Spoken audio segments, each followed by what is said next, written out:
Good evening, ladies and gentlemen. We're glad you are watching. Thank you so much for making time to join us on Tembei TV. This is Open Forum Political Discussion show that gives you an opportunity to air what you feel and think about the latest development on our political front.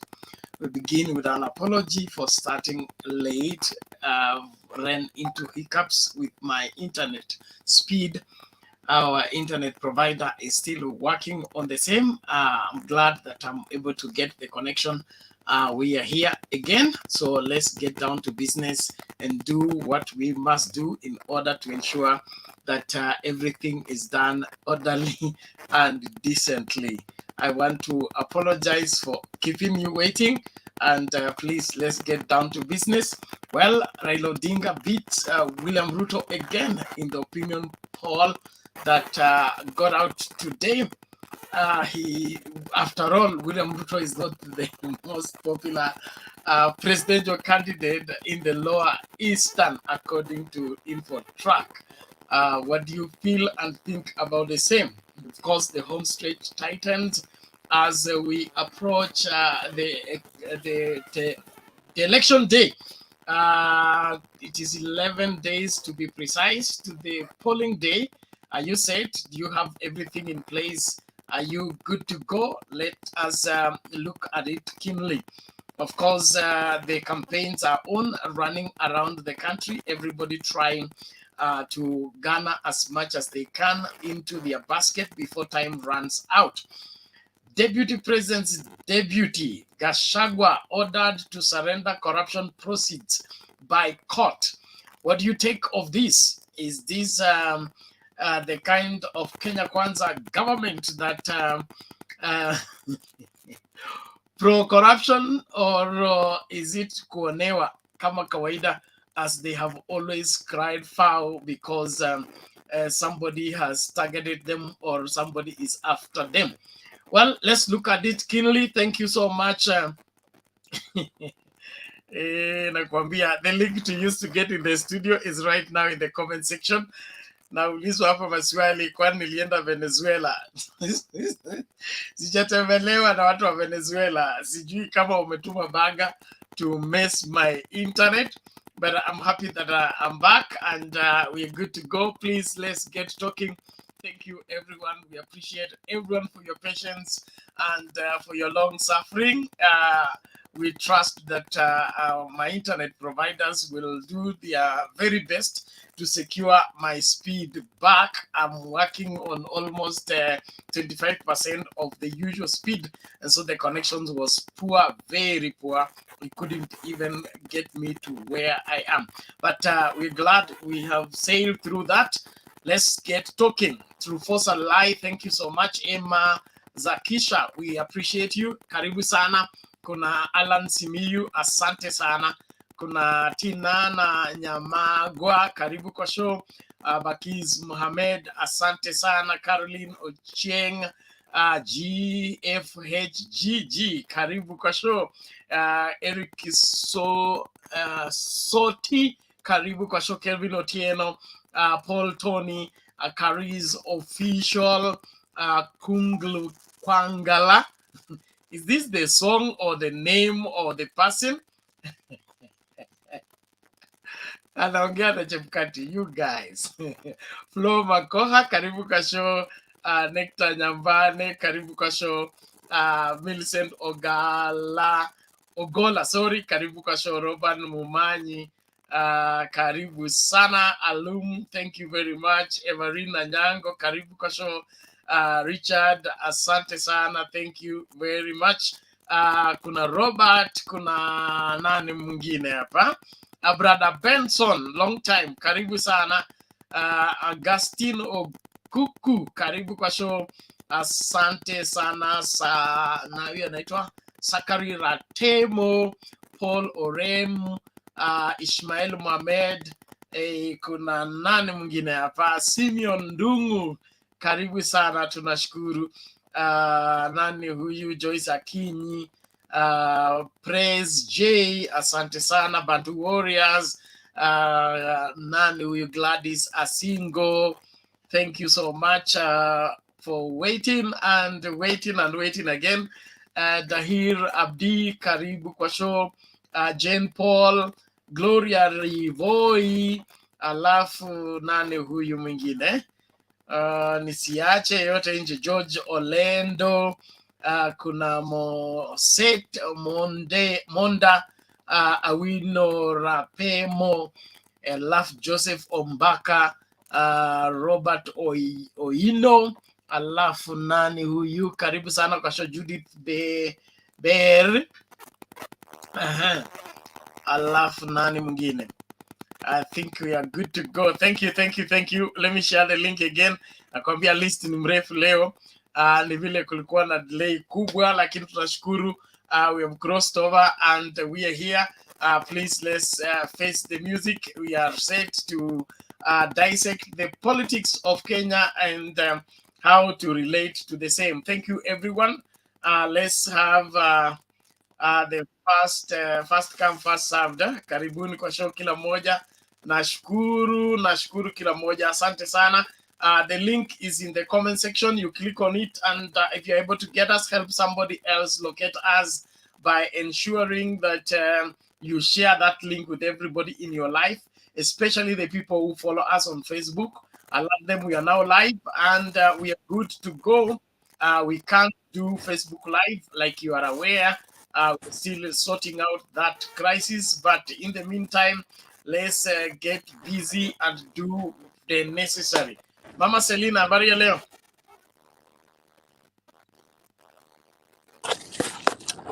Salama sana Penat.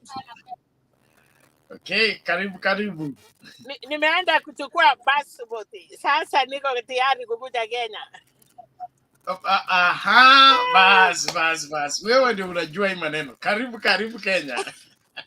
Lakini sasa mambo kunaenda aje? Naona kotini leo, naona deputy president, naona Rais Uhuru alikuwa Nakuru, mambo kimeumana. Watu wanalia. Sasa nasikia Uhuru ameambia watu yote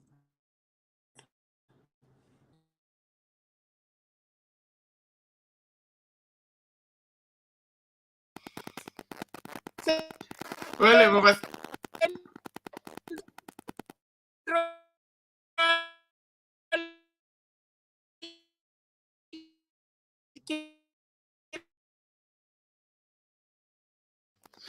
Pole Mama Selina, your network seems to have a problem. Inaumana. Kwani yes, niko kwa barabara Bernard. Let me listen. Nikisettle nitapiga simu. Sawa. Wacha nisikize. You're welcome, Bernard. Asante mami, thank you very much. Tunashukuru kwa utangulizi huo, odo ulikuwa na hitilafu. Wacha mama asettle kwanza, alafu atatoa maoni yake. Nashukuru sana watu ambao mnanijali. Kuna nani huyu? Ni Robert Abuya anasema I had filed a missing person report. Let me withdraw it now. You have been found. Yes, I'm here. I'm safe and secure. Sijaonana na Chebukati, lakini tunamuona kesho asubuhi ili atuambie mbivu na mbichi. Historia ya kujificha sisi hatuielewi. Lazima tujue kule tunakokwenda na kwamba ni salama. Bantu Warrior, habari ya leo?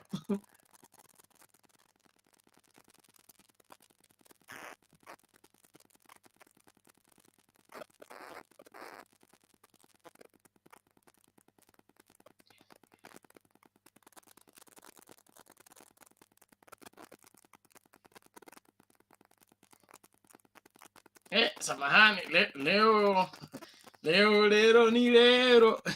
Elizabeth. Sasa Eliza. Mambo Bernard. Mambo, habari ya leo? Nashukuru, namna gani? Leo uko mali smart leo. Wow, you look. Tuko Hiyo nini iko very nice. Good work. Yes, good work. Thank you. Bernard, leo baba ametembea kilo 12. kilomita 12 kuonesha watu this is the freedom. 12 kilometers baba alitembea, watu wanasema ni msee. Hata mimi siwezi tembea 12 kama baba. Nakuru leo ilikuwa moto moto. Firimbi tumepatiwa Nakuru ya rauka. Tumeanzia safari hapo. Firimbi mmepatiwa ya kuamsha watu rauka asubuhi. It was good. Na Nakuru nafurahia vile watu wamekaa chini, wameelewana, kila mmoja ameamua ku step down na kuachia kila mmoja, kwa sababu walikuwa ni wengi kweli. Kama wangeamua watu wote wanasimama wapige, watu wanaenda kwa debe wote, tungejifunga bao vile Martha Karua amesema. Lakini mimi nashukuru Mungu wameelewana, kila kitu yote iko sawa. Sasa wale wenye wamewachia wengine wasaidie kufanya campaign mpaka tuhakikishe tumechukua hii viti zote. Hiyo ndio naona kazi inaendelea vizuri huko kwa Asibio. Na ninaona nafurahia sana kulingana na vile watu wamekaa chini na wanaelewa, kwa sababu huwezi kujifinyilia kiti wala unajua ya kwamba hauna supporters. Okay, sikatai wako na supporters wale wao ni wako nao, lakini maybe hawakuwa wale maarufu sana. So ni vizuri vile wamekubaliana kila mmoja wa support wengine, nafasi zitapatikana, watapewa kazi. Hakuna shida, kazi zitapatikana. Nyumba ya baba ni kubwa, ina makao mengi. So I thank God. Now watu wa KK, my brother, leo wao wamekuwa na huko, walienda Meru counter baba vile alikuwa huko. But hata kama wameenda huko, mikutano zao zingine haijakuwa vizuri sana kwa watu wa UDA. Nimeona walikuwa Embu, nikaona Ruto akijaribu kuongea ati watu wamsupport fulani, nikaona watu wamekataa kabisa, wakasema wasupport huyo mjamaa. So hao ni kuenda tu kule kupiga midomo yao tumeyasoea, wacha waendelee na midomo. Gachagua yeye ameambiwa na court arudishe pesa. Sasa hiyo pesa yake alikuwa juzi kwa debate anaongea, anasema kwa court hakuna siku wametoa evidence. So Gachagua ameambiwa pesa arudishe hiyo 200 million mara moja. Alikuwa anajikamba. Sasa saa hizi ameambiwa arudishe zile pesa kwa wananchi. Pesa za wananchi zirudishwe. So ndio sasa yeye vile aliongea kwa debate, alijionyesha ni kama court haifanyi kazi yake. Sasa court iko imefanya kazi yake, imemwambia arudishe pesa, kwa sababu hiyo pesa ameulizwa mara mingi, hata ajui aliitoa wapi, ajui alipataje, na kumbe hiyo pesa alitoa kwa government. So hiyo pesa irudi kwa government. Hiyo sasa Gachagua apambane, kwa sababu hao wanajifanya wanataka kuchukua hii kiti, lakini hii kiti wanachukua hao watu ni wezi. Hao watu ni wezi. Saa hizi pesa za watu wameiba, saa hizi sasa wanataka wakuu kwa kiti. Saa ngapi atakuwa anaenda kesi, saa ngapi atakuwa anakaa akihudumia wananchi? Gachagua pesa afanye nini? Arudishe. Hiyo tu ndio koti imefanya kazi, na sasa koti ianze kufanya kazi yao, kwa sababu wale watu wamekaa chini wakitusi wale watu wenye wanafanya kesi. Maana kesi yao inakaa kuchunguzwa, wamechunguza mpaka imefika mahali wameona Gachagua ana ushahidi yoyote yenye inaonyesha hizo pesa alipata kwa njia ya halali. Hiyo ni pesa aliiba kwa corruption. So watu kama hawa waende ndani. Mimi nashukuru tu watu vile wanaendelea kufanya kazi. Mimi nashukuru hata watu wa Kisii. Saa hizi Ruto ataenda kupiga Kisii mdomo gani? Watu 40 wametoka huko, ataenda kupiga nini huko? Ataenda Kisii aende aseme nini? Na watu wanatoroka Kisii. Wameenda kusupport Simba Arati, anaenda kusupport nani akienda Kisii? Mimi naomba watu wenye wameona na wamefika kuona dakika mwisho, wamekuja kuona mali UDA haiendi, nimeona wacha watoke waende wasupport timu yenye najua inashinda, watapata kazi, na watapata kazi watakaa vizuri. Mahali walikuwa wameenda walikuwa wamepotea huko.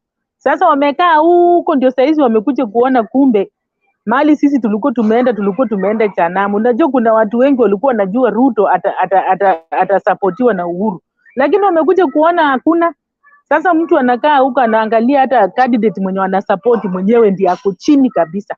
Watu waendelee kudefect, waachie watu wengine waendelee kabisa. Hiyo ndio mimi ninataka, na amani iendelee, muendelee kutangaza amani, msipige mwenzenu kwa sababu ya kura. Hii kura ni kitu yenye inakuja na inaenda.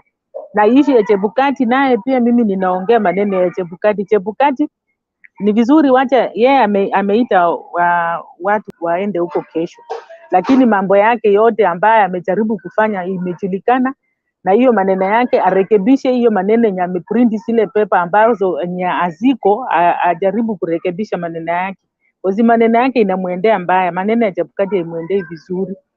Hiyo form 34B mbona hakuprint? Alikuwa ana print form 34A, ameiprint nyingi na inatakikana ikuwe 6. Mbona yeye ameiprint mingi?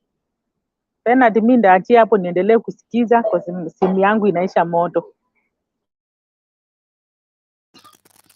Okay, asante sana Eliza, tunashukuru kwa mtangulizi huo na mchango wako. Tunaamini kwamba kila Mkenya anamakinika. Asante sana wote ambao mnajumuika nasi katika kipindi cha leo.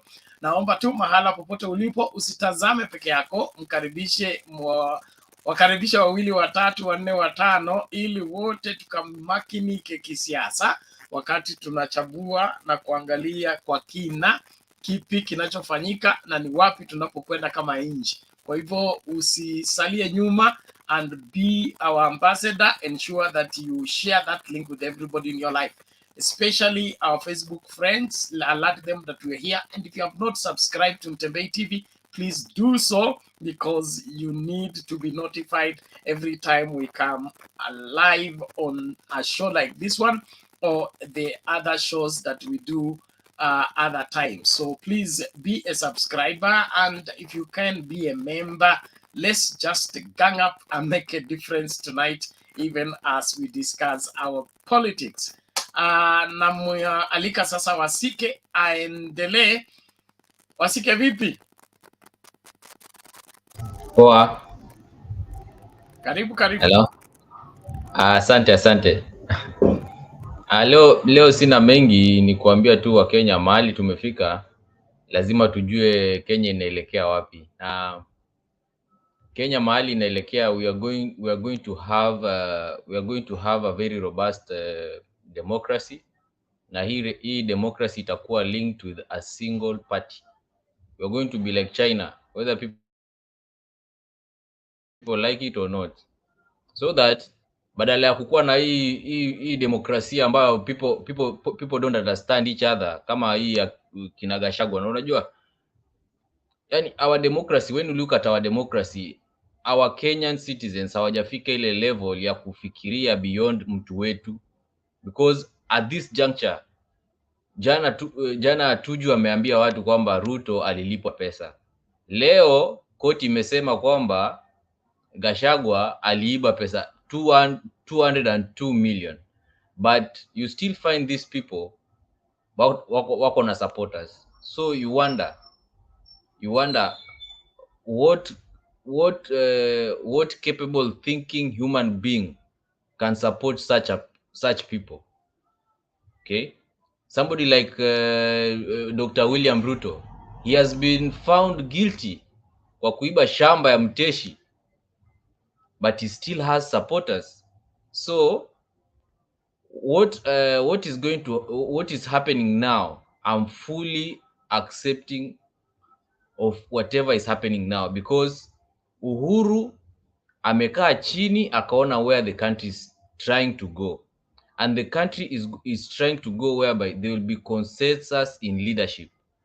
We are not going to have bad apples wanapelekwa kwa ballot boxes, wanachaguliwa na watu wanatukoroga. So that's where we are heading, and I'm so happy about that.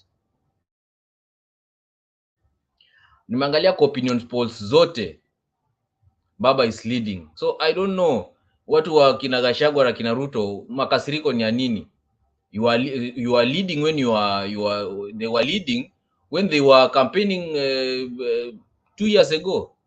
So Baba ameingia campaign, amefanya hesabu zake, now he's leading. So why are you angry? It doesn't make sense. Why are you angry?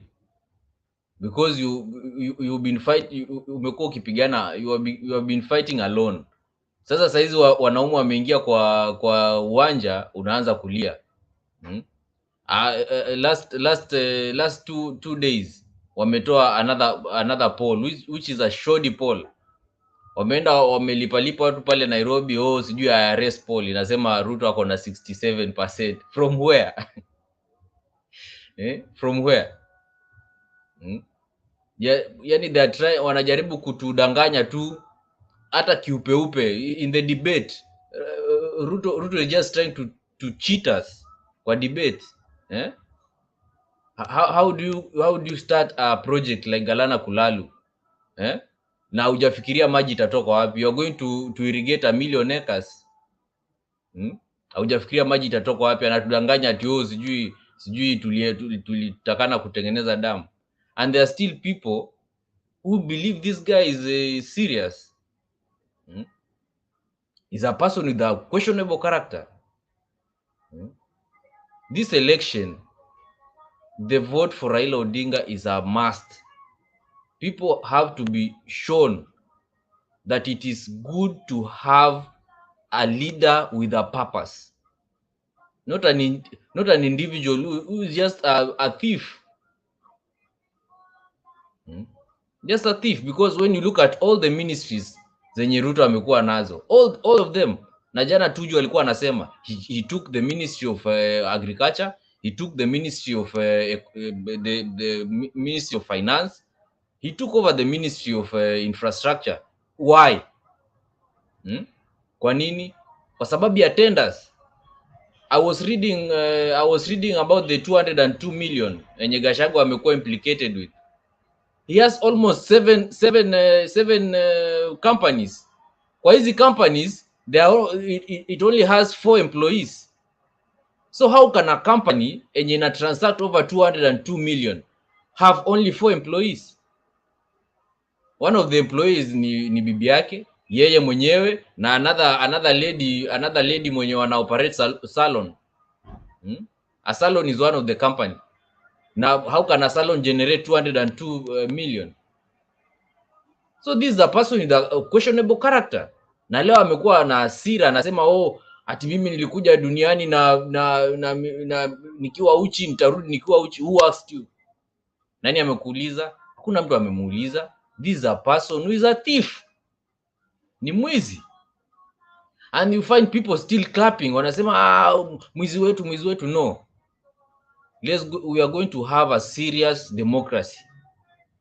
Now those people who have learned, watu wenye wamesoma vitabu vizuri, you understand the philosophy of Aristotle. Alisema a democracy is not functional kama the head has no integrity.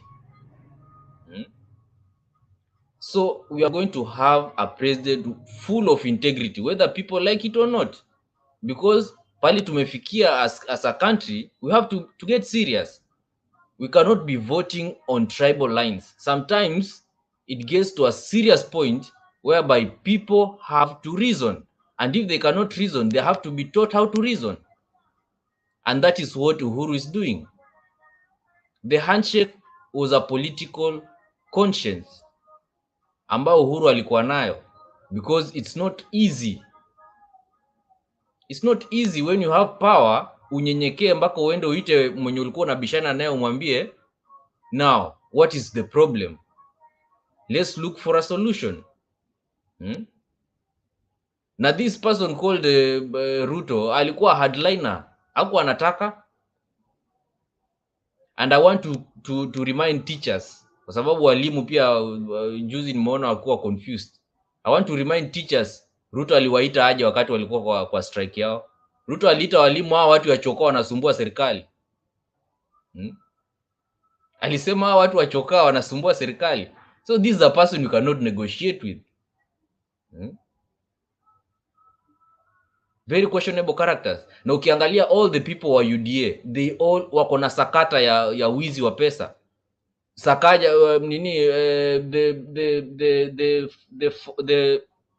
the speaker of the Senate, yeye na GACHAGUA wanajua vile 202 million iliibiwa kutoka Bungoma County. That's why they are friends. because yeye aliandika carcinogenic wheelbarrow. That why, na hapo ndo pali symbol ya UDA ilitoka, wheelbarrow. Because carcinogenic wheelbarrows ndo LPO ya Gachagua. Was to support, ali supply hiyo na wakakula pesa na nani. That's why they're in the same corner. Alafu huyu mtu mwingine anaitwa Duale was given a contract, very big contracts in government, na yote akakula. Kule Northeastern amefanya nini? Nothing. I was listening to an audio leo akithreaten mtu. Bwana Wasike, Yes. time, your 3 minutes ended. Okay. Wacha nimalize. Now tumebakia na 11 days to go. In these 11 days to go, I am appealing to anybody or everybody who is able to use his own brain or her own brains. Akae chini, kama ana uwezo aende achukue gazeti, atafute scandals zenye Raila Odinga hako ndani, at least atafute scandal yenye Matakarua hako ndani, at least, alafu aende the other side, at least all the scandals zenye Ruto hako nayo, the sum total itamwambia atachagua nani. Na kama pia hawezi reason hivyo, I don't know how we can help them.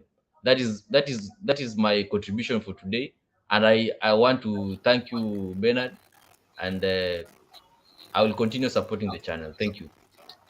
Okay, thank you, Wasike. We appreciate that, and more is coming. We appreciate everybody. Please let's stay tuned, and don't watch alone. Keep inviting somebody, share it. This is one unique place where anybody who can connect to the internet can get the broadcast, regardless of where they are.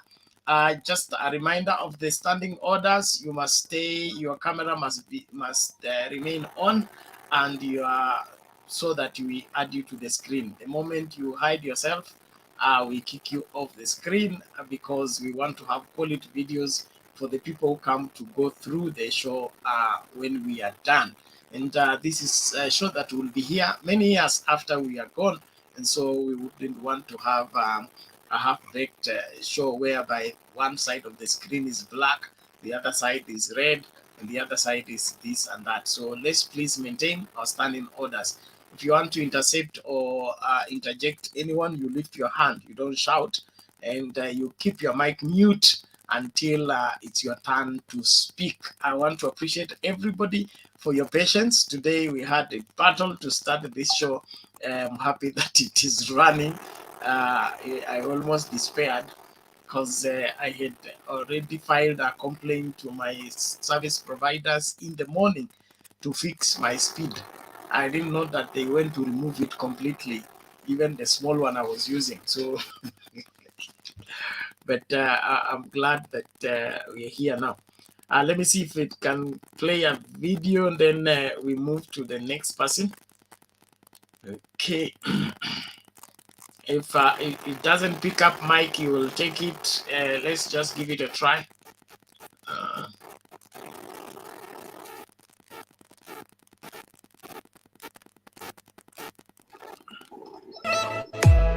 Kwa muda sasa, runinga ya Mtembei imebobea mtandaoni kwa taarifa na uchanganuzi sahihi. Kumbuka tuko live pia kwenye Mtembei TV. Once again, congratulations to all concerned. Thank you Mitsubishi for your trust and confidence in Kenya. Wengi wameipokea na kuienzi. Wakati wa kihistoria umewadia tena tunapojisatiti kuingia maeneo tofauti jijini, mijini na hata vijijini. Tunaomba msaada wako, ufadhili na uwegezaji. Katika safari hii tuvute pamoja kuingia digital TV broadcasting space. Give us wings to reach every home locally as we do internationally.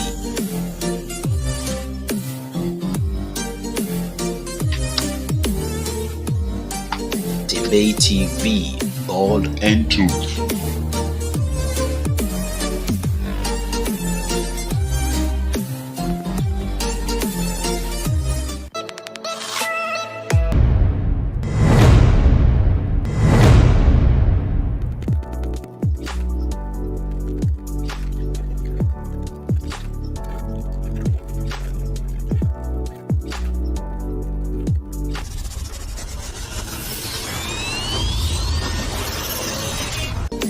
Mtembei TV, bold and truth.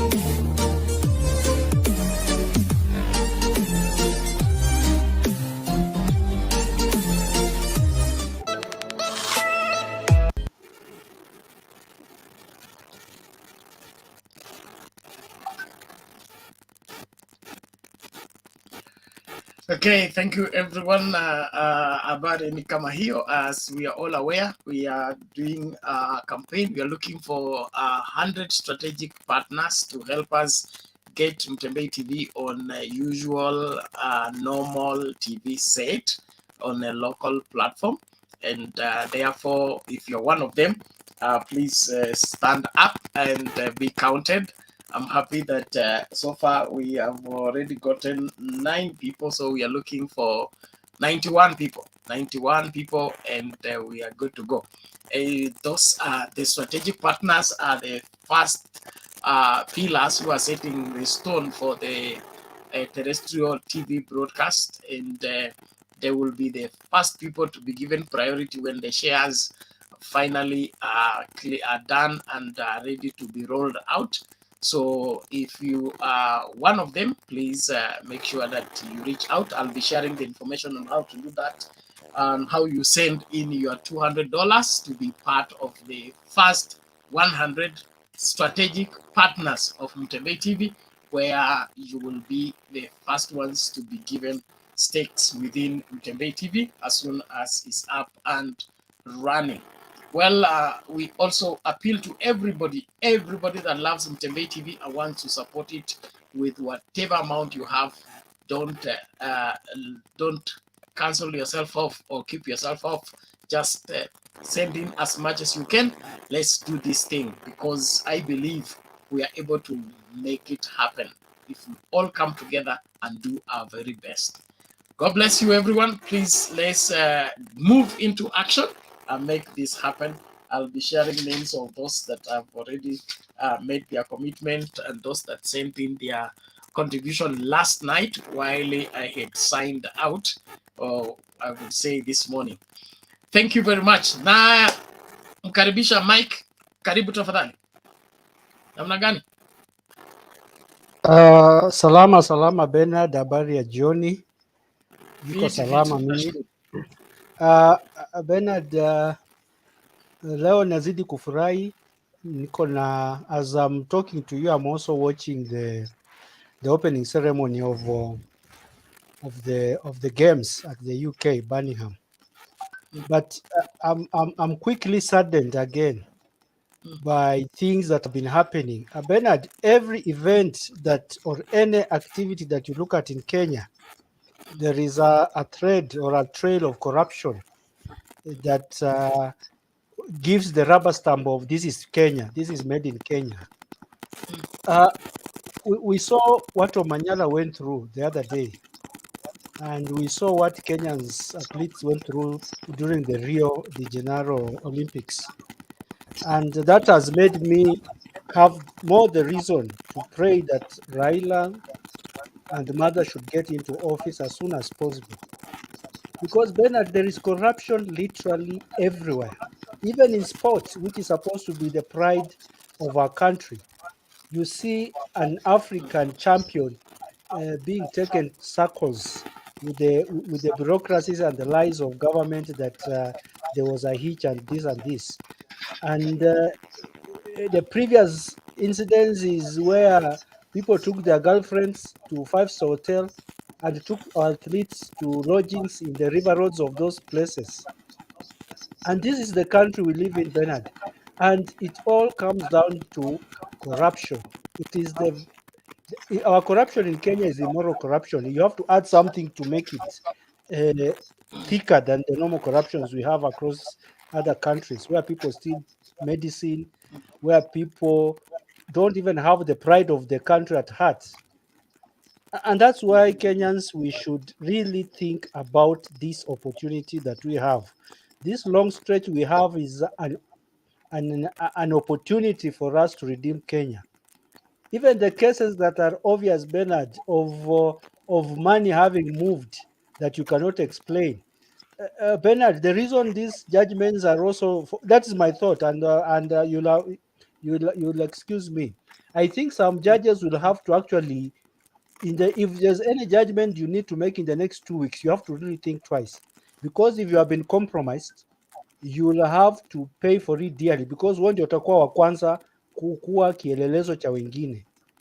The case like Gachagua's case was straightforward. He's just stolen money. There is nothing like, oh, I did business. It's just simple theft. And our judges have been taking us round the corner, round the circles. But I can tell you, any judge, and if any judge gets an opportunity to hear this, if your case is to make a determination in the next 2 weeks, please make the right judgment, because your case will be still fresh in the minds of Martha, and you'll be the first one to be an example to the rest. People in the chicken gate were arrested, arraigned in court, charged, served 3 years in court. In Kenya here, somebody tells you the weight of the evidence is not enough. People have been bringing drugs in Kenya, killing our children.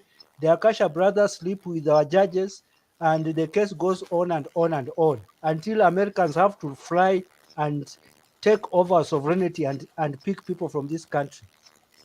Bernard, we need a savior. We need redemption. We need a turnaround. And that one is not coming from the people who have told us on national TV that corruption cannot stop development. When you hear your presidential candidate tell you corruption cannot stop development, he's telling you the two will go parallel. The way they usually say, I can chew gum and scale the heights. I will do corruption as I do development. That's what they mean. And we are here quiet saying bottom up, oh, hustler, bottom up, hustler. Now your hustlers are stealing your money from you, and then you go cheer that he'll bring us rice. That rice is buying you is rice that he was supposed to have bought you 10 years ago from the money he stole.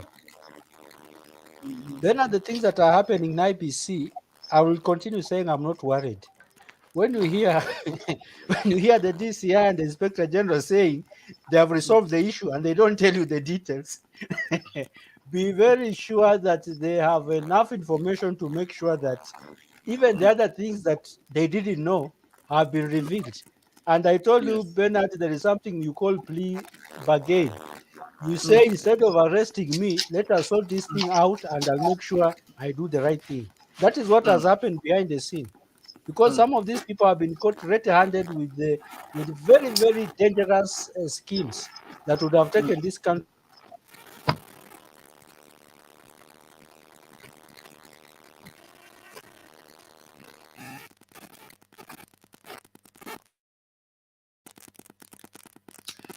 Sorry, Mike. It seems your network has failed.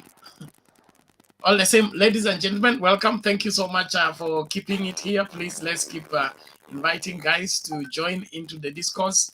This is our country and is our business. Any person claiming to want to lead this country must pass through our scrutiny. We must be able to vet them, either approve them, we must be able to vet them and approve them or reject them. It is our responsibility. I don't know. Eunice, are you there?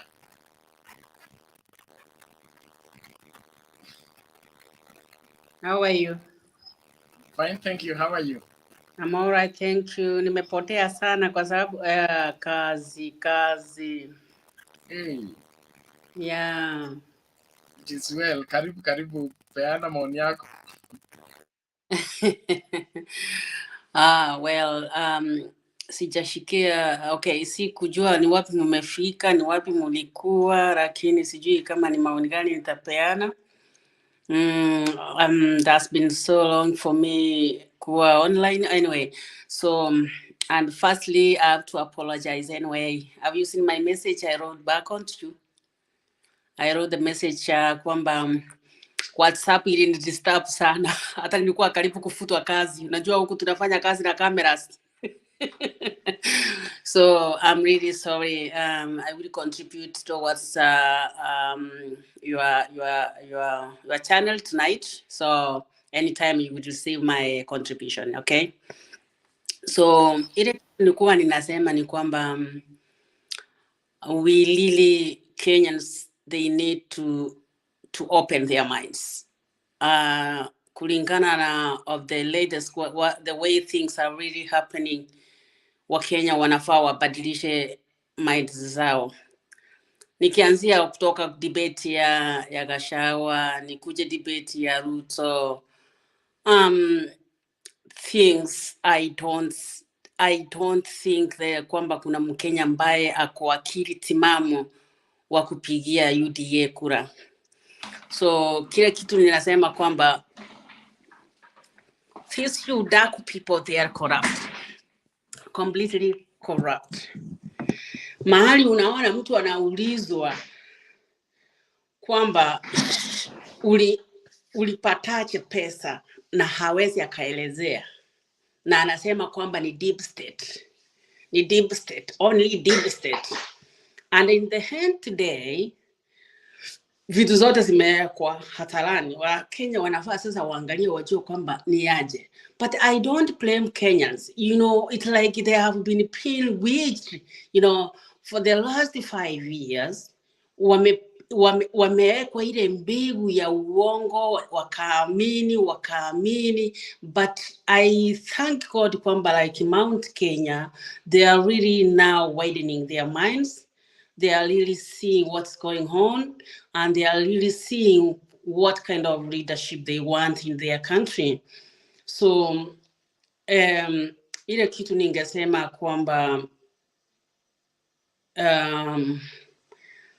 ni kwamba nikiona kama leo Nakuru ni Nakuru ya I think baba alikuwa Nakuru huko, amefanya kazi mzuri kwa sababu some of the husbands were drop down for one support one husband. And also even in Ukambani nimeona Kalonzo amefanya kazi mzuri, naona Wafinya Wandeti mtu wa Mutua ame step down support huyu mtu wa. So that's the progress what we want really, so that ndio hizi kura sikuje pamoja tupigie papa kura. So by now I think I can leave you so that at least I can catch up with you to have more mahali sikuwa nayo. Otherwise, asante sana kwa kunikaribisha.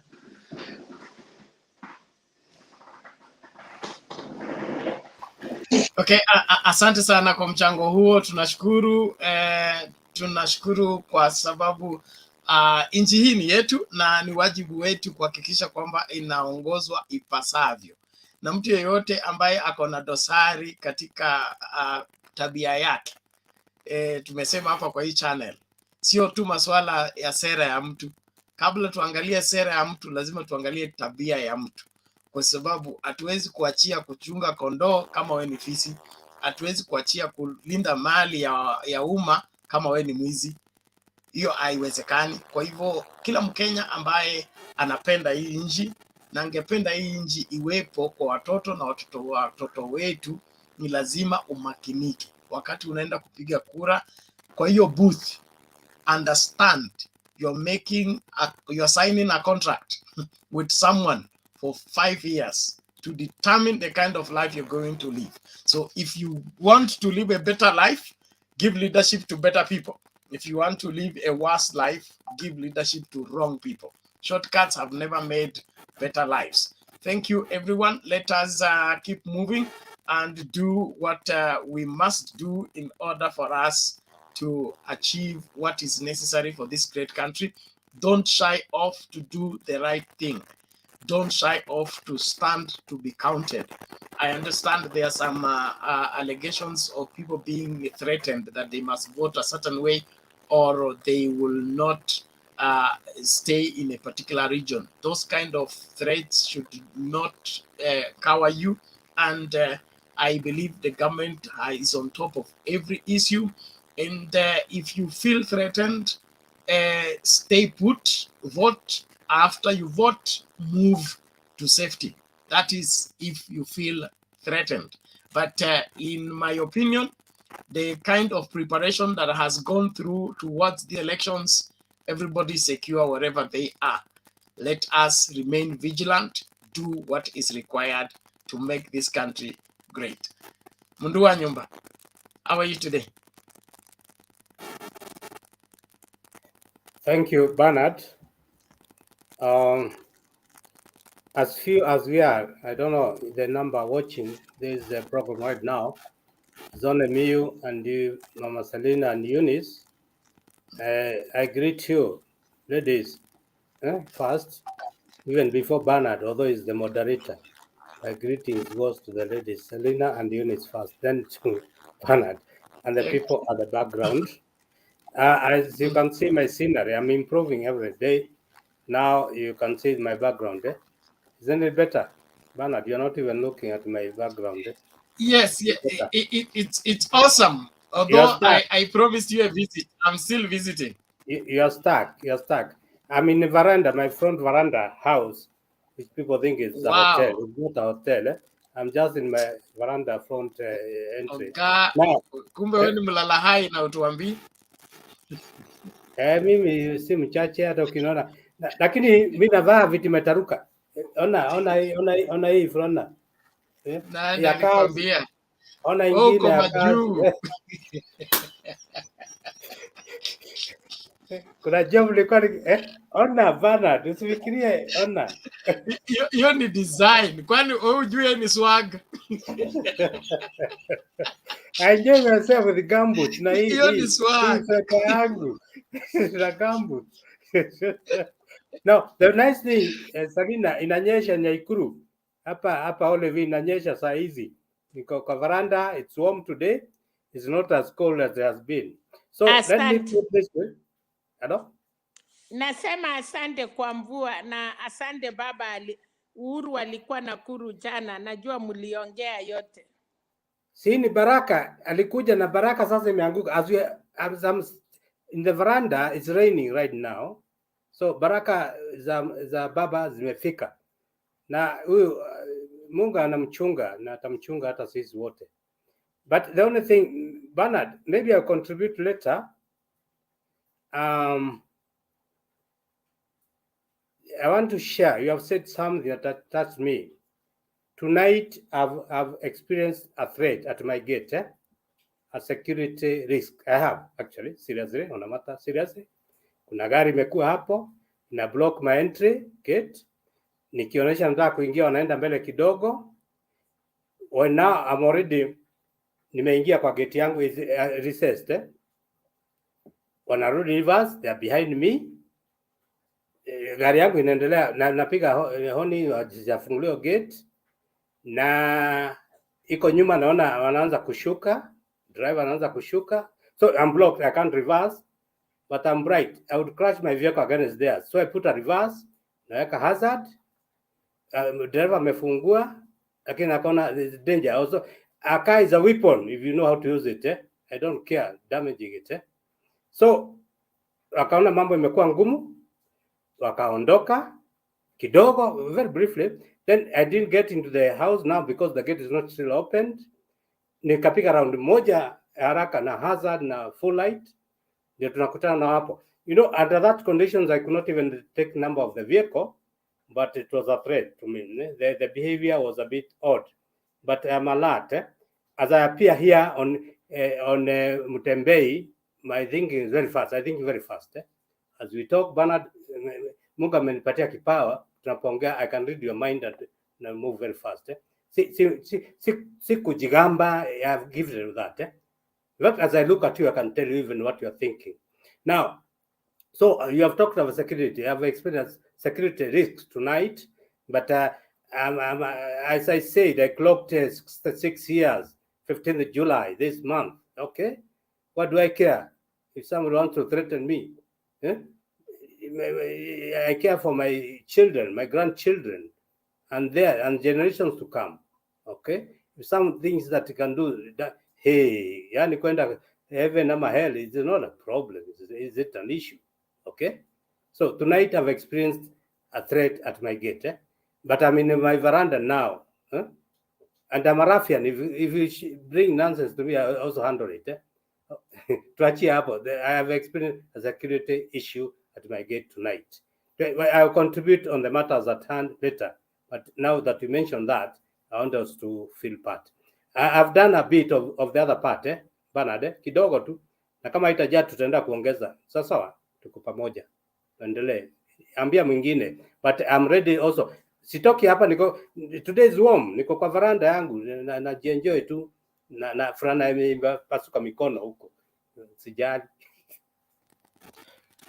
Okay, thank you Mundua Nyumba for sharing that, and we trust the information has gotten into right quarters, and we just want every Kenyan to understand that your life matters and everyone's life matters, and anybody who wants to make any life unbearable should be treated as a criminal, and let the people responsible move with speed. The security forces need to beef up security everywhere. We don't want to hear all those issues of people being threatened or getting closer the way they are getting closer to Mundua Nyumba's home. That should not be happening. So as we pray for safety, let us also ensure that we stay safe wherever we are. If you notice anything unusual, be sharp and pass the information to the required people in good time. Let's be vigilant. Tusilalie masikio na tusicheze. Maisha ni muhimu na hii nchi ni yetu. Wale ambao wanataka kuiteka nyara hawatatoboa uwezi, kwa sababu tuko na uwezo wa kuwastopisha. And we will do that. Bernard, yes. Sorry, you know, under such conditions, I even never took the registration of that vehicle because I was alert. My nerves were to the end. It was there. I should have taken it. There's a lot of light. In fact, I've got a floodlight next to by the county, next to my house. So there's a lot of light. But somehow, because of the confusion, I even took the number. Let them come again. I'm here. Just here. It's well. They will be gotten. They will be got. So you are aina was the Matiang'i boys are around, and the security that has been in Nakuru this weekend. Whoever tries that seems to be out of their mind. I am sure they will be gotten and brought to book. Now, naomba tusonge mbele katika mjadala wa leo. I will do one video before we get the submission from Mama Selina. Let's get this. There are some deficit videos I carried forward.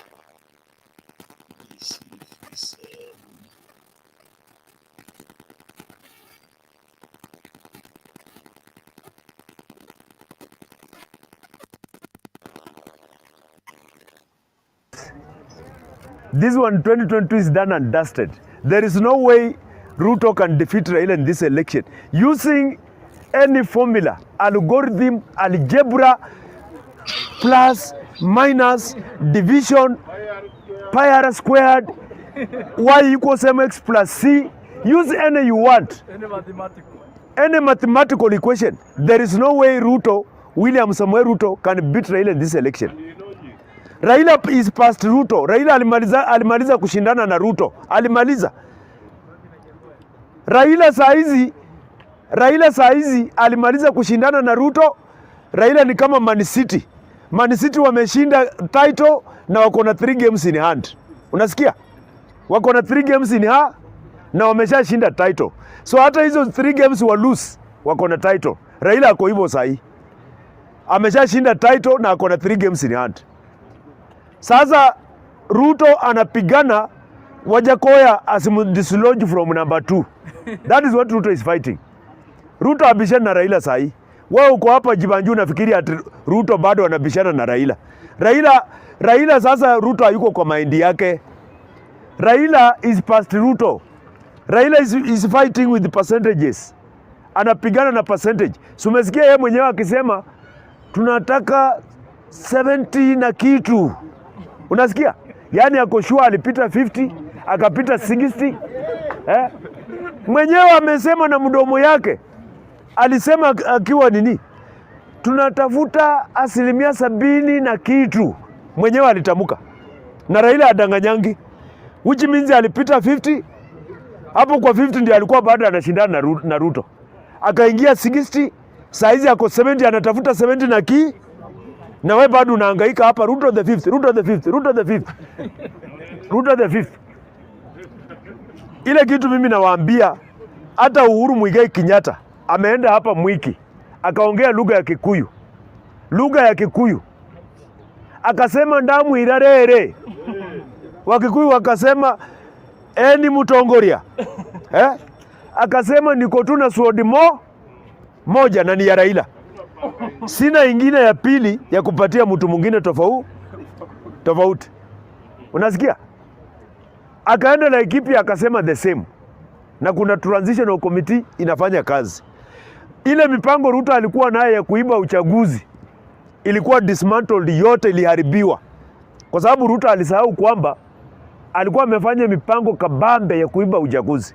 Ile mipango walitumia 2017 ndio alikuwa anapanga tena, akasahau kwamba saa hizi wale waliiba na yeye 2017 wako na Raila, na wanaeleza Raila, tuliibia hapa, tulikaibia hapa, tukaibia hapa. Raila alikuwa anaenda kuuliza IBC maswali 10 technical questions ambazo hajawahi uliza, mpaka Ruto anashindwa. Si hizi vitu Raila anauliza, anaambiwa na akina Uhuru. Yaani Uhuru wananifungia kabisa. Uhuru akaambia Chebukati, kwa hiyo register unakumbuka vile tulifanya? Chebukati akasema si unakumbuka kuna 1 million maiti hapo ndani zinapiganga kura, wanatoka kwa kaburi 2017 wakapiga kura wakarudi kwa makaburi, milioni moja. Uhuru akaambia Chebukati, toa hiyo milioni 1. Ruto akachungulia ndani ya register akasema wametoa 1 million voters wangu, maiti zake milioni moja zimetolewa. Unasikia? Akaenda kuambia EU, European Union, ati kwa register kumetolewa 1 million votes zangu. EU akamuuliza ulijuaje ni zako? EU akauliza Chebukati, kweli umetoa kwa register 1 million votes? Chebukati akasema hizo ni maiti, hizo nimetoa. EU akasema kama ni maiti ni sawa. Sasa nataka nimalize kwa kusema US America walikuwa wametuma hapa ambassador, acting ambassador mwanaume. Si walikuwa wametuma acting ambassador mwanaume? Wamebadilisha, wametuma mwanamume. Sasa ambassador wa US to Kenya ni mwanamke. Kwa nini? Kwa sababu Uhuru alienda huko akasema for the first time we have made progress in gender perspective. We are going to have a first Kenya deputy president in Kenya. US wamesema kama hao watu wanaenda kuwa na first deputy president woman, wacha tutume mwanamke ambassador. Na wewe bado unafikiri hapa Ruto atakuwa president? Gachagua atakuwa deputy president wa nchi? Gachagua atakuwa deputy president wa nchi? Na Gachagua Ruto hajamruhusu kuzunguka Kenya. Ruto hajamruhusu tena, hawezi kumruhusu. Amemwambia azungukiange huko. Anazunguka huko Mlima Kenya akisema sisi watu wa Mlima Kenya, sisi watu wa Mlima Kenya. Makamu wa rais wa Kenya anasema sisi watu wa Mlima Kenya. Alafu anafika mahali anaambia watu ati tutaongeza walimu kwa sababu wanafunzi ni wachache. Hiyo ndio bottom samba hapa ama ni nini hiyo? Hiyo ndio bottom samba hapa ni nini? Tutaongeza walimu kwa sababu wanafunzi ni wachache. So hao watu ni watu wakora, watu waongo, watu wezi, wauaji, wameshikana. Na lazima hii kura tunapiga ya August, my friends, ni kura ya kuua nyoka inajificha kanisani. We shall be killing a snake that has been hiding in a church in this country. A python ndio tunaenda kuua, ambayo imekuwa inajificha kanisani. Kwa sababu Ruto ni mtu muongo. Ruto ni mtu muongo. Anaenda Mombasa, anaambia watu wa Mombasa, kuna matapeli walitoa hapa poti yenu wakapeleka Naivasha, mimi nitarudisha. Sasa ameambia watu wa Mombasa hivyo. Akienda Naivasha anawaambia, si mimi na Uhuru ndio tuleta hapa hii poti saidie vijana wenu.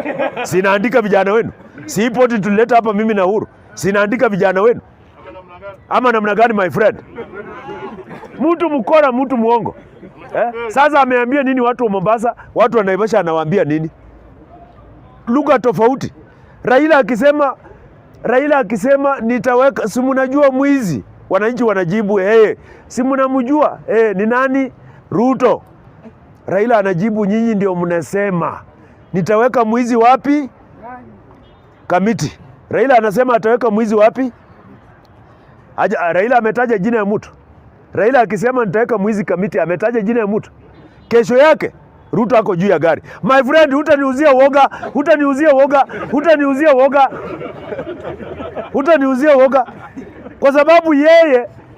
Kwa sababu Ruto na wizi ni kama chanda na nini na pete. You cannot discuss corruption without discussing William Samoei Ruto. Hata ukigoogle kwa simu yako hapo saa hii, Google tu corruption in Kenya, ile jini inakuja ni William Samoei Ruto. Just Google right now. Google na unikataze hapo uniambie umedanganya. Just Google corruption in Kenya. Jina yenye inakuja ni nani? William Ruto. Now Google democracy in Kenya. Jina yenye inakuja ni gani? Raila Odinga. Unasikia? You cannot discuss corruption without discussing William Samoei Ruto. Discussing corruption without discussing Ruto is like discussing Christianity without mentioning Jesus, or discussing democracy without mentioning Raila. It is not possible. Ukiongea kuhusu Christianity lazima utaje Yesu. Ukiongea kuhusu democracy lazima utaje nani? Raila. Ukiongea kuhusu corruption lazima utaje nani? Ruto. Na wengine wanafikiri Ruto atapigana na ufisadi. Can Ruto fight corruption? Can he fight himself? Can Ruto fight himself? Telling us Ruto can fight corruption is like telling us Al-Shabaab can fight terrorism or Al-Qaeda can fight terrorism. Haiwezekani. So, my friend, my conclusion is that wache Raila achukue hii nchi anyoroshe, na Raila na Martha Karua watanyorosha hii nchi, kwa sababu hawa watu wawili, there are people who have integrity, ni weupe kama pamba. Martha Karua sio mtu wa kucheka.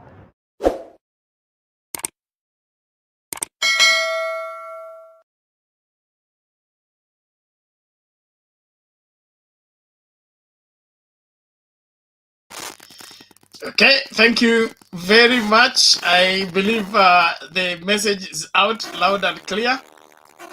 Naomba tusonge mbele. Mike, you're back. Yeah, nimerudi. Nimaliza ama uendelee kwanza? Ulinyongewa hewa ili uende kunywa maji ndio urudi. Nimerudi. Quick one, Bernard. Naomba ukamilishe kabla Mama Selina basi aje. Sawa. Unajua Bernard, mimi silii mambo ya corruption bure. Unaona kila mtu vile analia. Somebody has just made a comment that hiyo pesa yenye Raila anasema 6,000. Already we have 200 million in the kitty. Pesa ambayo itakuwa recovered by Martha Karua in the next 12 months will make Kenya look like a superpower. Sisi tutakuwa tunapeana aid in African countries. Uganda ikikuwa na shida, we call the president and we give them aid and we give them terms. Tunaambia Museveni hapana piga watu wenye wako opposition. That is how rich Kenya is, Bernard.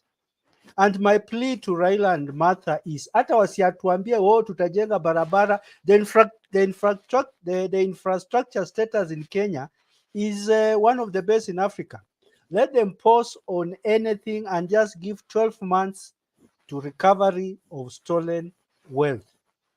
Then the next year, 2023, 2024, even your year of development.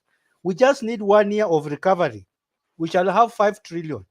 With 5 trillion, what do? You can do anything. Watoto wataenda paka university. Bernard, our brothers, our older uncles and fathers, wakati walikuwa wanaenda university, walikuwa wanapewa kitu inaitwa boom. Bernard, a university student could educate his younger brothers using pocket money inaitwa boom. He would build a house at home. I have an uncle who built a house at home using boom. He took his siblings to school. That is how rich Kenya is. And just upper Jew, Gaddafi has been doing that. Na tuseme ati sababu ya mambo ya mafuta, any country that is organized can have enough money kulipia watoto waende university na wapewe hata pesa ya kuwalea. Inaweza lipia mtu ambaye anazaa, imununulie napkins, imununulie towels, nimpatie pesa ya maziwa. That is how rich Kenya is. So anybody telling you that we are going to have a kitty sijui for this and this and avoiding the discussion on corruption, huyo ndio mtapeli namba moja. Kenya's problem is not ideas on development or building roads or schools or whatever. We have very qualified engineers in this country. All those things can be done as long as we have money. The master plans that are building these roads were set up in the 70s. The railway line that we are talking about has just been rehabilitated. The infrastructure, the rail infrastructure, Bernard, of this country was one of the best. Napita mahali pengine unaenda Laikipia kumbe kulikuwa na railway. Unaenda sijui Butere ati kulikuwa na railway. You wonder, you mean we had railway? Ukienda Voi, Bernard, kwa Saiso, there is a railway going up to the farms. The infrastructure of this country was superb. It just needed somebody who is not a thief to perfect. Saizo Marelo Bernard would be electric rails. We would be talking in the 80s, we would have now moved to the international standards of having railways. But now we are struggling to rehabilitate railways that were built in 1901 because people have been stealing. Bernard, our biggest problem is to get somebody who can deal with corruption decisively. This one, I cannot belabor on it. It is something I'll go on and on and on and on. But the best test case is what was announced today in the courts, that Gachagua, the DP candidate for Ruto, is a thief and he has been ordered by courts to return stolen money. Bernard, unajua watu wanasemanga porojo, sijui blackmail, sijui deep state. The people who praised the courts when they stopped the BBI, the people who praised the courts when they have reinstated the Kenyatta University Vice Chancellor, telling us that we believe in the independence of the judiciary, cannot come back just 30 minutes later and tell us that deep state has captured the judiciary. Actually, 30 minutes, because the ruling of the Vice Chancellor was just done a few minutes ago of reinstating him. And then Bernard, speaking from the same mouth, totally different things. As a leader, unajua hii ukora na ujanja ni watoto wa college vinini nini, but a presidential candidate on national TV speaking from the same mouth, this and without shame, without blinking, you say the opposite. Bernard, hapo ndo mahali tumefika chini kabisa. And I want to plead with you, Bernard, because Raila is coming in. This TV show that you are putting up, you should give it a priority, that we should be the salt of this country. We shall be having discussions on values of this country. Let this be the station that will bring back the values of this country back to track. Kila siku tuwe tunaongea juu ya maadili. Because we shall have gotten the right president, let us now talk about the soft issue. Bernard, the software is wrong. Hata hii hardware, Bernard, hii gari yenye iko na miguu sijui alloy rims nini sijui nini, alafu engine ni maoza. It is nothing. Huku nje watu wanaona gari lakini huku huwezi piga start. Let's deal with the software once we get Raila in office. And Bernard, I plead with you as early as this. Let that be our agenda going forward. Tusiwe kama hizi talk shows zingine zinaleta wasichana kama Kim Kardashian atijui chalo wanatuambia vile sijui wanauza nywele ama wanafanya nini. Let us stand for something, an ideal higher than looking for money. Let us stand for an ideal higher than just seeking for wealth and the things that we can touch. The soul is more important than the tangibles. Thank you, Bernard. Thank you very much. Thank you so much. And that is noted, and that's part and parcel of our pursuit. We would want to have a nation that is can be handed over to the future generations. A nation that can be relied upon. That mtu akikuongelesha na ni Kenya unamwamini, si unamshuku kwanza, ufanye investigation ndio ujue kwamba anaweza kuwa anasema ukweli. We need to be truthful people and stand for what is true. Yes, mundu wa nyumba. Bernard, Yes. I like what Mike has said. Move Mutembei even at a higher level thereafter, please. Let's not even maintain. We go at a higher level. Thanks, Mike. You are good. Your presentation. Thank you. We'll have Mama Selina and then we'll go back to Mugwanyu. Mama Selina, network ilichapa wewe that time. Karibu. Yeah, nilikuwa kwa barabara. Nilikuwa nimetembelea embassy. Wanasalamiana. They are very ready. But nikarudi, so niko settled now. But Bernard, 10 days to go, 8 days any day. Ile kwanza nimeona hiyo polling, baba ako na 62 na 19. Hiyo ni countrywide ama ni mambo ya mahali moja? Na kama tuko 62, nimeamini ya kwamba kweli tutaklik hata 100. So nimeongea na watu ya Nakuru jana. Leo baba amekuwa Nakuru, imekuwa great. Jana Uhuru amekuwa Nakuru. Sasa ile na nikaongea na watu sasa, vile wanatuambia wamechua milima imeteleza. Wameambiwa hata wale, hata Ndindi, Nyoro, Rallies, hiyo group yote hakuna mmoja anarudi. So panicking is too much. Lakini walikuwa biashara. Watu wameanza kutoa t-shirt ya yellow. Wanasema tumemaliza, tumefunga hoteli, kura ni kwa baba. Well, hiyo isitoshe. Integrity. Watu wanatusiana penalty. Tuchu ameambia watu ukweli. Some of us watu walijua the truth long ago, lakini hakuna watu wangekubali. Ile kitu nataka kuambia Kenyans kwa hii siku imepaki ya kwamba tupike kura. Na Chebukati leo Bernard again, niliona Chebukati na mkubwa ya polisi wamekuja pamoja, na Chebukati anasema sasa mambo ni sawa. Wapi tena sawa? Hawezi kutuipia. I hope so. Na nashukuru wamefinywa ama ukweli imepatikana, and that is why the other side is watu wanakuwa sorry pena tuko plaque. Najua kuna plaque ya kusaliwa na kuna plaque ingine ya shida. So naona watu wamependua sura, but ukweli isemwe. Na nasikia Rift Valley Uhuru wameongelesha watu, all independent candidates wataingia. Na hiyo ninafurahia kwa sababu nataka kuambia wakali nchini, we don't have to be out. Sahi polling inasema 62 against 19. Next week ikibaki 3 days tutaambiwa percent moja ama percent 3 against 80.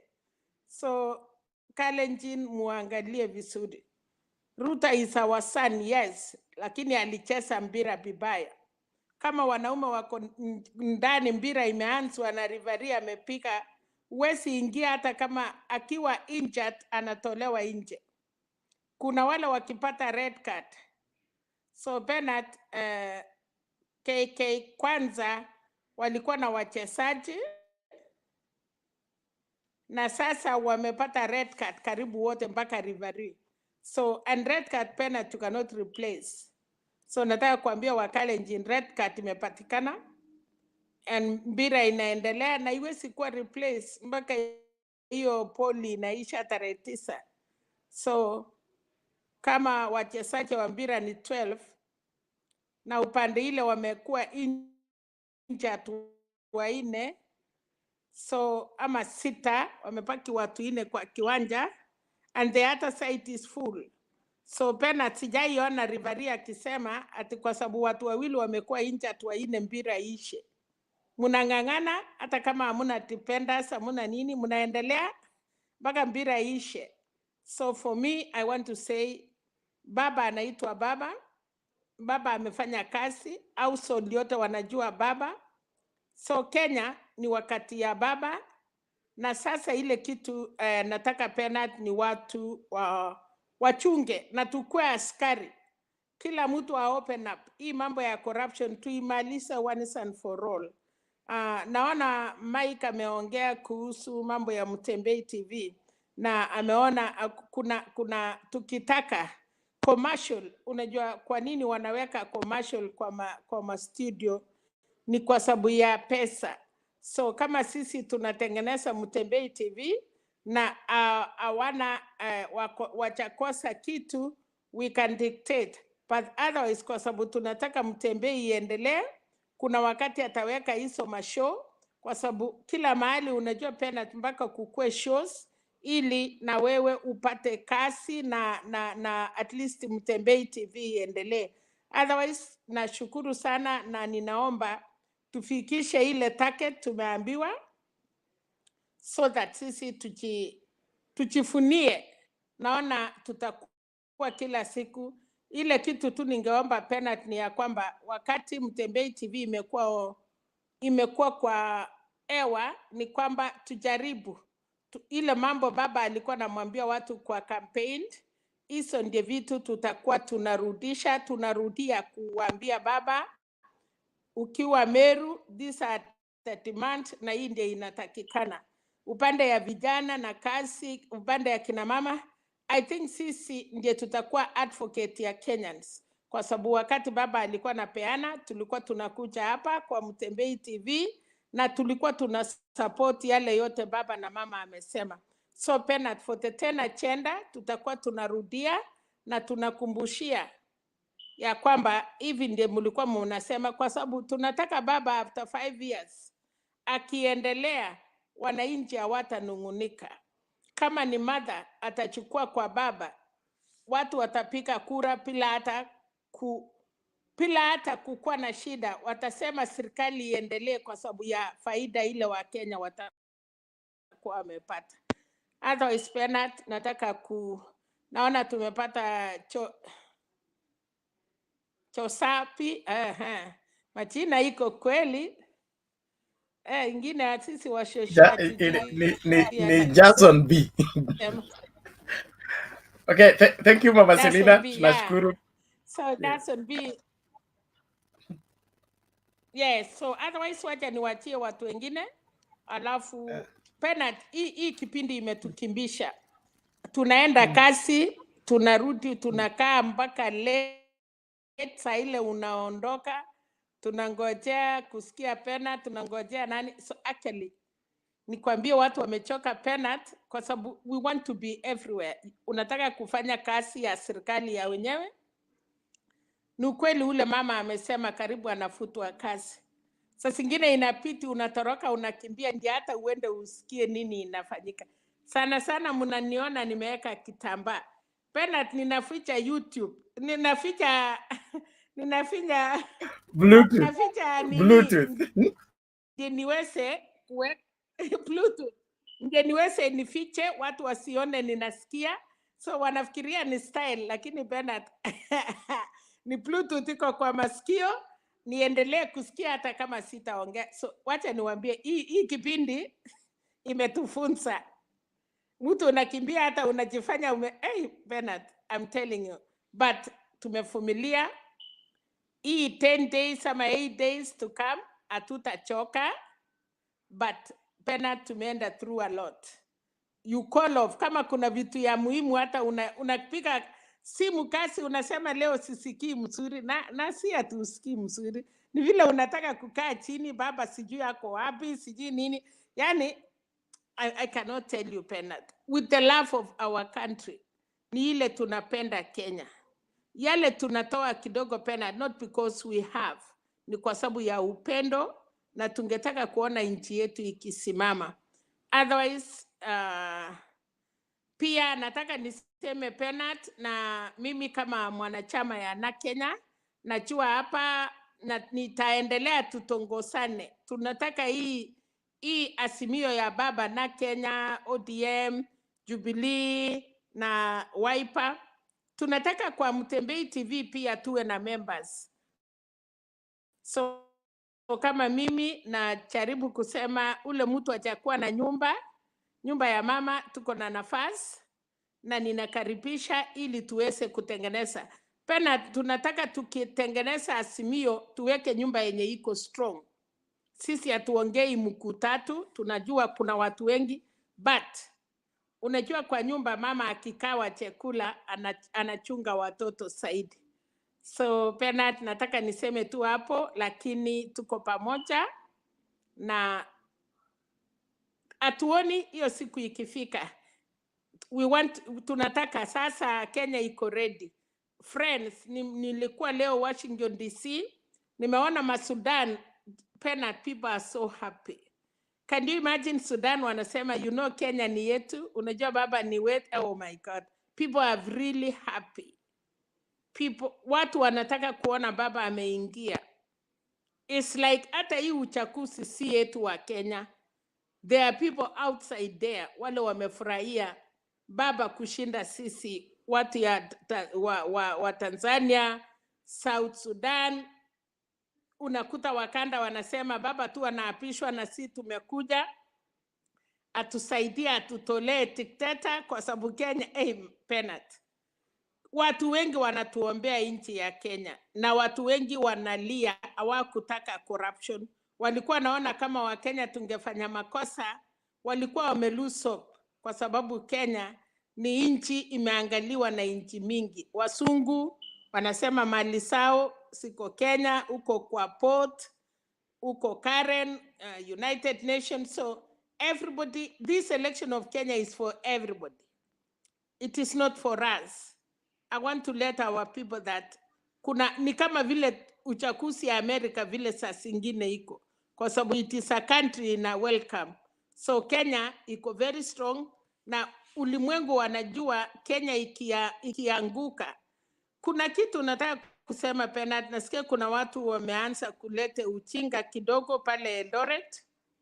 Niliona Puseki watu kama umeshindwa utashindwa. Hii maneno ya kutaka kwenda kupigana, kungoja watu barabara, kukata watu, that time is long gone. Munaenda kukatana na mkikutwa sasa mutaenda wapi? You know, this time Pena, serikali iko macho. Na tunataka kumwambia Matiang'i akuwe macho, ashike hiyo watu wote mpaka maneno kama vile Nakuru ilianza uchinga kidogo. Serikali iliamuka Pena na Nakuru imetulia. So tunataka kuomba Matiang'i angalie Eldoret, hiyo mali yote imefanyika, Nakuru kidogo, Kaptembwa hapo. Tunataka kila kitu irudi vizuri. Kama umeshindwa. Wait for another 5 years. Kama kuna kitu unataka kufanyia wananchi ndio urudi, tenda. Kama unashindwa, wacha wengine waongoze. Pena tunafikiria hiyo, mtu ause sera zake. Na kama wewe ni kiongozi na umeshindwa, kaa nyuma, si lazima uongoze every day. You are not the only person ulisaliwa ati wewe ni kiongozi. Tuko viongozi wengi. Lakini kuna wale wanatangulia na kuna wale wanakuja. So kama umepatiwa 5 years na hujafanya kazi vizuri, 10 years, step aside. Wacha viongozi wengine pia waongoze ndio tuone vile iko, kwa sababu Kenya itaishi milele na milele, ni sisi ndio hatutaishi milele. So leaders come and go. Kuna wakati ya wasee wamekuja na tunafurahia Pena ya kwamba kwa nchi yetu ya Kenya tukue na umri yote. Na sana naomba vijana wale wanataka kukua leaders of tomorrow. Ona vile mumepatiwa serikali, mumetusi watu, mpaka sasa mumeanguka. Otherwise kama mungeenda pole pole, serikali ni yenyu. Lakini madharau, ucheuri, matapeli, sijui hata hatujaisikia matapeli wakati yake, hata hatukujua hiyo. Hii vijana ndio wametuambia mambo mingi sana Pena. We did not know even.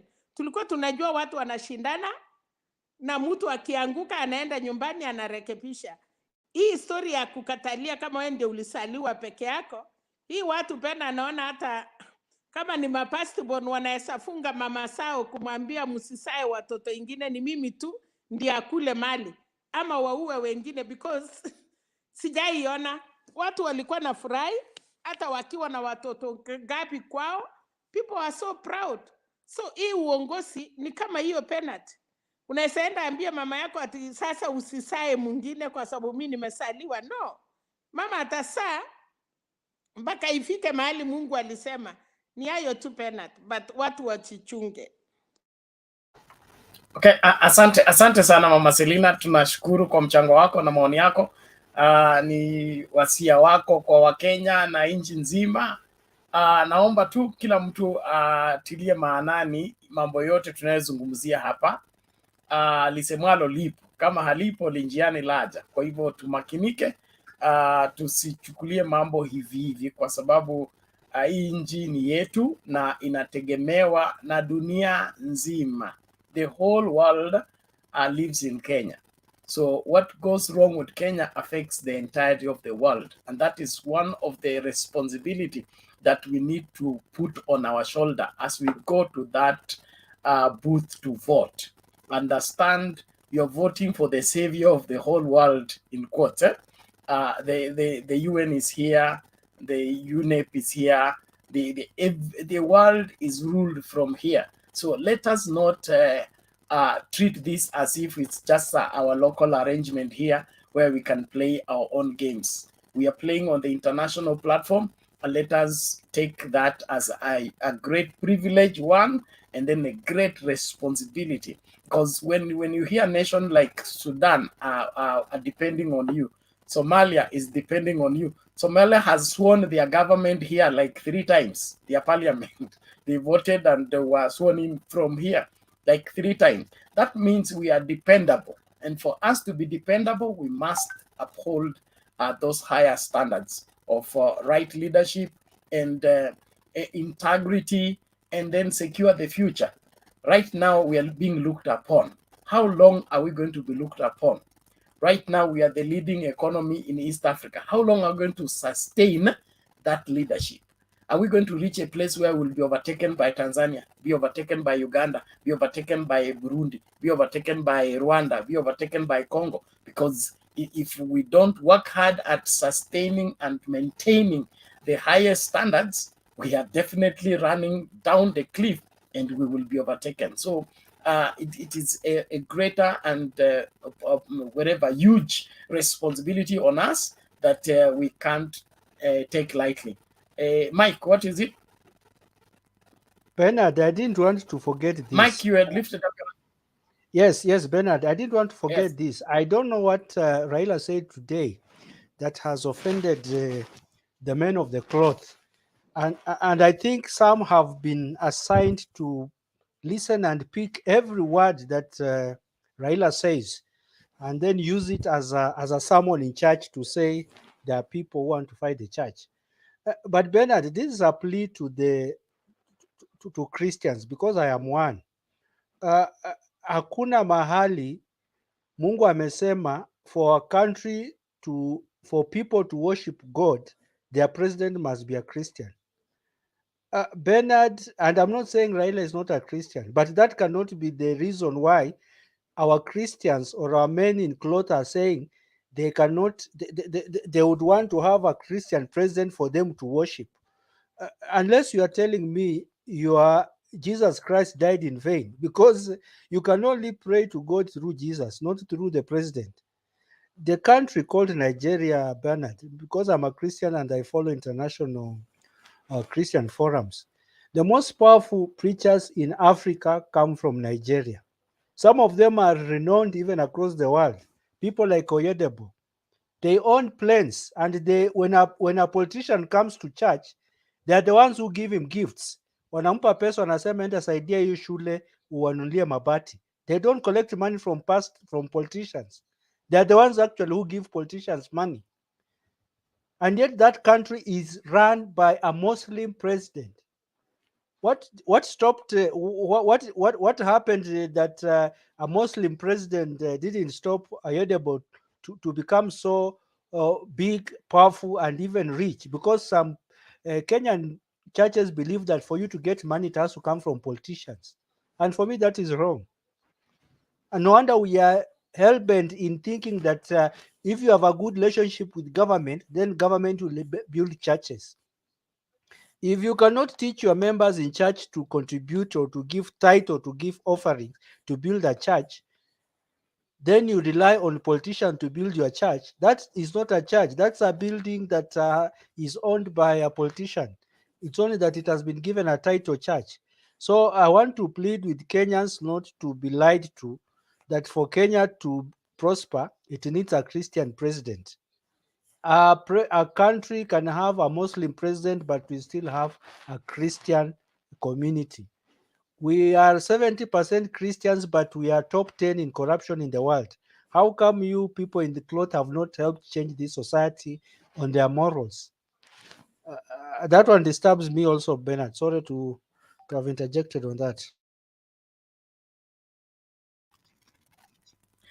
Well, thank you, Mike, for bringing that up. And like we have already said here before, in the interest of time, we'll want to do minimal contribution on that. But we have said here before that what the so-called men of the cloth are trying to do is nothing new. They are guns for hire.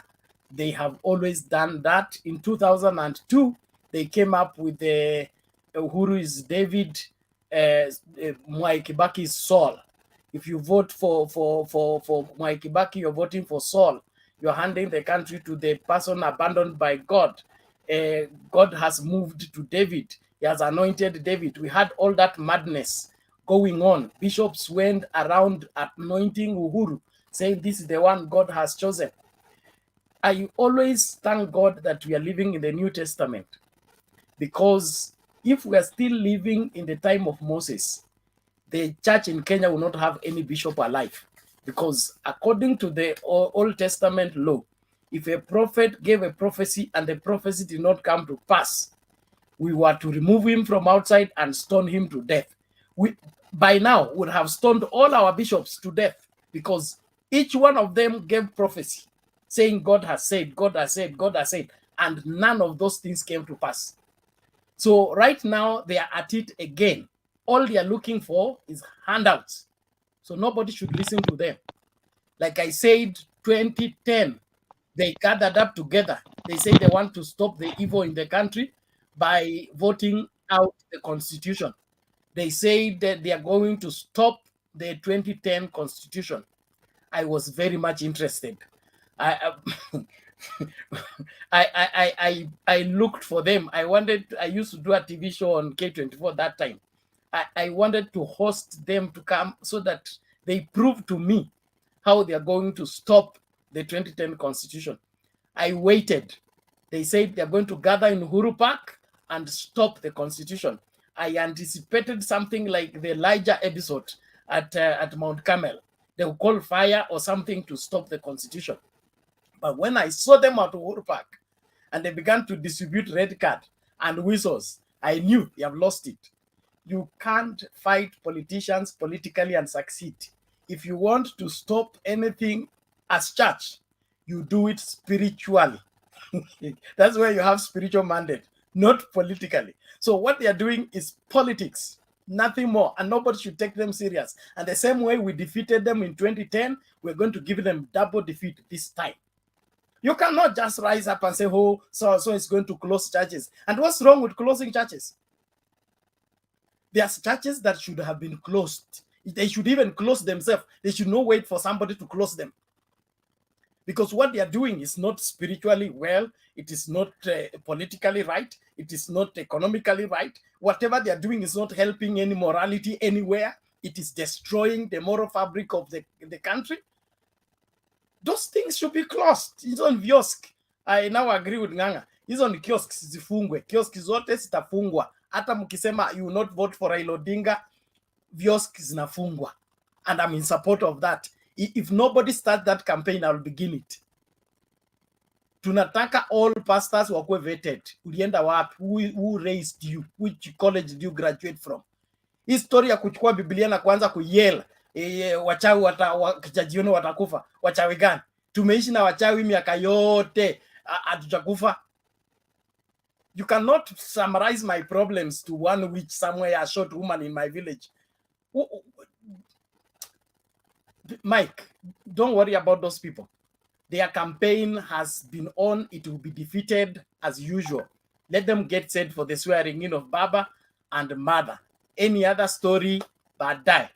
Naomba tuende moja kwa moja kwa Mundu wa Nyumba because we have kept him waiting for too long. Mundu wa Nyumba, go straight to your submission. Nisitaki kucheza video katikati. Thank you, sir.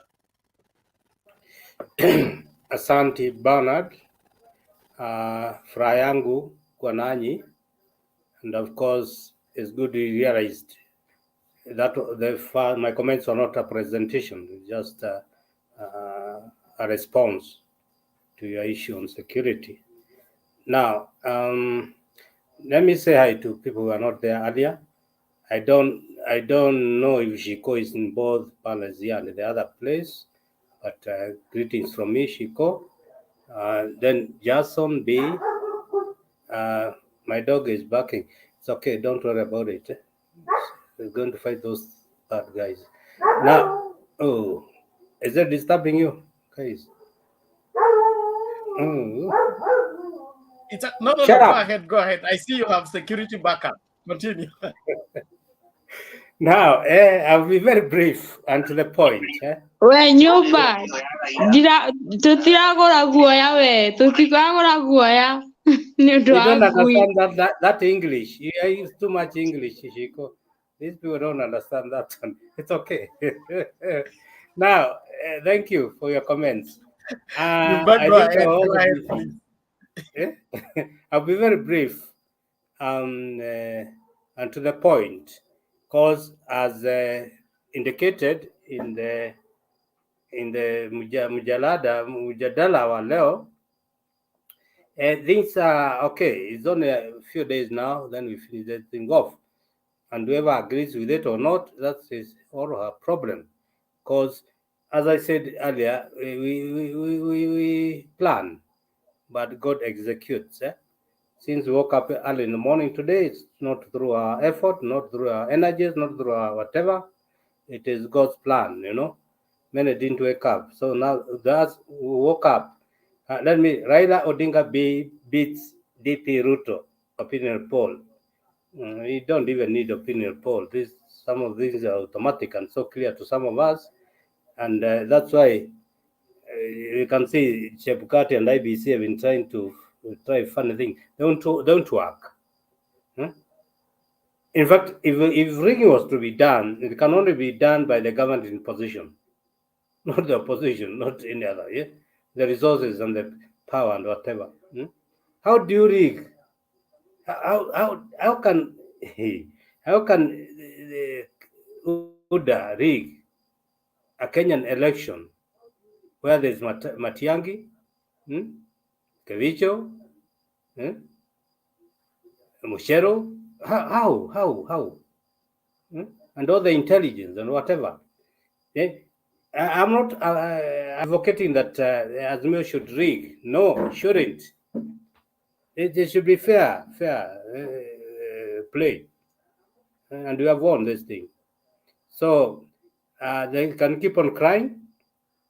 They can keep on disputing the polls as done, especially when they are against them. But that's the true picture of the position. And the only prayer is that, and I said, we as people, as human beings, we plan, God executes. There's not going to be a problem in Kenya. Even the issue I raised about security, it's not me, but God was giving me an idea how to handle it, and I handle it. It's not through my own effort, through my own brain. The guys took off. Now, so the opinion polls are right. This is the home stretch. It tightens, and it's going to be tighter every other day. As I said, the end result, and I don't want to argue about this. I said the end result will be 60 plus for Raila, but I think it's going 70s. But let me remain at the 60 plus. Ruto had given that a plus, is going to be lower than that a plus. Finally, it will be 20 plus, lower than 30 plus percent. In that, Jakayo has been very good to us. Wajakayo pale huko leta hii kura yote kuja Azimio pia. Hiyo umepata ya vijana, my sons and daughters, kuja leta. It's not too late.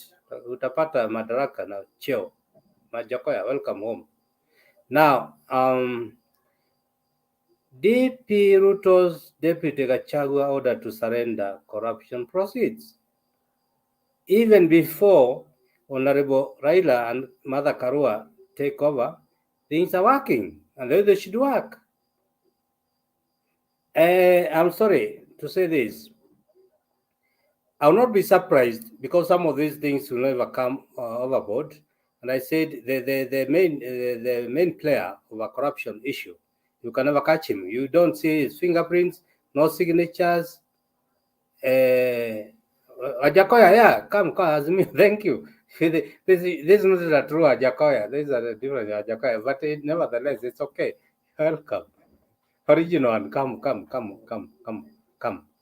baby, come. Now, what I was saying is that for corruption issues, which I've understood very well, I've seen them, you cannot catch the big fish. The big fish does not leave any fingerprints, footprints, nothing. But the small guys, for example, you'll find it that even GACHAGUA, the 7.2 billion, he got through fraud. Maybe he got 1 billion. The other billions he took to the owners. I'm not going to mention the owners. He's going to suffer at the expense of those owners of the corruption plan. He's just a small guy here. And I will not be surprised why he was picked as a deputy. It was for them to win and suppress these things. There's some very sensitive issues I may not talk over here. One time I got very disappointed. It's a news article. Like, do I care really?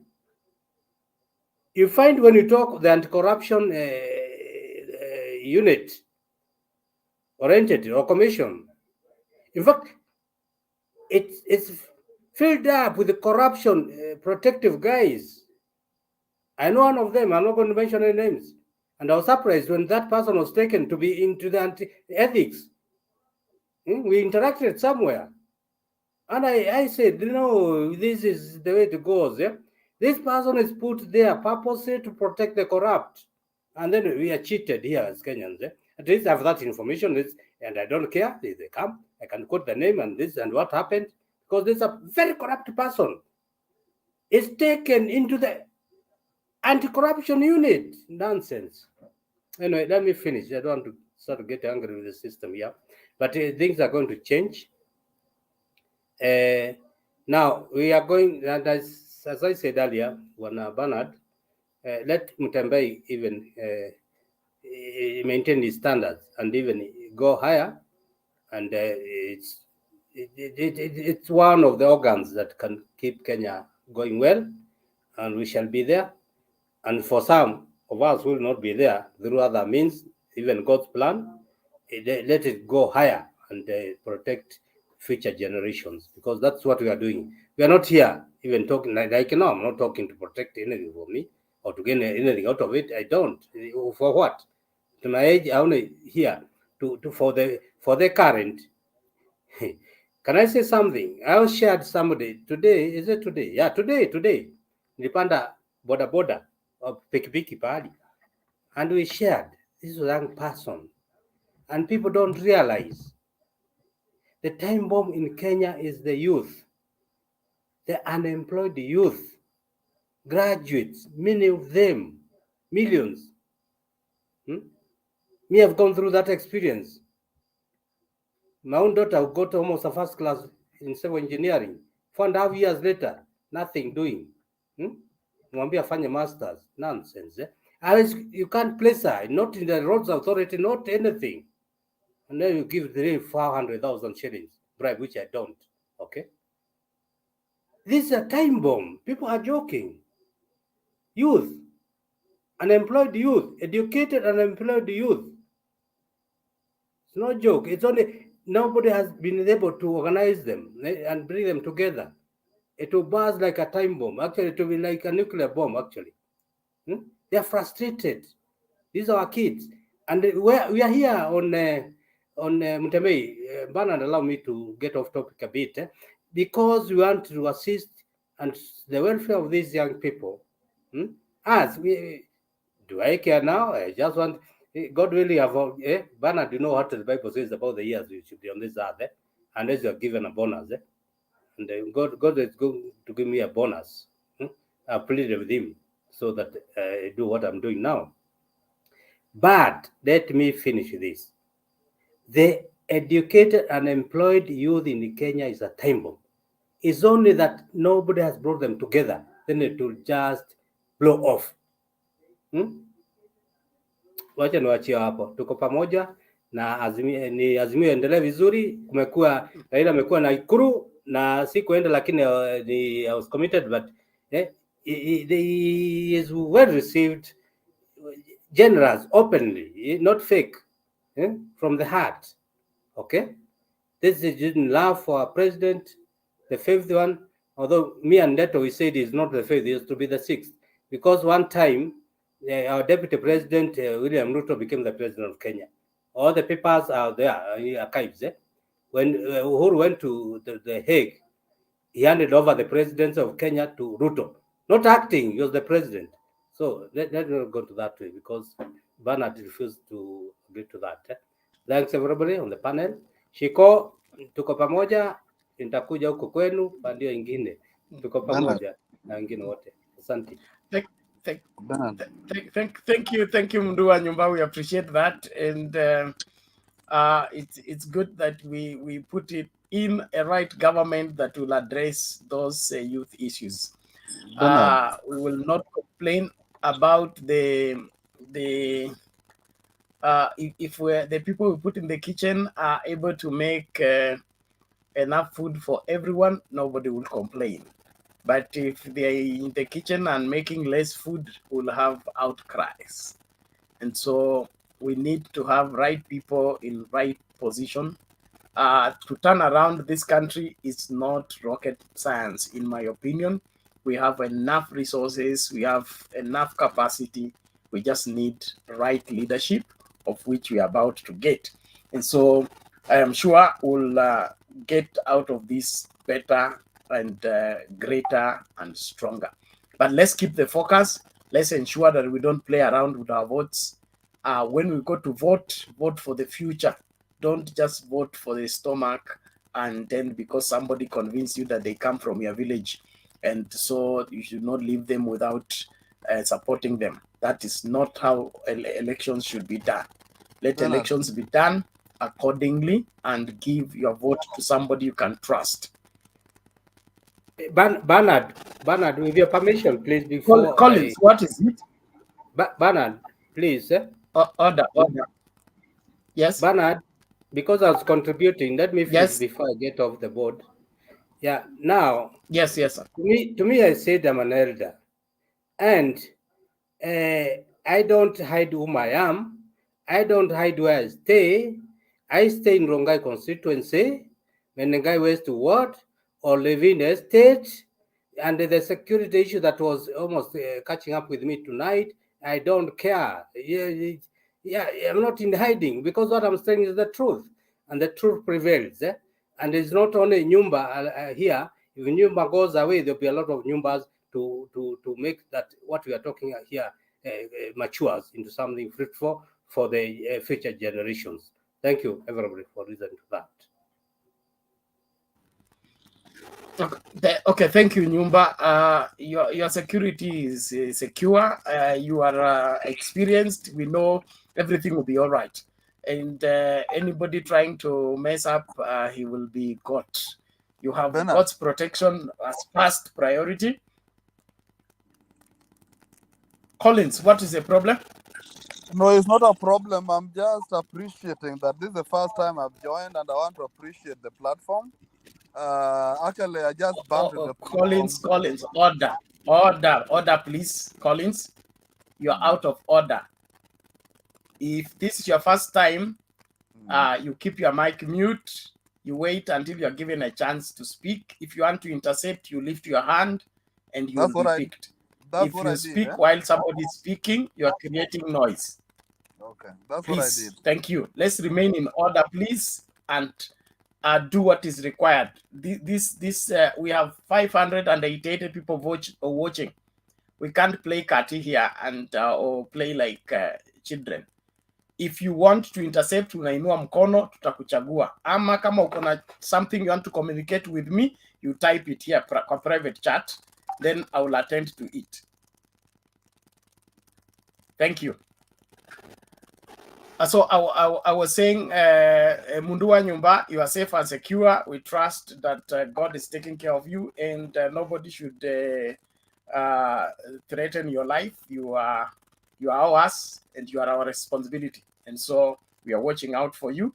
And if there is any matter arising, we will do an extra. We will go an extra mile to see to it that those spoiled people are taken care of by the required authorities.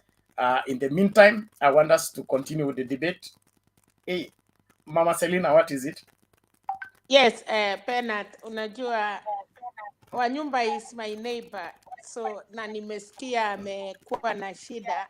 Saa nikasema wacha nimwambie pole, na at least ni mzuri kualert the authorities, kwa sababu tunajua kuna watu wakati huu wako na shida, wako na uoga, lakini nashukuru tumepita through that a lot, lakini kitu mzuri wakati huu ni kushika manamba ya officials ama security in case of anything, unaweka alert. And again, nyumba nilinunua king'ora na nikakuwa na king'ora.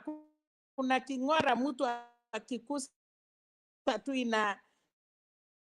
inapiga nduru na watu wanakimbia, na si pesa mingi. Kijana atakuonyesha ni kitu ya 5,000.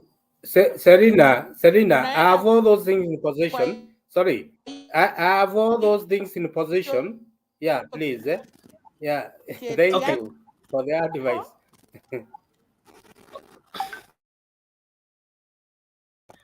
Okay, thank you. Please let's move on, please. Thank you. Let's make progress. I want us to relax, everyone. If there is any matter we want to reach out to Nyumba, we'll do that now behind the scenes. We can privately get through to him. And then if you have assistance towards that in terms of opinion or intelligence, you contact me. My number is everywhere on this channel. And then we can look into that. But kwa sasa hivi tunashukuru kwamba mzee wetu wako salama na ameweza kushinda hilo jaribu, na tunatarajia kwamba mambo yatakuwa sawa. Kama vile Mama Selina amesema, wakati huu kuna vitu vingi ambavyo vinatokea, na baadhi ya hizo vitu zingine ni watu kujituma, zingine ni watu kutuma, na ni mambo mingi tu, lakini kwa vyovyote vile the reality is that the government is in authority and it will take care of us. So don't feel threatened until you leave your voting place. Right now, be moving towards your voting place. Get closer to your voting polling station so that you will vote. And if you don't feel secure after you vote, you can go to safety. But as at now, don't relocate until you vote. If you are a voter in the village, stay in the village until you vote. Then come to the city. If you're a voter in the city, stay in the city until you vote. Then go to the village. Don't run around in the name that somebody told you this or that. Each vote counts, and we are determining how this country will be governed for 5 years. So don't play around with that. We need a great country for us to leave it for our children and for our children's children. There were people who were complaining about the state of my mic. I hope that is better. I have changed mics. Kuna mtu ameniambia hapa nipeleke mic yangu kwa fundi. It is usually sio fundi, ni story tu na baggers. Those people who don't want us to broadcast. So they can send a bagger to stop the audio or to stop the camera or just frustrate the show. But all in all, I want now to tumalize mkururo tafadhali. Maswali nimesuspend, interception nimesuspend. Mtu ana submit 2 to 3 minutes, tunasonga hivyo. Mkururo umekaa sana. We are almost going to the third hour, and there are people who have not said anything. So please, let's maintain the 2 to 3 minutes as we flow. And so next person is Shiko, then Jason B, tutafuata tuo mkururo namna hiyo. Let's get this fast.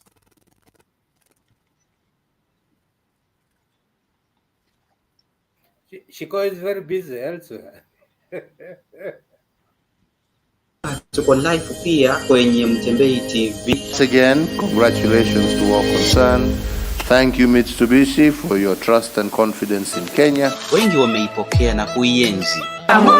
Wakati wa kihistoria umewadia tena tunapojisatiti kuingia maeneo tofauti jijini, mijini na hata vijijini. Tunaomba msaada wako, ufadhili na uwegezaji.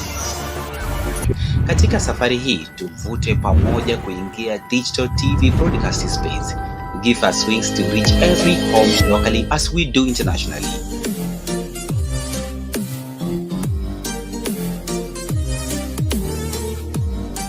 Mtembei TV, bold and true.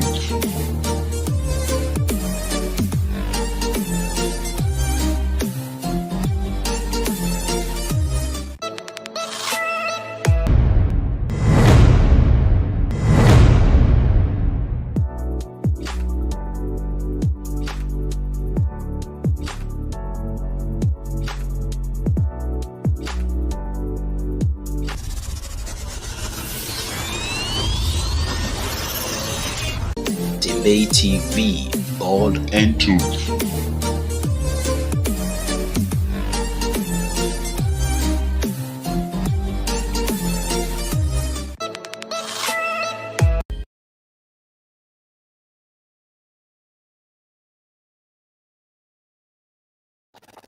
Okay, Shiko, you're welcome. How are you?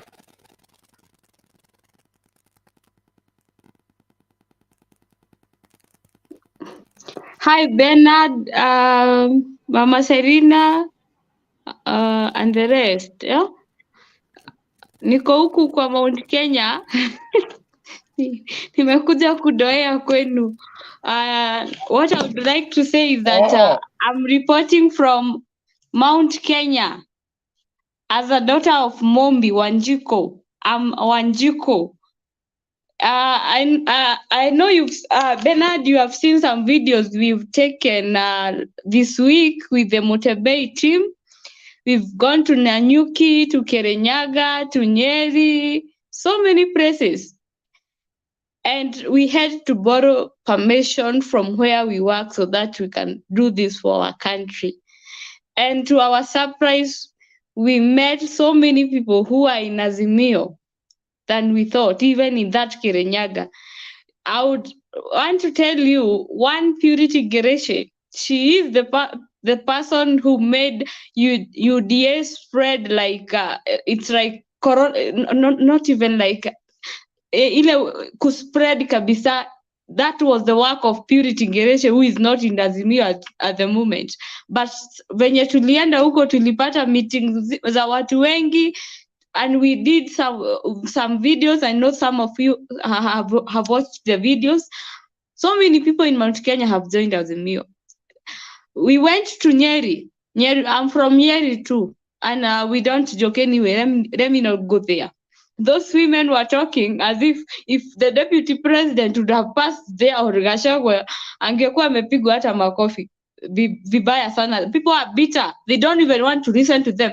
In fact, there was one lady who was taking a soda, and someone said that Gachagua will be coming sijui to do what in Nyeri town, and that lady said that usifanya nitapike nikikunywa hii soda. We don't want to hear about Gachagua.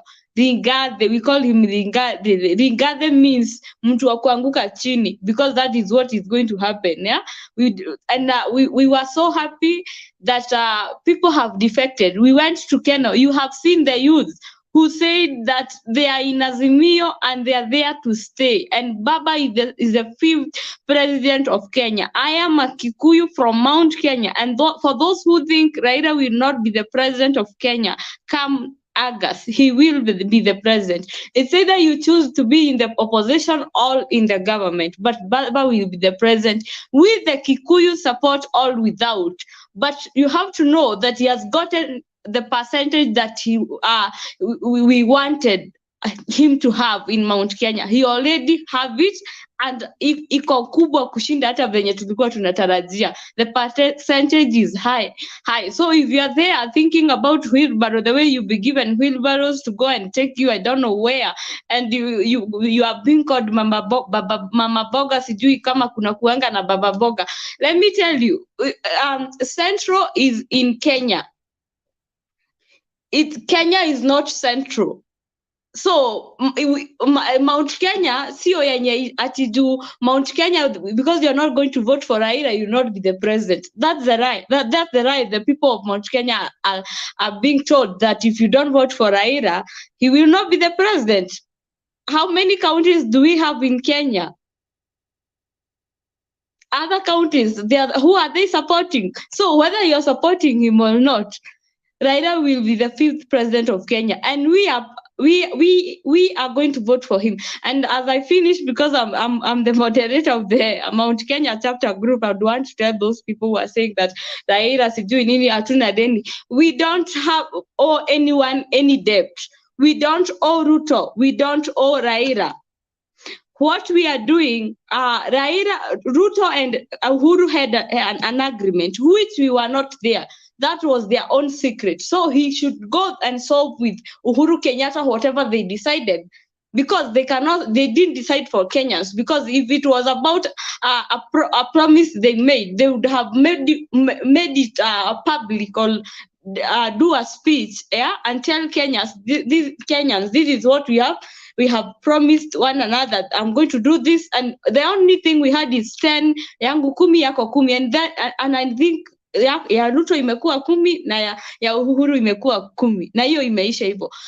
One thing we are doing, I personally voting for Raila, is for what he has done in our country. Raila has been detained. He has suffered for the sake of Kenyans. He has never been another thing. He brought the what do we call it? The devolution, and so many things he has done for this country. Remember, angekuwa mbaya when Kofi Annan came to washikane na Kibaki ndio kukue na amani. Raila angekataa ndio kukue na vita. But because of his heart, alikubali waongee na nchi ikakuwa sawa. The same thing with the handshake. So this man is the man who said Kibaki tosha. He said Kibaki tosha. And when Kibaki got an accident doing campaign, Raila is the first person who rushed Kibaki to hospital. Then he took them to the airport. And when Kibaki was being treated in UK, Raila was doing campaign for Kibaki when he was in hospital. If he was a bad person, you'd have said, now because this person might die or he'll be paralyzed, I will be the president. And he would have maybe told the people, support me, I become the president. So he's not selfish. So for us, me personally, me with my family, and so many people and my friends, we are appreciating Raila Amolo Odinga for supporting our son when he was sick, our red son when he was sick, and we want to take him home with respect. And the respect we want to give him is give him 5 years. The way he has been wanting to be the president, we want to give him those even 5 years to be the president of Kenya. And then he retires in peace.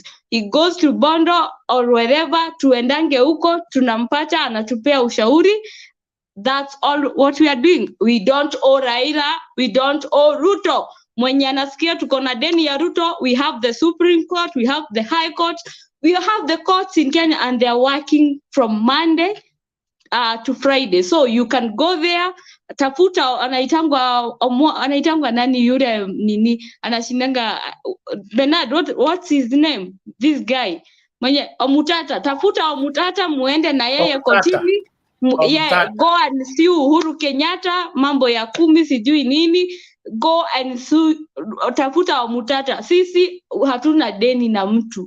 We are appreciating Raila for supporting our son when he was sick, because that was a show of kindness and selflessness.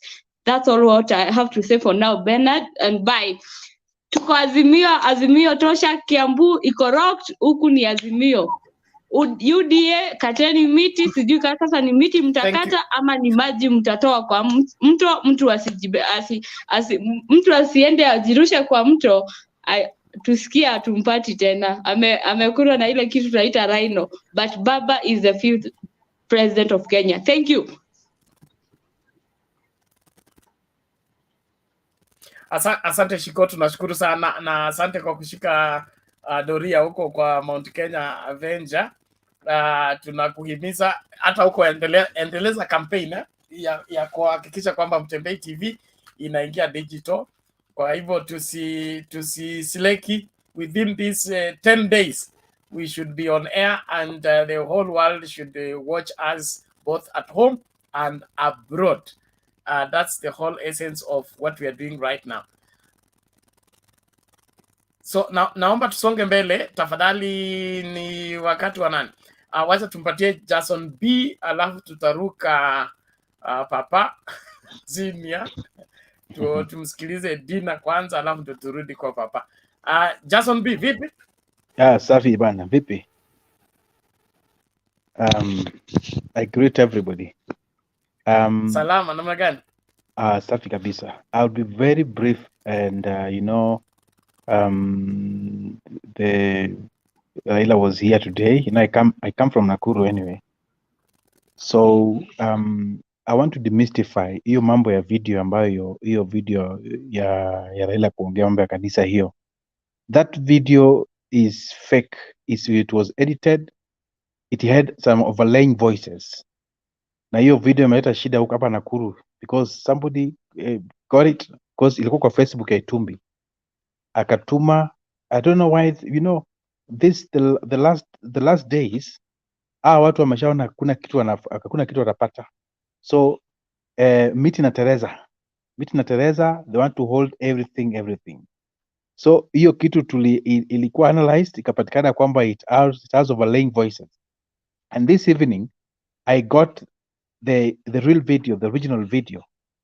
So hiyo ni propaganda isikusumbue. In fact, I went to the meeting today.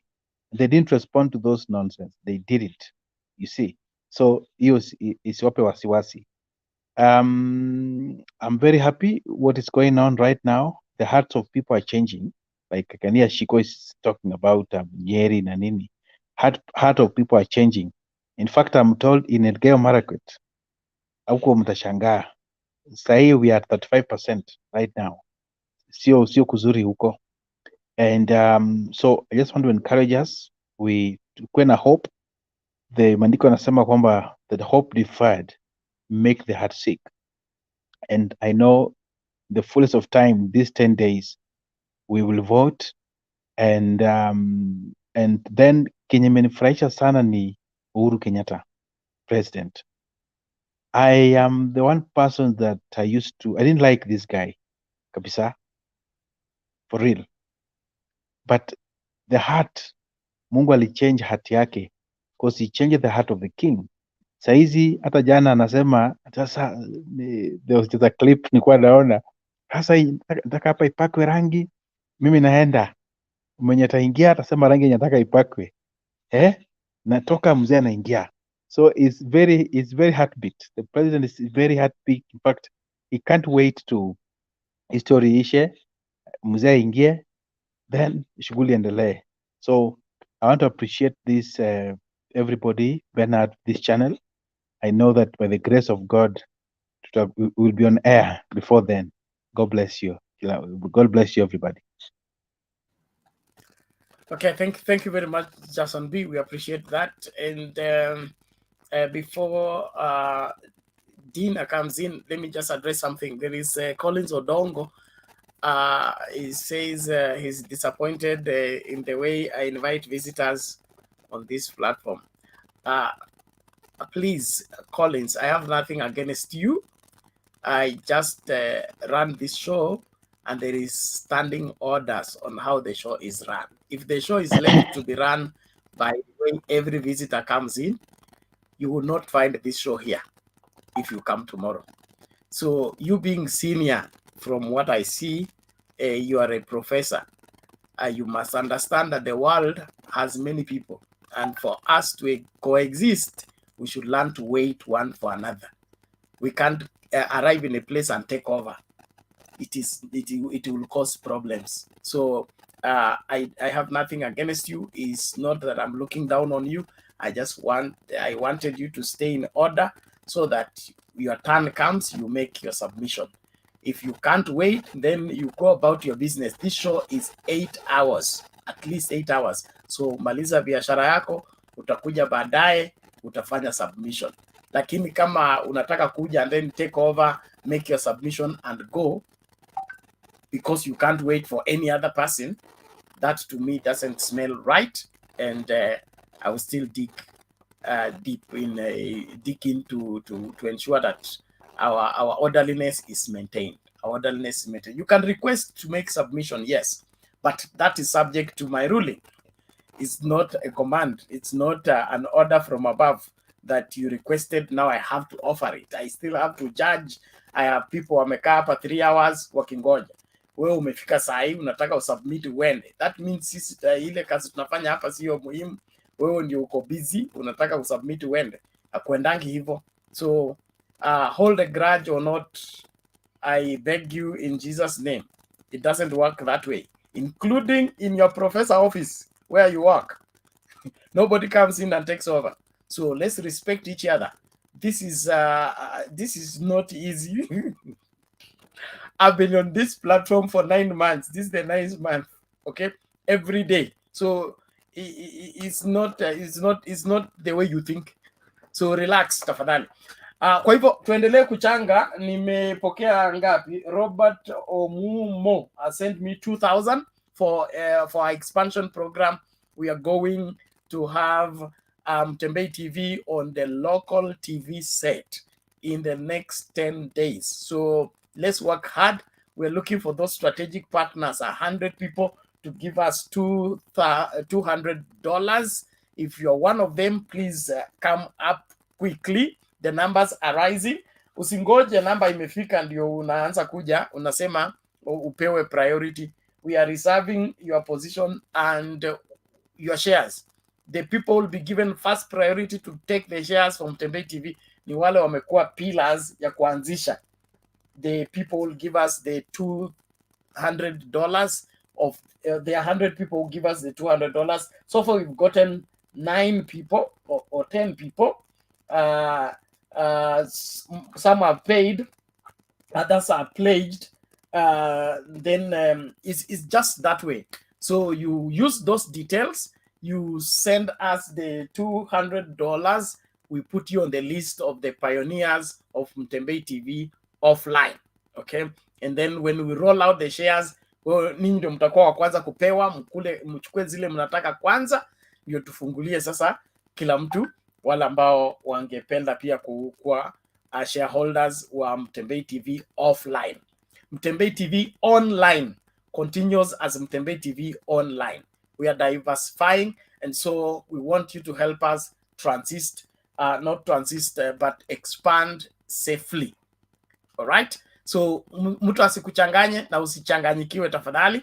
Use those details. You can send in any contribution of any amount, but the strategic partners are the ones that we are requiring that you pay the $200. You want to be a strategic partner of Tembei TV, the first pioneers of Tembei TV offline. You send us that $200 using those details, and we will put you on the first list of those who will get the shares as soon as the shares are ready.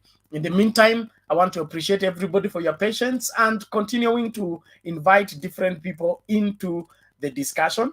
And at this moment, let us bring Kilana Dina to make her submission. How are you? Yeah, unmute. The mic is beside your name on the screen. Okay. Yes. Hello. Good morning or good evening. Kenyan time. Mama Selena, Barry. It's nice to see you, Bernard. I've been here before, but it was Tembe. That time it was too late for you in Kenyan time. So I want to be happy to meet you for the first time. And I've met Mama Selena. It's nice to see you. Here it's good morning, 7 o'clock. And I believe God has been faithful to us. And now I want to submit, and I thank God for my country. We've been living in fear, but now God is answering our prayers. And amen to that. I want to submit first I come from Kisii, by the way, partly Kisii and partly Mamboleo, Kisumu. So I'm really happy. I'm that person who gets scared, like Kenya is going to go in haywire. My parents are not going to be okay. But I'm very happy for Mutembei. Bernard, I can assure you, even before I talked to my family, they said there's this TV called Mutembei. My uncle was saying, then I said, I do contribute sometime, but he doesn't know that name. So he said, I never see you. I said, go and you will see my voice. So I'm happy in Kisii. You can see people defected from ANC, the MCA, 40 MCA. So much work is going on the ground, and we'll get there. Raila will be our president, and every Kenya will feel like a Kenyan. Not like I'm segregated because of where I was born, but I am part and parcel of Kenya. So that's what we are hoping for. And yesterday I saw Martha Karua speaking in Nakuru. I can't understand how they can't get the speech. The speech went into my heart, like my own mom is speaking to me.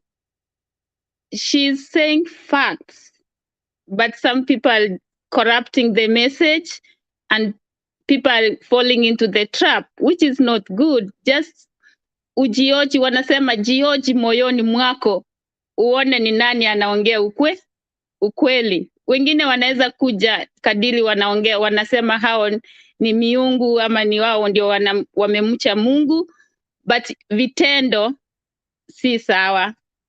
So that's why I'm asking our youth and our families and our friends, just listen to them. You can always know them by their actions and their speeches. Na jana niliona Sudi Mama Selina ana preach water, ana preach paraffin, anakunywa maji. Ameanza kusema ati watu waliitwa State House, na sijui kama mmeona hiyo clip, ati watu wameitwa State House, independent candidates from Rift Valley, na wamepatiwa pesa, wakaambiwa waende waharibu, wachafue Rift Valley. But in the real sense, my instinct tells me that is Sudi mwenyewe. Hao ni watu wa Sudi watafanya hivyo, si ati watu wameitwa State House. They are using just reverse psychology, ndio wa raise emotions za watu wa Rift Valley. But let's not go there. Even independent candidates are our brothers and sisters. If they are able to fulfill what our young country wants, why can't we go for them? Kama wanaweza kutosheleza na Kenya tunataka, kama wako na manifesto alafu wanadanganywa independent ni watu wa Azimio, which is not true. Hata kama wako Azimio si shetani. Azimio ni part and parcel of us. So Rift Valley people, let's not be cheated. Let's raise above the par and support the person whom you see there is a future. We will not afford to go into bloodshed again. And I saw Ruto also in Meru. I do follow you, by the way. I follow all the clips in Kenya. I never sleep sometimes. So I saw Ruto, is it in Embu with Gachagua? Then Gachagua is saying, oh, wameninyanganya mali yangu. Kama uliiba. Sasa ule mtu wa huko chini akishikwa ameiba kuku ama ameiba sukari kilo moja, anaendanga kulilia nani? Sasa ye mbona anatulilia? Arudishe pesa yetu. arudishe pesa, watu wapate pesa ya school fees, economy iende chini, ndio watu waweze kutembea. Na pia wakisema economy ya Kenya ni Uhuru amefanya ikaharibika, hata huku kwenye tuko economy imeharibika. Uwezi ukanunua kitu ambayo ulikuwa unanunua $50, sasa hivi unanunua $150. So Uhuru alikuja huku kwenye tuko pia akaharibu. Waache kudanganya watu. Na Ruto aache kulialia ati nilimsaidia. Kusaidiana kwao hatukuwa, walikuwa in closed doors. Saa hii kama kumedhoka anaanza kutuambia sisi hatuna cha kusema, we'll only vote and we'll vote Raila, then there will be change. At the same time Raila is winning. Naona Machakos, Ukambani wanasema inaitwaje, I can't remember how they call it. The opinion polls is going high. That is a hope. Before they were just abusing everyone left, right. But I don't know from 5 days from now what they will be talking. Apart from that, let's keep praying. Never stop praying. That's the only thing that can hold our country together. So that's what I can submit for now, Bernard. And be blessed. I'm still around.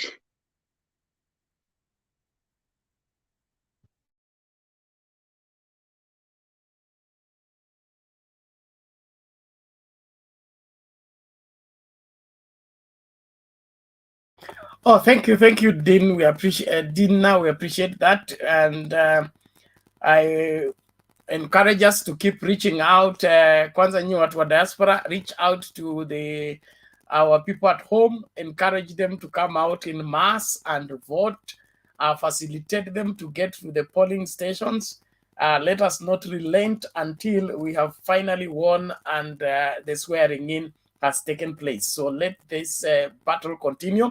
And like I've always said, please, let's move closer to our polling stations. Usikae mbali ukifikiria utachukua flight that night and arrive here in the morning and vote. It doesn't work that way. If they are traveling logistics, you must give sufficient time. So wale watu wanasafiri kuja kupiga kura, anze safari mapema, usingoje dakika ya mwisho. Na kama uko Mombasa na una vote Kisii, funga safari mapema. Mabasi zinaweza kuharibika ama kukataa kukubeba. Kwa hivyo funga safari mapema, kuja unyo, ufike aste, segemnage, ufike karibu na polling station in good time. We need everybody to vote. Yes, Dina, ulikuwa unasemaje? Nataka tuende kwa Papa Senior. Carry on, unmute and say what you say. Kilana, ama umemaliza? Sorry, it's like your network has failed or something.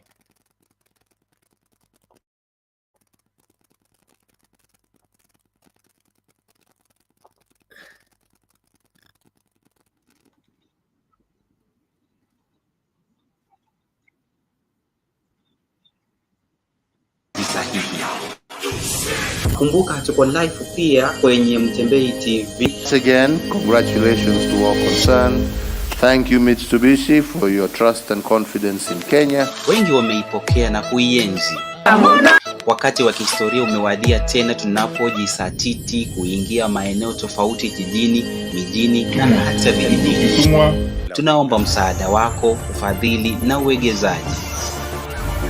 Katika safari hii tuvute pamoja kuingia digital TV broadcasting space. Give us wings to reach every home locally as we do internationally.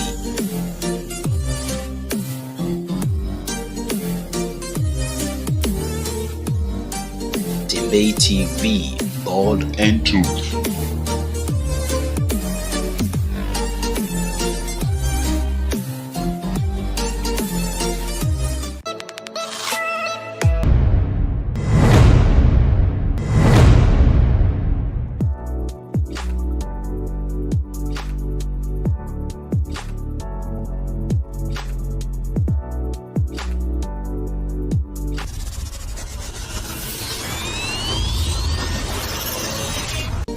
Mutebei TV, bold and truth.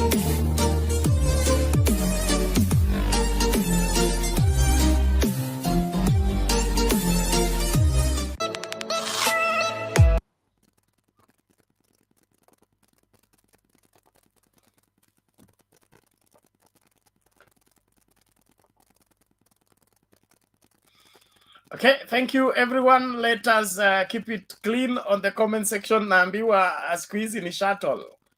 Basi sijui zilifanyikaje. Thank you for the update. Whichever means, hakikisha unasonga karibu na polling station. Papa Zini, baba alikuwanga Papa Azimio, saini Papa Senior. Karibu Senior. Thank you very much Bernard.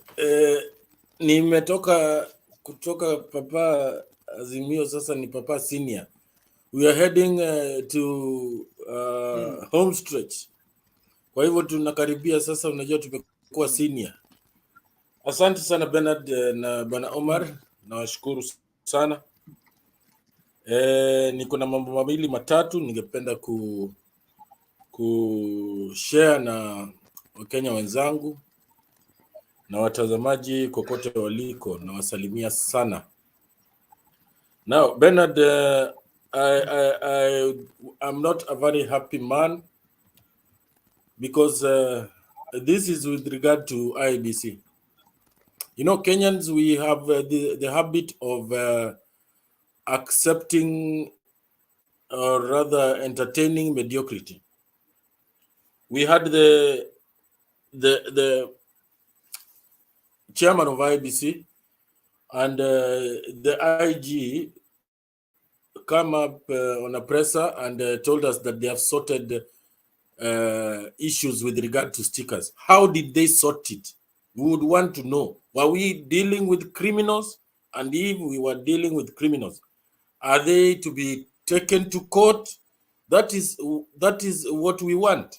As a country, we cannot just be entertaining that kind of mediocrity from people in offices who are supposed to be held accountable.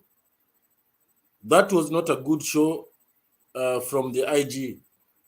And either they are sweeping things under the carpet and do not want Kenyans to know. That, for me, I feel that Kenyans have been shortchanged. Kenyans ought to be told what transpired, whether those people were criminals, whether those people wanted to interfere with the elections. There should be nothing to hide, because we just want to have elections. We want to have credible elections. We need confidence instilled. So that, from my point of view, it was a very, very, very mediocre. However, we can move on the issue of the forms that have been printed. And I mean, two set of forms printed for the same purpose. I hope that will be sorted tomorrow, because they have called for a meeting at 11 o'clock at Bomas of the 4 presidential candidates. But going to the response that one of the commissioners gave, I still feel like IEBC is having a problem with explaining themselves to Kenyans.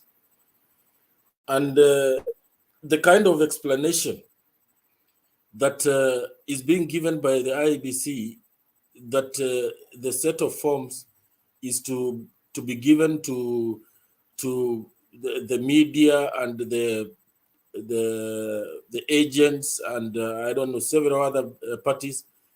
You know, this election is about choosing leaders. It is not about entertaining the media by giving them copies of the Form 34As. Yes, we need the media to highlight the running of elections in order to instill confidence and transparency. But there is more to it, because the forms apparently have different serial numbers. So why would you have the same form with different serial numbers? That is an issue. If you recall, during the first meeting of the chairman with the presidential candidates, Martha Karua highlighted that the agents be allowed to take images. Why was she saying this? The reason was that we do not want the results kind of changing to something else by the time they get to bombers. And it appears, in my view, that the commission is hell-bent on not allowing the agents to take an image, but giving them forms that they can carry away, which are not the authentic and a form that is going to bomb us. There is something not right about that. We either have that one form and agents, observers, and everybody else and the media be allowed to take an image, or we have no forms at all, because there is definitely something they're hiding which smells and it stinks. The whole issue stinks a lot. Moving on to the corruption. Corruption, we have had a very, very good day. Very good day because we have managed to start with 200 million from GACHAGUA. So we are fighting it very well, very well. There is also the Waita case that has gone the way of the state, and it involves land that is valued at about 430 million. So that is a good step, and I would want us to vote as a MEO so that we step up this fight against corruption. We have a lot of money in this country, and if we can harness the collections from these corruption cases and these corruption warlords, we would be able to move the country forward faster than we think. Yeah, and now maybe I speak on the opinion poll. The opinion poll, yes, we are ahead, but we could do better. We need to come out and vote en masse. Let us not just sit back and get comfortable with the opinion polls. We need to move on and tell a person try and get 1 or 2 more voters each and every other day. It is now home stretch, and that should be our focus. We should not relax because we know that our opponents are not very straightforward people. Therefore, we need to be very, very sharp and mobilize as much as we can. Lastly, the campaigns. The campaigns they're going on very well.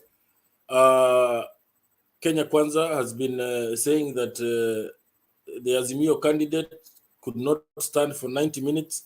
I'm surprised the Azimio candidate is walking all over in Nakuru, something that I might not be able to do, despite the fact that I'm probably 30 years younger than the fellow. So we are strong. We are 15 million strong. Let us get encouraged that we are on the right path. And that was very good. With regard to Kenya Kwanza is doing extremely poorly. I wish you could highlight some of their rallies, because the kind of paid up crowds, I think the money has dried up. They can no longer attract crowds that they used to attract.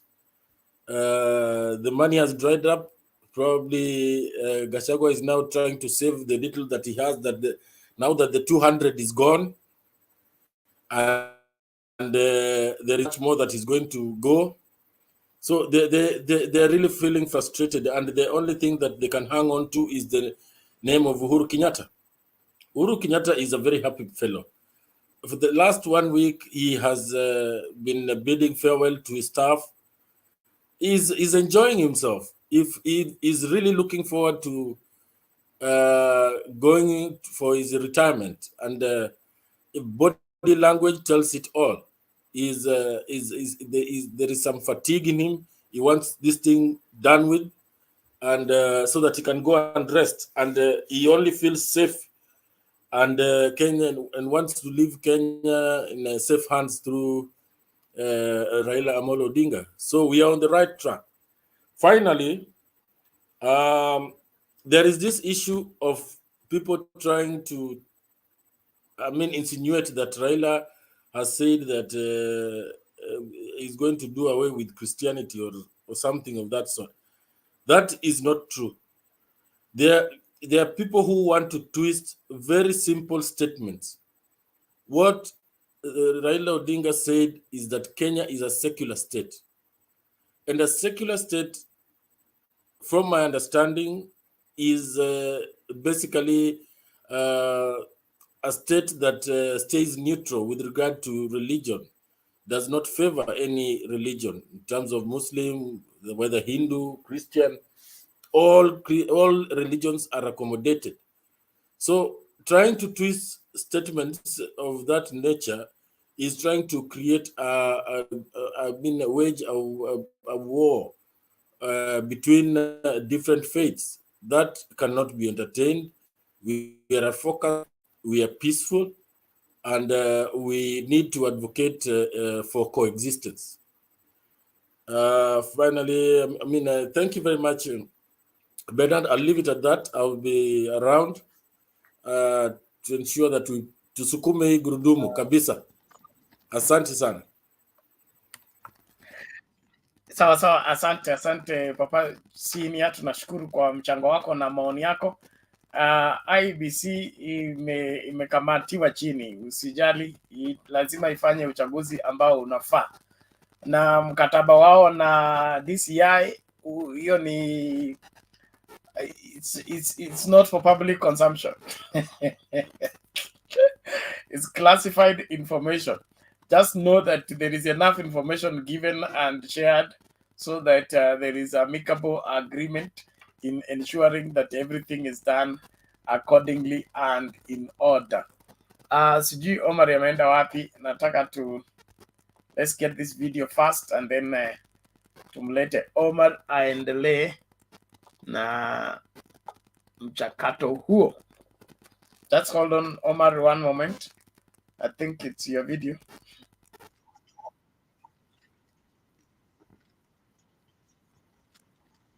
Katika taarifa za Iran Media na kumbuka kusubscribe. Aliyekuwa katibu wa chama cha Jubilee nchini Kenya, Rafael Tuju, amesema kwamba naibu rais William Ruto alilipwa mwaka 2013 kabla ya kumuunga mkono Uhuru Kenyatta.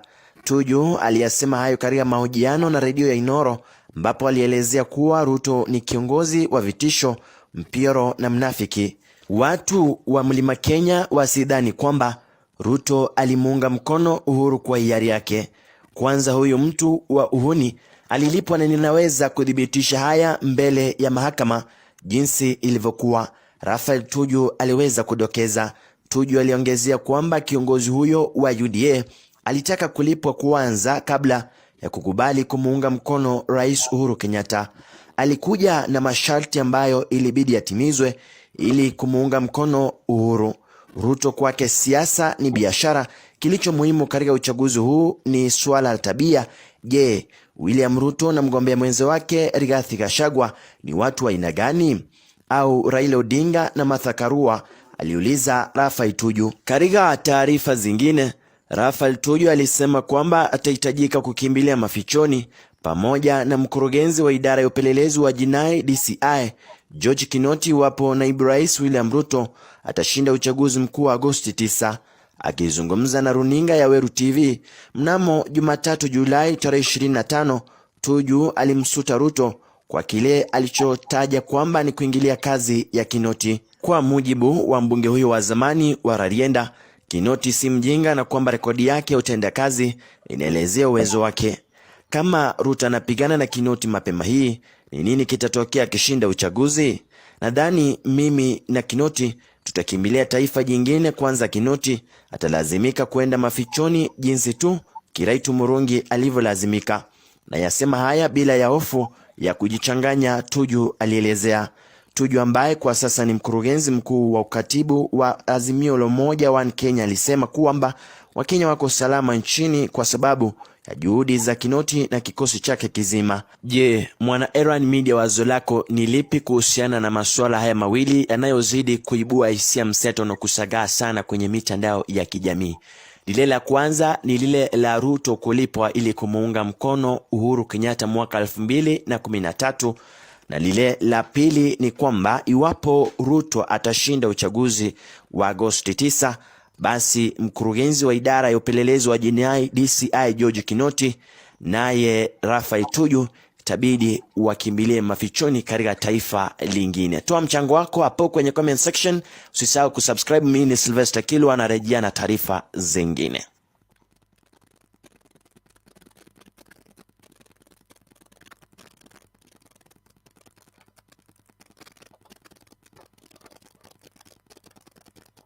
Okay, Bwana Omar, how are you?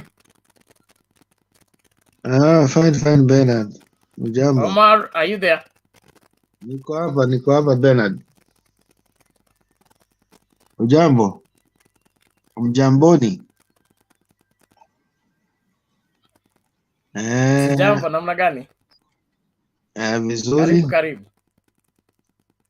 Leo Sijambo. mambo leo imenifurahisha. Sijui kwa nini Chebukati amegeuka, amesikizana na serikali. Lazima afuate vile serikali inasema. Imenishangaza sana. Na naona Bernard ulitupatia hope, lakini tunaona sasa wanafuata vile serikali inataka. Na kumini hivyo wakasema wametatua mambo yao, uchaguzi nadhani itaenda vizuri. Na nikizungumza kuhusu hii ripoti ya Tujo, vile tumeona video, tumeona, tuna hope Mungu atatusaidia, kwa sababu ni hatari kubwa sana hawa watu kushika uongozi wa nchi, kwa sababu wakishika uongozi wa nchi tutakuwa very dangerous sana. Hawa watu ni mamafia, kuanzia Ruto mwenyewe na Gachagua, wote ni mamafia. Hawa watu ukiangalia sura zao ni corrupt, sura zao inaonyesha, inatisha. Hawa watu wanaweza kufanya anything. Ilikuwa imejaa nchi, imejaa mauaji, hawatakuwa wanajali. Sasa Mungu atatusaidia tu tupate uongozi uzuri Kenya, kwa sababu Kenya tunaamini Mwenyezi Mungu hawezi akatupatia viongozi wabaya. Protection yetu, maombi yetu ni kupata viongozi wazuri. Na kulingana ingine kuhusu hii opinion poll, ni imetoa Ukambani. Mzee hayuko mbaya, naona ana perform vizuri. Ukambani miaka yote inakwanga block. Ukambani, Mombasa tunajaribu sana. Next najua itatoa sehemu nyingine. Wakati vile imeandamana tumebakisha na 11 days. Hiyo 11 days kama Wakenya kuchoose, wamesha choose. Kama wafuasi wa Kenya Kwanza, kama wamesha choose ni Kenya Kwanza, ni hivyo. Hakuna kitu tabadilika. Kama wale wamesha choose Azimio, ni hivyo. Hakuna kitu itabadilika. Wakenya wamesha toa msimamo wao, watapigia nani. Na Uhuru Kenyatta anaendelea na mambo yake, kuzundua mavitu mwisho kabla aache power. Hayuko mbaya. Tunaona pia anaambia Wakenya ukweli. Huyu jamaa ni mrongo, mnafiki, na Wakenya wanaanza kujua sana wale wamedanganywa sana ni kutoka Mount Kenya. Tunaomba sana upande hiyo, watu upande hiyo wafungue macho, kwa sababu kila kitu huenda na urongo na ukweli, lakini sasa hivi Wakenya wameshaanza kufungua macho, wameshajua ukweli iko wapi. Na leo nimeona rally ya Kenya Kwanza na Azimio nafurahi sana, kustop kwao ni mpaka tarehe 6 mwezi ujao. Hiyo ndio tunataka. Leo tumeona walikuwa Central, walikuwa Meru, kutoka Meru wakaenda Nyeri, after Nyeri wakaenda Murang'a, kutoka Murang'a wakaenda Kiambu, wakaenda Embu, wamezunguka Kirinyaga na wakakuja kumalizia Nakuru. Wamekampeni sana, hiyo tunashukuru sana kampeni yao. Sasa nadhani next wataenda Ukambani, kesho wataingia Ukambani upande ya Kalonzo Musyoka. Sasa hiyo ni rally watafanya Ukambani, wataka wazunguke Kenya mzima, hii mwisho lala salama. Wakitoka Ukambani waende Western, wakitoka Western wapitie huko sehemu ya huyo Eldoret, Ruto, nasikia wataingia huko Azimio. Wakitoka huko waende Coast, hiyo ni lala salama. Wakitoka Coast wapitie Northeastern, wakipitia Northeastern sasa ndio wakuja wamalizie Nairobi. Hiyo naona kampeni yao tactic iko sawa. Na Bernard, nimeshukuru sana na kufikisha message zetu. Raundi hii tumeamua kukaa na hao macho kuhusu hizo makaratasi sana hizo makaratasi nilisema Bernard, naona inatimizwa ile mambo nasema. Watu kupiga 2233 hiyo lazima fikisha habari Bernard, hiyo lazima watu Azimio waangalie. Alafu ile kitu pia muhimu sana katika kila police station Bernard, fikisha habari, tukue na maagency wengi. Maagency wengi ndio wanachunga kura. Tunashukuru sasa tuko na serikali, lakini tusitegemee kila kitu serikali Bernard. Tukue na maagency wengi wale wa kuchunga hizo kura. Raundi hakuna mchezo. Kuangalia hizo sijui form A sijui B, hizo ilikuwa na ukora hizo book hizo, hapana. Kura kupigwa 2233 hapana. Hizo mashini ziangaliwe vizuri, na kila boda, kuanzia boda ya Somalia, Ethiopia, boda zote hakuna kitu inapita, kwa sababu janja Bernard inatokezea hapo mpaka kwa bahari huko. Sehemu wanakooa, tunajua wanakooa. Hakuna raundi Bernard, wakipiga kona tunapiga nao kona, hakuna mchezo. Na nafikiri siku hiyo nitakaa na tamosi yangu na kiti, watu wakisonga na mimi nasonga, niko na tamosi hapo na chai, nitalala kituoni Bernard, si mchezo. Sasa I think wasiwasi yangu ilikuwa tu hapo Bernard, hizo kura tusifanywe mzaa kama hiyo miaka yote tumeibiwa. Raundi hii kuanzia maagent waekwe wengi. Raundi hii kuanzia hizo makaratasi ziangaliwe vizuri. Raundi hii kuanzia watu wale kunasikia sio wanapiga 2233 waangalie mkono. Mtu akienda kukatia hiyo karatasi anaangaliwa Bernard. Hiyo siri fikisha. Nimeshaona mchezo kama hiyo. Mtu anapatiwa karibu karatasi kadhaa. Hiyo lazima hii uchaguzi itaisha. Mtu akipatiwa karatasi lazima anaangaliwa paka wakati anaenda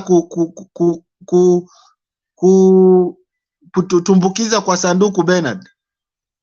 Maagency lazima tukue wengi, tunaangalia kuanzia kukatiwa kwenda ana mark huko, tunaangalia mkono yake anatupa moja. Yani round hii Bernard, hiyo tu Bernard. Kwa leo sina mambo nyingi, lakini leo nimeona government inafanya kazi, imeamka.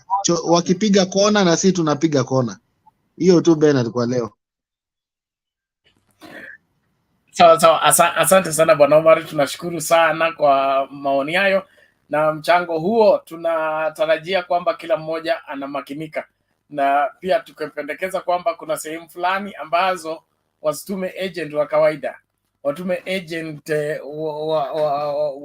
wa security, ili mtu akileta kizaza anakamatwa juu kwa juu. Kusikue tu na uniform ordinary agents. Kuna section ambayo tutahitaji security ambayo iko powerful.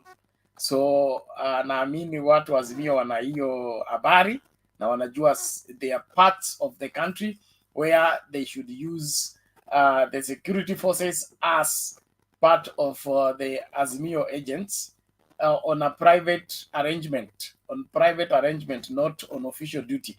Najua hiyo italeta siasa hapa wakisema askari, kuna askari, si askari wote watakuwa deployed that day. Kuna wale ambao watakuwa off duty, they can be engaged as a private security officer who is on duty as an agent to ensure that no malpractices takes place within the polling station, beside hao wengine ambao wanaweka hiyo security nyingine, ili mtu akijaribu kuleta kizaazaa na anza kurarua makaratasi mingi, inakuwa anachukuliwa juu kwa juu mapema, na tunalinda kura zetu. We really want the voice of Kenyans to be respected and heard in these particular elections. Thank you, all of you. There is somebody suggesting that we should try Ruto. What have we been trying for the past 10 years? We've been trying Ruto. Ruto has been tried. He has been found wanting. That is why we are rejecting him. So which trial? There's no more trial for him. Asham makalia mutiani akaanguka, arudie class. So we try him. He should go and try again in his attempt of performance, and then we'll consider him later. But for now, ashaanguka mtiani. Yes, Kilana, sema. Bernard, hata wacha nianze na wewe. Si ati hiyo wanasema tujaribu Ruto. Ruto amejaribu miaka 20. 20 plus. He's been there and he has done nothing. All he's been doing is grabbing and grabbing. Appetite for wealth. So hakuna vile tutamjaribu. Yeye sasa ni kumuzika katika kaburi la sahau. Hata si ati akaribie State House. He has a revengeful heart that I've never seen in this world. I'm very sorry to say. I don't know. I didn't see Lucifer, but he's next to that, I think. Hakuna mtu ambaye anaweza mjibu hata kama unadharau mtu aje. He has the audacity to abuse the president, then he goes back in Meru or in Kikuyu, then start asking the president, my friend. What type of hypocrisy is that? He's very lucky. The president is a forgiving person, I think. If it was another country or another person, Ruto will not be alive. He will be in jail. How much economic crime he has done to us, to our parents. They can't even afford anything. Every day, things are changing prices. People go to shop, and then you get to hear, oh, today again, the price of sugar is different. Really? Even if he's a Christian, amevalia ngozi ya kondoo na hata hawezi hurumia watu ambao walio chini. I can't. Na hiyo akusema ati mwenzangu amesema ati wachunge mipaka. Wewe unacheza na Wakisi. Matiang'i hawezi kumwacha. Tukishasema tumesema. Tunakanyaga chini hata kama ni kifo. Hiyo mipaka yote Matiang'i atafunga. Hiyo hasira yake Ruto atajua Mkisi ni nani. Now it's not like he's going to intimidate Matiang'i. Matiang'i is learned, he has the ability. Si ile ya kumnyamazisha na kuanza kutusi kila mtu alafu mtu anajikunja anasema ho akikuwa president nitakufa. Kwani si kila mtu amekufa? Wengine walioenda mbele yetu si wako wamekufa? Tutakufa kwa sababu ya inji yetu, si ati sababu ya Ruto. Because if we come here, people have ran overseas because our countries, but we want to come back. For me, I want to come back. I don't want to be here. I want to come back and be in my country where I am free. I can do anything. I don't need a visa. I don't need anything. I don't renew my passport. I'm sick and tired of this country. I want to come home, and what we've learned here is what we want to bring. Not I come there, I want to do something, pay something small, pay something small. We want a straightforward country. Our country is really God blessed. We have rain, we have good soil. Do you imagine overseas here, you can't survive without iron tablets, you can't survive without vitamin D, vitamin C. While I was back home, I never knew about there's vitamin C, there's vitamin D, because our vitamin D was natural. I just want to come home and that's it. I've been a free country where I don't even buy vitamin D. I just want to get it natural from the source, not from the pharmacy. Alafu nilikuwa nakuambia wacha kucheka. Ni ukweli. Ikifika season fulani unaanza tu kutafuta madawa, Kenya mimi sikuwahi hata jua, nilikuwa naishi huko Nyakach. Sikujua hata naweza tafuta vitamin C. Unaota moto ni electricity. What's that? Haya, na nilikuwa nasema Bernard, ambia vijana wasiuze nini ID, sijui electoral card ID. Nimeona wakitangaza huko, Chebukati alikuwa anasema watu wameanza kuuza. Unauza nini? Unauza right yako. Shilingi 20 utapatiwa ukule leo iishe, lakini huyo mtu umeweka hapo atakula mpaka kidole chako cha the small finger of your feet. Na hata wajukuu wako watakuwa bado wanateseka na hiyo $20 yenye unataka kukula. Let's be vigilant.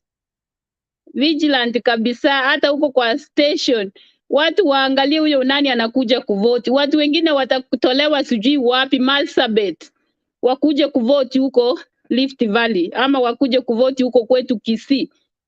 Mtu mwenye mimi simjui, because we know each other. We are not like overseas, you don't know your neighbor. We know people 10 kilometers, 11 kilometers. You know who is from your community and who is not from your community. And those ones who will be buying ballot papers, just buy it at your own risk, because you will lose your life and Ruto doesn't know you.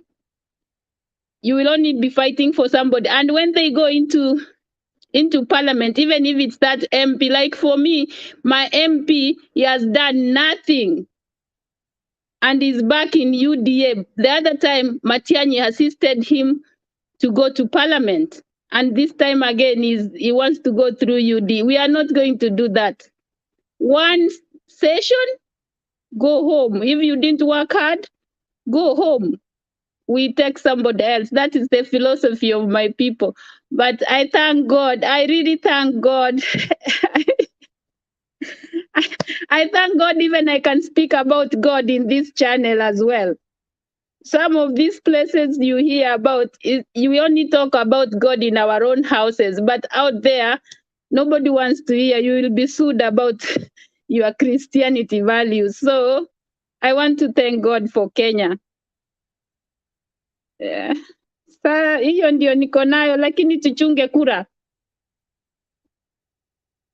Hata wazazi wetu Asante sana kwa hata wazazi waambie. Hata mimi nashinda tu I was very happy when my uncle said about Mtembei TV. Na ako huko Ushago anasema kuna hii channel, nikashanga. So you are doing well. Thank you so much. We appreciate that. Na uko na point mzuri, mtu asiuze kura yake, usiuze ID yako. Utapewa shilingi 200, itakuwa hivyo unaenda kuteseka miaka 5. Tafadhali kuwa makini, hakikisha kwamba unatumia haki yako kama Mkenya kuchagua kiongozi ambaye anafaa. Sio bora kiongozi, lakini kiongozi bora. Kiongozi bora katika maadili, kiongozi bora katika maono na sera. Mtu ambaye anaaminika, si muongo, si mjanja, si mkora. Chagua mtu anayeaminika, ambaye anaweza kulinda maisha yako na maslahi ya umma. kama mtu hawezi kutunza kama vile alivyofanya katika ofisi iliyopita, hivyo hivyo ndio atakaenda kufanya ukimpatia ofisi nyingine. Biblia inasema mtu ambaye ni mwaminifu katika machache atakuwa mwaminifu kwa mengi, na mtu asiyekuwa mwaminifu kwa machache hatakuwa mwaminifu kwa mengi. So kuangalia watu walipokuwa kwa ofisi walifanyaje. Kama mtu alikuwa deputy president, alifanyaje hiyo kazi yake? Ilisaidia vipi inji? Aliweka maslahi ya inji mbele ya maslahi yake lini, kivipi? Kama hawezi ama hakuweza, basi usimpatie promotion ya kumuongeza ofisi nyingine, arudie kama anaweza ama ajaribu siku nyingine. Nashukuru watu wa comments, tafadhali let's keep it clean. Kuna nani huyu Paul Kamau, naomba tafadhali fanya mjadala, wacha kupeana story ambayo wewe hata mwenyewe unajua haiaminiki. Okay? Kama kuna serikali ambayo ilifanya maendeleo mengi na kusaidia nchi kusonga mbele, ilikuwa inaitwa Grand Coalition Government. There has been no government that has broken that record until now. So if you think the Grand Coalition Government did not perform, just look at the new constitution. It was achieved during the Grand Coalition Government. Look at the devolution and the transformation it has brought on this to this country. It was achieved during the Grand Coalition. So if you think William Ruto has performed better, you want to promote him, you can even move to Sogoi. He has a farm there for chicken. He can hire you, then you mutumikiane huko. Lakini kulingana na vile ameperform 2013 to 2022, William Ruto has not impressed me at all. He has not shown himself as a leader. He has not shown himself as mature. He is young, he's immature, he's childish, to say the least. He's always crying and blaming everybody.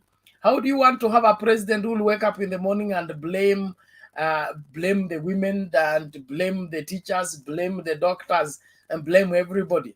How will the country move under that kind of leadership? Let's take some time and think seriously, not just to say things. To be a leader means you must be painstaking. How much pressure can you put on William Ruto and he will still remain cool and be able to do the right thing? If being mentioned somewhere, he will erupt and go around the country in the chopper crying that so and so hajamheshimu. Let's be serious. Thank you. Naomba tumsikilize Laban tukisonga mbele. Laban, how are you? I'm good. Bernard, unaendelea namna gani? Niko salama. Karibu. Aya, asante. Kelana Dina, mbiyole haya baba. Sasa Viande. Sasa saa zingine huwa tunapiga shortcut kidogo, usione vibaya. Sasa hiyo salamu imefika. Sasa mambo yangu hapa leo yatakuwa mafupi, lakini kwanza kesi ya Gachagua. It's just a confirmation. Na I think Uhuru amekuwa akisignal, lakini sasa unajua na watu walikuwa wanashindwa kwa nini Uhuru hataki Ruto na atuambii sababu. Niliona mpaka kulikuwa na mjadala kama hiyo. Sababu sasa zinakuja zenyewe. Auendi kustafuta, that is self explanatory. Hiyo kesi ya Gachagua peke yake, kwa sababu alisema yeye alikuwa anashikwa kwa sababu alikataa kusupport handshake. Na swali ni very simple. Ulipataje hizi pesa? Handshake hapo inakuja aje kama ndio jibu? Anyway, Rafael Tuju jana nafikiria aliongea, na hakuongea tu kwa Citizen, alikuwa JK Live, asubuhi alikuwa Inoro, and I think he had a message, na message haikuwa yake. In fact, politically ni Uhuru alikuwa na pass message kwa watu wake, kwa sababu Rafael Tuju kwenda Inoro, yeye hawezi ongea ile lugha yenye watu wenye alikuwa anaelezea wasikie. Aliongea Kiswahili lakini he purposely went to pass the message. Na nafikiria aliongea mambo mengi, na in fact kama kuna mtu ameona, ningependa hata mimi nijue ni nani amecomplain ama akanusha madai ya Tuju, isipokuwa huyu mbunge wa Kapseret peke yake ndio nimeona mimi, Oscar Sudi. Kawaida vile ilivyo, unajua mtu mwenye hana ile uwezo wa kujieleza vizuri, yeye anaweza comment over anything hata kama ako na facts ama hana. So hiyo ni haki yake, lakini ujumbe ulifika. Nafikiria thirdly, nilikuwa naongelea na hii county, sijawahi kosa kuiongelea kwa sababu huwa inakuanga at the center of my interest. Kirinyaga County, huyu madamu anajiita Wangoi Ngirishi. I think Ngirishi anatufanyia campaign na ni vizuri, kwa sababu by keeping UDA away from Kirinyaga inamaanisha anatusaidia for free. Mambo ya security during and after the election, hiyo sidhani kama kuna haja ya Wakenya kubabaika ama kushuku anything, kwa sababu niko na uhakika na waziri wa interior, I think is an able minister mwenye already amemap out this country. Anajua mahali kuna hotspots and I think ako na program, so sidhani kama kuna sababu ya watu kuwa na wasiwasi yeyote. Sidhani na sifikirii kama kuna sababu ya mtu yeyote kuwa na wasiwasi hata kidogo. So na kesi ya Sonko naona tayari hiyo ni confirm. So cost sahizi hata hakuna kitu yenye watu walikuwa nayo na shida eti sijui nini eti watagawana kura na huyo kijana ya Sharif Nasir, eti Omar Sarai atapata nafasi hapo katikati. So this one sudden deal. Na lastly, kumalizia hiyo opinion polls Lower Eastern, I think ile swala tuliliongelea na one of my friends, umuhimu wa Kalonzo Musyoka and especially kwa hizi kura za 2022, kwa sababu zile figures zenye tunaona zinatoka za Infotrack and especially wakienda in regions zinatupatia at least mwelekeo ambao uko very firm, kwa sababu polling yenye wanaweza fanya nationally haiwezi kuleta ile exact figure, lakini wakifanya kwa regions at least wanafanya polling kwa watu wengi, inatuletea ile figure yenye at least vile tuna approximate kwamba hapa tutapata hivi. I think wanaleta exactly what we intend kupata huko. So na nafikiria itapita hapo, kwa sababu kama Makueni ndio naona iko leading at around 68, 67 something like that. Na najua hiyo itaenda 70 plus. So ama saa zingine iende mpaka 80. So huko nafikiria hata Machakos sasa, sijui Alfred Mutua alienda nini kufanya huko, kwa sababu matokeo ndio hayo yametokesha hapa wazi. Nafikiria that was my observations for today. I thank you.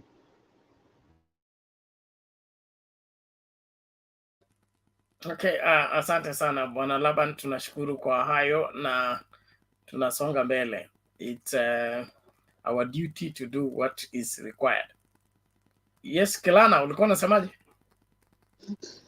So Bernard, hata nataka kuongezea, uliona ile clip ya president alikuwa Naivasha. Unajua kuna hii uvumi imekuwa ikiendelea, wamepeleka dry boat in Naivasha kwa sababu Kenyatta anataka kujinyakulia mali. Uliona alikuwa na explain, ameleta hiyo kwa sababu investors wanataka mahali kuna stima na mahali kuna barabara. So baadaye alisema kwa sababu hapo kuna Olkaria geothermal, nakumbuka nikiwa mwanafunzi, akasema wana produce 100 and something thousands of kilowatts of megawatts of electricity, ndio sababu amepeleka hapo, na hapo itaandika watu wengi sana, na wakishatengeneza hizo bidhaa bado zitarudi Mombasa, ziwekwe kwa meli, zikuje overseas. Si unaona amedismantle hiyo propaganda ya Ruto. Alafu akaenda Nakuru akasema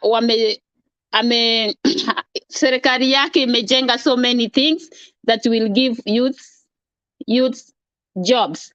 Ihari Ruto alikuwa anasema hakuna kitu imefanyi, na akambomoa pia, akasema akienda Nakuru anasema hata hiyo dry port walilete hapo ndio iwasaidie, na akienda Mombasa anawaambia ile dry port nitatoa Naivasha nirudishe huku. Mpaka president akasema something like that. I think alikuwa anasema I don't like somebody who says lies and I'm not going to associate with him. So what can he say? What can he say? Because he's been lying a lot. Ruto has been lying to so many, especially the Kikuyus, and they are just following like blind sheep. Hata wenye wamesoma wako na madegrees, unaenda kukaa hapo ukisikiza nini? Saa zingine nasikianga hata mimi ningekuwa kwa mkutano ningekuwa kama ule kijana wa Vihiga. Unasema tu na unasema wacha nikufe, kwani ni nini hatujaona? Because lies do not stand, and people sit there, they just clap like they think is doing them good. Hiari hata before kabila zingine zikufe, Wakikuyu ndio watakufa. He is very bitter about Kikuyus, na atawaumiza. So Kila lugha yako wasi profile community, alafu hakuna watu wanakufa Kenya. Tuko salama, tuko chini ya serikali ambayo inafanya kazi na kila mtu ako salama. Kuna kuweza kuwa na mateso tukifanya uamuzi mbaya, lakini tunahimiza kila Mkenya na kumshauri afanye uamuzi ambao unafaa. Asante. Si ati ni Bernard, si ati nimetumia wanaitanga aje, si ati kifo kwa hali ya uchumi. Sorry, I was misunderstood. I'm very sorry. Kilana, ngoja Kilana, unajua lugha unayotumia, unaweza tumia lugha ya mafumbo, lakini katika YouTube channel, okay, hawezi kuinterpret hivyo kwa sababu YouTube ni robot. Hawezi kuambia nilikuwa na joke ama nilikuwa na maanisha hii. It takes that and say this channel is promoting violence or it's recommending that certain people should be killed. So it's against the YouTube community law. That's part and parcel of that. And also we should not raise our alarm unnecessarily. We know that we are a very, I would say, complicated country to some degree, but we have survived. We are almost hitting 60 years of existence as after independence. We have been through hell and back, and we just looking forward for a greater future. And so let us not be too pessimistic or too negative, even in some situations. So please, let's watch that. Is part of the rules of our engagement. Naomba utamatishe, alafu tutacheza video tukisonga mbele. Okay. Na misiani, ambia watu huko kwenyu inaitwa Kitutu Chache ama Kitutu Nyalibali. Waambie wapigie Azimio, waache maneno ya UDA ya ule mtu anatoka Nyalibali. The one vying for governorship wa Nyalibali, waambie wasithubutu kuingia hapo. Sisi tuko na mzee wa Lake ameng'ang'ana masiku nyingi, sasa tumsaidie aende Ikulu atutengenezee economy. So that's it. Okay, Thank you very much. We appreciate that. Let's get this video. And Brian, Brian, you must be dressed for the show, please. It's against the rules to come without a top. Ni sheria na sisi lazima tulinde sheria tafadhali. Inakaa kana kwamba uko kwa bed.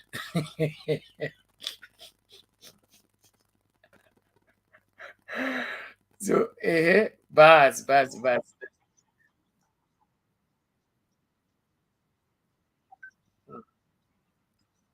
Umoja One Kenya Coalition Party. This time, it's about the printing of results declaration forms. The Azimio la Umoja Coalition Party presidential candidate Raila Odinga, through his chief legal advisor Paul Mwangi, is asking IEBC Chairman Wafula Chebukati to urgently convene a meeting with State House contenders to deliberate on what he terms the printing of two separate booklets of Form 34As that are used to record presidential results at polling station level, and failure to order the printing of Form 34B that are used to enter presidential results at constituency levels.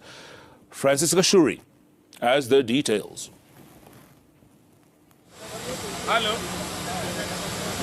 No sooner had the presidential ballot papers arrived in the country than a fresh row broke between the Azimio la Umoja One Kenya presidential candidate Raila Odinga and the electoral body IEBC.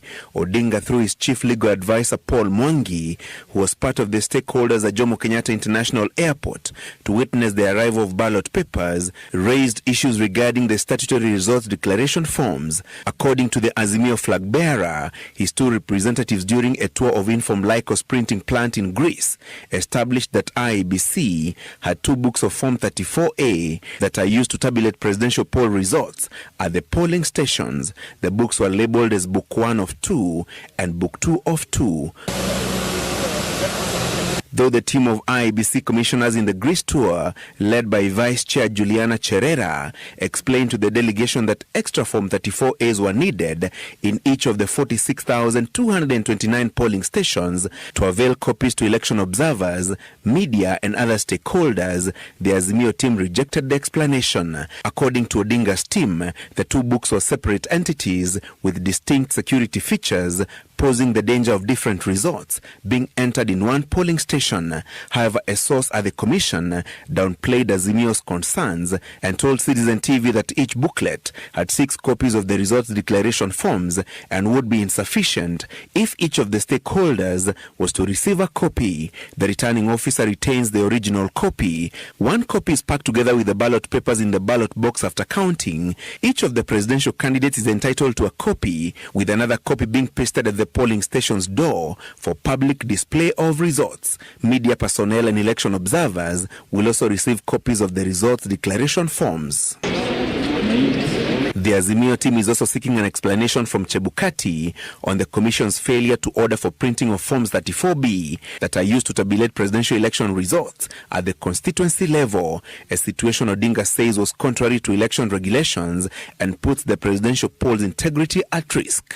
IEBC, however, insists that there was no need of printing the forms since they would be automatically generated once results from polling stations were keyed in by the returning officer at the constituency tallying center. Odinga asking Chebukati to convene a meeting between IEBC and the presidential contenders to deliberate on the results declaration forms ahead of the State House race that is 12 days away. Francis Gashuri, Citizen TV.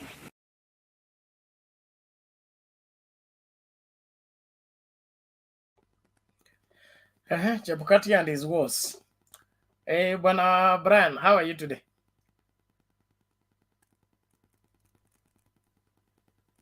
I'm fine. Huh? Good day. Good morning, everyone. Good morning from Nairobi. Okay.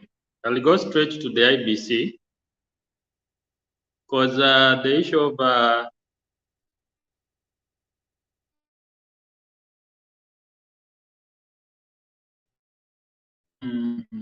page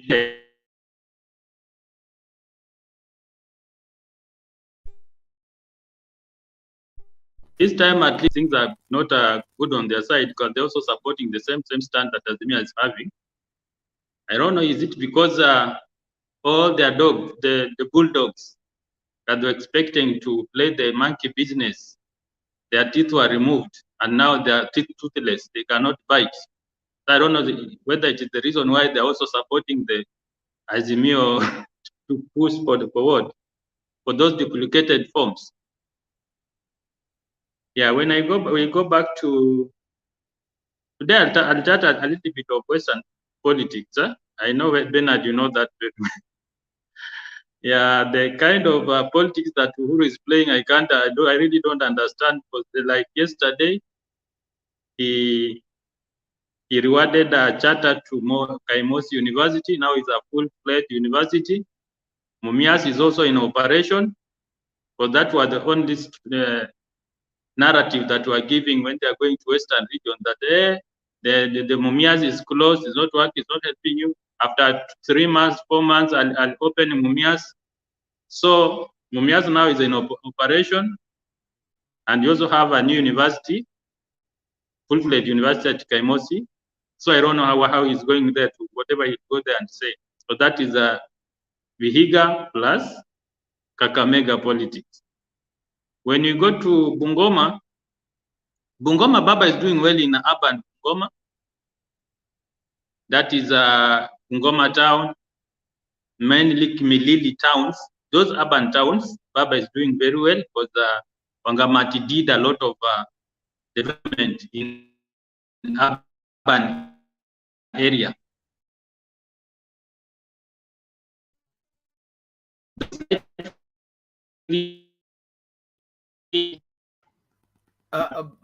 Brian, your internet has issues, huh? Brian, your internet has issues. Itabidi utoke alafu rudi tena. Una katika. We can't get what you're saying clearly. When it comes, so, if you can get me, please.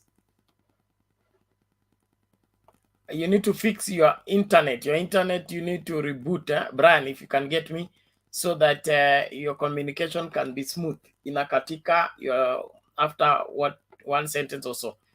So please sort that out, then you get back. There is still room. So you get out of the studio, get configured rightly, but reboot your internet. If you're using Wi-Fi, reboot it so that it is smooth. And then your communication will be more clearer. Thank you very much. We will do a video, and then I think we get back to Papa Azimio to weigh in onto this IBC madness as we reintroduce. Thank you, Bernard. Just hold on. Let the video play first.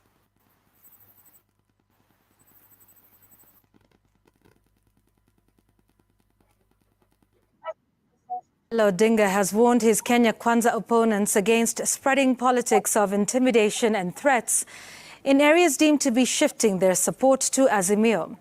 Odinga, who spoke in Nakuru, claimed that there are reports of individuals trying to coerce the electorate there not to vote for the Azimio team. Stephen Leto reports.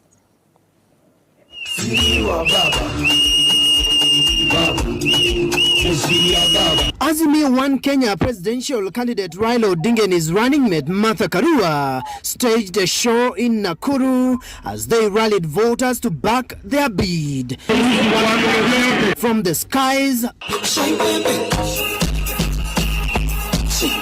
to the ground, Odinga and Karua held a Greet the People walk in Nakuru town. Odinga, who campaigned in Molo, Njoro, Nakuru Town West and Nakuru Town East constituencies, told of his opponents in Kenya Kwanza over claims of voter intimidation and threats. Nasikia kuna vitisho dhidi ya jamii ambayo naishi hapa katika bonde la Ufa. Ati mkipiga kura namna hii mtajua, mtaona cha mtema kuni. Nataka kuambia nyinyi, iko serikali sasa, Uhuru yuko pale. Kuanzia leo mpaka Uhuru atoke, Uhuru atalinda jiji. Uhuru akiwacha namna hii, baba na mama watashikilia na nyinyi mtakuwa salama. mtachagua baba ili awaletee amani? Nani atachunga mali yenu vilivyo? Nani anatupatia elimu ya bure kutoka primary, secondary na university? Odinga says anyone found running divisive campaigns during the volatile campaign period will face the wrath of government.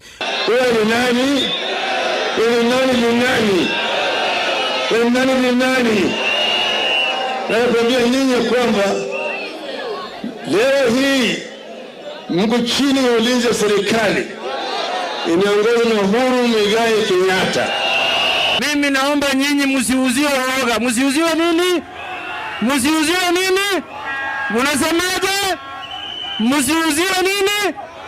Kila mtu ako na haki ya kupigia kura mtu yoyote ambaye anataka. Si namna hiyo? Tarehe 9 na msitishwe.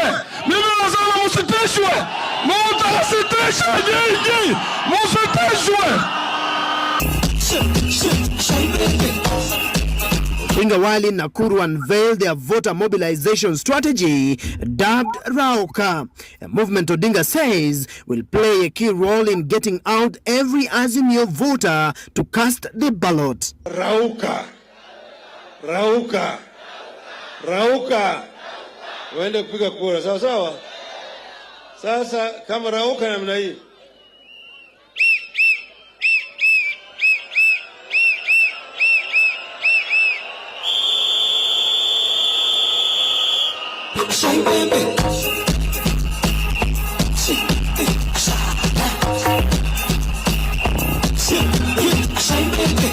Pita tarehe 9 mwezi ujao, baada ya siku 11, rais wa 5 wa Jamhuri ya Kenya atakuwa Raila Odinga. Kutayarisha kura na kitambulisho, si ndio? Tarehe 9 kuraukia tangu saa 12. Twende tukapiga nini? Odinga's running mate Martha Karua called on Kenyans to make a choice between a corrupt duo and what she termed a combination of reformists. Kesi yake moja imekatwa kwa mahakama kuu kule Nairobi. Ameambiwa ile milioni 200 ilikuwa kwa account iende kwa serikali ni mali ya uporaji.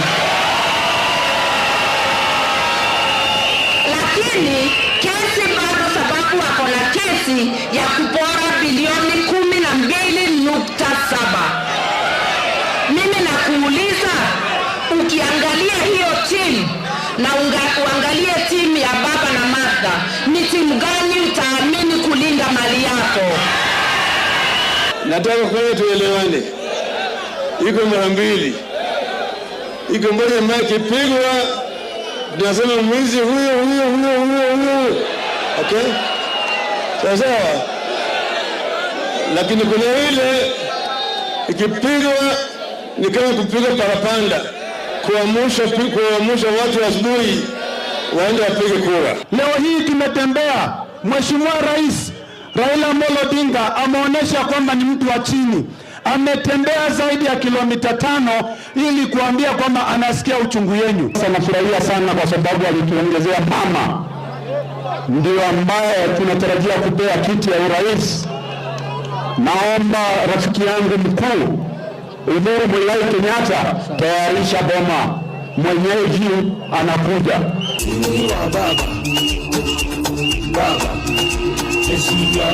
With the unveiling of the Rauka movement, Odinga now says his supporters will mobilize other supporters across the country to ensure that there is a high voter turnout on election day. Odinga says today marks the beginning of turning the country blue and ensure that all the constituencies and counties back Azimio candidates. Stephen Leto, Citizen TV, Kisulisuli Grounds, Nakuru County.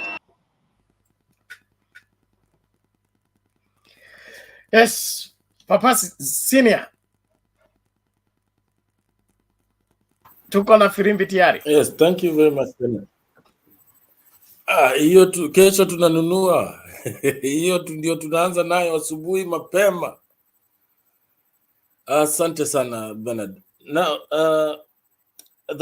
what Raila Odinga has just mentioned and team has just mentioned about the Rift Valley is really a matter of concern. And in this modern day and age, I don't understand how somebody who purports to be a leader would want to intimidate and profile people on the basis of tribe or association. That it's backward, it's uncivilized, and it is high time they know that this country is first among equals in Africa. We have undergone a lot from 2007, and we have come of age. Even we as supporters of Azimio and supporters of Kenya Kwanza or UDA, I highly doubt there is even 1% of them who would want to engage in some kind of violence or some backward activities. It is these fellow people, I mean, these fellows who call themselves leaders that are so desperate to secure political power that are trying to incite the people of Kenya. We have come of age and let them know that we have a government, and a very well equipped government in terms of tools and security. Therefore, they will meet their match. Anybody who thinks that he can take the law into his own hands is misguided. That has no room in this country. We have a civic duty on 9th to vote our leaders, right from the MCA. Look at the person you want to, you trust to deliver for you as a local in whatever area. Don't feel intimidated by any dominant group of people. It is your right. Therefore, I want to just urge Kenyans that there is enough security. These are just noisemakers who are trying to disrupt the big day that is coming on 9th of August. Other than that, I want to weigh in on this GACHAGUA 200 million forfeiture. You know, if you look at the statement that GACHAGUA has given on his social media accounts, he tries to rope in and whip emotions. That he now says we. Who said that we stole together? You know, he should be addressing himself as in me. Because when he tells us we never stole together. Nobody, even the people of Nyeri or Madira, did not benefit from his activities. So this idea of UDA trying to whip emotions through funny little schemes are going to come to naught. Let him appeal. He has the right of appeal, and he will be heard. This was not a community thing. When you steal, you do not steal for your community. You do not steal for your friends. You steal alone. So when you are caught, be ready to face the consequences.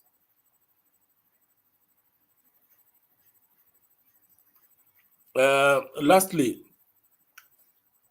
I want to also urge Kenyans not to focus too much on the UDA presidential candidate, because I want to believe that he is now run short of ideas. He is even going to an extent that is losing manners, because the manner in which he addressed the head of state, who is his boss, today was very, very, very condescending. It does not set a good example to young upcoming leaders and our young generation, because all my life I have followed the Kenyan politics and the politics around the world. I have never had a deputy president address the president in the manner that he addressed the president today. You know, when you tell the president that be a decent man, that statement is extremely, I mean, it's degrading. That is to imply that Uhuru Kenyatta is not a decent man. He's not worth being in that office. Is not worth holding any office. And as far as Kenyans are concerned, and I would want to say majority of Kenyans, Uhuru might not have performed to their expectations, but he has one thing he has done exemplary well is to hold this country together. So when you address him that be a decent man, those words are totally misplaced. And we have a nice and a good foundation to push this country forward. We have the infrastructure. We have the atmosphere, the peaceful atmosphere. We are coexisting very well.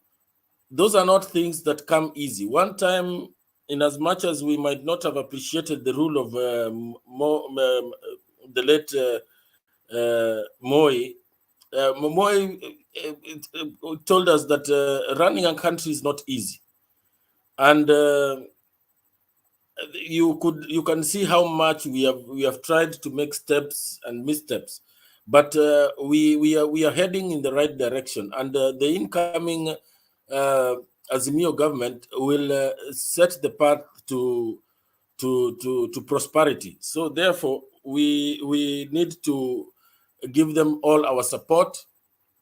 Baba has launched our Rauka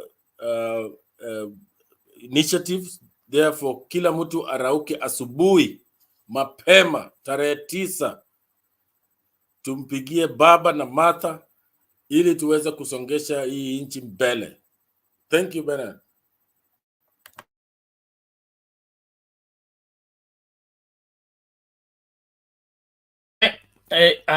Asante Papa Senior, tunashukuru kwa hayo, na kila Mkenya asikilize kwa makini na afuate maagizo ambayo yanapaswa. One thing I keep emphasizing, this country is our responsibility. Usiangalie kana kwamba wewe ni mgeni Kenya ama Kenya ni kitu kingine na wewe ni kitu kingine. Maisha ya jinsi Kenya itakavyokuwa ni ya kwako. Kuna mtu amenitumia video ya hiyo story ya kwamba baba atafanya nini? Atapunguza Ukristo.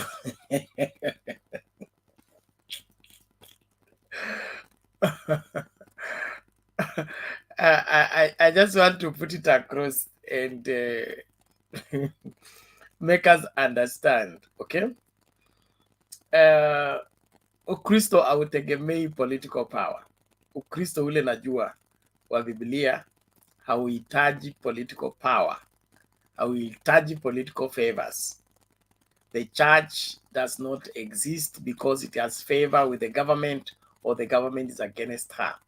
The church has a superior constitution, which is the Bible, and the Bible has eternal roots, okay? It comes from the eternity past and is going into the eternity future. So it cannot be limited to this ordinary constitution or ordinary laws that govern a country.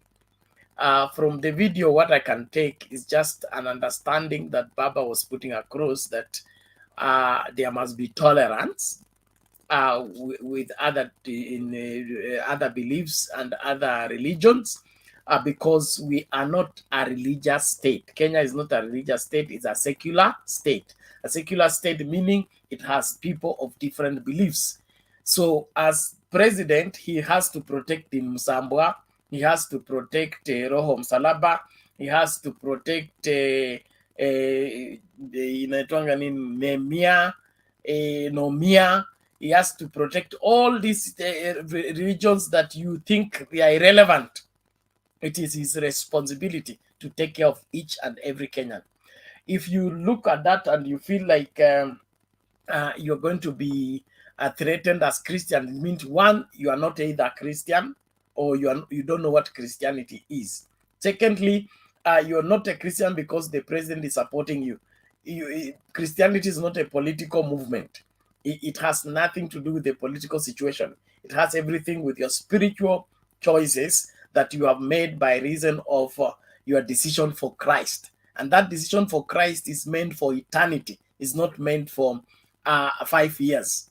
So any person preaching fear and trying to twist the statement to mean what it never meant is just playing games. And then on the other hand, wewe unasema you don't support Raila because he doesn't support church, eh? Then you want to support Ruto, who contributes to church but lies, insults, and behaves unchristian. So between the two, who is fighting Christianity? The person professing Christianity living otherwise, or the person who is telling you that Christianity will be safe, Islam will be safe, Judaism will be safe, and any other religion will be safe because we are in a secular state. Our constitution requires that each and every religion is, there is freedom of worship, and people are free to worship the way they wish to worship. And so our mabishop ambao hawajui Biblia na wanajaribu kuifunza, wanapaswa kurudi shule wakajifunze tena. Ukristo na hofu haviendi pamoja. Haviendi pamoja. Na mtu akianza kuhubiri kutia watu wasiwasi, kuwatia uoga, he's no longer preaching the gospel, he's preaching fear. And fear and faith don't go together. And so let those bishops and the other people who want to play cheap politics, looking for favors from Sugoi or wherever, just go and get their favors. They will be cast by the same. Don't use God. God uses all of us. Try to use God. You'll get a curse on yourself and on your community. I mean, on your lineage. So let's not try to make things make a mountain out of a molehill. You cannot deny it. The constitution is already in effect. The constitution recognizes all other religions. So who tells you that if you give a Muslim to be president in Kenya, you have made a mistake, you have committed sin? If you go and vote for somebody who believes in Din Msambwa, you have denied your faith. No, we are not voting for faith. We are voting for political position, which are necessary for the governance of the country. So let's forget all those holier than thou people who don't understand what they are trying to say, and they are attempting to teach it. The other day, Brian Nakuleta, the other day I ran into an issue on Facebook with somebody who claimed that he was talking about Baba. When Baba went after Ruto was ordained, I think in Nyayo Stadium or so, the following day there's another group of bishops who took Baba and dressed him in those garments. And then, so the man took that picture of Baba wearing those garments and put on Facebook and say, oh, look on how politicians are mocking God by wearing priestly clothes. And then this is unacceptable. How can they wear priestly clothes? Priestly clothes belong to the priest. So I looked at the whole thing and said, I think it was Bishop Kyoko or something. You can get the stories on Facebook. So I looked at the whole thing and told him, one, Bishop, you are displaying your ignorance in public. Okay. Number one, New Testament doesn't have priestly clothes. There's no priestly clothes in the New Testament. And if you are a Christian, you are a New Testament believer, there are no priestly clothes. The only recognized priestly cloth in the New Testament is called righteousness, which you receive when you receive Christ Jesus. And that receiving Christ Jesus is open to everybody. It has no priest, then laity. It has everybody. And that is why in the New Testament we have something called the priestly of the believer. The priestly of the believer, where the Bible says we are all been called kings and priests unto God. Now, if that is the case, then if there is anything called priestly clothes, anybody can wear it because we are all priests and kings unto God. And so these people want to use people's ignorance, capitalize on people's ignorance, and take advantage of them. Let us be vigilant. Mtu akikutoa kwa baba atanakupeleka UDA. Unajua huyo, sitaki kusema hiyo, acha tu niachie hapo.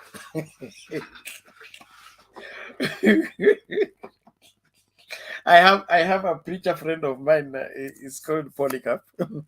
I was preaching somewhere and he said, just bear with me with my preaching stories. He said, akasema shetani na dini ni kama mke na mume. Asema shetani mume akikusindikisha kwenda kuzimu mbio mbio, mke wake ambaye ni dini pia anakupeleka polepole. Same direction, lakini yeye anakupeleka polepole akikupembeleza. Na usipochunga watakufikisha kuzimu pamoja. So let everybody be careful who is leading them to where. The truth is, Kenya is a secular state. Everybody is free to worship in Kenya the way they choose. Christians to do their Christian evangelism, Muslim to do their Muslim evangelism, the other religions to do their evangelism. But if the Christians have done better evangelism, they have become the majority. They should not be blamed for it. Let the other people also go and do their evangelism. So we shouldn't apologize for being the majority, but we shouldn't also be a threat to others simply because we are the majority. So we should determine everything concerning this country. Thank you very much. Nashukuru kwa kila mmoja. Naomba sijui tarudi kwa Laban na wateja wangu sijui wengine wameenda wapi. Tumia hiyo link. Night class iko karibu kuanza. Sisi walimu wa mchana tuko karibu kufukuzwa. Kwa hivyo tafadhali kila mmoja, kama unataka kuingia studio, tumia hiyo link, ingia studio ukachangie mawili matatu. Alafu naendelea kuemphasize Mtembei TV want to go to offline broadcast. We do online broadcast, okay? We want to expand to offline broadcast. That offline broadcast ni ile show ila kwa Gachagua atapata, wale watu wa Ruto watapata matangazo yetu moja kwa moja. Tukifanya hivi debate haionyeshi tu sasa YouTube, inaonyesha pia kwa hiyo set nyumbani. Not only smart TV, every TV will be able to carry our content. Now for that to happen, we are looking for 100 people who will be willing to partner with us as the pioneers of Mtembei TV offline to give us $200 in support of this venture. The people who give the $200, those 100 people, will be the first people to be given priority when we will be selling the shares of Mtembei TV offline. So kama unataka kubook position yako mapema, unatumia hizo details, nitakuwa na share kwa comment section.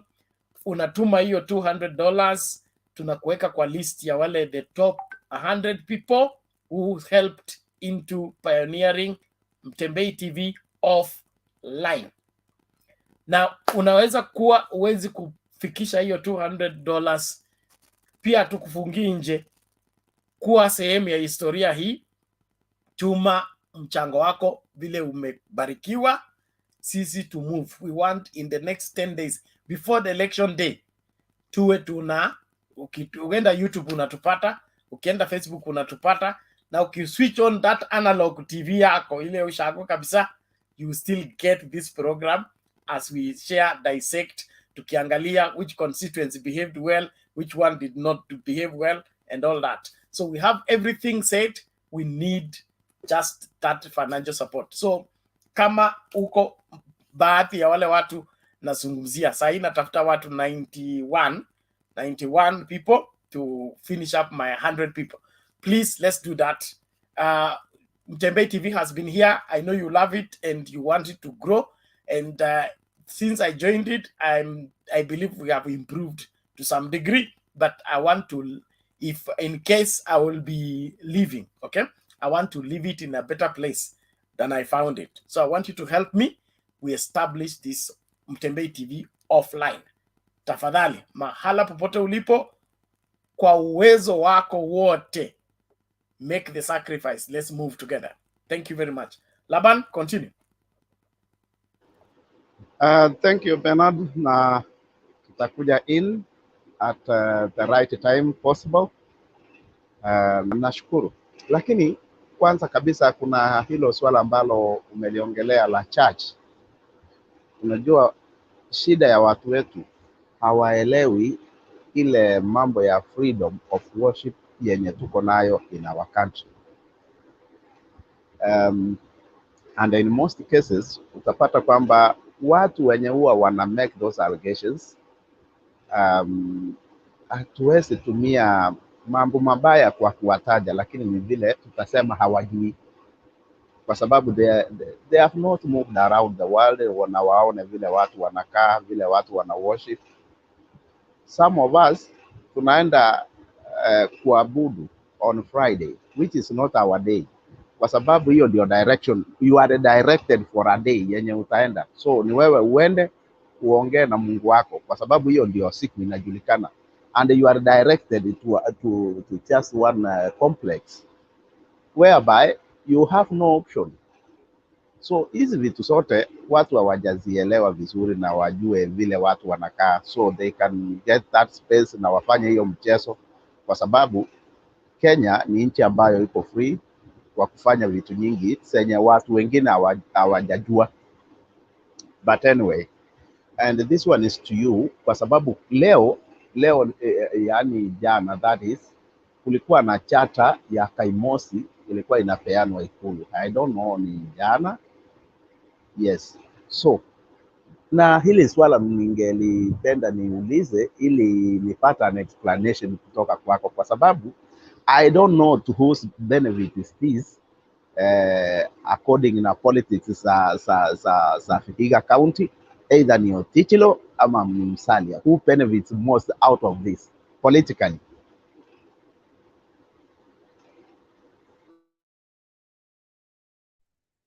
A very strange question, but Anderson was here yesterday to about it. Just hold on. Subiri kwanza Kilana, I'll give you time to respond. I'm saying Anderson Neta is in Vihiga, and he's a resident there. And yesterday he was talking about it on the show, and he said that Mudavadi had proposed that the university moved from the Kaimosi section and be taken to his part so that it gets the charter. So Uhuru went against him by giving the charter to Kaimosi when it is where it is. That is not for it to be a Maragoli thing, but for it to be in the tricky section, the other part of the same Vihiga County. So it's still a scorecard for Azimio, and then Azimio is wider. So when you say Otichilo, you mean ODM, because Otichilo is running on ODM ticket. But generally, I think it's just one, getting back to Musalia, for Musalia betraying Uhuru. The truth is, Musalia going to UDA is a betrayal to Uhuru Kenyatta, and it was a forthright betrayal that Uhuru did not take lightly. If you listen to Mzee Atuoli, you understand that it really hurt Uhuru, because Uhuru had the best of interest from Musalia, and he knew they would work out something, since they are long time friends. Okay, they are all dynasties, so he thought they would do a dynasty agreement, but he betrayed that, and for that he is still being punished little by little, in my opinion. Nimeuliza hivyo let Klana respond and then you will have the last one. Yeah.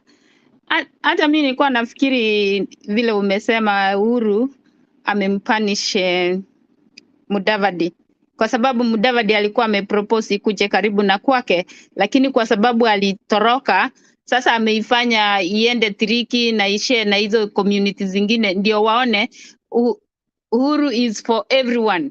Politically imemfaidi Uhuru kwa sababu hajasikiza maneno ya Mudavadi. Wameona ako generous, so ameona ibaki pale ihudumie community ya Waluya wote. I think iko karibu na Waidoa ama watu wenye wako karibu na huko Msihu ama nini. So Mudavadi amelose na Uhuru amepata. So hiyo ndio ningesema.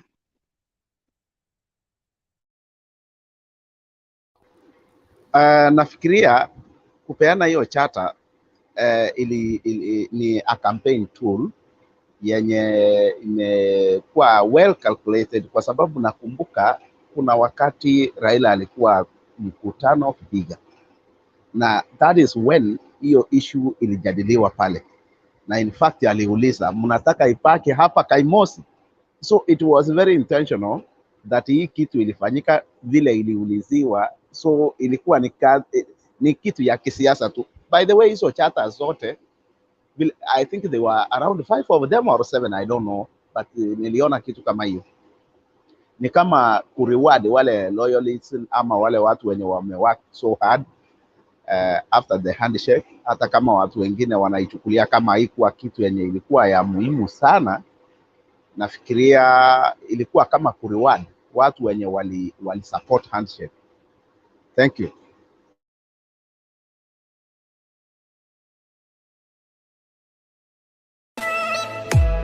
Kwa muda sasa, runinga ya Mtembei imebobea mtandaoni kwa taarifa na uchanganuzi sahihi. Kumbuka tuko live pia kwenye Mtembei TV. Once again, congratulations to all concerned. Thank you Mitsubishi for your trust and confidence in Kenya. Wengi wameipokea na kuienzi. Wakati wa kihistoria umewadia tena tunapojisatiti kuingia maeneo tofauti jijini, mijini na hata vijijini. Tunaomba msaada wako, ufadhili na uwegezaji. Katika safari hii tuvute pamoja kuingia digital TV broadcasting space. Give us wings to reach every home locally as we do internationally.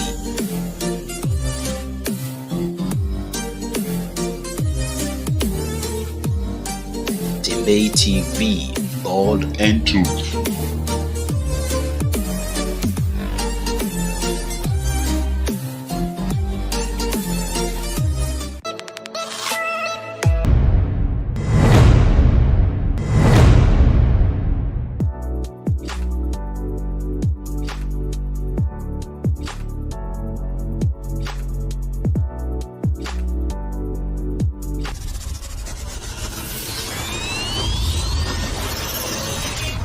Mtembei TV, bold and true.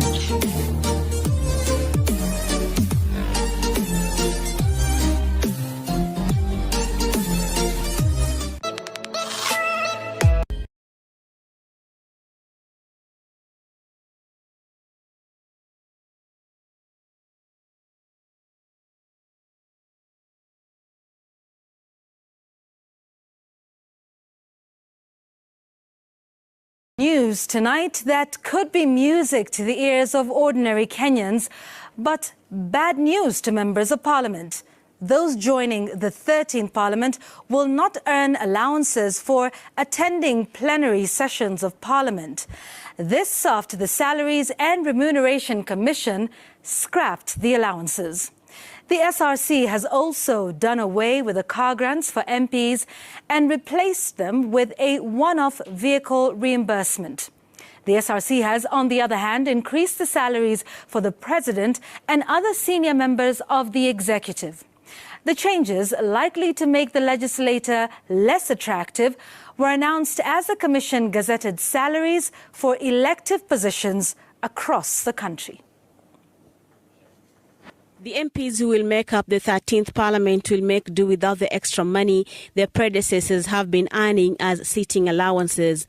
The Salaries and Remuneration Commission has made good its word to do away with more allowances that the MPs have been earning on top of their salaries. Number 4, sitting allowance for plenary sessions in Parliament and county assemblies is abolished and ceases to be payable. Number 5, transport facilitation benefit in the form of a car grant for state officers is abolished and ceases to be payable. The 416 members of parliament for both houses have been earning 5,000 shillings for each plenary sitting. MPs sit 4 times per week, while senators have 3 plenary sessions every week. Collectively, MPs earn 80,000 shillings per month and senators 60,000 as plenary sitting allowances aside from their salaries. The SRC now seeks to save the taxpayer the burden of raising the cumulative 319 million shillings per year that the legislators at the national level earn as sitting allowances. The review took into account Kenya's economic performance for the financial years 2020-21 to 2021-22, as well as affordability and fiscal sustainability of the wage bill. The MP's basic salary remains unchanged at 710,000 shillings per month. Aside from the sitting allowance, the Commission has also done away with the car grant issued to legislators at both the national and county levels. Instead of the car grant, the MPs will now get a motor vehicle reimbursement of 7.5 million shillings to buy a vehicle of a car engine capacity of 3,000 cc's, whose maintenance will be the legislator's responsibility. We do job evaluation every 4 years in order, like Chair indicated, to assess and determine if anything could have changed over the period in terms of what was before and what could be now. The Commission has also increased the responsibilities of MPs, senators, MCAs, speakers of county assemblies and county executives. Instead of being given a car with a driver fully maintained by the government, they are given an amount of money, which you will see in the Gazette notice, it is called transport facilitation allowance, to enable them buy the car. They buy the car, and then they claim mileage. Instead of that car being fueled and maintained by government, they claim mileage outside a certain zone based on AA rates. The changes in the pay package for the MPs is likely to be met with resistance by the members of parliament once they get started on their work. The SRC's similar attempt to do away with the allowances was met with resistance from the MPs who successfully blocked the move in court in the 12th Parliament. The Commission says it is prepared to see these changes take effect. We have a legal team that is very strong. And that is preparation number 1, because if you don't have that, you will not have anyone to canvass through what a aggrieved party is complaining about. So our legal team is up in arms. Under the new structure, chairpersons of committees will earn sitting allowances of 15,000 shillings, capped at 240,000 shillings per month. The vice chair will get 12,000 shillings per session and a maximum of 192,000 per month. Members' allowances have been reduced to 7,500 per sitting and capped at 120,000 per month. The salaries of the top tier of the executive have also been adjusted upwards. The incoming president will take home 1.4 million shillings, up from the 1.2 million the current president earns, while the deputy will go home with 1.2 million shillings per month. Cabinet secretaries' salaries have also been increased to 924,000 shillings, the same amount that the Attorney General and the Secretary of the Cabinet will earn every month. The changes take effect from the 9th of August this year. Brenda Wanga, Citizen TV, Nairobi.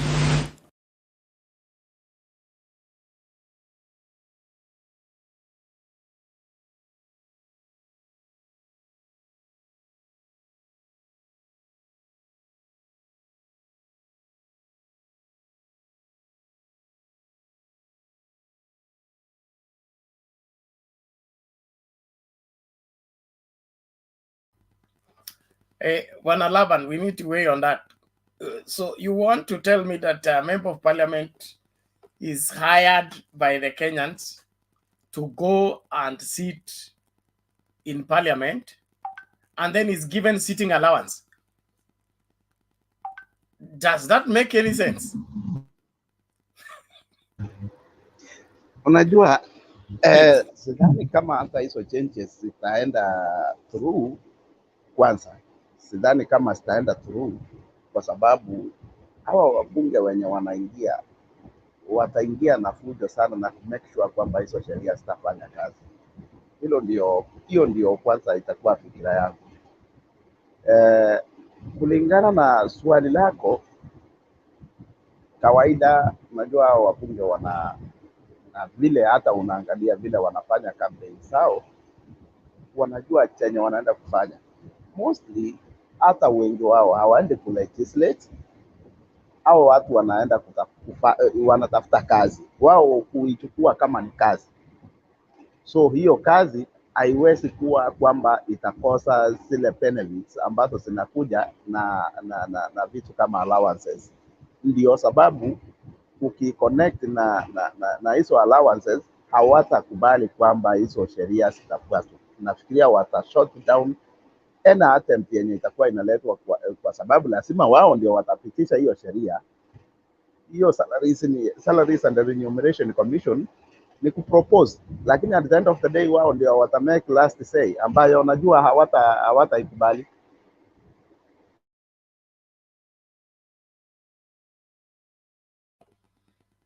Okay. We look forward to see how that will develop. But in my opinion, if I'm hired to be a member of parliament, my salary should be my pay. I should not be paid for. It's like I'm working from Tembei TV, and my job is to host this show. Okay. Then when I host this show, I'm given sitting allowance. So what was the purpose of me being hired? Then I should just come in to sit. Then I'll be given sitting allowance, because if I have a salary to work from Tembei TV, I'm saying if, okay, because I don't. You hire me as a member of parliament. My job is to sit in parliament and legislate and ventilate on matters Kenya. Okay. Then you say I be given sitting allowance. What is the purpose of the sitting allowance? An incentive to make me go to parliament? I applied for a job to be a member of parliament. Then I need an incentive to make me go sit in parliament. That money needs to be scrapped off. Bana, ndio unajua kuna kuanga na hizi kamati za bunge ambazo zina sit outside. No, that's different. Laban, yes. That is different. Yes. That's different. If you are in a special committee, those special sitting sessions, those are outside parliament hours, or it's an extra responsibility. So it's taken as overtime. That can have sitting allowance. But to me leaving my house to drive to parliament, okay, and sit in the session, I should not be given sitting allowance. That's my job. So why should I be added sitting allowance on top of my salary because I attended parliament? It's just like wewe babaka amekutuma shule, amelipa school fees, wewe unapaswa kusoma, alafu namwambia akupatie sitting allowance ya kwa class. It really makes no sense. It really makes no sense. I will lead the campaign against it. I support SRC on that one. It should be scrapped off.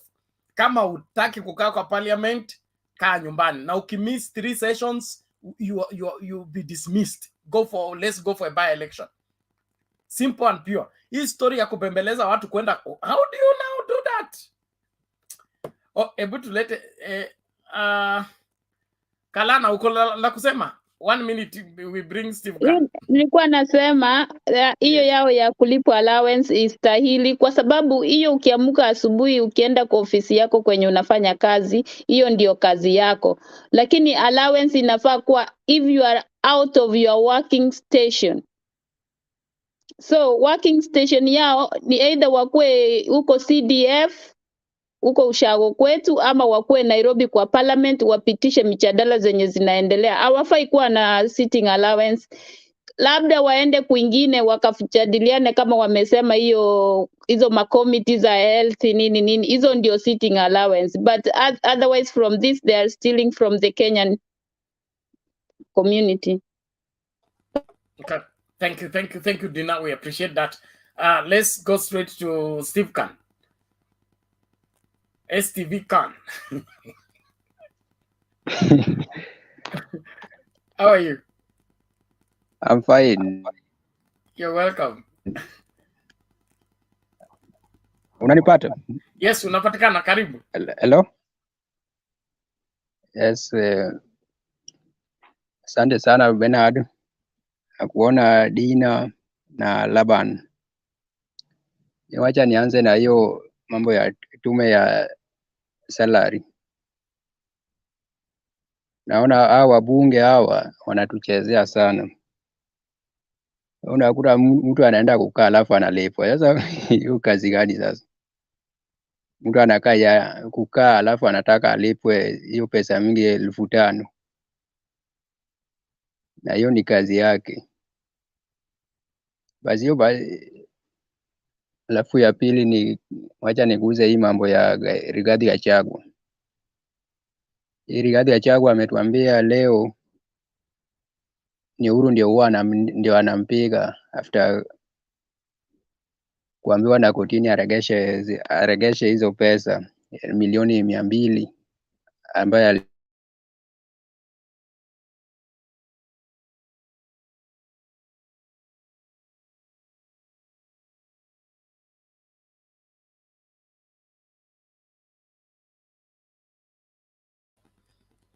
Okay, sorry STV, inaonekana itilafu ya mitambo kwako.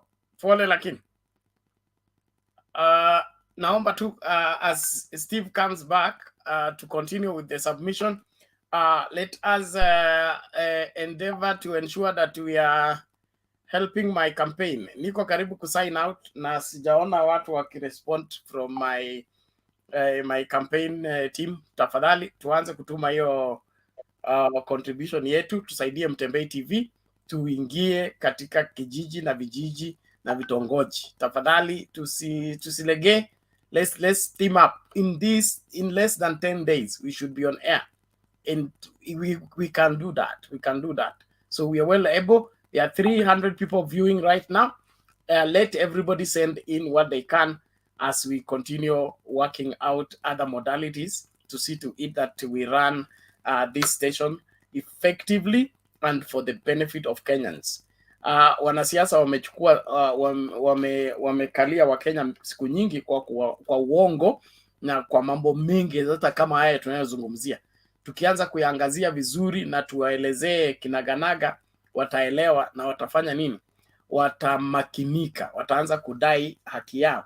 Na hiyo ndio sababu kubwa ya sisi kukaa hivi na kuhakikisha kwamba tunaendelea na mjadala. Kwa hivyo let's do what is necessary.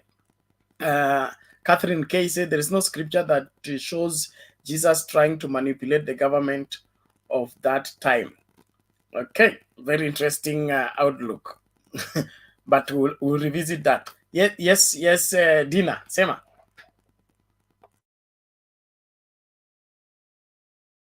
You unmute first. Unmute your mic. Sorry. Wanasahau za zingine. And I was saying like the bloggers for Tanga, they've been saying like the judiciary is very good. When things go on their side, the judiciary is very good. With this thing for GACHAGUA, he's been told to return the 200 million Kenya shillings because it's proceeds of corruption. And then the bloggers now, they are saying, 200 million shillings is very little money. Is being voted because of he is not in with the Uhuru Kenyatta. And then again, they are saying, the judiciary, before they were saying the judiciary could be very free. But now now the judiciary for us and the common man is very free because they've gone for him because he's tall. Why are they now castigating the judiciary, saying, oh, you are not free, you are fighting GACHAGUA because he's on the other side, the president is being voted by the president. The president has nothing to lose. It's the Kenyan people who are losing our resources. That resource could have been used to provide medication and provide education for the poor kids in the community.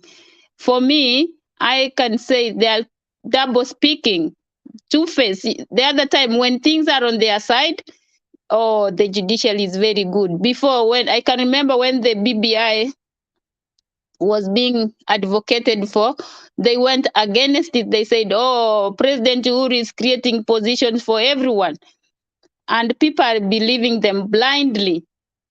For me, I can see if Martha and Paba are going in for being the presidents of Kenya, we are going to get a fair judgment. And it has now started, and they are crying the loudest. That's what I can say.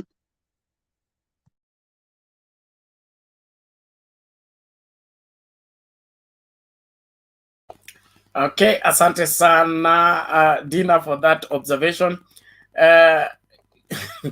Biblia inasemanga, beware of those that are given to change.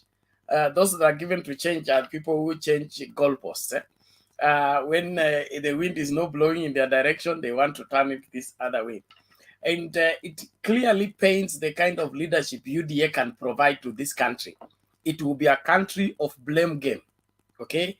Itakuwa mimi nilikutuma uende kufungua mradi Murang'a. GACHAGUA anasema na mimi nilikuwa nimekuambia ufungue ya Nyeri kwanza ndio tufungue ya Murang'a. So it will be an issue of blaming this, blaming that, blaming this, blaming that. That's why I'm saying UDA, William Ruto, GACHAGUA are still children. Children are not given leadership. Okay? Leadership is given to elders, mature people who can make decisions that are benefiting others, even when it pains them. Mothers can go to the kitchen, cook food, and give to their children. If the food is not enough, mama atakunja leso, okay? Deny herself for the sake of the children. That's what leadership is. Look at what GACHAGUA is advocating. Look at what William Ruto is offering. They cannot sacrifice anything for this country. They want this country for themselves. They should eat first before anybody else eats. They should be defended first before they defend anybody. That is not qualities of leadership. And so crying with Uhuru Kenyatta's name will not save them. Right now, they have been exposed for who they are, and Kenyans are wiser than they were many years ago. So watu wangoje. Kamiti nilipita huko juzi, nimeona shamba iko kubwa, expansion program can take place. Okay? Hiyo shamba pia niliona section nyingine inapanda mahindi. Tunahitaji manual labor. Okay? Hao watu wote wakienda kamiti watakuwa part of the production line. Okay? Mahindi ipandwe kwa wingi. Alafu hao watu wapalilie. Sisi tutasupply mbolea DAP. Okay? Mahindi ikuwe mingi, bei ya unga ianguke. So mtu akianza kufight kwenda kamiti, sio kuhepa job. Usijaribu kufanya crime ati unaenda prison ndio ukule chakula ya bure. Hakuna chakula ya bure na hii serikali. Ukifika huko ni jembe, ni panga kwenda kupalilia, ili kila mtu anakula jasho yake kulingana na Biblia. Uwe mfungwa, uwe mtu huru, lazima ufanye kazi kwanza ndio ukule. Na wewe baba ambaye unataka kijiji na unazaa kila Jumapili, no problem. Okay? To the degree of the number of children you have, it's the degree of the farm you dig. Watu wa nyumba 10, badala ya kuchunguza nani ametembelea nani, nani ako na mimba, nani alipata mimba wapi, kazi yenu itakuwa kuchunguza ni kina baba gani wanaamka asubuhi, awalimi shamba, wanaenda kulewa. Awalimi shamba, wanaenda kuwaste time wakikaa vijiwe wakipitisha masaa. wanabishana najua. Hao watu wote wakamatwe, wapelekwe shambani, walime, wapande njugu, wapande maharagwe, wapande ndizi, tupate natural food for food security. Hiyo ndio jukumu lilioko. So ukihepa tu unaenda prison, kazi iko huko. Usipofanya kazi nyumbani pia tutakuarrest. Chief badala ya kukaa na kudecide huyu ameongeza bibi wa pili kwa nini? Hiyo sio kesi ya kufanywa na chief. Chief asimamia maendeleo ya location yako. Kwa nini location yako haina miwa ya kutosha? Kwa nini location yako haina mahindi ya kutosha? That is what you should be chiefing for, not chiefing on who has added a wife who has not removed what. Thank you very much. I know that is not a part of our debate, but it is part of our agenda in terms of securing the welfare of this country. I want to thank everyone that has joined us. Inaona hiyo masaa ya night class imeanza na sisi walimu mchana tuko karibu kung'atuka. Lakini kabla ning'atuke, nataka kuona wale watu wa $200 please. $200. Nikitoka hapa kama sijapata mtu hata mmoja, itakuwa ni dhambi. Itakuwa ni dhambi. So acha ningoje hii simu nione kama mnataka nikae hapa mpaka saa ngapi? Kwa sababu sitoki hapa kama sijapata watu kama 5 hivi. So let's move with speed. I have received I received 2K from Robert. And then I've just received 500 from Dominic. Okay, let's keep up. Please do your very best. I want this TV on before election day. And I'm very serious. That's going to work. So, wanasema mbuzi hezi ruka kamba. It's already concluded. So, let's work hard. Make this happen. Na kama una hela umeweka mahali pazuri pa kuweka hii hela ni hapa, kwa sababu when we go to begin this broadcasting and you have the majority of the shares, sasa wewe ndio kwa boss wetu. Hata mimi nitakuwa na ngara hivi nikuwa employee wako tu, kwa sababu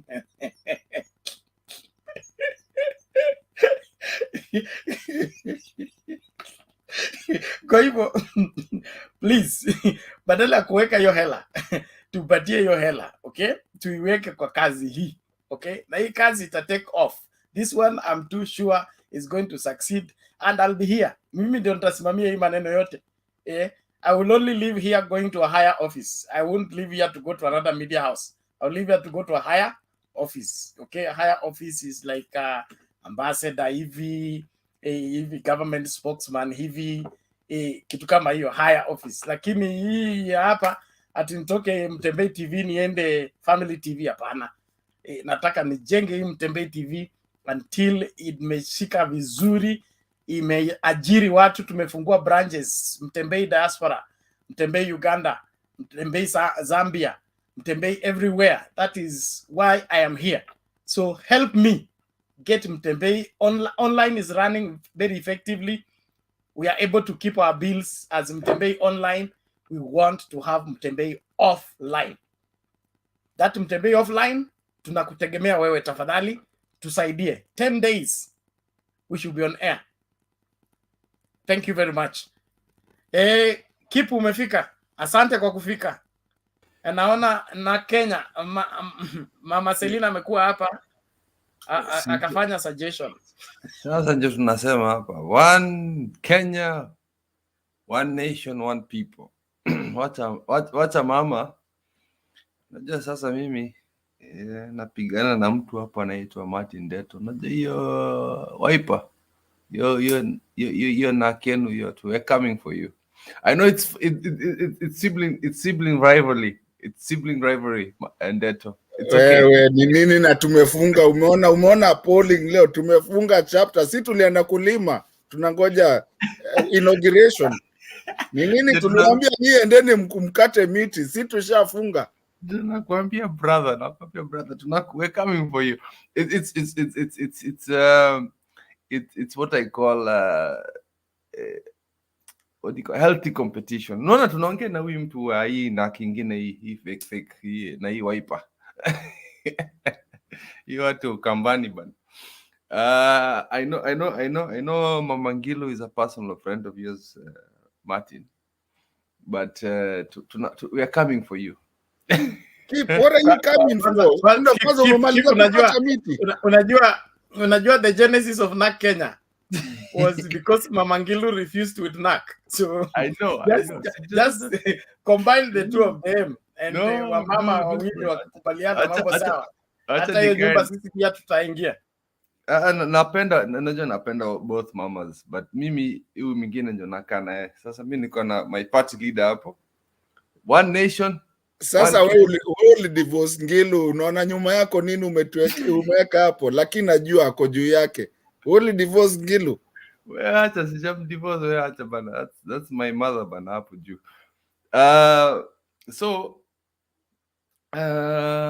Nimesikia kuna movement imeanza sahi, and I think it's very important. Hiyo ni movement ya the Firimbi movement. Mama na baba wameongea. The Firimbi movement is just basically, if you hear or see something during the elections, shout. Tell somebody next to you, pull up your phone and record. But for me, if you feel a bit unsafe, by the members of the public, don't do it. It's just for the people who feel comfortable with it. But if you see something unusual, if you see people carrying ballot boxes or double stuffing ballot boxes, please record. But if you fear for your life is more important than the election. You're all my family. All Kenyans are my family. So don't do it if you feel it's a bit unfair. Not unfair, a bit unsafe. I always say this. Keep one moment, please. Thank you. Mary, I acknowledge, thank you. I have received your contribution. Please, let's keep that contribution running. And keep on the issue of security, feeling safe. You need to come out very clear, because there is feeling unsafe and there is being unsafe. If you mix both, they will mean anytime somebody threatens Iran, then how far will we run? No. We have to protect life. Life is important, Bernard. I think we've discussed this before, Bernard. You know, health is wealth. The healthiest man in the world is the wealthiest man in the world. So mimi sitaki watu wapigane, and whenever I see posts about the riot police or riot vehicles that have been acquired by the government, I don't feel good. It's not something to laugh about. Although we're in support of Uhuru, it's just the last result. It's the last result. It's when Uhuru can't handle it anymore and he has to disperse the people. But for me, I just feel that for our Kenya to thrive, it's plain and simple. It's not that the people are acting in a manner likely to annoy. It's just that people want fair elections. They want to see that them waking up at 5 o'clock in the morning. I know Bernard wakes up early in the morning to go vote for the last 15 years, but then he leaves there by lunchtime, yet he's woken up at 5 o'clock. It's just the fact that he knows that the effort that he's done to do that it means something. That's what Kenyans are asking for. Some people are freelancers, and it means difference. There's a difference between freelancers in Europe or United States or the West and the freelancers in Kenya. Freelancers in Kenya is just guys, ule mtu atakuwa huyu alikuwa ameshaviwa. The lady was shoved by Mohammed during RUTO'S debate. The guy who anasukumanga mkokoteni, the young men that are on the roadside selling you njugu, selling you peanuts, double say that, selling you sweets on the road. Those are freelancers. Those to me are my entrepreneurs in Kenya. To me, those are the true entrepreneurs, people who are going to do anything to make a living in Kenya. So for me, that is who I consider as entrepreneurs, because they are their own bosses. So Those are the people I want to protect. Those are the people that I want to see that they don't fall into the trap of going to riot. This is why I like to see Mtembei, and I see how Bunge la Wananchi, these people don't want to do that stuff.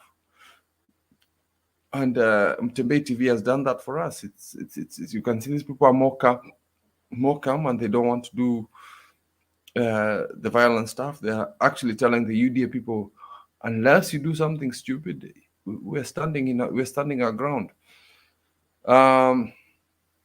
Coming down to free and fair election, we still don't know what's going on. I know that the DCI is trying to hide a few things because it's important for them, but the nation is still not convinced. We're not convinced. We don't know which side it is. I think even Kenya Kwanza do not know what's going on, and even us in Azimio, we don't know what's going on. But it's more leaning towards our side. But for us as in Azimio people, as me as a member of NAK Kenya, we just want a free and fair election. Yeah, we're going to grow a party in future, and we'll get our MPs and MCAs. But right now, our main focus is my party leader, Martha Karua, and the running mate, her principal and the nation's principal, Raila Amolo Odinga. Prince, soon to be King, Raila Amolo Odinga. So in terms of that, people have been talking about the Form 34A and Form 34B. For me, that does not matter. The day that we're going to have free and fair elections is when Parliament, the Senate, and the executive have access to that database, because we've been waiting for that server to be opened. Mimi sijali kama ni form kama 10, 200, 100, whatever, it doesn't matter. It is, we want to see the raw data on that server, because at that point we could see the consistency of the data coming in.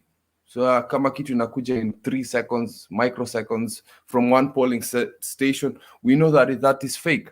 If we see the fact that we see an IP address that is unrecognized, so for example, I am in Pumwani Hospital and it's a polling station, and then they're saying that that IP address is from Pumwani, we can see that as a fake thing. So mimi mambo ya stickers, mambo ya hizi mambo zingine, unless what we originally asked for as NASA back in the day, as NASA is opened, we want the servers opened.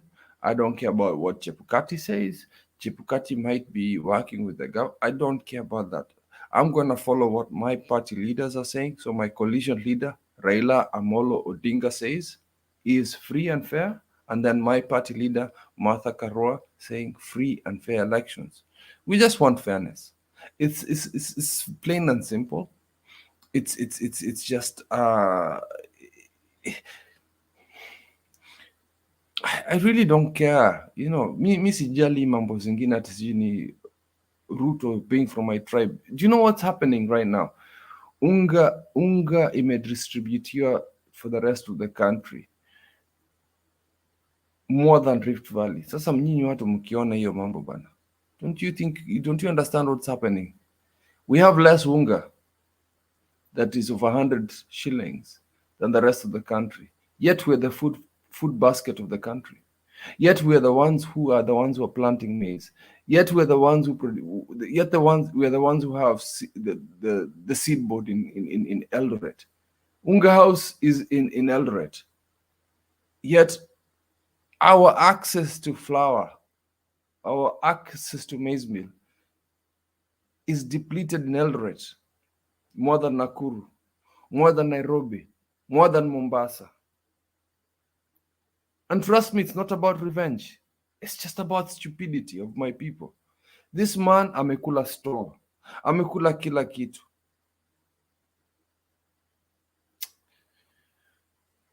And I repeat there again, free and fair election. There's nothing more, nothing less we need.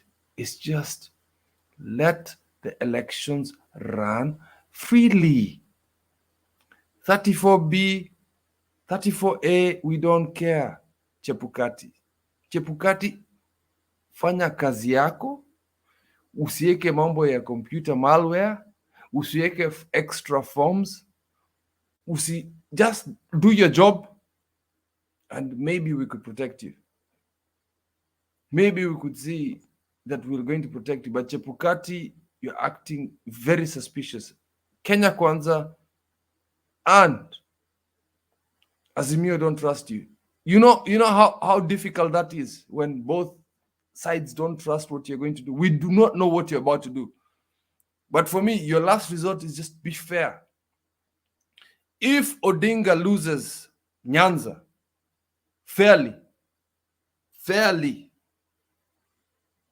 that will be okay, because that is democracy. Democracy is democracy. If Raila loses Coast fairly, democracy is democracy. Na mimi nitasalamia Ruto na nasema that's my president. But unless you do that, we're all gonna be nervous. So Chebukati, do the right thing. Do the right thing, and I think you can strike a deal with the prosecutors, because you've broken the law. I'm sorry to say that you've broken the law, but there's always a way that you can negotiate with your prosecutors or the government. So Chebukati, do the right thing. That's all I'm going to say. Me, I don't care about stealing or whatever it is or gaining advantage for Azimio. I don't care about. Mimi nataka hata watu wa Jubilee wachana nayo. We as NAC and ODM and maybe Wiper, I don't know about Akina Mato, we want it fair. Asante. Okay, thank you, Kip. We appreciate that. And one thing I want to remind you, and I believe it is true, that the last election to be rigged in Kenya was 2017. After 2017, we will never have a rigged election in Kenya again. That is something that we can bank on. And there's the machinery that has been deployed to see to it that there will be no monkey business around elections, I believe they are going to deliver. Chebukati and his forms, he has no choice. He will have to do as required by the law. Remember, the monkey business here is not even rigging the elections. Like what I'm seeing, the strategy of UDA, they have already conceded defeat. They just want to defeat, or rather defeat justice by ensuring that there will be technicality issues that can take them to the Supreme Court. For example, the missing of that Form 34B. If the law requires it and Chebukati conducts the election without it, okay, that makes the whole process of the election null and void. And so I think these are just precautionary measures, that everything is done in order and decently. And for me, that is something that we can't compromise on. So Chebukati is not free to conduct these elections the way he feels. Chebukati must conduct this election according to the law. Everything required by the law must be in play. Whether he sees the importance of that form or not, if the law spells it, the law must win. And so, hii story ya kusema the form will generate itself. How can a form generate itself when it's required to be the forms are supposed to have security measures. They're supposed to have security features. Is the Kim's kit going to put security features on the form when it's generated? So tomorrow morning we'll be at Bomas. Chebukati kama hayuko tayari conduct elections, tuko tayari kuchukua UN to come and conduct elections. What we want is a free, fair election conducted according to the law. We don't want an illegitimate president. We don't want a legitimate MP. We want the MPs we can say we voted them in. They messed us up. Not somebody voted them in on our behalf. And so, according to what the Supreme Court ruled in 2017, Chebukati has no choice. He must follow the law to the letter. History ya kusema ati you will be making copies for the media house. Copies. Copy is copy. It's not duplicate. The form is filled, the form is signed, then agents are supposed to take snaps. Journalists are supposed to take the picture so that all the transmitted information is the same. Not that they must have a physical form. The physical form is only required where? At Bomas by the returning officer. These are the extra forms. Tomorrow morning, he should explain where they are going and where the law requires them. Because right now, no going outside the law, no going around the law. The law must be followed to the letter. That is the only scheme left for UDA, to make these elections go the wrong way by reason of violation of the law. Then they have something to present at the Supreme Court and hope that it can be overturned. But as far as William Ruto getting enough numbers to overturn what Raila Odinga has gained right now, it is impossible. It's mission impossible. Somebody sent me a video of one bishop who was prophesying. Now, these prophets, may God, let me not say that. Sikiliza, kama we ni askofu, we ni mhubiri, mimi ni mhubiri wa injili, nimehubiri injili miaka mingi, sijaanza jana. Kama we ni askofu, tafadhali jiheshimu, okay? Na njia moja ya kujiheshimu ni kujua mipaka yako. Mipaka yako ni kwamba wewe umepewa nafasi ya kuhubiri neno la Mungu, haujapewa nafasi ya kuamulia watu. Okay? You present the message. How people take the message is their funeral. It's not your responsibility. Kama unataka ku-encourage William Ruto kwa sababu amepigwa, ameonewa, hiyo ni mzuri. Hiyo ni huduma mzuri ya encouragement. Lakini wacha kusema Mungu amekuambia that the 5th president is so and so. Let me just put that across. God is not interested who becomes president in Kenya. It is not his business, because God doesn't need any representation at State House to work in this country. He was here before this country started. He will be here when this country has finished. So he doesn't need any representation anywhere politically for him to work. Any preacher telling you if we vote in a non-Christian president, we are selling the country, he's a liar. He's a thief. He's a crook. And let it be known. He's looking for an excuse to go and get a handout from Sugoi or wherever. Kama una njaa, omba tu chakula utapewa. Wacha kutumia Mungu na kusema kana kwamba tukiwa na president Muislamu, Mungu sasa amefungiwa nje ya Kenya. Ama tukiwa na president wa dini Msambwa, sasa Jehova hana nafasi Kenya. Nani alikwambia? Mungu anaweza kutumia miti ya forest. Anaweza tumia punda. Kwani punda zimeokoka? Asante, lakini sitaki kuchemuka sana. Okay, usichemuke, ngoja usichemuke kabla uchemuke. Wewe una video yangu ya mama. Mama na baba wamesema kwamba ni firimbi movement. Sasa okay, unataka kunikata hiyo bana. Me I want that video bana. I want people to know. Hapana kata wewe. Okay, subiri dakika moja tu. Firimbi movement. Hata mama Selina amekuja hapa. Hiyo firimbi movement tunataka. Sasa nyinyi firimbi mjanionyesha firimbi yenu. Odinga has warned his Kenya Kwanza opponents against spreading politics of intimidation and threats in areas deemed to be shifting their support to Azimio. Odinga, who spoke in Nakuru, claimed that there are reports of individuals trying to coerce the electorate there not to vote for the Azimio team. Stephen Leto reports.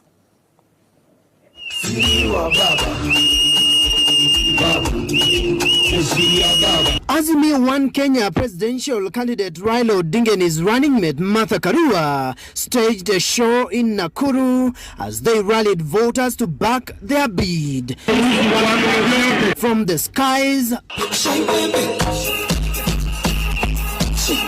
to the ground. Odinga and Karua held a Greet the People walk in Nakuru town. Odinga, who campaigned in Molo, Njoro, Nakuru Town West and Nakuru Town East constituencies, told of his opponents in Kenya Kwanza over claims of voter intimidation and threats. Nasikia kuna vitisho dhidi ya jamii ambayo naishi hapa katika bonde la Ufa. Ati mkipiga kura namna hii mtajua, mtaona cha mtema kuni. Nataka kuambia nyinyi, iko serikali sasa, Uhuru yuko pale. Kuanzia leo mpaka Uhuru atoke, Uhuru atalinda jiji. Uhuru akiwacha namna hii, baba na mama watashikilia na nyinyi mtakuwa salama. Mtachagua baba ili awaletee amani. Nani atachunga mali yenu vilivyo? Nani anatupatia elimu ya bure kutoka primary, secondary na university? Odinga says anyone found running divisive campaigns during the volatile campaign period will face the wrath of government.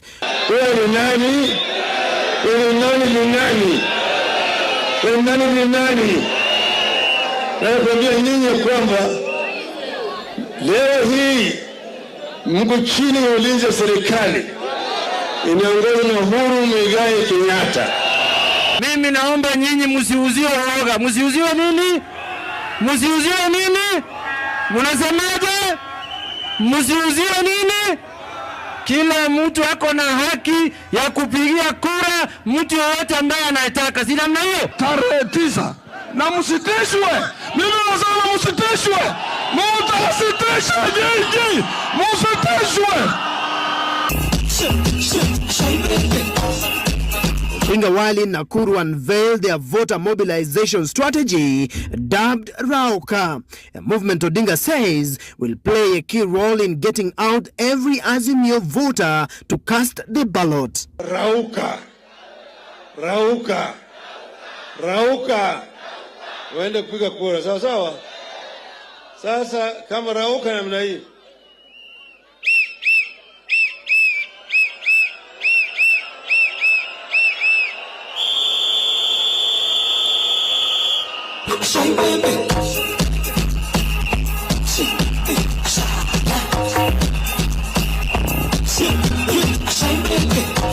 Fika tarehe 9 mwezi ujao, baada ya siku 11, rais wa 5 wa Jamhuri ya Kenya atakuwa Raila Odinga. Kutayarisha kura na kitambulisho, si ndio? Tarehe 9 kuraukia tangu saa 12. Twende tukapiga nini? Odinga's running mate Martha Karua called on Kenyans to make a choice between a corrupt duo and what she termed a combination of reformists.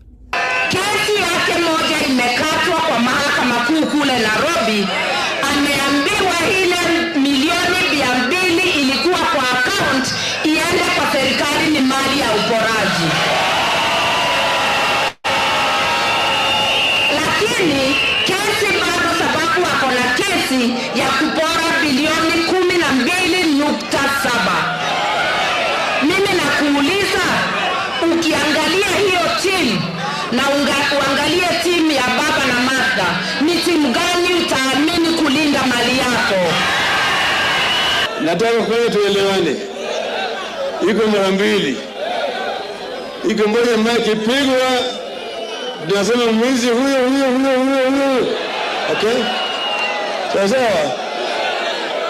lakini kuna ile ikipigwa ni kama kupiga parapanda, kuamsha watu asubuhi waende wapige kura. Leo hii tumetembea, Mheshimiwa Rais Raila Odinga ameonyesha kwamba ni mtu wa chini. Ametembea zaidi ya kilomita 5 ili kuambia kwamba anasikia uchungu yenu. Sasa nafurahia sana kwa sababu alituongezea mama, ndio ambaye tunatarajia kupea kiti ya urais. Naomba rafiki yangu mkuu Uhuru Muigai Kenyatta, tayarisha boma, mwenyeji anakuja. With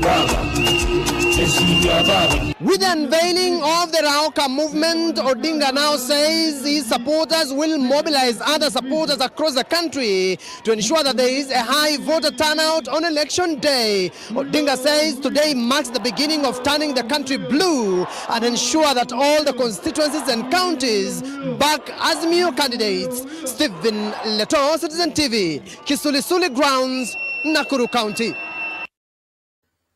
Bernard, Rauka, Firimbi movement. We're going to have a blue wave.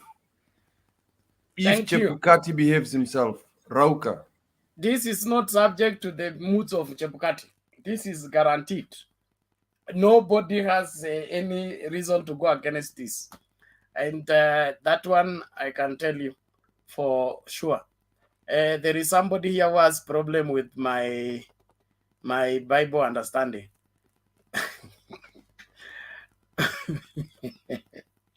He's going to build his own church because some pastors will take him to hell. Let me tell you something. You will go to hell by yourself using your 2 feet. No pastor escorts anybody to hell. The choice of hell or heaven is yours. It has nothing to do with the pastor or the kind of pastor you listen to, because pastor did not write Bible. Pastor does not read Bible for you. You own your own Bible, read it to follow what it stipulates on how people go to heaven or how people go to hell. If you rely on the pastor in order to know your Bible or to know whether you go to heaven or hell, I suspect you ushapotea. Naomba hivi Bwana Lara, umekuwa on hold for long, huh? You've been on and off. Naomba make submission sahi.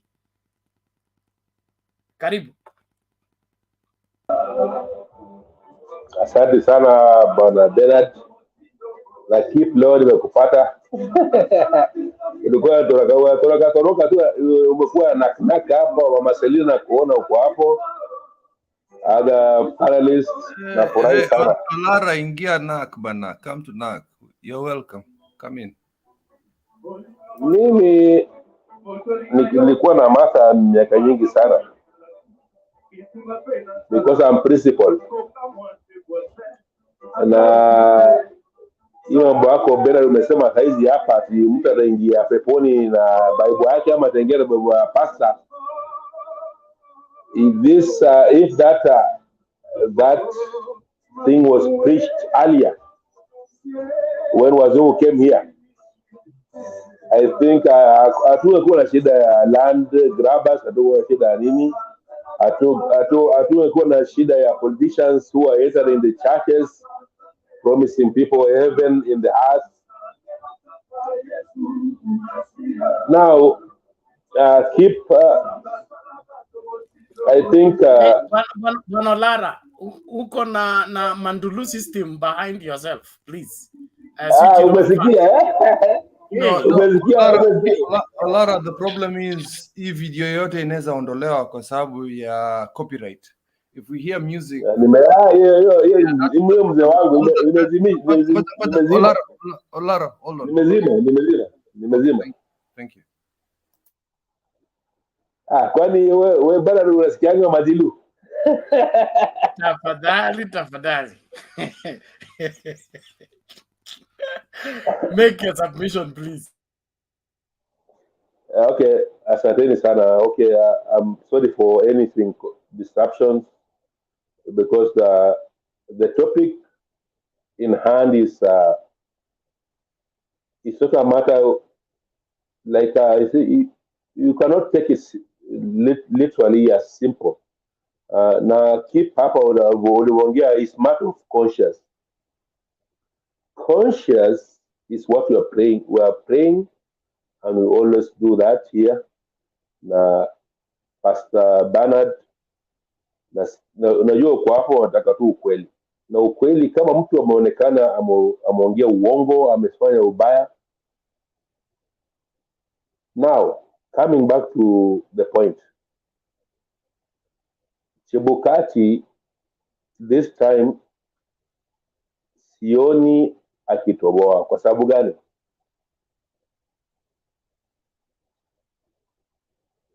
Me, in my conscience, of consciences, I believe that at least 2017 elections were rigged. This is my belief. What happened is not my decision. It's just something there. Lakini, I think the handshake realized that mistake and how the country should move forward now. I am praying that 10 days to the elections, the handshake should be the real handshake we've seen to quell the country down and move the country forward by electing Raila Odinga. By then, nobody is bought. I think Rafael Tuju said 2013 was bought. Something happened. I think maybe our current president is repenting by bringing Raila in now. Let's move forward this country. I believe that, and I still want to believe them. This is the conscience. Walipokaa chini wakaangalia, they bring that constitutional change, whatever they have to do. I want to believe them. Let's vote. Let's vote. Let's vote Raila in, because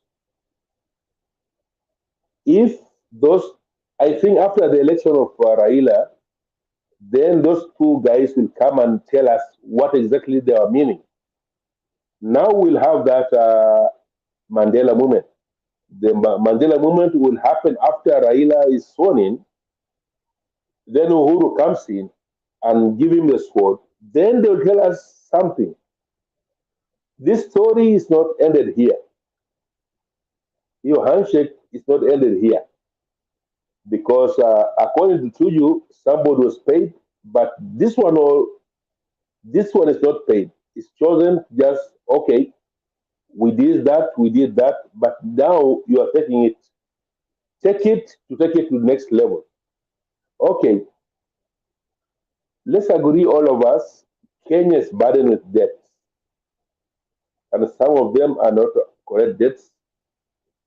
And some of them is a burden. And us, even, okay, I used to send only $100 in 2 months in Kenya. My people will just survive with that. But now I'm sending almost $300 every month. $300 every month. And I'm earning decimally almost 2 times of that. So let's us agree. The changes of what Uhuru and Mambaki and Nairobi Metropolitan, he built a lot of health facilities. We cannot deny him that, because he doubled what the Wazungu left us. He doubled that, and it was then was called dispensaries. If you can remember, I'm old enough. What we had was dispensaries where you can get your Panadol, your aspirin, and some minor stitches. Maybe you are cut with a bottle. You can go there. Then, if it's something needed, a surgery, then you upgrade to Kenyatta. But now it's buffering the Kenyatta system.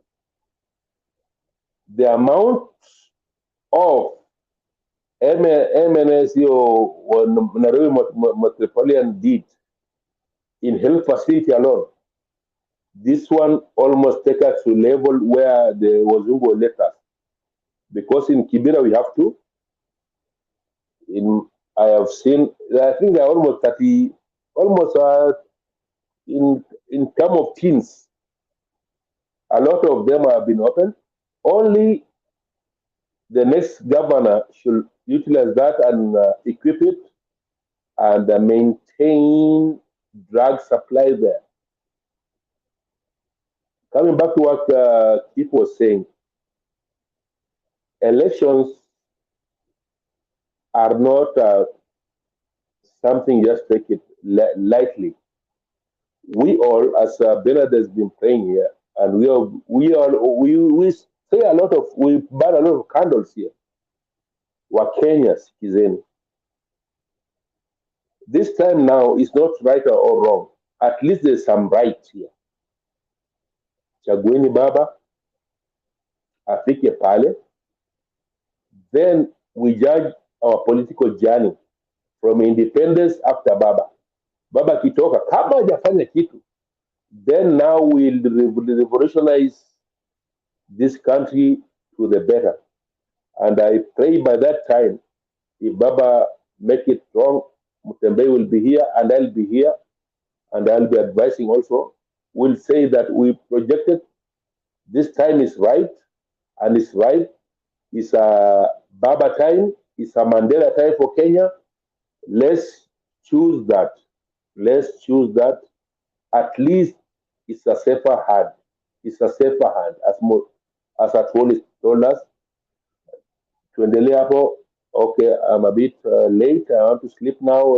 But I'll be watching in the background. Asanteni sana. Mama Selina, bye-bye. Okay, thank you, Bwana Olara. We appreciate that. Na jukumu letu tulitekeleze. Tunashukuru sana. Let's get this before Martin takes it.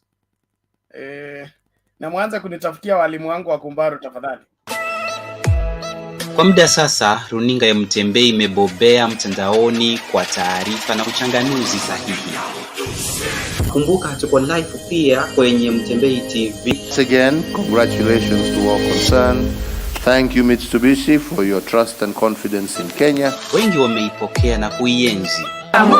Wakati wa kihistoria umewadia tena tunapojisatiti kuingia maeneo tofauti jijini, mijini na hata vijijini. Tunaomba msaada wako, ufadhili na uwegezaji.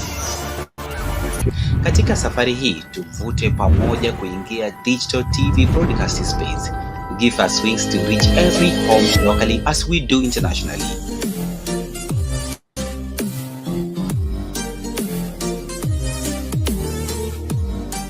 Mtembei TV, bold and truth.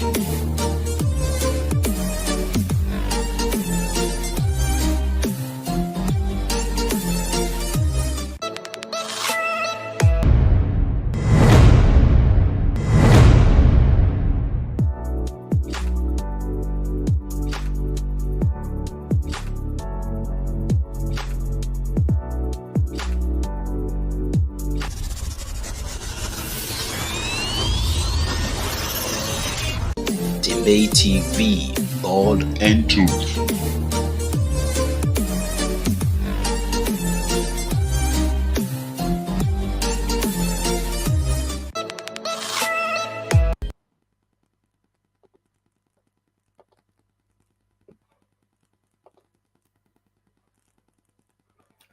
Yes, Martin, you can take it. How are you today? Vipi? Mimi iko salama. Naona ume-upgrade. Nakasirishwa tu na maaskofu. Nime-upgrade, yes. Presidential. Naona sasa hapa kule tunaenda bwana. Sijui kama ni kipa likuwekea background ama hivyo ndo itakuwa. Yaani wewe na nyumba sijui mna nini. You are underestimating me. Umeenda professional kabisa. Yaani hata Linus Kaikai yana kitu kwako saa hizi. We are breaking forth. Bernard, hold on. Give it to somebody else. Kuna nimesalimiwa na rafiki hapa. Endelea na mtu mwingine nitakuja. Sawa, thank you. Okay. Thank you, Martin. Before we bring in Mama Selina, let's get this. Nimalize deficit yangu ya videos. Ndio tukingatuka tumengatuka kabisa. I think Penata will come in later, not now. Papers arrived in the country. The Electoral Commission is embroiled in yet another tussle with the Azimio la Umoja One Kenya. Kwa muda sasa, runinga ya Mtembei imebobea mtandaoni kwa taarifa na uchanganuzi sahihi. Kumbuka tuko live pia kwenye Mtembei TV. Once again, congratulations to all concerned. Thank you Mitsubishi for your trust and confidence in Kenya. Wengi wameipokea na kuienzi. Wakati wa kihistoria umewadia tena tunapojisatiti kuingia maeneo tofauti jijini, mijini na hata vijijini. Tunaomba msaada wako, ufadhili na uwegezaji. Katika safari hii tuvute pamoja kuingia digital TV broadcasting space. Give us wings to reach every home locally as we do internationally.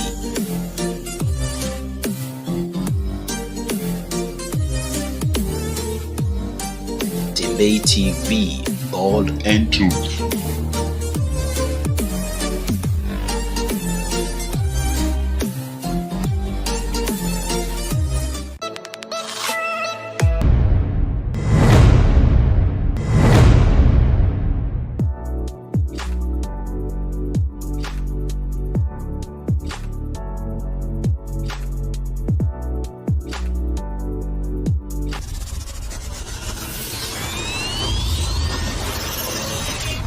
Mtembei TV, bold and truth.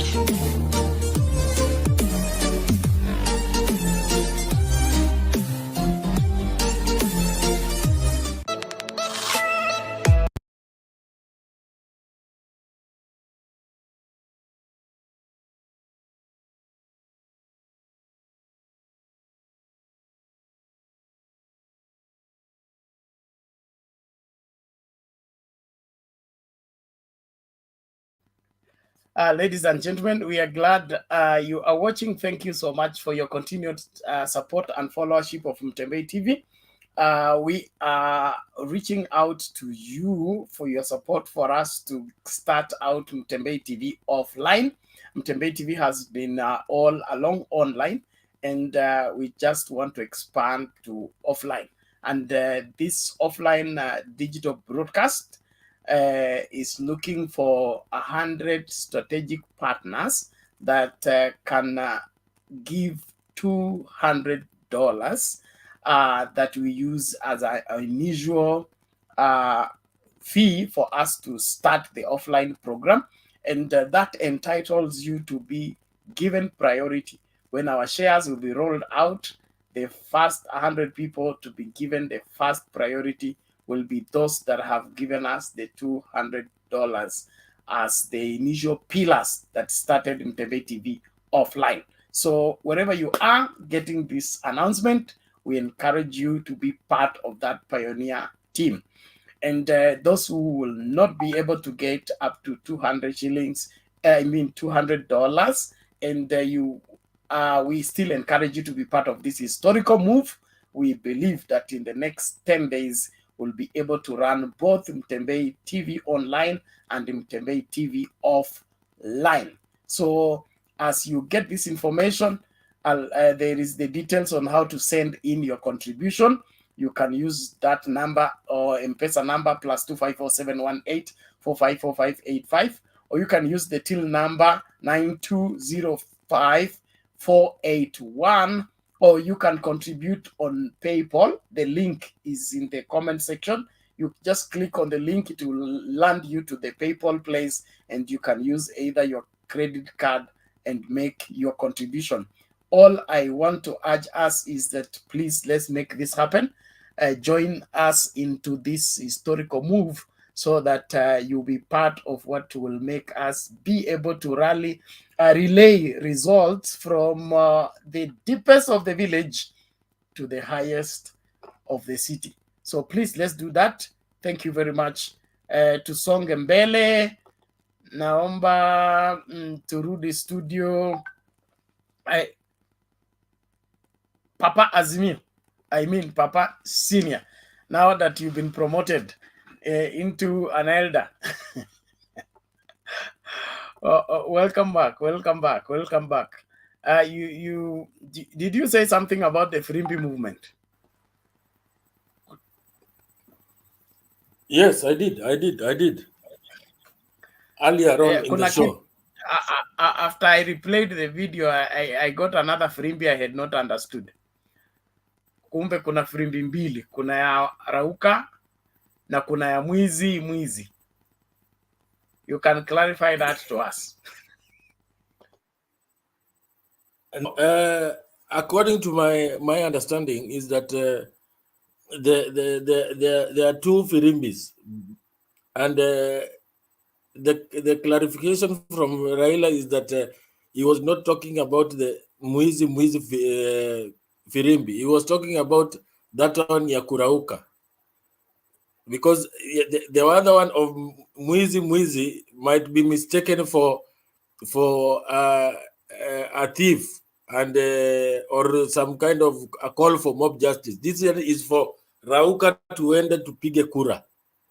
So that was a clarification, but wananchi wenyewe ndio walianza kusema kuhusu mwizi. But bwana Raila anatuelezea ya kuamka asubuhi mapema tuende tupigie Azimio. Kwa hivyo tutafautishe hizo firimbi mbili. Hiyo ndio my understanding. I stand to be corrected. My own understanding is wewe kaa na firimbi all through. Uamshie mtu aende kupiga kura. Na wakati mnapiga kura alafu mnaona mtu ameanza kupeana ballot papers extra ama ameanza kuingiza extra ballot boxes, piga firimbi to alert the people that there is something mischievous taking place here. Ya mwizi. So that hakutakuwa na ukora. So firimbi kuna ile ya red card na kuna ya yellow card na kuna ya foul then kuna ya you're being sent off the field. Yeah, Bernard, I want to weigh in on the SRC. Yes. I am extremely happy about what the SRC has introduced in terms of reducing the packages of the MPs and a good number of the public servants. What I did not understand is why the SRC would want to place the Senate to be like a smaller house, yet they are the upper house. Ideally, they are the upper house. And whereas the National Assembly do actually make the laws, when they leave the National Assembly, they come to the Senate. And the Senate, in my view, is like the big brother who corrects or tries to rationalize some of the laws. So it looks like some kind of insubordination for the Senate to be paid less in terms of sitting allowance. And from the look of things, and most Kenyans would agree with me that even in terms of debate, there is a more sober debate in the Senate. And I don't understand how they arrived at trying to lower some of the pegs for the Senate much lower than the National Assembly. That definitely will not go down well among the legislators. So it is something that they should review. But all in all, it was a good move to reduce the expenditure on the salaries and perks of these legislators, because majority of them have now taken that place to be a cash cow, where they can introduce so many sittings, especially at the committee level, to try and earn more. That was a good move in that, for instance, for the MPs, a maximum, I think, of is it 80 or 120,000, one of the two figures. Previously, those committees would sit, would have so many sittings just to try and justify what they are milking the state coffers. So that was a very, very good move, and we applaud them. Though they should also be very prepared for probably lawsuits from the other side to try and justify a return to the plundering of the public coffers. Thank you. Karibu Bwana Makiadi.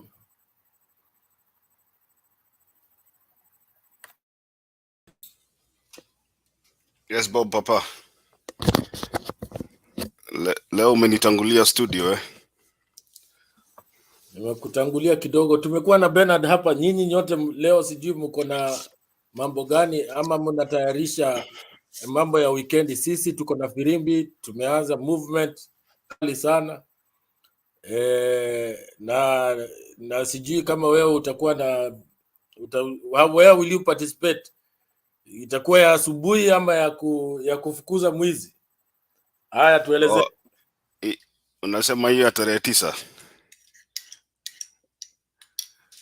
Yes. Hiyo tarehe 9 tutapanga tu. Naona sasa ni kwenda digital.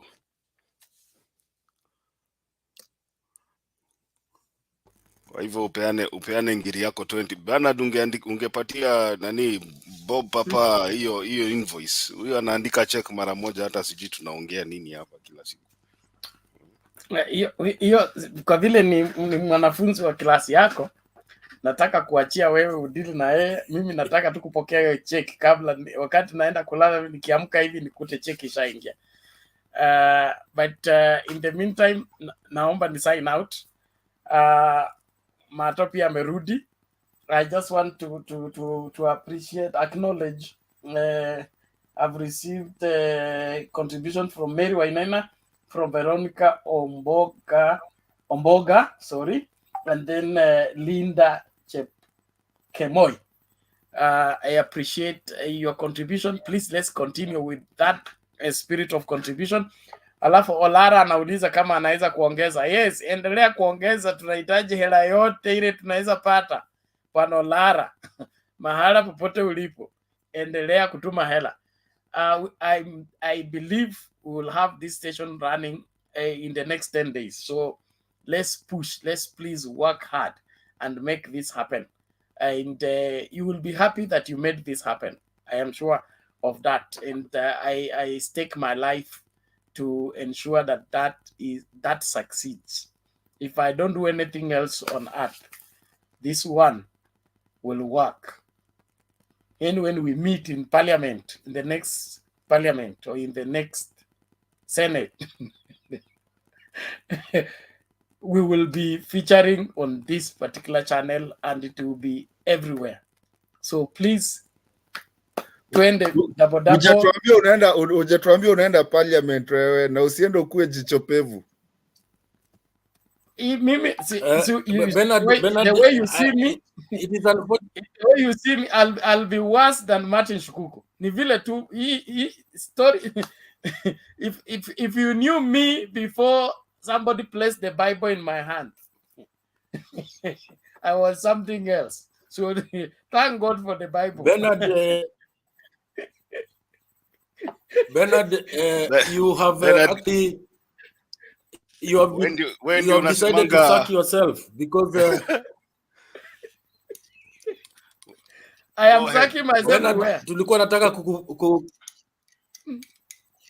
you have sacked yourself because we were trying to second you to ile ofisi ya Mutua, lakini sasa wewe umekuwa part of the owners of a media station. Sasa ile conflict of interest, hiyo kazi sasa hautapata. Wewe Bob, acha siasa.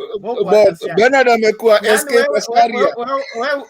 Wewe ujui media max ni ya nani?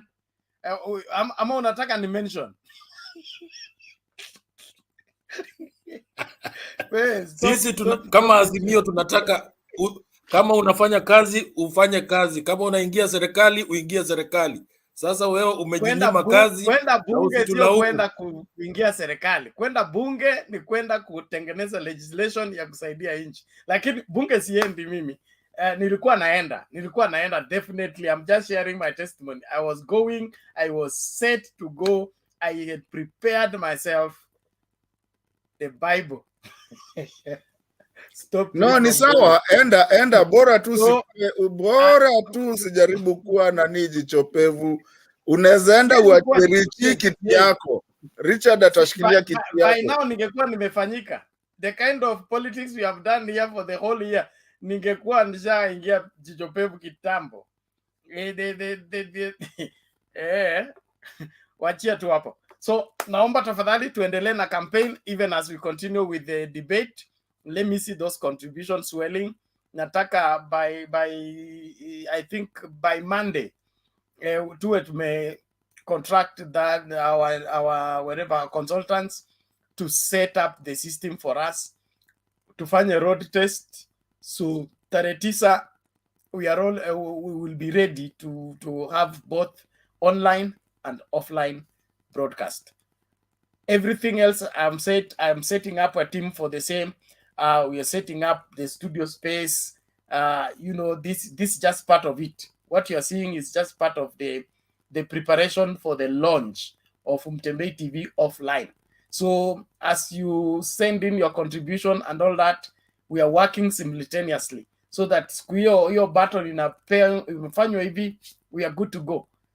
Usicheleweshe, don't delay the move of God. Let's move with God when God is moving. Sawa. Asante sana.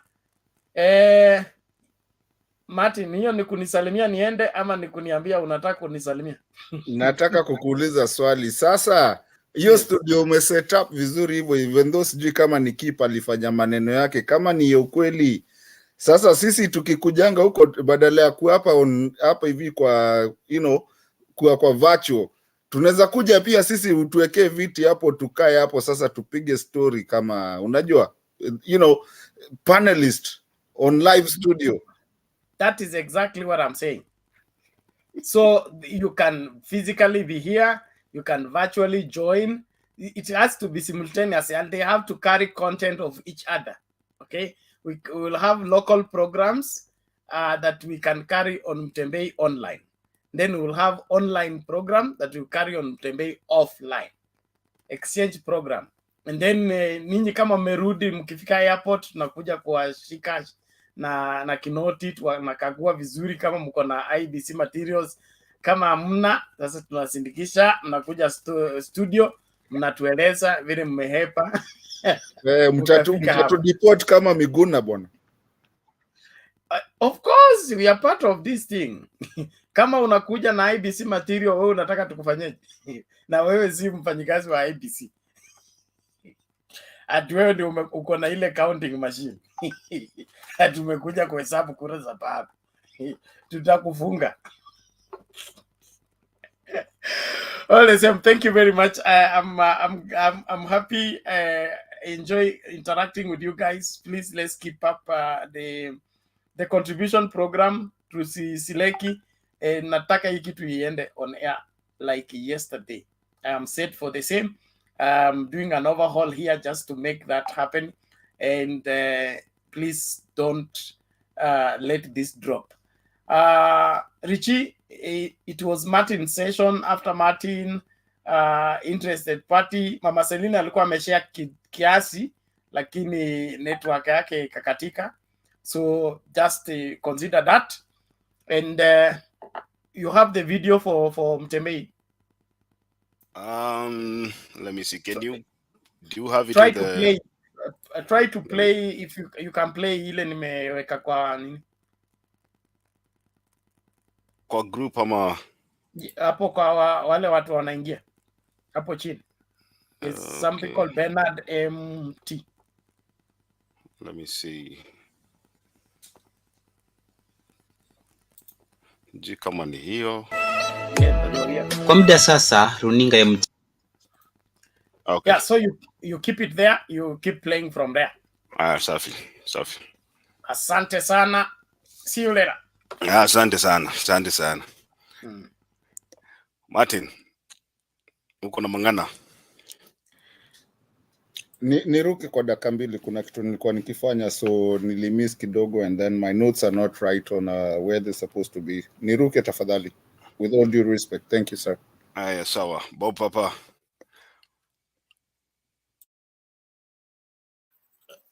Nilikuwa nimesubmit, nataka tusikie kutoka interested party, ndio hajatuelezea mambo mapya ambaye yuko nayo.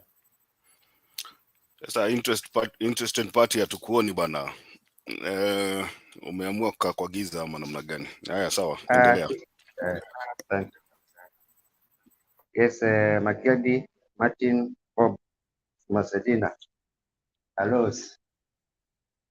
Okay, mimi I'm gonna be brief because whatever I saw, your blue wave, the blue moon, was very significant. But I was so keen for matamshi ya baba akirotia upendo, akasema ni kama parapanda, si parapanda hii ya trumpet ikipiga tuna Israeli katika siku za Passover, mesha forgiveness. Kama we now you want to plan to migrate, kama mtaka kwenda Canaan, unapigwa that trumpet. This na filimbi. It's something very different, very significant. Actually, it's very beautiful. But they see it now. Hata hii mambo ya nini? Hii mambo ya 6,000. Can you see it? But it becomes it's becoming a reality. Because today, nimeona kama they have recovered 202 million from GACHAGUA. 202 million divided na 6,000. Hiyo pesa inaweza lipa 1 month watu 33,667 kana 1 month, kila mtu apate ngiri 6,666 watu wajisort. Then the other issue is the issue that Bob, you raised about the Senate. This is the Senate, hiyo sitting allowance hata ilikuwa reduced, it is okay. So normally they don't have a lot of responsibility. Wao ni pale tu kunini overlook whatever inafanyika pale upper house, inafanyika kwa parliament and respect that. But parliamentarians wako na the lower house wako na lot of responsibility. Toka pale unaenda nyumbani, you have to implement a lot of projects and things like that. So it makes sense hawa wakipata mingi kwa sababu they have a responsibility to the constituents. They are accountable to some hizo ma CPF development and things like that. Lakini kwa Senate tunajua tunile after that law wale wameshapass law wanakuja wanafanyia hiyo they go through it at good form so that they ensure that you pass a good law. Okay, in polling we are in the home stretch and I can see right now whatever Bob is doing just people are planning to encourage people to get. That is what is it. That's what is it. But hii situation ya IBC, I don't know what's wrong with that because it gets from mess after mess after mess. Ukitoka kwa hii umetoka kwa hii na skete na kule. This guy I don't know, it's crazy or something. And maybe this thing are happening kama ya jui. This guy must be very, very maybe innocent. What is happening? Again, he's CEO, it's just that he's a weakling. I guess he's incompetent. He's a weakling and he's katika wakati unaona na Chiloba limobashado from last hiyo ni last election. Chiloba was more of aggressive than Chebukati. Hapa pia nafikia Majani pia mwana the same loophole Majani is trying to take this.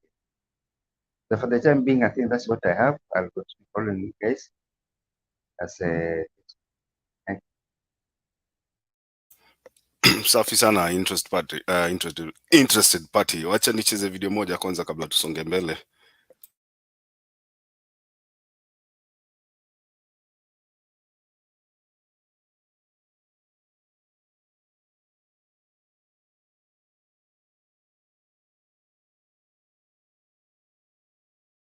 Body shall we, and the uproar over the printing of 2 sets of Forms 34A has now forced the Independent Electoral and Boundaries Commission IEBC to call for a meeting with the 4 presidential candidates. IEBC plans to clear the air over the issue during the meeting to be held Friday at the Bomas of Kenya. On Wednesday, the Azimio la Umoja coalition wrote to the IEBC raising concerns over the printing of such results declaration forms. Commissioners, however, dismissed claims that this could be part of a scheme to rig the elections. The Commission's attention has been drawn to the concerns raised by Azimio la Umoja over the printing of 2 separate Form 34As, and now IEBC Chairman Wafula Chebukati has called for a meeting to be held on Friday between the Commission and the 4 presidential candidates. In a letter to the presidential candidates, IEBC noted the concerns raised by representatives of presidential candidates and has invited them to the Bomas of Kenya for a consultative meeting. According to the political parties, IEBC printed 2 books of Form 34As without informing them, and the reason given upon inquiry was insufficient. The Azimio Coalition Party wrote to IEBC yesterday, hours after inspecting the arrival of ballot papers at JKIA, raising the issue which was today echoed by their main political rivals on the UDA side. However, at a different event with religious leaders, IEBC Commissioner Molu Boya rubbished claims that could be a plan to mess with the election. Molu holds that the questions might have arisen from the trust deficit between IEBC and politicians. Yes, it is true we are printing 2 books and there's a reason and stakeholders are aware. Political parties are aware. 1 book has only 6 copies of result forms, which are carbonated. You only write the one on top, the rest duplicate, it's carbonated. 1 copy, the original, is for the returning officer in the constituency. So presiding officer carried physically to the returning officer for tabulation and collation. 1 copy is put in the ballot box and locked there. 1 copy is pinned on the classroom door, the polling station, for any member of public to see. Then other copies, if there are 6, now we are left with 3. We have how many presidential candidates? 4. So 1 will not get. So if you don't print the second book, how will you give him or her? We have to print extra book, which again will be written the same way, and then 1 copy is given to that candidate. We have asked media to do their tally. Where will they get the result from? If there's a media agent in the polling station, he or she is given a copy. If Mulei and other observer groups want to have a copy, we will give them. So to provide for everybody, we ensure that there is enough copies of result forms. So if it can't fit in 1 book, because carbonation can only go a certain number of pages, beyond which it's invisible. So we don't want to give people something that is not visible. So because of that, the technical people, when they are doing a specification, say don't go beyond 6 pages, because it will be too faint for anybody to see. That is the reason why there is second book. IEBC holds that it is ready to oversee a fair, credible and verifiable election amidst noise surrounding their level of preparedness and transparency. Yoma Sampao, NTV.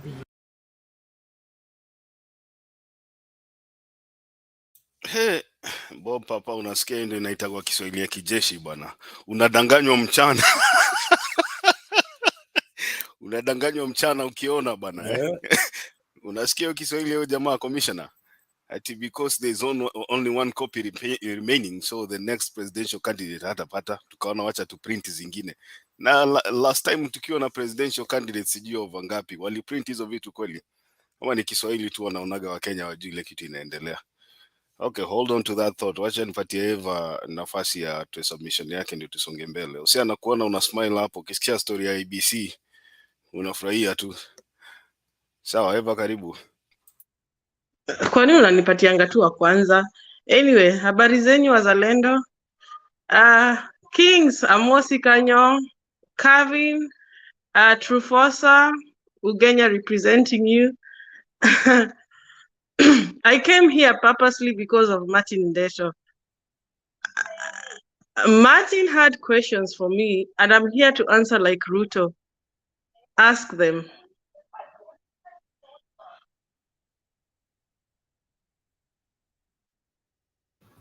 That was not Ruto. That was the Wewe kwanza CEO patiana submission for kwanza, IEBC. wacha kuniingilia. Patiana submission kwanza and then I'll come in. Umemaliza pale kwa comments. Winakolokolo mwingi munowe. Anyway. Kana amikanilia mbona ngana mindo your submission. Okay, so indeed. So Gachagua, oh my God, oh my God, oh my God, oh my God. It's happening. You know, the 6,000 is happening. Corruption. If the government starts dealing with corruption as a priority now, I think Kenya will be in a better place within the next 1 year. And when you talk about governance, without money, you can't literally do anything. So I think the government has already started doing things before the swearing in of Baba. Baba is going to be the president. Anyone who is doubting, you stay there. As for Nakuru, oh, that was very nice to see the joy of people coming and naturally walking majestically like kings and queens. And you could tell the moods of the people. No one was forced to be there. No one was told that you have to vote for Raila. But just the joy of seeing Martha and Baba there, I am sure it had an effect to some people who were still thinking like, Ruto or Raila and everything. But seeing them in person and the confidence they had and how they socialize with people, that makes somebody want to change their mind. It was good. It was really, really good. I watched it. I was working and I said, to hell, you can fire me today. I'm following Baba. I don't care. I'm going back to Kenya. Yeah. Election countdown, 11 days. I'll be voting in London and I'll be traveling to Kenya on 12th for the party, which will be 1 week. So people get prepared. I've not made my blue kitenge yet, but I'm thinking about it. I think a few days remaining talking about politics. IEBC, I will leave it to Kuseo Jose. I'm not good at that.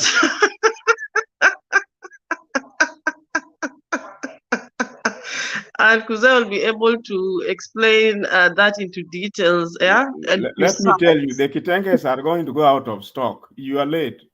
I am late. You know what, Kuza? I didn't believe that Baba will be the president, but the way things are in Nakuru, the other day you saw in Embu, Meru, the way things are, you know, the crowds which are there, they are so natural and they are so happy.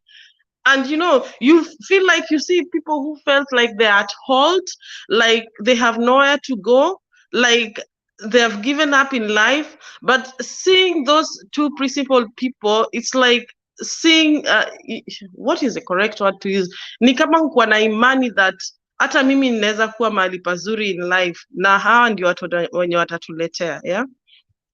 And now, as for Bernard's opening of the is it the TV live TV broadcasting the live TV, I think we should support him.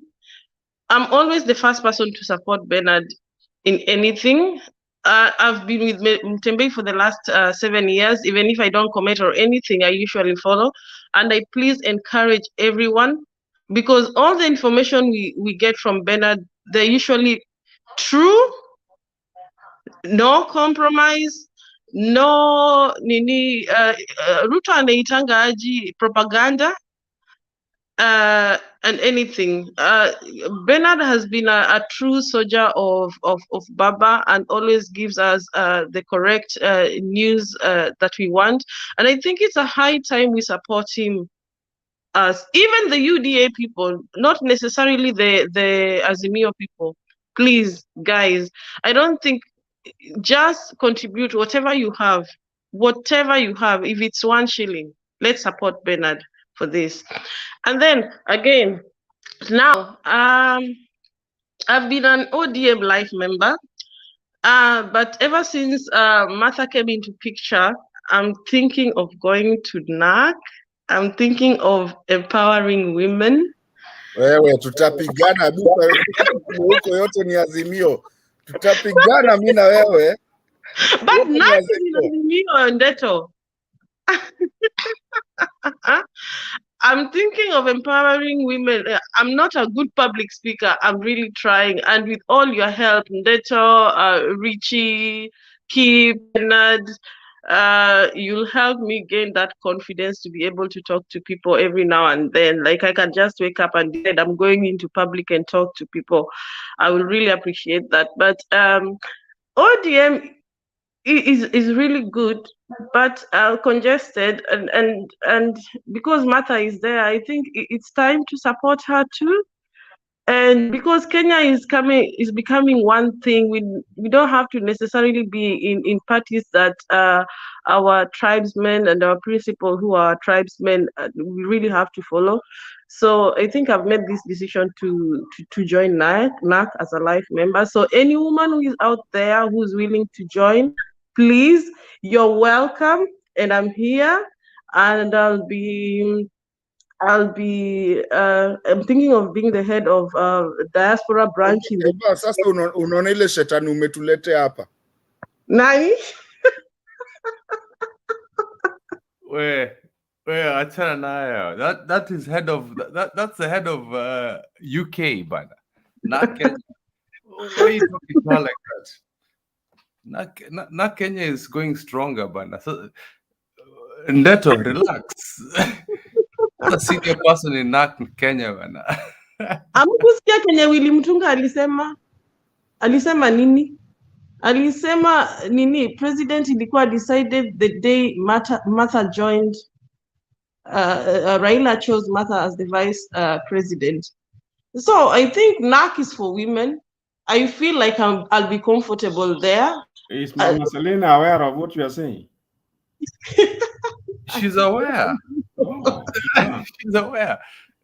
You are trading on. No. Kwani anataka kukana hiyo chama peke yake, ata Iran peke yake. She needs women like us. Wait. Keep amwezi kuwa mnatuchukulia wanawake wetu wa nini wa ODM. Wacha Eva malize submission. Watu waache ku unmute mic ama tuwaweke quarantine quarantine keep hapana, quarantine bado iko hapa, iko button ya quarantine. Bernard alienda na quarantine, aliniachia leo. Wacha Eva malize submission yake kwanza. Sawa, endelea Eva. I think nimemaliza, alafu Gachagua arudisha. Ushaiona mwenda wazimu anaambia watu yeye si mwenda wazimu. That was the language that Gachagua was speaking today. Like unaamka asubuhi uko Mathare Hospital, mtu anakuja kukuona na unamwambia wewe si mwenda wazimu, mimi si mwenda wazimu, wewe ndio mwenda wazimu. That is what happened. And as I usually tell people, stop listening to people who are telling you black is not black. It was green, it can be red, but we are trying to change it into rainbow. Black is black and white is white. So, vote wisely. Na watu wa UDA, karibuni Azimio. Please, hiyo ndio government. Hakuna kitu ingine. Wacheni kudanganywa. Wacheni kuchoose leaders kwa sababu ya tribe or anything. While I understand that Ruto is the only a strong man in the Kalenjin community, not disputing him away, but I think he has time to grow politically. Let's give him a chance. And this kama venye mnamanga, you fall down, then you stand up again. Come at a fall this time, I stand up again, I take time to sit down and reflect, then asimame tena. Me as Eva, I'll be happy to vote him. But I think for now, I don't think that he's politically mature to run this country. this country needs somebody with experience. Tulipao vijana wadogo wa karibu. But for now, we need a mature person who will lead this country correctly. Anyway, that's it. I'm still here for a few minutes before I leave. Thank you, everyone, and thank you, everybody on the comments. I appreciate. You forgot to say vote not Kenya. Oh, vote not Kenya. Ndeto tanimaliza. Alafu before niende, Ndeto niulize maswali. Katia. Acha Ndeto tulia kwanza, Ndeto atakuuliza maswali, hata hajaandika bado. So Ndeto is blank. Wachana naye, hata umemshtua. So wacha kwanza nicheze video moja hapa ndio nikaribishe the de facto IEBC spokesperson Jose.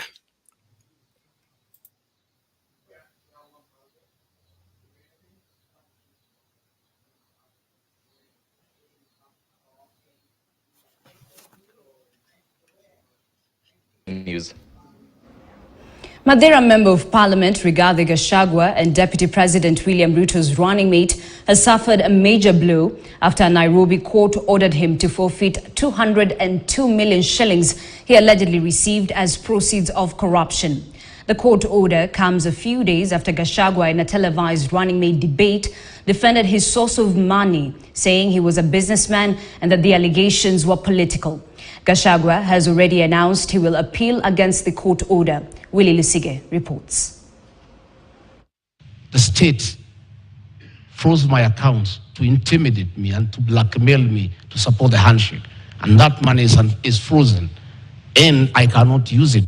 This was Deputy President William Ruto's presidential running mate, Madeira MP Rigathi Gachagua's response during a running mate debate pitting him and Martha Karua on the 19th this month. What is the source of the money that was frozen? Because that is the context. Pardon? What is the source of this money that was frozen? I have said many times that I'm a victim of blackmail by President Uhuru Kenyatta. The bone of contention being his source of wealth. Karua had earlier alleged that the three of Gachagua's personal accounts were frozen in May 2020 on suspicion of money laundering and corruption. Honorable Gachagua, with all due respect, you not answered my question. What is the source of the money that was... The money that I have is well documented. I am an astute businessman.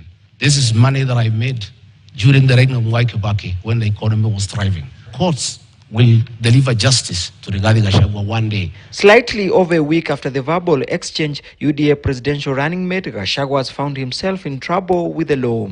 A Milimani court has ordered forfeit of Kenyan shillings 202 million, which it says are proceeds from corruption. Justice Esther Maina argued that the outspoken Madeira lawmaker failed to explain how he acquired the wealth from the government agencies as indicated.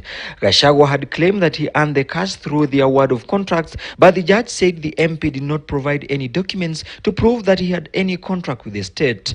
Gachagua, according to the court, only produced a letter dated February 9, 2015 from a government ministry indicating Wamnyoro Investment Limited had been awarded a tender, but did not provide anything to show that the tender was executed. The court also dismissed claims that the funds were in a fixed deposit account.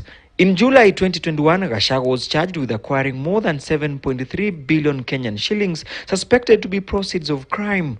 The court was told that Gachagua received 7.3 billion in his 3 bank accounts at Rafiki Microfinance. The funds were allegedly deposited between 2013 and 2020. Among the charges that he and Rapid Medical Supplies Limited acquired Kenyan shillings 6 million from Nyeri County government on December 29, 2014 for the supply of dialysis machines to Nyeri Provincial General Hospital. He is also alleged to have received 104 million Kenyan shillings from Bungoma County government, suspected to be proceeds of crime between January 2015 and June 2019. The first-term MP allegedly received more than Kenyan shillings 12.5 billion through 3 bank accounts in Rafiki Microfinance Bank.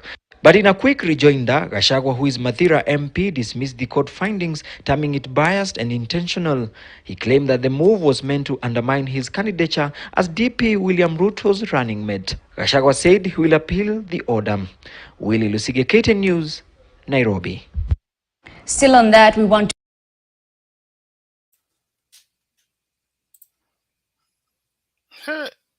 Unasikia huyo Mtapla, alikuwa anamuita Mtapla. Huyo Mtapla anasema state ilikuwa inataka kumnyang'anya pesa yake na court ita deliver justice one day. Sasa leo court imesema arudishe ile pesa alikuwa nayo 200 million. Anaanza story ingine hapa ati anaonewa na Uhuru Kenyatta. Kusema, you want to pick up from there? Yeah, I'll talk on two issues. I'll talk on a little on what our commissioner tried to say, and then on GACHAGUA, and then on DP's tax. You know that speech or interview at DP where he was talking about how why the fuel is so high. He was trying to allege the issue of about some 15 taxes.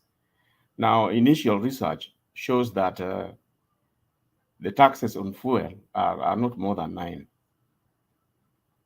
Are not more than 9. So, as somebody who sits in the cabinet, for him to have alleged that, if we establish the fact that there are actually 9, then what do you make up of somebody like that who go exaggerating things and you want to be president?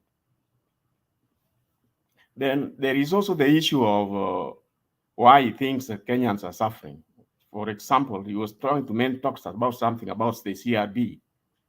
Now, he was trying to imply that there are about 15 listed Kenyans at CRB, and that when he takes over, I don't know how he was going to go around it, because these are debts from the financial institutions, and they are legal debts. The way he brought it in his interview, it is like it's some kind of suffering or a punishment by the borrowers. This is strictly a legal transaction between the borrower and the lender.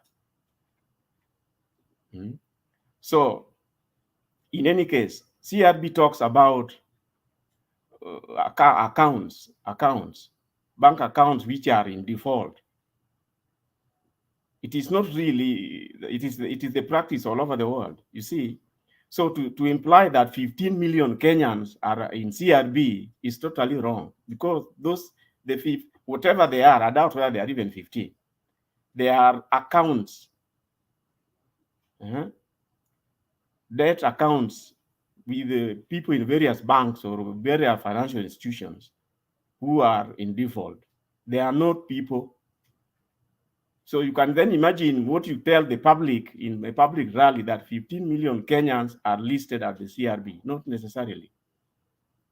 Not necessarily. In any case, a number of them, you may find some of us have an account, 4 or 5 accounts in this bank, that bank, that bank. If they are in default for whatever reason, they'll be among the listed accounts. So that was a bit reckless and inflammatory to the public, and portrays the Kenyan financial sector as being in trouble all the time. Now, I want to say something regarding our commissioner, honorable commissioner. Let me use that word.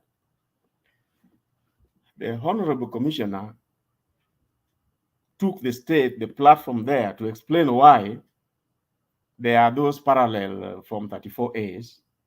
And then secondly, you want to explain why, he failed to explain, but I thought he was going to say why the Form 34Bs are not there. Now, the Form 34Bs, unfortunately, these are things which have been cases in court, and the courts already ruled on the same. The Form 34B is the form which is used, the tallying at the constituency level.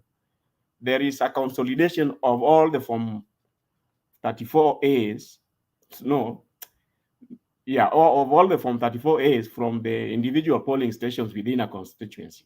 And that is where they are consolidated. So the absence, he purported to be explaining the double Form 34As with the absence. You realize there was no linkage. And then to go ahead and tell us that one of the candidates would be missing a form. So you bring in a different Form 34A with different features, different serial, different barcodes. Let me ask you a question, Kosera. Yes. Najua for 2 weeks nimekuwa nikusikiza. Are you working for IBC? Yes, now at this point. Because every day you're defending IBC. I think I you get answered. confused. I've answered you. So why don't I finish? From what I've said, am I defending IBC? Also, Let's face it. Hold on, Am I defending IBC? No, you're okay. Can you adjust your camera a little bit so that we can see your face? I think Kip is confusing you for somebody else. No, Kip has joined the NAC. That is why.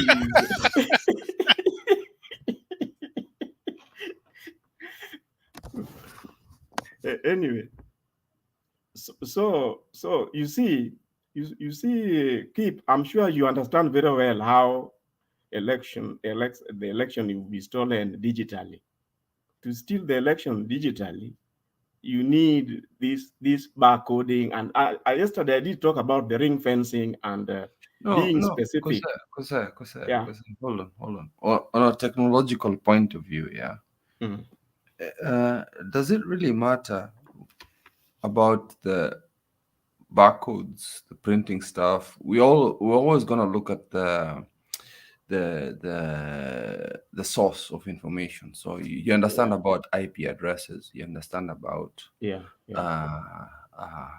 you mentioned garbage in, garbage out. That means nothing to me. Yeah, it's always about corruption of data. But for me, it's more about like just the basics, which is entry of data. So you tell me an IP address, send us specific information from a particular IP address, which would be a KIMS kit.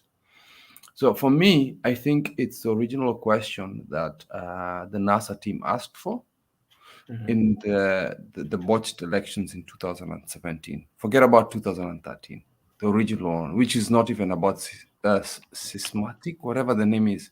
So Mimi, my issue is not about Azimio chasing the Form 34B issue. It's for me saying that can we have a connection to the servers directly, not through APIs, which is application, whatever it is. Not APIs, we want direct connection to the tables that are providing the data for that so that we can see the originality of the data. And that's what they're scared of. We want to see exactly when was a particular vote casted. So name of the person, that's how databases work. Name of the person, name of the location they send the vote, and the IP address of where they're from. So say you can explain to the public, instead of going too far about it, what an IP address and why that importance is there. So imambo ya talk about Form A, B, C, whatever, and why Raila prefers manual entry complementary to the IT part, because the IT part for us is unattainable. We can't get it because 5 years later, the servers are closed. So for us, we're saying, can we have a manual entry for that? So explain that. Let me tell you something. Unfortunately, you see, I think you have been missing in action here sometimes. So some of the issues you have just talked about, we already dealt with them. You see, for us to benefit from the manual register, it should be used complementarily or parallel with the electronic register. That way, because remember, our agents are not that blessed. There could be a few who are technology or savvy, but the challenge is they would not get access to the IBC system. Now, for us, outside here at the polling, whatever, our eyes are on the people who are voting, people who are doing the marking, and we can even afford to count them physically. And then we can see you canceling when they are voted. We know that this one is down.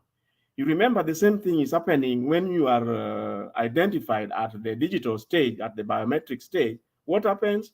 IBC tells you that the moment you have been checked and it is successful, you are archived. In other words, you are removed from the people who have not voted. Slow down. I'm going to take it slowly. Could you explain to the public what archiving means? archiving of information or backing up of the information. Basically, that is what I'm. Let's say you walk into the polling station. Eh? The first thing which happens, using your biometrics and your other identification, they want to identify you. If you have everything of yours pops up and they found that you are a validly registered voter, you have been identified. At that stage, assuming that we were 10 of us, like normally we are on this platform, it means that once Rich is the first person and he is archived, what it means is no longer remaining among the, it's by elimination, he's no longer among the people who are yet to vote. So he will not be in the system, No. he will not be there. So in other words, no, just a minute. let me put just a minute, Keith. No. Archiving is saving or putting into. I'm trying to understand what exactly is going on. Okay, let's do this. Let's do this. Hosea, I don't want us to dwell on IBC for that all that time because I know there are people on the queue. So let's do this. Let's have you finish your submission. Please do not interrupt him. And then I'll give you an opportunity to rebut what he says so that at least we move forward. Yeah, so I was saying that you see the Form 34As, the very first thing which happens now that the IBC had already received them, they are going to configure them into the system. Why are they doing that? Because when they are sent to the polling station, IBC would only, the server at the IBC back office was only going to receive what has been coded and configured into the IBC's back office system. And that is why the fact that you have two Form 34As, which have got different serialization, numbering, and even maybe stickers and the barcodes. And I heard somebody, I think Paul Monge was trying to say that it's like even the features are different. Now, assuming you are at Richie Primary School voting, and there are those two forms there, and they are saying what they're saying, that one of the candidates would not get a form. So you want to introduce another form. Now, for that to work, it means you must have configured that both forms in the IBC system. Now, the challenge comes when, remember, everything happening in the IBC system is an exclusive of IBC themselves. So, whatever they are coded in there and stored in there is what we'll be able to transmit for the results. Now, the moment you are using more than one form, it gives an avenue for misuse, abuse of this. We'll be relying that they'll do their work faithfully without abuse, so that everything they do is correct. But remember, our agents, as from what having reached this far, our agents are going to get an image of the signed Form 34A. If you introduce another one, you will basically be like now trying to transmit the same results on two different forms. And that to us is an avenue for misuse. It's a loophole for people who want to infiltrate this system with the other things which were not even witnessed. You remember the last time our agents, a number of agents, yesterday Bob said here that the agents are signed the forms are signed by the agents, and without signing, it doesn't work. No, the law allows the returning officer to transmit the forms, whether they are signed or not. If an agent decides that they are walking away, they are not signing, it will be so. The returning officer will just note that agent XYZ has refused to sign or has walked out. But the forms will still be transmitted, signed or not. I think now that my time is almost going, I'll hold on what I want to say. Then I'll come back after you have cleared the queue. Richie, whenever you're ready, I'm ready to go. I'll want people want to respond to Hosea. I'll just give you a minute each, if that's okay. Dakika moja tu moja alafu ndio tusonge mbele. Kip. Wacha tuanze na Bob Papa. Wacha kwanza tuanze na Bob Papa. 1 minute each.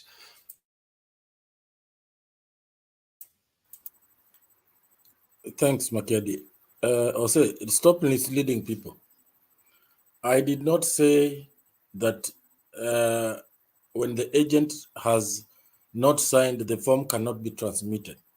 What I said is that in that form, there is a column for comments. And before any result is declared by the presiding officer of that polling station, he must state the reasons why other agents did not sign. Number two, Jose, the form 34As and 434B stories you're giving us. I didn't hear that. Let me finish. Jose, let me finish. Where those stories you're giving us about the form 34As and Bs and whatever they are, this is my take. If you recall the first meeting of the presidential candidates with Chebukati and team, Martha Karua insisted that the agents be given a chance to take an image.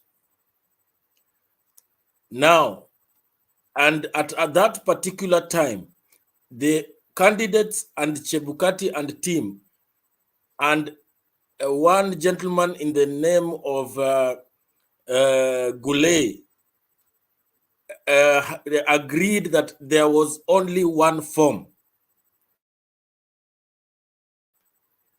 And that insisted that our agents be allowed to take an image, and so that we do not have to ask for copies.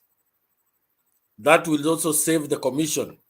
But this time around, when they went printing, they started printing several copies. And my take is that the reason why IEBC wants to have several copies is to ensure that agents do not take an image. And in that process, those several forms of 34 and 34A and B is an attempt to cause confusion and throw the whole process in disarray. Therefore, I want to believe that tomorrow's meeting, they will resolve that, because the court will not recognize those funny forms that they are going to bring that are not will not be admissible to the court as evidence. Thank you. I fully agree with you. Ngoja ngoja. Wacha Kipo malize swali yake ndio uweze kujibu zote mbili pamoja. Yes. Tutatupa mtu Sigoi. Sigoi tunakata miti. Yeah, you know, Jose, honestly, I think you're a very intelligent person, but sometimes you go overboard. It's very plain and simple. For us, we think the extra forms are useless, and we think it's a way for them to steal the elections, as Senior said. Second thing is, we've talked time and time again about doing manual, and I've explained to you why manual is important. Is the fact that we don't trust how they're handling the technology. Handling of the technology is not the problem. We've seen time and time again about systematic, whatever they're called, can't pronounce their name right. They've botched about 3 elections in the last 10 years of their life, 3 or 4 elections. Venezuela, they've botched Finland, they've botched US, even US. It's like they keep botching these elections. So for us, we're saying, sisi tunataka kurudi ile mambo ya traditional, which is manual records. We have the seal and everything there that we know that once our returning agents get that sealed box of votes, even if they stuff it, we can always tell that. If a lawyer wants to take enough time to do that, we can tell handwriting forensics and all that stuff. We can tell when they've repeated trying to steal the election from us. For us, it's more, we do not trust the company that's running the elections right now. So it's not about running the elections efficiently. For us, it's running the elections with due diligence and with the trust. We do not trust the commission. Every time we've done anything with this election, with this commission for the last 15 years, We haven't trusted them. So it's not technology. It's not about you telling us how clever you are with technology, how clever you are with all this stuff, giving us these big words. I'm an IT person, but me, I don't care about that. When Raila only originally said that he wants manual, I understand why. It's because the people who've been entrusted with using the technology are using the excuse of efficiency. That's not what we want. We're not ready for efficiency. We're ready for fair. Kenya is only ready for fair elections.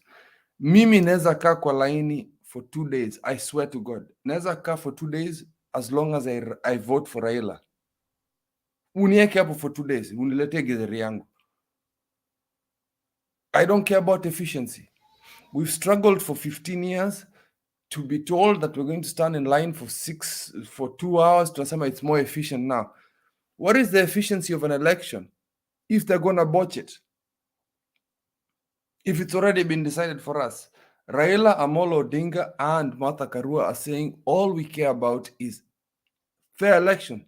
So kama ni manual, let's go back to manual. What's wrong with that?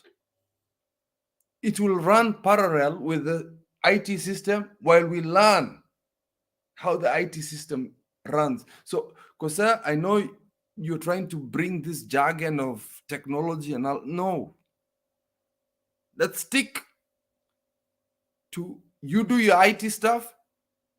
We get our manual results, we tally them together, and then we decide who the president is. That is what I want the Kenyans to understand, because everybody's talking about backup. It's not backup, it's supplementary.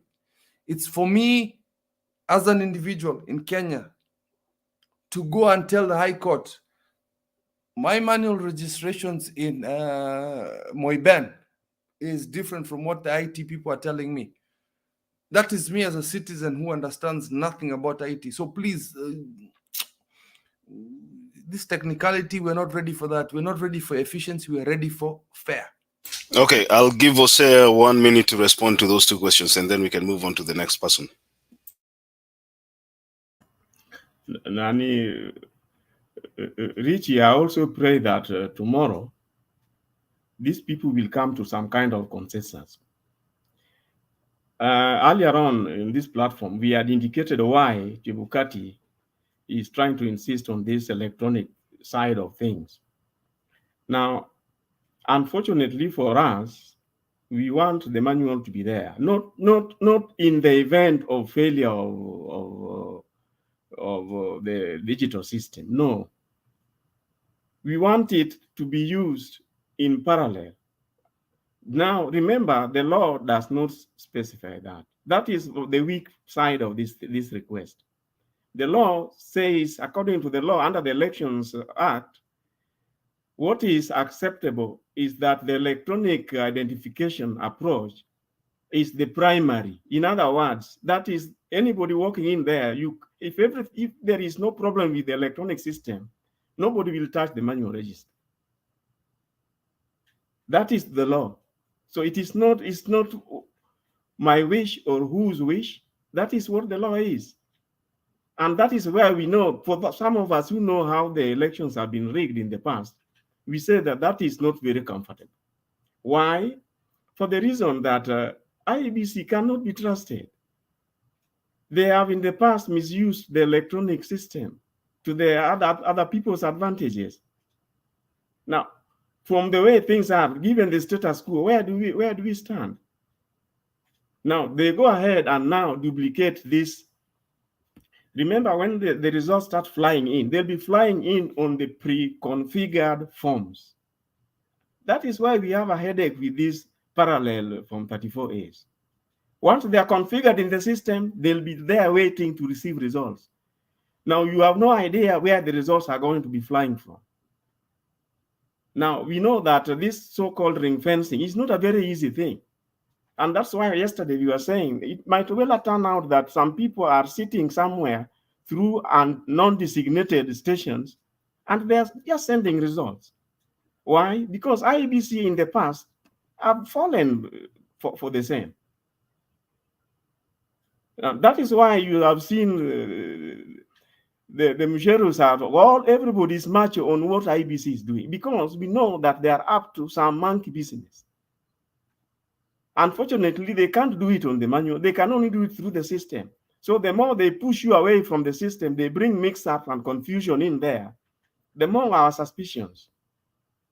Anyway, I think that answers Kip. As for Bob, I think I fully agree with what you are saying. So we are all in agreement as far as that is concerned. Are you done, Kusel? Yes, I'll for that particular issue, I'm done. Okay, so let's go to the next person before I think Martin, I know I found you here. Do you want to make your submission or you are busy doing something else on the side? We can give you a minute to do your research. No, I mean, I never made any submission, you know. I'm so sorry. Like when Bernard was here, I had some visitors that were coming to do something, so I had to walk away. So I've been here, yes, but I haven't made any kind of submission. Should I go ahead? Thank you, brother. I really appreciate that. I guess my submission today, most of it has been, you know, already been made. Like always, the people that come in the late night, we run the risk of repeating ourselves. But there's some things that have been said. Unajua mimi ni mtu wa kuandika, so I've been writing things down, but most of them have been said. So every time I try to cancel them, mine is gonna be very quick, so I get out of it before watu wanimalizie, because kila mtu anakuja tu anasema point yangu, and then now my points are going down. I think I'm left with only 3 now, until when we get to an open session where we can, you know, just talk. But I want to say that the Firimbi thing, and I was very proud. I was very proud today, because I woke up in the morning, and you know, when you wake up in the morning is when these guys are doing that, you know, this, you know, the rallies and all that. And I was so proud to see them because I watched them, and I watched the live one.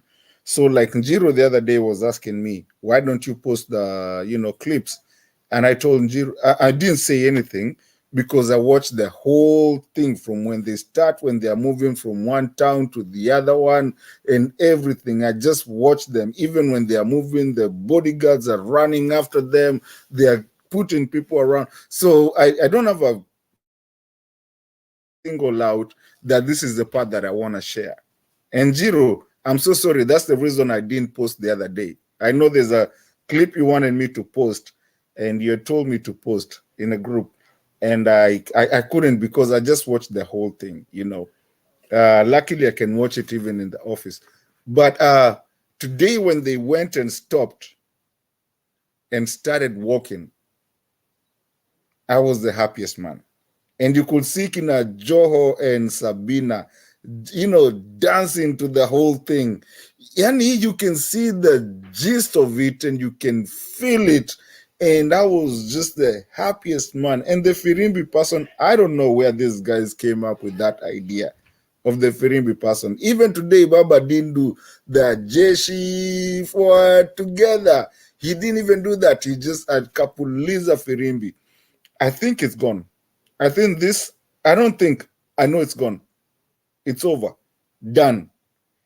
Machakos, I think since I started being here, I think we've always talked about Ukambani here. And you know, I'm one big person that was here saying Ukambani wachaneni now, we know what we are doing. At least today, you guys have seen what we've been working on. The polling. And that's not the real polling. That's not it. Ukambani is more than what you guys had. Yenye muliona. Kivutha Kibwana has been hiding there. You think he's not doing anything. Look at him, 16% for Ruto. And he's not 16%. It's going to be nothing. There's nothing Ruto is going to get from Ukambani. And we said, this is the time that Ukambani is going to be reckoned. You know, people talk about Central, at least the whole politics revolve about Central. Ukambani, we are coming in hard, and you guys don't understand that we go all the way to Mariakani, all the way down to Voi, all the way there. You go there, you had unasikiaga mtu anakuambia mimi naitwa Muhammad Mutiso, you know, because that's where Ukambani reaches. And this time we were one way, hakuna kitu. Tulifunga hiyo chapter kitambo, tukaenda kulima, si tunangoja tu kwenda kupiga kura. It's over, dusted. And that's why you don't even see the man you call Kalonzo or the other people. You don't see them around. They don't need to do that. Ukambani is done. Raila tu atakuja kutuambia tu asanteni sana, tupatane, tuonaneni mbele. Unaona? Wavinyandeti nini huko, they are doing their things. It's done. Kila mtu. Ukambani, don't worry about it. I was so happy to see those polls so that at least I can come here and brag and say, I told you guys from the word go. Ukambani was gonna shock the whole Kenya. We're giving you everything. You and mpaka Mtituandei, Mariakani, coming into Mombasa, na ukitaka sana, panda hata Malindi. Iyo Ukamba yote tunabeba, Taita Taveta, and all that. Now, let's go to these other guys. Jesus Christ. Do I really have to talk about these guys? Gachagua. I think that was it. That was something that we knew was going to come up. I mean, we knew he doesn't know where he got that money. We know that. Na ndio maana amefungiwa Central. The guy cannot campaign anywhere else other than Central. You see? And I think Ruto at this point, he already knows that he's lost this thing.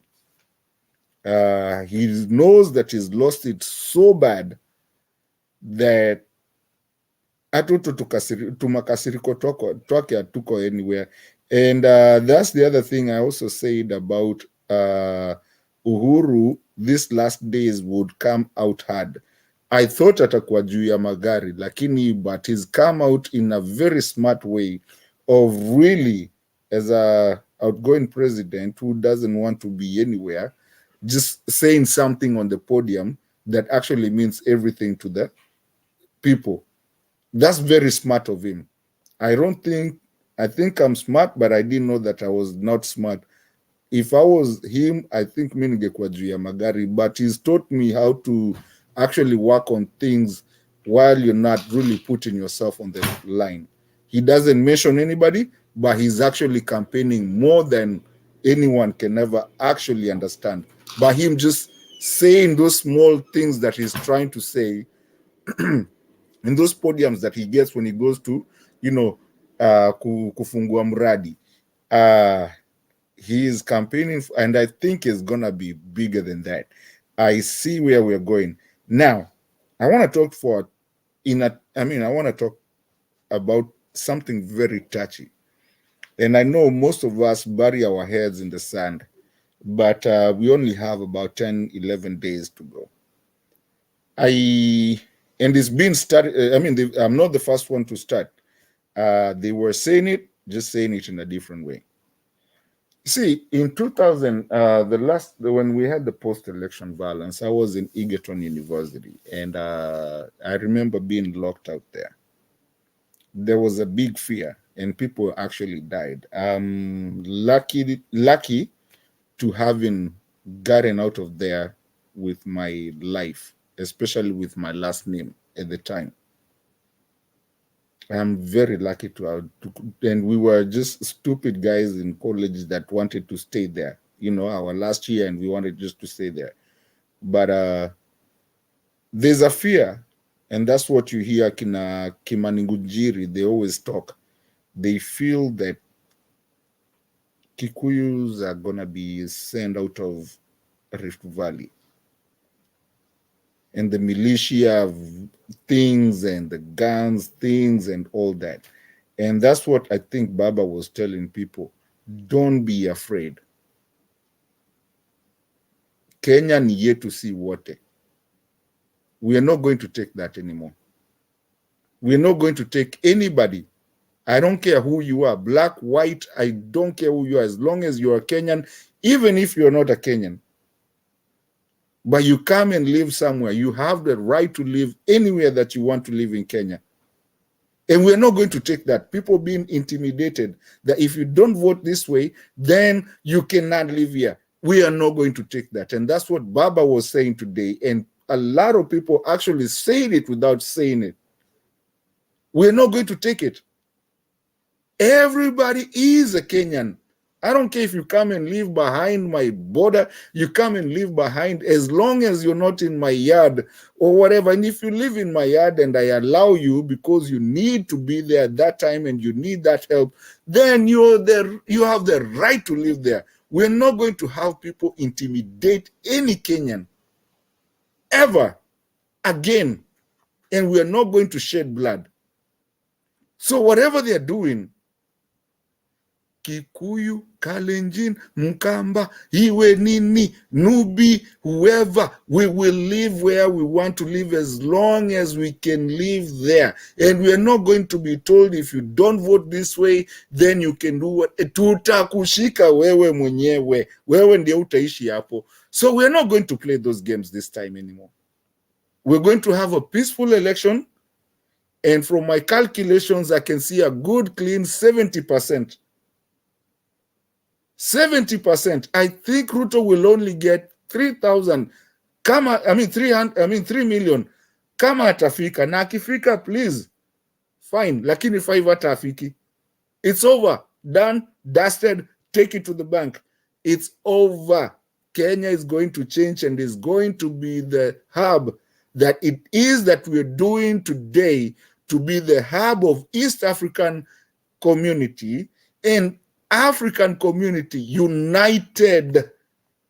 And that's why we're going to be there. And that's why we have the passport that hata wengine sisi tumechelewa, the blue passport that you need to have if you're a Kenyan. We are going to be a united country, united community, and be a united Africa. And we are going to be reckoned by the whole world to be the superpower of the world, because we have all the resources, we have everything. And we thank Congo for joining us in the East African community, and so many of them are going to come, so that eventually we end up being the United States or countries of Africa, and we become together, and we no longer have to ship our great minds out there to go help develop country. We are not going to be called a third world country forever. In this generation,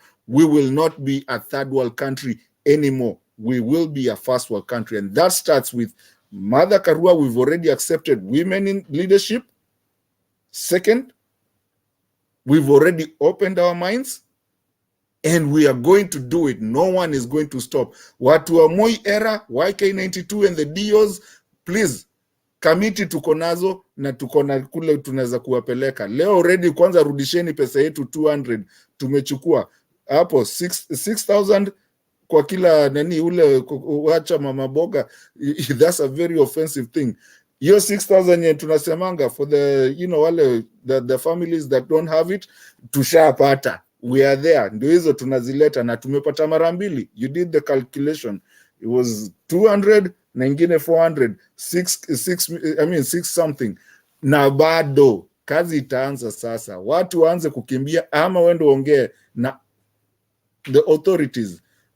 Uwaambie, okay, niliiba hii, wacha niwarudishie hii, tafadhali msinipeleke jela. Watu waanze sasa, na zile hata mmeficha huko uje, tunaenda kuzichukua. They are coming back. Thank you. Viva Kenya. Safi Mato. Nimechanganyikiwa hapa kidogo, sijui ni nani alikuja mbele ya mwingine between Big Julius na Njiru. Njiru unajua ni moderator na anaingianga kwa studio from anywhere, so sijui Njiru ulikuja mbele ya Julius ama Julius alikuja mbele yako? I met Big Julius. Okay, sawa. Big Julius karibu. Unajua amedrop mara kadhaa. Didn't sleep here. Alikuwa hapa. Ni sawa. Big Julius karibu. Umedrop mara kadhaa nikachanganyikiwa na line. Sawa. Thank you. Nimekuwa na shida ya wifi, sijui leo kuna shida gani na inapotea but anyway, I'm grateful that for this chance. Thank you Makia D, Njiru, Martin, spokesman wa IBC Mr. Kuseo, Nyoba, mrembo anaitwa Eva na team Mafisi Bob, na wasalimia mjambo, good morning. Big Julius, sasa wewe unakuwa unfair kwa Bob amebadilisha jina tu leo akajiita senior, tena unamrudisha ingine. nataka delete hiyo. Jana alikuwa Azimio, leo amekuwa senior na unambandika ingine. Hiyo withdraw kwa niaba ya studio, nimeweka disclaimer. So Bob papa, don't get offended. Hiyo tumetoa. Haitakuwa kwa kumbukumbu. Tumetoa hiyo. Nataka watu milioni moja wasign nini tu hiyo jina Mafisi ikuwe ya mwisho family name. Hiyo tuendelee vizuri. Anyway, that's a lighter note. I'm happy. I'm not going to talk about IBC. Because unajua Kuseo, let me tell you one thing. Anaitwa nani ameenda? Anaitwa keep. The around. The servers were not opened because the government stole our election. But this time, the servers will be opened. Why are you worried, you guys? Nobody will stop the servers to not to be opened. You are underrating Chebukati. No, nobody will how can? So you are telling me now that Big Julius, dakika moja. Eva, uko na swali kwa Julius? Yes, I have a question, Julius. When you mean the servers will be open this time, what do you think will be the context of the server? And you're laughing about it. Yeah, I'm so laughing because you know the reason why I'm laughing is because the way these guys are worried about it is like it's a big thing. And you know, like the 2017 election, if they were stolen, because they were stolen, that's the truth. But at that time, the government cannot open because they are the one who did that. You see, hao ndio walikuwa wameiba. Sasa unazaambia mwizi ajitaje. Julius, IBC is independent. IBC is independent. So I'm trying to understand, are they going to announce whatever is in the server? No. Because if in case, listen, Eva, if in case things will go to the Supreme Court, because actually we cannot just go there and open the servers. But if in case there will be a court case of nullification in the Supreme Court, then definitely the servers will be opened. So no, I don't get the point of opening the server now. Why should they open the server? No, he's not talking about I think he was referring to the previous server. Oh, yes, the previous server. Why should they open them now? Julius is talking about the servers for now. Oh, okay. I understand, Julius. Sorry, Julius. I'm talking about the previous one. We cannot open them because Makiadi, everybody is talking without raising their hands. Can I also do the same? Bad manners. I actually want them. I actually want them that I'm going to use the inaitangwa nini ile ya kuweka watu nyuma kati, na hata sijaikumbuka jina. Quarantine. Yeah, quarantine. So let's be fair to Julius, ndio amalize submission yake, then we can move on to the next person. So wewe nyumba weka mkono chini. Sasa mimi nataka kuongea. I want to talk about Nakuru. You know, the show that the Blue Nation did in Nakuru, that one was, I don't know which word I can put it. I was very glad, I'm very happy, because you remember before the debate, they were saying that Raila is a very old man, that he cannot stand for 90 minutes. So blah, blah, all sort of things. So it was a very good show to show them that Baba is still strong. He walked for 5 kilometers. He's still a strong man. And he still have all the powers. And the team, you can see the happiness in everybody who was there. Surely there is nothing makes me happy like that. Secondly, the polls in Ukambani, it was it shows this, but again, UDA nani na Gachagua alisema kura za Wakamba ni 1.5. Sasa hiyo ni kitu gani itawapeleka wapi? They didn't need it from the beginning. So I'm even wondering hiyo 15% walitoa wapi? It's not fair.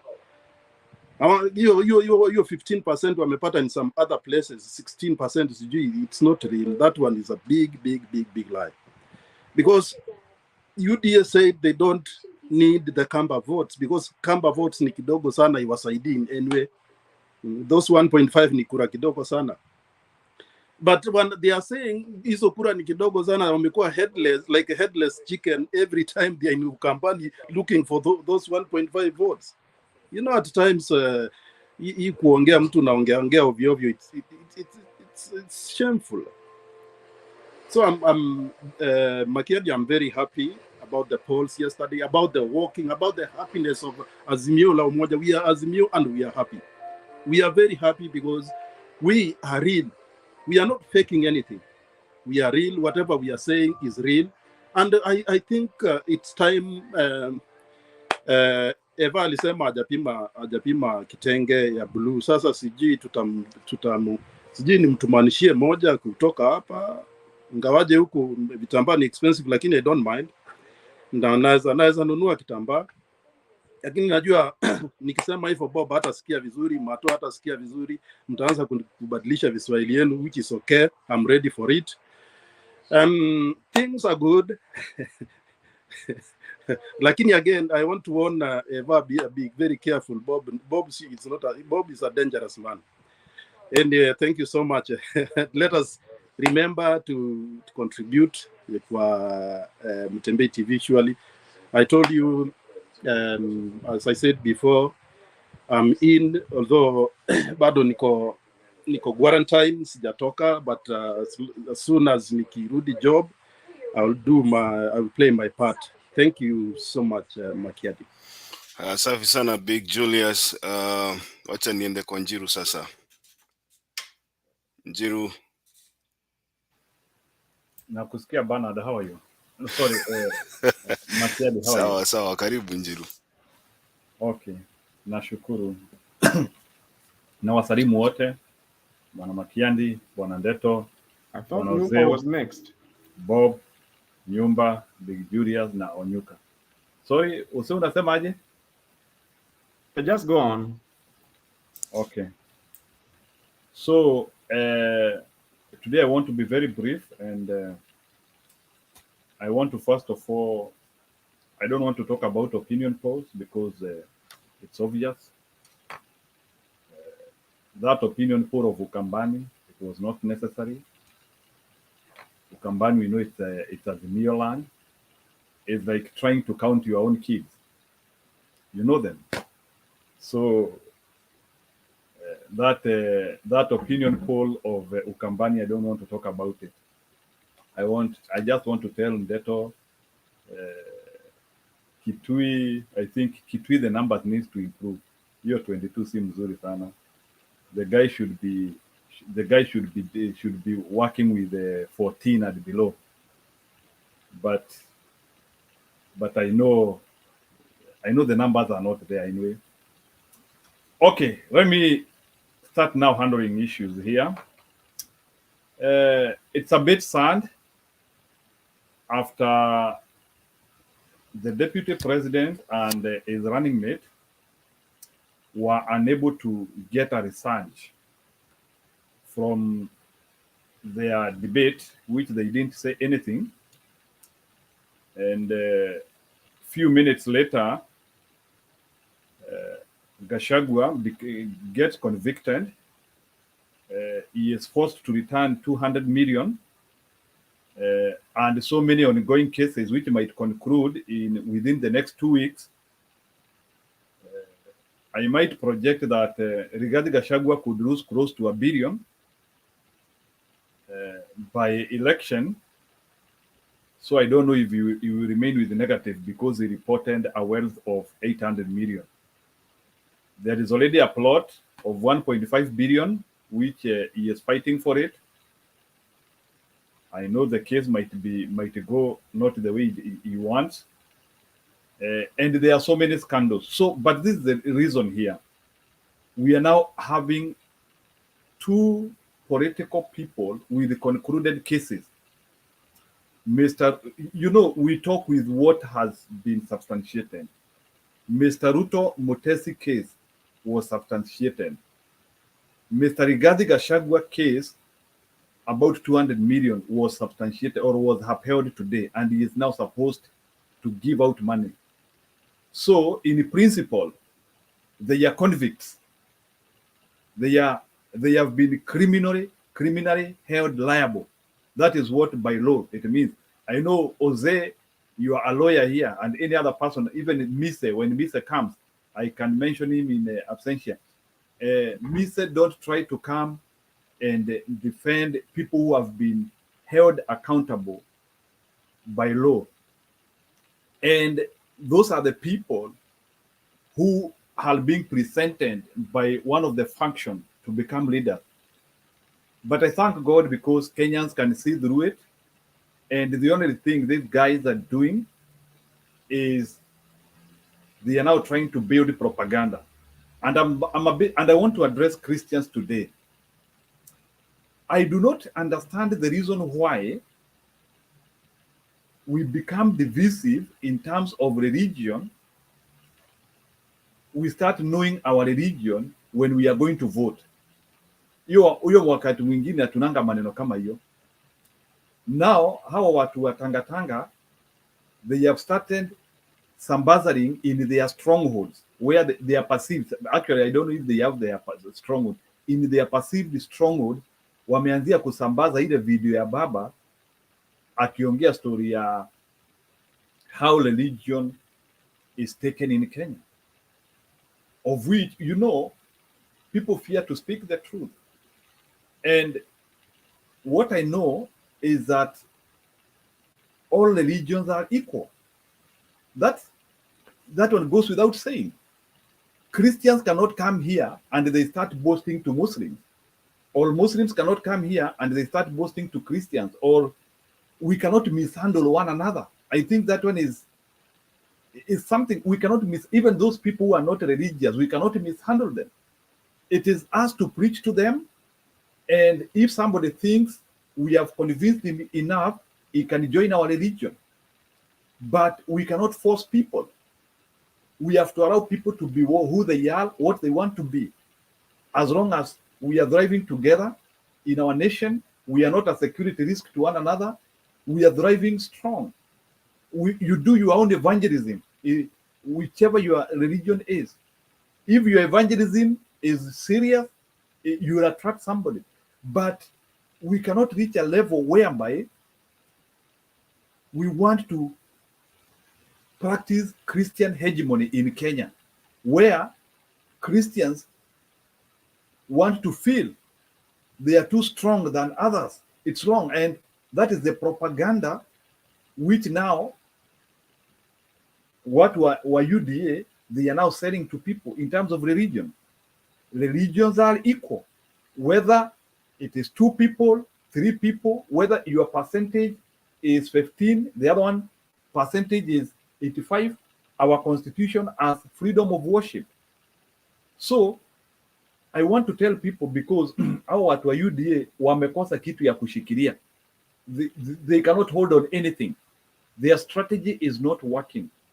The debate did not help them. Actually, from the debate, na mutaona in the next exit polls, which will be done, Ruto is going to lose between 5 and 70% from what he did in the debate. Because in the debate, he was very vague. He did not explain, and his lies were detected, and he was not convincing. And he did not validate his concept. Because the purpose of a presidential debate is to validate your concept. He did not validate it. He walked down majority of the things, even some of the things which he has been talking about bottom up. Anaulizwa kitu, anasema it's only a fool who does not change. So we have seen somebody, like for example, I've tried to analyze Mr. Ruto, but I'm unable to connect the principles and the policies which guide him within, because you know, for a man, you need close to 20 years with consistency so that you can be able now to say huyu mtu anasimamia hapa. But I'm unable to position Mr. Ruto in within. I don't know if he is a social economist.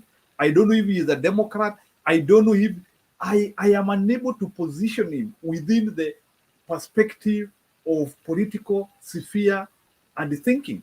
He is nowhere because he is somebody who speaks what is popular. He hoodwinks people. He changes people mentality into the direction in which he wants people to think. So that's the problem I have with him. And it is very easy to detect who he is. So what I'm trying to say is that we are going to see a person who is going to throw propaganda. And I want to tell Kenyans that we need to be watchful. We don't need to listen to these people. And I want people to listen to that clip where Raila Odinga was talking to Muslims. Raila Odinga did not say he is going to end Christianity. I have received a clip from a UDA sycophant who is saying that Raila Odinga said that Raila Odinga said he is going to end Christianity. It is not true. Raila Odinga did not say that. And I want to tell UDA people, please, even if you are looking for ways to get votes, you are using the wrong method, you are using the wrong principle. Last, let me recap what happened, or recap what has happened this week, kindly. Meru people have decided, Njuri Cheke have endorsed Baba. By that, we are assured of over 65% of Meru votes. Meru vote was a very key vote which made both Uhuru and the Kibaki president. That vote has melted. So in other words, what I'm saying is mathematically, we do not have a way in which Ruto can be able to recover his presidency. And I want to tell people, because there are still some people who are hopeful, you know, Ruto has managed to crack some votes from Baba.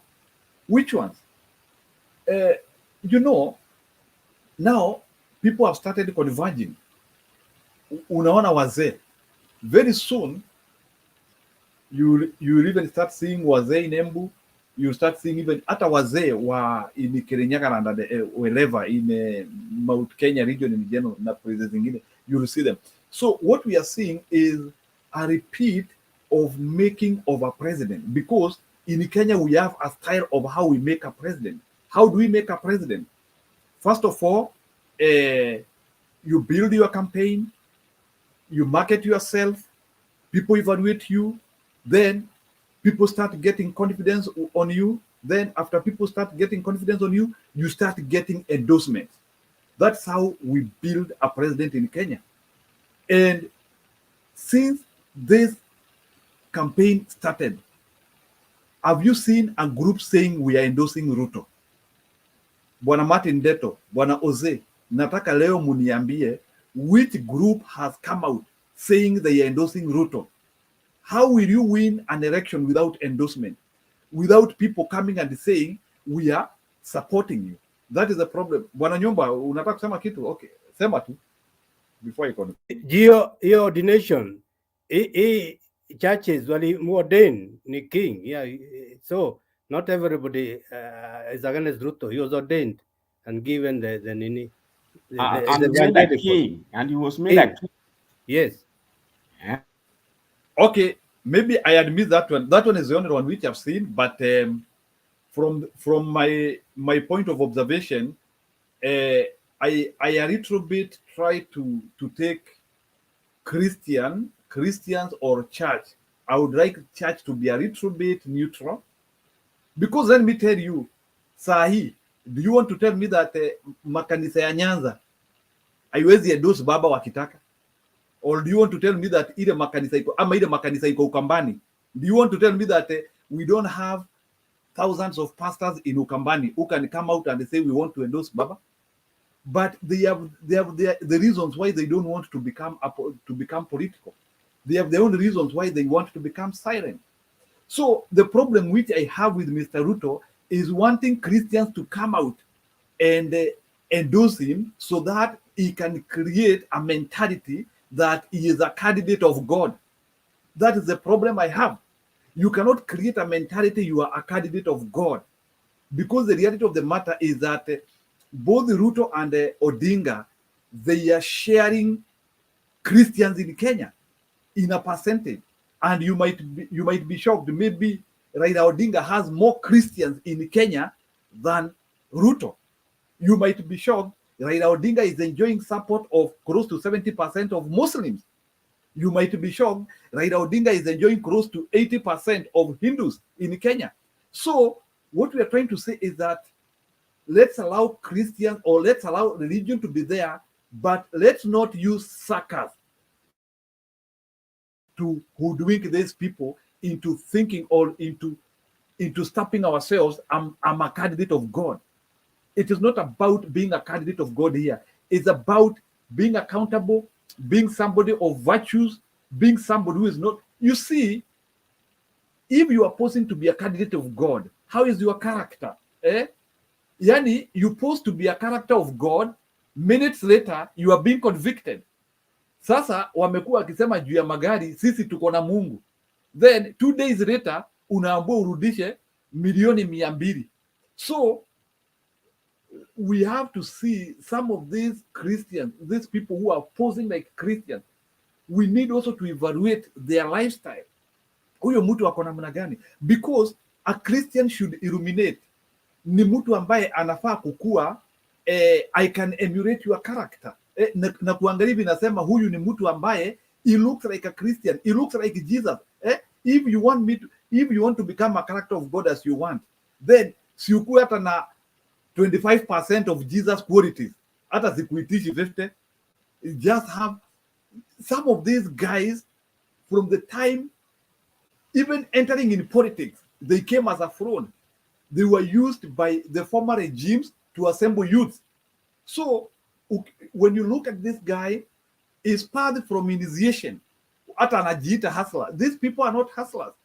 They started on the right side of the government, where during Moi, when no one was getting job, Mr. Ruto at 24 years, he was, nimeona hata mapicha zinasambaa za Ruto at 24 years amepigwa picha na Moi, and he is calling himself a hustler. At 24 years already alikuwa anajulikana na president.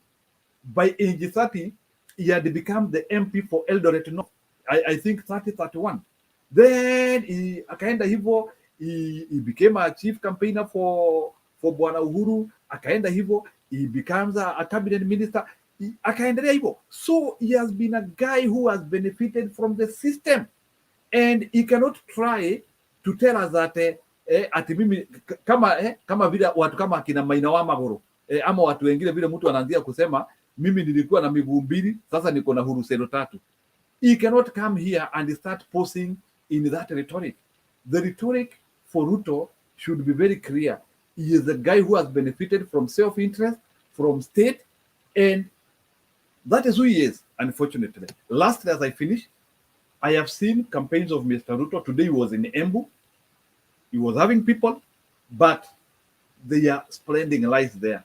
Again, they have now, because they have seen their debate did not work, and they are going to lose popularity between 5 and 6% in the next 1 to 2 weeks. Wait for it. Exit polls, he is going to lose 5 to 7%. They are now going to use religion in full swing, and they are going to divide people using religion. But I know Kenyans can see it, and Kenyans will be able to make the right decision, and Baba is going to win this thing round 1. Sababu kila kitu imeongea, hata Mungu mwenyewe ameongea. Nikiangalia the level of endorsements are good, and things are flowing on well. Thank you, and God bless you all. Asante. Okay, safi sana Njiru, wacha tuende kwa nyumba haraka haraka. Bwana Makiadi, asanti, lakini unaniambia niende haraka haraka, na unaona vile Bwana Njiru amekaa mpaka nikaandika statement huko. Mwambie asome. He was very brief as he promised from the word go. Na wasalimia wote. Bwana Makiadi, Njiro, Bwana Themba, how are you sir? Ndeto, Kuseo, Bob ameenda. Julius B, Collins, Onyula, Lord Adams. Happy to see Lord Adams for a long time. I've not met you. But today I caught up with you because I've appeared twice. I was here earlier on during the rule of one called Mr. Bernard.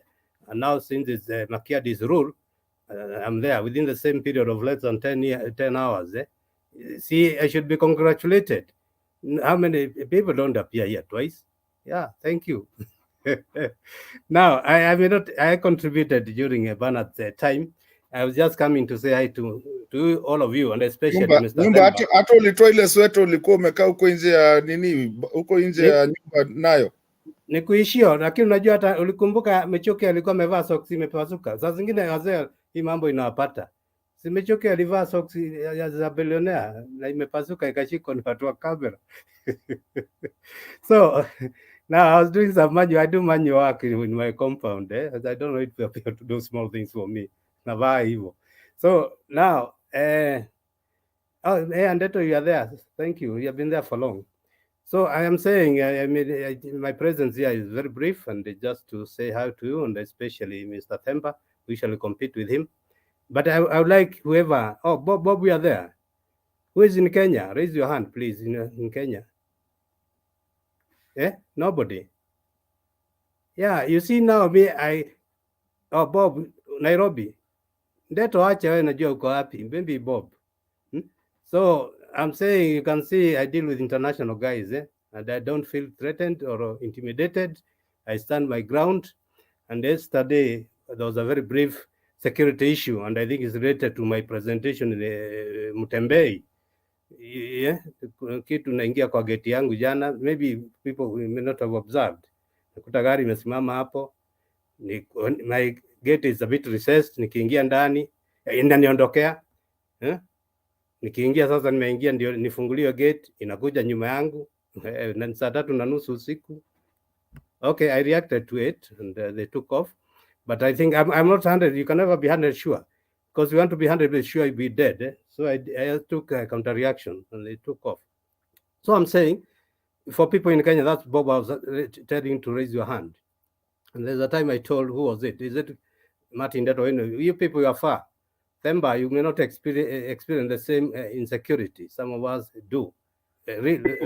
Ulipigiwa firimbi Nakuru? Wewe kusema wacha nimalize, siongei sana. Nimefurahi. I wanted to alert Bob.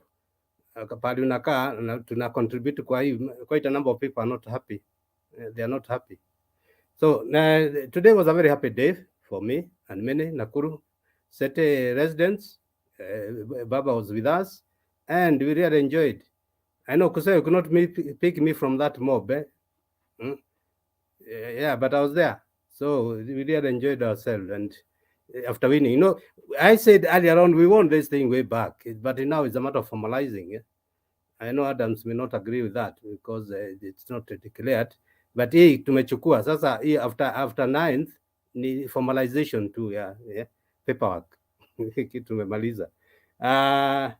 Ya mwisho ni kusema, nani alisema about opening of servers? Of course, I think ilikuwa ni servers za nini for the coming, because is it you, Bob? Because there's what we call classified information, and which takes time to be opened. Inakaa imefichwa. Unajua serikali is the top secret. And some things are held back for 30 years, 50 years. That's when that information is released. Vile vifaranga ziko kwa zile nini servers za 2017, hakuna mtu ataguza hizo, nothing. For security purposes and the welfare of the country. Itakanyaga hivyo, hata Supreme Court ikitoa hiyo, hata akienda East African Court, hiyo itafunguliwa, can cause a lot of havoc. Now finally, let me tell you one thing, maybe you guys, I've been here long enough. I've participated in many elections. Even I've been twice presiding officer in 2 elections. I remember one, it was during wakati wa DC district commissioner alikuwa kiitwa John Anguka, kuja huko kwenda America, sijui kama bado wako huko. Ndio alikimbizwa ni mambo ya huko. Sasa The only fair elections that has ever been held in Kenya, it's only once in the year 2000, and was it 2? Yeah, Kibaki. All the rest, they manipulated. Take it from me. The only election that was done fairly was the transition from Moi to Kibaki. I raised my case, and as Mr. Themba, you know, there's some work I usually do at this hour, just about to go and do it, unless somebody has got a question about it. I state again, the only fair election that was done and done correctly, because it was impossible to rig it. It was overwhelming. Anybody would have tried to do anything about it. It's like a flood or a tsunami, you know. Let me just say one thing. You remember in 1988, during the Mlolongo elections, Moi, they even tried to rig Kibaki out of his position in Othaya. He just released one statement. Even if you want to rig, that's not to me akili. Si kurig na to me akili. So, kuseo. I repeat, and you can take this one anywhere. The only fair elections that haikuibiwa ama manipulatiwa is the 2002-2003 election. All the rest, I'm not sure about this one that's forthcoming, but all the rest have been manipulated. Thank you. Wacha nisonge kwanza kwa Collins for 1 minute before Collins atoe submission. Let me play a video here. Arabe, mimi wanajaribu kunihangaisha, walinishitaki, wakaniweka polisi, wakanifungia, leo wanataka kuninyang'anya pesa yangu. Mimi naambia Uhuru Kenyatta, pesa chukua. Mimi nikizaliwa nilikuja hii dunia bila chochote, nikiondoka nitaondoka bila chochote. Na hata ukininyang'anya pesa, hata ukinifunga, mimi na watu ya Mount Kenya hatuwezi wachana na William Samoei Ruto. Tutang'ang'ana na wewe na watu yako mpaka huyu William Ruto aingie State House. Tumekubaliana?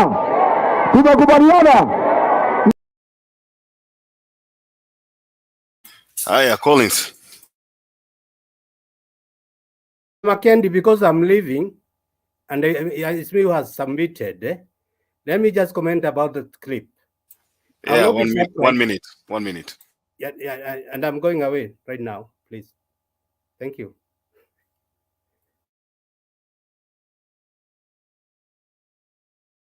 Go ahead, Nyumba. I think you're muted. Oh, I thought you were telling me to wait.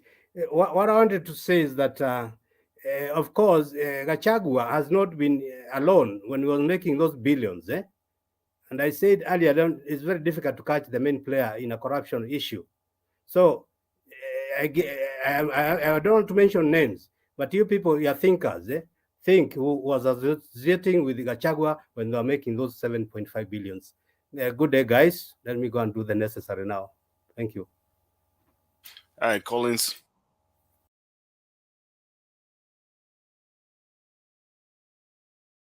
Unmute. Sorry. Good evening, guys, and good morning for those people who are in Kenya and the people who are in Australia. Good morning. I hope you can hear me, right? I don't know where to start, but I would. Nakuru thing was so good. I saw it. I watched the whole of it, courtesy of Mutembei TV. I also watched the whole of the rally by William Ruto and his group. I think today I watched all the rallies. And then I also watched Raphael Tuju. I wanted to start from there. Raphael Tuju talking on the show of Jeff Koinange yesterday. Tuju said a lot of things that, if used well, some of these people cannot be even around the presidency. And if they are still lingering around the presidency, then after the elections, then cases should start. Raila Odinga said to the BBC that the war against corruption will not spare anybody. 2014, we have a case of 240 billion Kenya shillings on Eurobond that cannot be accounted for. The case will be here with us after the election. We are not mincing any words. We have a health scandal. That case will still be there. We have 781 million Kenya shillings NYS scandal. That must be there. There is no sparing of anybody. And I'm glad today all the churches in Kirinyaga are supporting Wangoi Girishi. That means, and they've said it so clearly, that they gave Waiguru time and they clapped for her for getting married in another county. She can now leave their county as they look for who to govern them next. Ruto on the first case has already sent his dog, Sudi, Kutusi Tuju. That's a nice show and it's unfolding. I don't think we should talk of anything in an opinion poll conducted in Machakos, Kitui, and Ukambani, giving Raila any percentage. It's just like the same way as telling your children that you know I'm your dad, you should clap for me for buying for you shoes. That's your responsibility. So if Ruto, if Raila wins in Ukambani, that's not news. The news should be Ruto gets 0% in Ukambani. And then that will render useless people like Alfred Mutua, my party leader. I was in his party until he lost his memory. So if Ruto was paid by Uhuru, it goes without saying that Mutua was paid by Ruto. So the buyers and the sellers are on one side of the market where they are losing money in the name of Gachagua. Remember, I've connected the three people together. Gachagua told us that he's worth 800 million. At the same time, he's being followed for 12 billion. In a quick rejoinder, he said the money that is in the account there is 800 million. Today, he has lost the 200 million.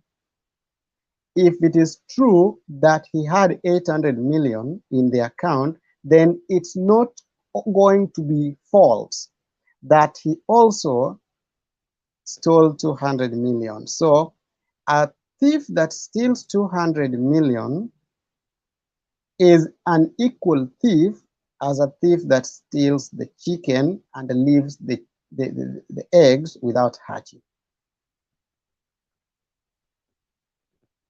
Ruto in 2014, not 14, but 2018, in January, talked to a journalist called Becky of CNN, and he was explaining how Raila Odinga called on he called them militia. And he said that Raila Odinga exported the stone throwing capacity and abilities from Nyanza to Nairobi. That same exportation is going to be done, but I don't know where is going to export from. On 15th of August of 2022, we are going to witness William Ruto exporting the stone throwers. I don't know from where. It's true that he has nothing to gain. But if it's true again that he has nothing to gain, we should also look at what does he have to lose in the next election.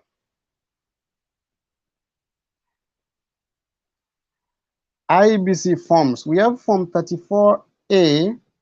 That is the form that the returning officers, not returning officers, but the polling officers, the clerks, and the agents should sign on after they count the votes. It will contain the name of the candidate, the constituency code, and the polling station code. After filling in this form by the presiding officer, the agents will sign it off. Putting their signatures is when they send it to the presiding office, the returning officer, who will fill in Form 34A, Form 34B. Now, where is the problem? These people have gone and published different forms. So that means when forms reach the returning officers, any other form can come from somewhere else because they don't have security marks. Any other form can reach the returning officer. Then the returning officer will fill in Form 34B from any form that he receives. So people must make sure that the only form that is signed by the agents. That's why I said the other day that Raila Odinga and his team must have very strong agents that cannot be manipulated, because the form that comes from the polling station is the same form that should reach the returning officer through the presiding officer. But these people are creating something which will mean, because when they were asked about Form 34B, they said the Form 34B will be electronically generated. So this time round, we are not going to have Form 34B from the returning officer. What does that one show you? If you generate the form electronically, there will be no connection between the presiding officer and the returning officer at the other level. So the returning officers must be cautious of what they're doing, because these people can use any other register and any other form to give it to forward it to the returning officer. So he must be able to follow up the source of these forms, all of them. And that is where your agent must be strong. If an election is done and a form that has not been signed presents itself, remember 84,000 forms were not forms that were found from the same constituencies. That is why over 4 million votes were being disputed in IEBC elections in 2017. So we must check on this, because that is where the problem is. Election on manual register or electronic register, somebody talked about it. Raila Odinga and his team must insist, must. The word is either must or must insist on the use of manual register, because electronic register is only for voter identification. I happen to have worked with the ECK, and I worked with IEC, and I also worked with the IEBC.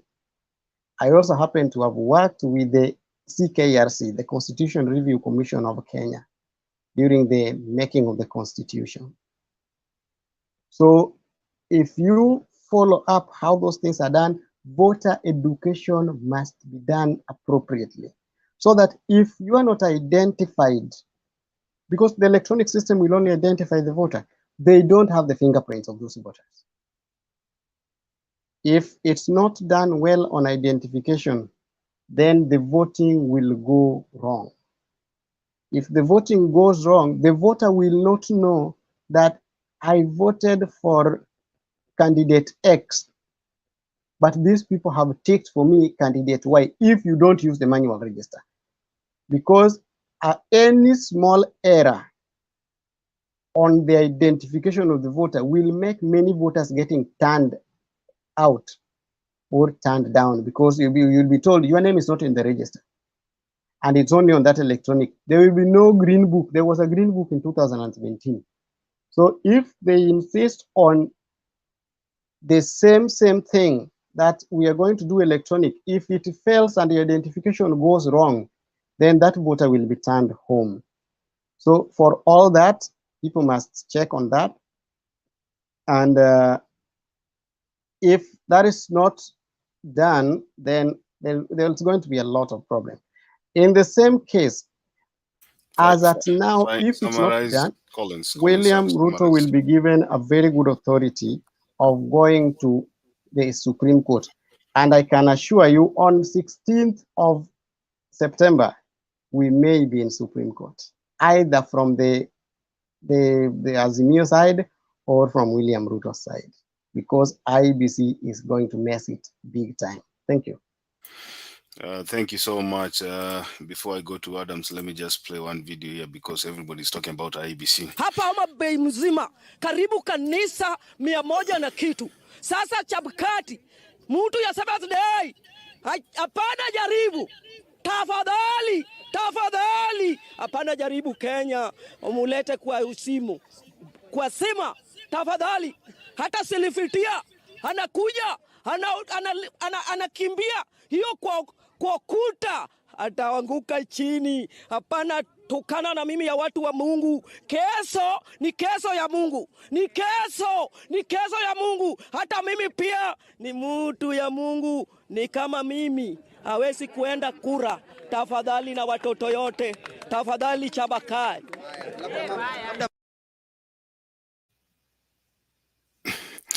Adams, karibu. Nasikia Chebukati maombi ya watu imesikikwa. I think that is a past tense. Okay. Thank you so much, Makedi, and good evening to all of you. Yeah, a lot have been said, and what IEBC, and I'm actually not going to say anything about it. I saw the head of police and Chebukati on some press conference, whatever. I'm not going to go into that. All I know is that there's going to be no rigging, and that's it. This maneno yote from X, from Y, from what. A lot of people, the layman down there, Mama Mboga, doesn't understand that. All they know is that they go there, they get identified, they vote, they go home. This Mambona form is left for academicians. That's it. But Kenyans are a learned lot. They're civically aware. So I think we are good. We don't need to propagate it so much. We don't need to make them feel like things may go south. All is well, and we believe in God, the God of Kuseo and Christian is a living God. He will deliver us over to Canaan. Now, I only have one thing today to say, and it is about the SRC, Salaries and Remuneration Commission. In this show, I think last month, there was a day we were deliberating here, we were discussing about what is really going on in our country, Kenya, that makes people, the politician, we find people spending so much. We find like a constituency in the village where somebody wants to become, if today Mr. Kuseo wants to be the member of parliament from his village constituency, he will need close to 50 million to campaign smooth and possibly feed the people, give people money, logistic, like to get everything done according to him until probably he wins. it's close to 50M. So the question is, why? Why would somebody spend so much money and yet the money that is going to earn, the salary is going to earn per month is less than $1 million? That is net. I'm talking about net. So it means there is something there cooking. So we deliberated here and we realized that once you go to Parliament, it is not about the salary alone. It's not about earning, but it is what the member of Parliament. When you go to Parliament, it comes like a package. That thing comes with a lot of a good package, and the package smells and tastes good. It smells and tastes good. Once you open it, it got the car grants in there, the sitting allowances. Even if you don't sit in the committees, you still get the pay. It's a lot of money. It's a lot of money, and then they get the power. They influence the tenders, the government tenders, and then they have the CDF, which they can just squander however, whenever they want. Nobody asks them. Even if you ask them, they're the people. The CDF chairman is under their control. They control that money like a remote. So they get away with everything. So today, that lady who heads this SRC, what's her name again? I forgot her name, but I know you guys know her. She said very well that in the next Parliament, there's going to be no sitting allowances for all the committees, the parliamentary committees. There's so many. There's going to be no allowances. So I think that's going to serve them so well. And he also said that there's going to be no car grants. They used to have car grants. They take the loan, they take the car, and then they every week actually, every week they used to say that they go to Parliament up to Thursday, and then they travel over maybe if you're a member of Parliament from some county which is out of Nairobi, they say they travel there. Some of them say they use plane. If you're a member of Parliament from Turkana, you have to you fly there, then you come back, and they request for that allowance. Actually, they used to get it. So it was a lot of money. It was a milk. It's a cow. It's a cash cow. Being there is a cash cow. But it is a good news. That's what we're talking about. The country needs to come up with laws of making the position of member of Parliament, National Assembly, Senate, and County Assembly is supposed to be made to look less lucrative, so that it doesn't look attractive, because the more attractive it looks, the more corruption it attracts. That is where people kill each other. People go to election that they fight, ethnic, whatever. So many things people have to steal. That is why people have to steal so much to get there, because once you get there, you can compensate. You're gonna compensate yourself. So you don't even have to, even if you lose so much money, so long as you got there and get it, you will get back your money within maybe a year. You'll be good, and the rest of it will be profit.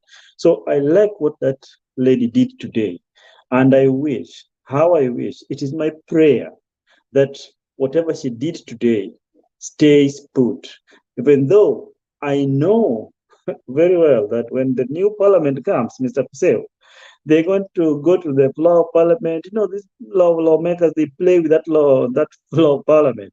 Just one sitting like this, they can turn things around and they start getting the things which they lost, But how I wish they could have had, so that there is a law which can be put in place so that they can't really, reverse this decision. Let it just remain like that. There is nothing. So when you become a member of Parliament, all you get there is just your monthly salary, and the CDF, they use it to develop the constituencies. So, but basically what you get there is your salary. So and that salary is less than $1 million. So that one will means that if Christine is a business lady, and at the end of the month, she's a very serious business lady, at the end of the month, she gets more than $1 million, She cannot really leave her business and get into politics, because once you get into politics, a lot of people want money from you. So she will just leave it like that. But if they leave it with all allowances, Christine will feel like, you know what? I only make $1 million in my business in 1 month, in a year or whatever. But if I go to politics with all the allowance, I'm gonna get like 5 million, even 10 million. She puts aside her business and venture into politics. So the politics is supposed to be made or to be rebranded so that it doesn't look like a business cash cow. So whatever that they did today, Salaries and Remuneration Commission chair, I applaud her and I acknowledge her so much, echo to her so much. So I think that is something worth noticing today. And finally, I just want to send my echo my condolences to today is 28th of July, a date like this, 5 years ago, Chris Musando was brutally murdered with people who are walking scot-free today. May his soul rest in peace, but may those people know no peace. Thank you. Asante sana Lord Adams. Kusema tunaenda kuwa na open session tu saa hii, utapata nafasi. Wacha tumalize hao wamebaki. Ndemba, karibu.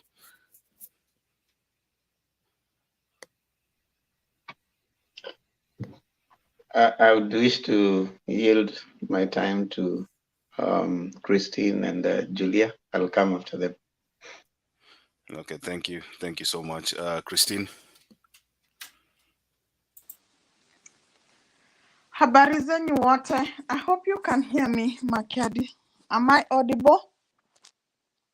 Okay, good. Good to see you, Makiadi, Themba, Julia, Kuseo, Adams, Collins, Big Julius, Bob Papa Senior. I don't know why you changed your name to Senior, because so far me say it's overtaking you. So before I make my submission, Themba, I've just noticed that of late we are coordinating our dress colors, our outfit colors. What's going on, Themba?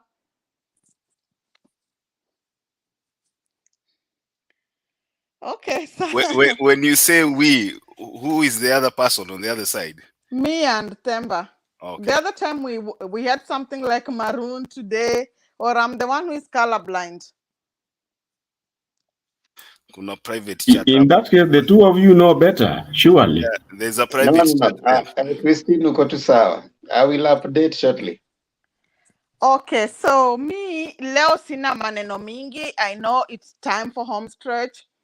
And Raila and Matakarwa are really stretching and showing us new moves that we didn't expect from them.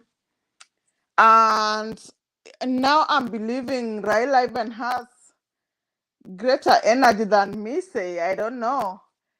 Yeah, and I was just following comment section and Black was trying to say that Raila cannot stand, that you cannot compare walking and standing. But I believe we need more energy walking than standing. And in any case, there are few roles we do while standing, Black. Most of our roles we do while seated. And we need that walking to know to stretch our muscles and get rejuvenated. So I like the energy that Matakarwa and Raila are showing. I know they only have 8 days to make or break. And these 8 days, I'm sure we're gonna get more surprises from them, great things that are gonna motivate the voters to get out and vote for them. And I know it's likewise to Ruto and Gachagua. They are trying to pull their moves and cards. Ruto has failed with the propaganda, many things they have been saying about Uhuru, and I think if I heard him right today, he was still trying to pull the ICC card, stating that he's the one who stood by Uhuru. He should understand that he also equally needed Uhuru to stand by him. And with all due respect, if fairness was to be followed, I think he needed Uhuru more. So We are expecting more drama, more secrets being revealed in these 8 days because it's do or die for both parties. I also briefly saw Chebukati, Mtiambai, and Kinoti making a joint press conference, and Mtiambai stating that the sticker issues have been resolved, but I know they are trying as much to make the public and voters feel comfortable that there'll be no rigging or remove the thought of rigging from their mind. But what they should know is that the voters of today are more smarter than the voters of the previous days. When they tell us the issue of stickers have been resolved, we expected more because everything about the stickers was made public. And if there's a solution that came up with the sticker issue, it should also be made public, not just boardroom meetings and they come telling us everything has been solved. I'm not a good expert in reading body language, but Kinoti did not utter a word. He didn't appear comfortable, and I'm just wondering who called the three in a room to sit and come deceive us on cameras that everything is okay. So for me today, I didn't follow much politics. It was a busy day for me. I just had those few comments to make. And it's always a pleasure for me to see all of you, the panelists. And yeah, and just to listen and have a conversation. Otherwise, I have nothing much to say. I beg to end my submission. Makiadi, thank you. Thank you, Christine. Before Julia comes in, just 2 minutes here. I'll spare. I'll still steal your 2 minutes so that I play this. Angalie na uangalie ile team ingine.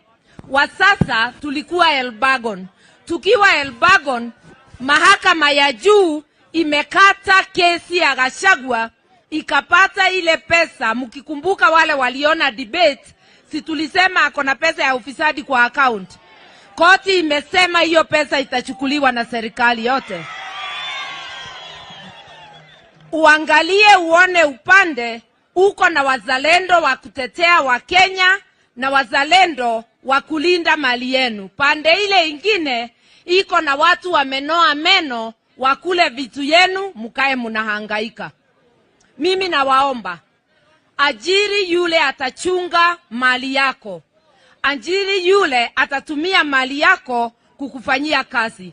Hiyo mpango ya baba care inahitaji mali ya umma ndivyo ifanyike. Hiyo mipango ya viwanda inahitaji pesa. Ukichagua mfisadi, umempatia ruhusa aendelee kukukanyanga. Mimi nawaomba totigaite tukionoria andu aitu. Nitwaiguanira hau. Andu aitu totigaite tukionoria. Hata kama ni kwako nyumbani, huwezi ukaajiri mtu ambaye umesikia anaiba mali ya watu au anapora. Mporaji anachukua chakula chako, sababu ile pesa serikali ingetumia kuleta gharama ya maisha na bei ya unga chini, ndio wanaweka kwa mfuko. Ile pesa ingesomesha mtoto yako, ndio inawekwa wapi? Mgonjwa wako anakufa bila dawa sababu pesa imekuliwa. Na waomba na wasihi, mnatujua tukiwa na kinara wangu Raila Amolo Odinga. Tumenatetea watu tukiwa ndani ya serikali na tukiwa wapi? Nje. Mimi sijawahi kuwa kwa serikali miaka 10, hata yeye. Lakini sauti zetu hamjakosa kuzisikia wakati mko na shida. Kwetu sio madaraka. Shida ya Wakenya imeandikwa kwa roho zetu. Twamuomba hii kazi, tutamchunga, hata wapinzani wetu tutawachunga. Huyu mzee hana chunga. Tuangalie. Sawa, Julia. Karibu. Asante Makiadi, Themba, Ndeto, Kuseo, Bob amelala. Sijui kwa nini analala. Wazee wakiongea, Big Julius, Collins, Bob umeamka. Lord Adams, hi Christine. Good to see you. Mother amesema tutigaite tukionoria. Yani kama I think if you are moving content from one basket to another usimwage. I don't, that's a direct translation. I don't think it's the exact meaning, but she's trying to pin corruption. I like the way people listen to mother. Mi napenda vile they stay calm and they pay attention. To me, that is hopefulness. It's like when you've seen hope, you've been longing for this hope, for something to happen, and hope comes. I said yesterday that I was saying, and this I want to remind myself and the members of the panel, the people watching, that if we look at the relationship between Uhuru and Ruto, really, we try really to scrutinize that and ask ourselves what exactly happened. And now Tuju told us so much that was so aggravating. And I understand Collins was saying, I didn't watch that Sudi was very fast insulting Tuju. But it is good we have that information. But on the other side, I think it is good that happened. Because you people, I don't know what I would be feeling right now if I would be watching President Uhuru supporting Ruto. I don't know. I think would be feeling so hopeless. There would be a feeling of hopelessness in this country.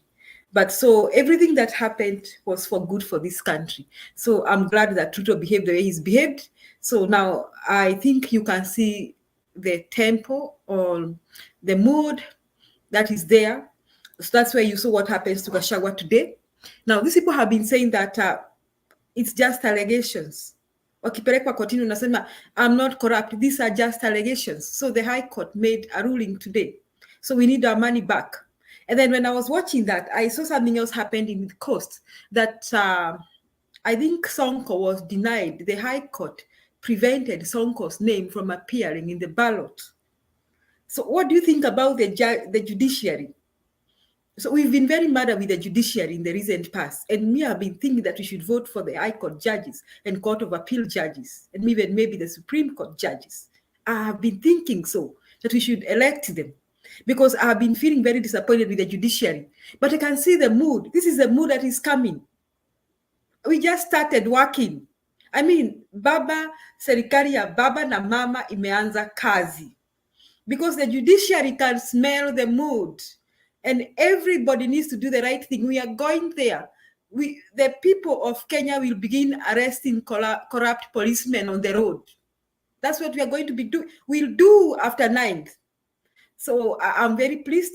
I saw Gachagua trying to seek sympathy. That is a clip Kedi played.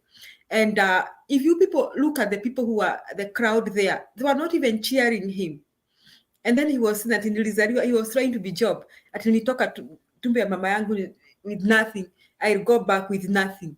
You know, he cannot be Job of the Bible.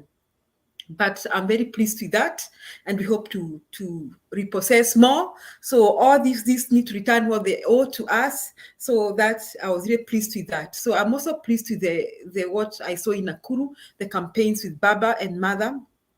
That was awesome, and I think we are getting somewhere. And I want to agree with Collins. The opinion polls in Ukambani is no longer news. It is just what we expect. In fact, I expect Baba to have a higher percentage. So that is no longer news. It will only be news if I had Ruto had some good percentage. So that is no longer news.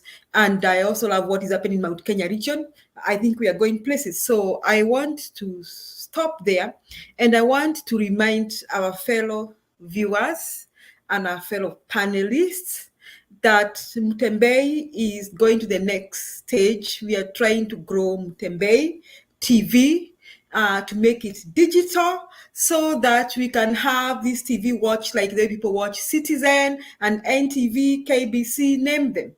And for that, there is need for some investment. So according to Bernard, they need an initial investment of 1.6 million Kenya shillings. So Mutembei is not Mutembei the man. The Mutembei TV is requesting people of goodwill, the viewers, the panelists, everybody who likes what's happening, that let's leave Mutembei after the election better than we found it. Niliwambia jana in Kikuyu we said kuganagweka. We say you say and you do it. We don't say something and then we do it tomorrow, and we don't say something and wait for someone to do. We agree. we agree. If we are building a school, we agree. Nani analeta mabati, nani analeta mawe, nani analeta simiti, and we agree that this school we want to do it within the next 3-4 months, and we do it. So we're gonna do that. So I'm asking you on behalf of the people in charge that you can see the numbers on the screen. There are those numbers that you can use to send money. Bernard was asking if we could have 100 people contributing $200. If you could want to contribute $200, if you want to contribute less, I mean, it depends on what you want. Chalazima, it's who is willing, but we are asking, be part of this project. Let us grow old knowing we did something. I always have this attitude. I don't have to gain from what I do. And I believe many of us, all of us have that attitude that let us leave Mutembei more better than we left it. And let's see this project take off and we feel good. I did something. Atakama is 1,000, whatever you can afford. It doesn't matter. What matters is a heart that is willing to give. So I want to stop there. Makiadi, asante. Aya, asante Julia Ndemba, wakati ni wako sasa. Thank you. Greetings to all of you, and really appreciate the panelists. I want to start by where Julia has ended on the issue of opinion polling. As much as you hold the view that it makes no news, it is very important for psychological right now. Anything that suggests that Baba is ahead, we are in an era of politics, and the suggestion that Baba, in fact, if you listen to Infotrack, what it said, I wish Makiadi would play that video. It said that Baba has gained 11%, I think, in Makueni since the last 3 weeks. And Ruto has lost by a certain margin, 8%, 10%. You know, it's already a psychological, anything that is coming out right now is a psychological momentum creating, because if there's someone who is undecided anywhere and he hears that Baba is gaining, already that's a decided voter. It might not make you say that we are just probably it is not making news. It is making news. It is very important. It is something that is needed to galvanize, because what they are trying to do right now is to mobilize the vote. And any positive report is good right now. So that is where I wanted to start. And as much as you say that it is not news, it is news, positive news. Together with what this guy Tuju said, it might not even go anywhere, but it is meant to achieve a certain purpose. The purpose is to one is to bring out the idea that Ruto's support for Jubilee and for Uhuru, that what he has been constantly talking about for the many years, that if it were not for him, Uhuru would have not been the president, it is being taken back to him. That, you know, your support was not for free. And this is what you demanded. You are given 50% of the government. You are paid to do that. Does it have any legal implication? No, there's no court that can go and you know, start. No, who will go to court? Who is the complainant? That cannot be taken to any court anyway. It is not a legal statement. It has no legal basis, but it has political implications. What are the political implications? Just like when Ruto has been given 50% of the government, nobody can take that to court. It has no legal basis, but it has political implication. So Tuju's sentiment at this time, and if you listen to him, Kindi was saying that these are things that have been said severally. I'm just repeating them. It's called MOU. Yeah, I mean, and even MOU, I mean, MOU, when you say 50-50, you can't take it anywhere. Those are not things you can take to court. When Jigi said that they met in his office, can you take that to court? to divide the government? You can't take that to court. Kibaki signed an MOU with Raila. He never honored it. I mean, those are things that you can't. Right now, on the newly signed electoral laws and Political Parties Act, that is where now there's some things that now you deposit a document. Now, KKA ran from that. They didn't deposit anything. Whatever they deposit, they're hanging there. So they are hoping that if by chance they form government, Ruto is not going to negotiate with anyone. If he has all UDA members, majority of them, how is he going to give Mudavadi, say, 30% of the government, and he has no MP? You see, those are things that you can like what's his name? Mutua. Mutua was told to bring some percentage from Makueni. 35. Yeah, 35% from Eastern. Eastern, you are hearing from Infotrack, Ruto is losing. His candidate for the Machakos gubernatorial position has shifted, has stepped down and decided to support Wavinya Denti. That was Maendeleo Chap candidate. Most of the candidates that were running on Maendeleo Chap decided that their president is still Raila. So what is he going to bring to Kenya Kwanza? That's why he has to keep shaking his head behind Ruto as Ruto is talking, because if he doesn't do that, he's not going to get anything. You know, there's nowhere he can go even in Machakos to get anything. So some of those arrangements and whatever, they don't really have any legal value. I mean, when you take them to court. Now, when Tuju was speaking, it was meant to paint a certain picture. The picture is, look at this person, he's a dishonest man. He's not someone who can be trusted. He's been telling us this for the last many years, yet he knows pretty well that this support came at a cost. And Ruto is paying the price. How? When GACHAGUA came in, GACHAGUA used his money to help found UDA.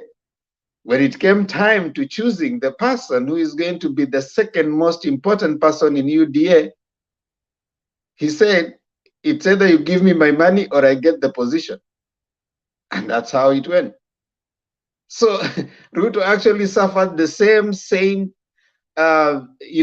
predicament that he put Uhuru at, because he went and said, you have to pay me for me to have this support. GACHAGUA said, I used my money, give me back my money or the position. And you see, in spite of the voting, GACHAGUA got 23 out of, 3. Kindiki got 26. Muturi got 1. In spite of all that, Ruto had to make that decision because GACHAGUA had spent his money. And he was also hoping that this money, there's still some, I think some billion still held by the government. That is under investigation.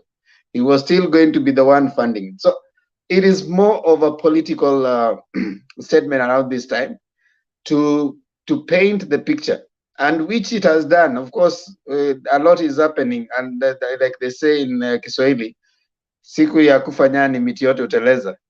Before GACHAGUA could breathe easy, the courts have decided that this money has to come back. And you know, it happened so nicely because one day they were celebrating the reinstatement of the KU Vice Chancellor. So they are saying the courts have decided Mungu yuko pamoja na sisi. The next day, the same court says that GACHAGUA has to return the money. So do you still want to say the court is fair or not? So the same court is the one that decided, and they have to do that. Now, my plea, actually, as I move to we move to the Homestrech, we have just about 10 days to go. I am beginning to get a little have less appetite to discuss what Kenya Kwanza says, because I think UDA, should I say UDA, I'm beginning to have less appetite to focus on what they're saying. I'm beginning to try and have more affinity to looking at what are we doing to make this thing. Even IBC, I'm not discussing IBC, Kuseo. I'm leaving that to the technical. Already to God. You are leaving to God. No, not to God. Tumeshawafinya mpaka wakakuja akasema ya kwamba sasa tumesikizana, tumejua vile we have put the necessary things, so wamewekwa check. You know, when you have a serious person who is going to do an attack in a team, in a soccer team, you put for him markers. The moment the ball lands in his feet, there's someone who is coming there and anamfieka, mwingine anamtupa juu. You remember there's a time there was this Ronaldinho, he was very lethal. So they had to always put people, when the ball comes to him before even it lands on his feet, kuna mwingine ashampatia injury. So tumepatia nani anaitwa Chebukati markers. Kuna markers. When he saw the press conference, we had put people there to tell him, now you behave, and he had to come in and say, now we have already sorted this thing out. You know, there are markers everywhere. So that is what is going to happen until 9. After that, they can sort that. So IBC, now what we need to do is, I know what we're diaspora, you're only voting for one person, that is the presidency. We need to continuously talk about voter education. When you go to the ballot box, how many papers will you be given? How do you tick? We don't want issues of spoiled votes. We don't want issues of like the other days, we stray ballots, we spoiled votes. We don't want those issues when we come to the time. So for Azimio guys, I think we need to spend more time now on voter mobilization, getting out to vote, voter education, getting to know when you get there. Baba will be on Azimio, the rest will be on different parties. If you come to Nairobi, you'll have the governor on Jubilee, you'll have the senator on ODM, so that you don't go there and you take all Jubilee. Then because in some like even in Nairobi, there are some people, if you check, let me just give you an example so that you understand what you're trying to say here. Azimio has already made,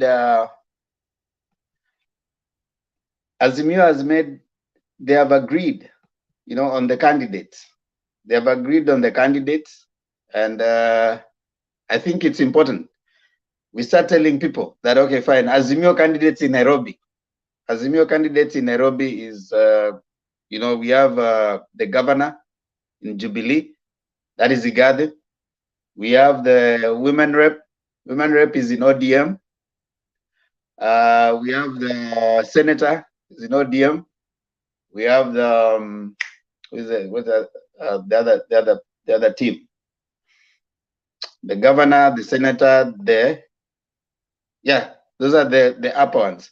Now the MPs you have from different parties. So you need to know who is the Azimio candidate, because even the others are still there. You know, the others are, even those who are told to step down, their names are still on the ballot.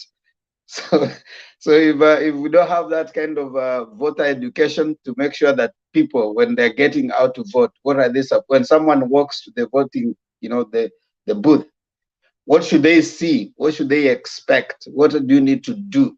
Those are the things I think as we keep moving forward, we need to be talking. The next 10 days, I think we need to talk more about voter education and getting out to vote. History mingi ya kusema, I mean, it's good. I like the Filimbi movement. We haven't talked about it. It's a good thing. You know, when they released those balloons up, I think I liked the way the balloons came up. I like the Baba March. I think that was a march to victory. That was a good thing.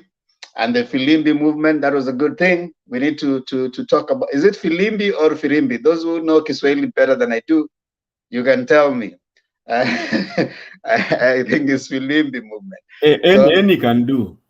Any can do. I know Kuseo, you don't understand Swahili, so wewe siwezi kuamini. Maybe Bob Papa understands a little bit Swahili now that he comes from Coast. I think it's Filimbi movement, yeah. And then Rauka, yeah. So we need to start talking about that more. so that we don't give these people of UDA more. I am beginning to have less appetite for what were UDA and what they are doing. Finally, let's get out the vote. Let's get out the vote. Getting out the vote is the most important thing. Getting out the vote is the most important thing. We can talk, we can speak, but if we don't get out the vote on the D-Day, if we can call people, if we can urge people, if we can, every day, we can even enable some of them, like these people of diaspora, you can enable some of your guys. Have they checked? We need to tell them, have we checked your polling center? IBC has already released the names. Are we using the SMS?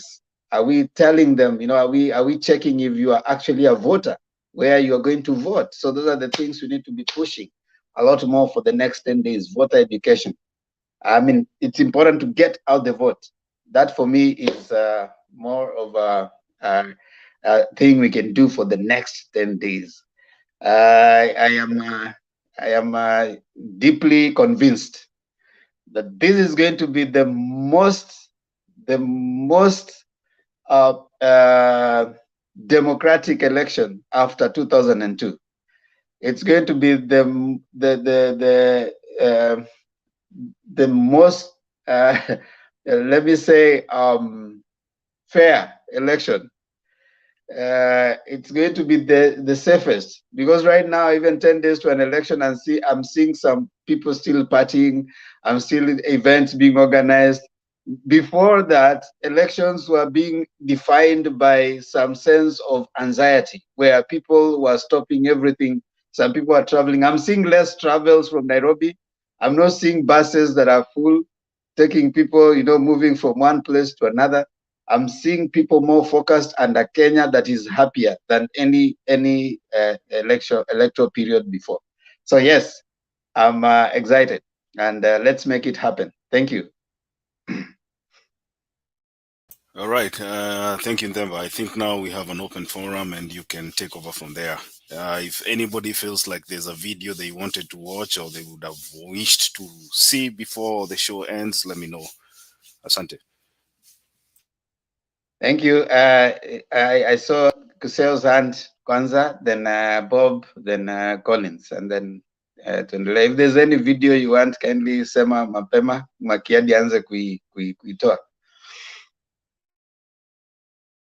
Thank you. I want to talk on two issues. The one is just what you have just talked about. You see, in this so-called last lap, what seems to be happening is that you realize in those rallies, these people are told to vote Azimio. Now, you remember, even when the likes of Azimio are not there, if you ask anybody who has gone to vote, they'll tell you what they do. And sometimes even where they live, they have no idea who the MCA is.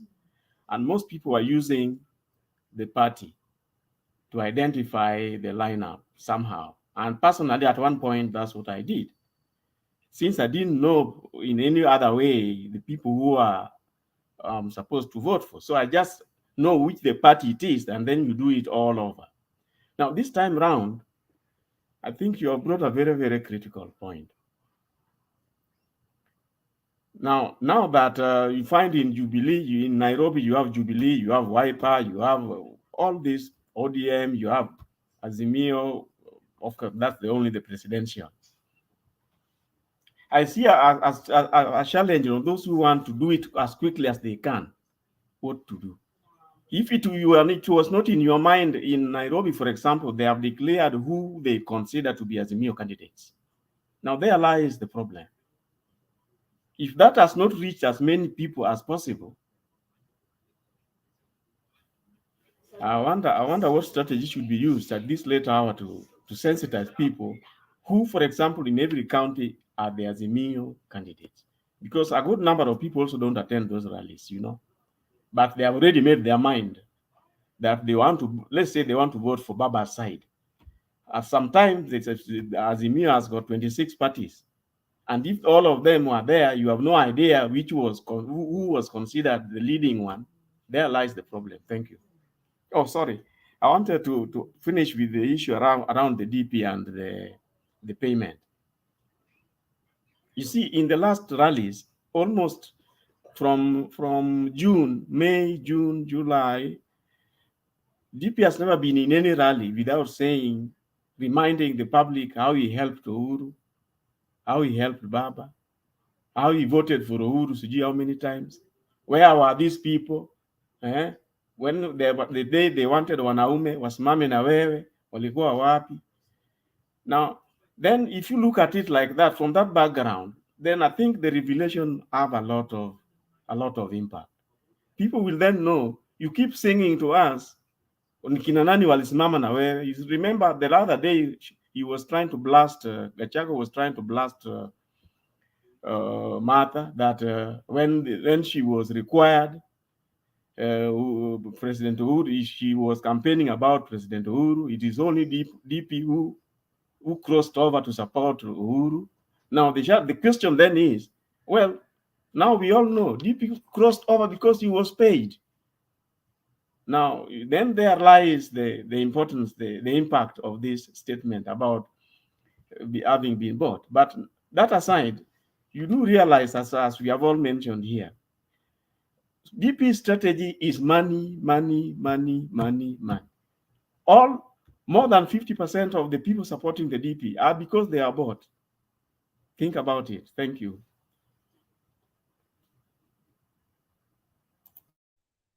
Okay, well, Papa Azimi.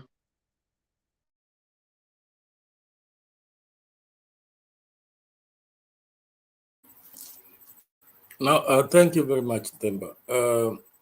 I want to agree with you on your submission largely, but I want to disagree with you on one point, because in as much as we are the home stretch, there are particular goofs that come from the opposing side that work towards our advantage, and the more and more people know about it, the more they can change their mind. I'll give you an example.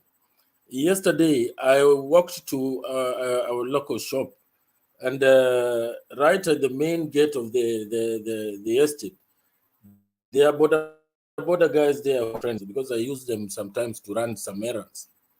And then I just engaged them in a conversation, and I was telling them, bado mnatupa kura yenu? Akasema, mzee, leo naona kama bado hatujaamua. Nikamwambia, kwa nini hamjaamua? Mmesikiza taarifa leo? Mmesikia kwamba mwenzenu ameambiwa arudishe milioni 200? And there, after engaging those guys in a conversation, and some of them used to be very diehard ODM fellows, but they had changed because of the influence of tokens here and there. And after that conversation, I left them confused. Some of them were arguing that lakini hawa jamani wezi bana, hii naona kama kura hapa tutarudisha tu kwa baba. So sometimes, you know, the whatever goes on in that camp can tilt one or two voters, and that 50+1 is also something. We are very convinced that we are doing over 60%, but any single vote that comes in will not harm us. So I wouldn't entirely want to dismiss what is happening on the other side. Nevertheless, it is home stretch. I agree with you. We should focus on our strengths, and we should put more emphasis on that. Thank you. Thank you, Bob Papa, for disagreeing with me. Now, I want to liken our race to a marathon.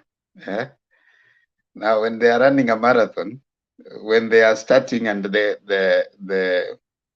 first 21 kilometers, the first 21 kilometers, it's still a pack.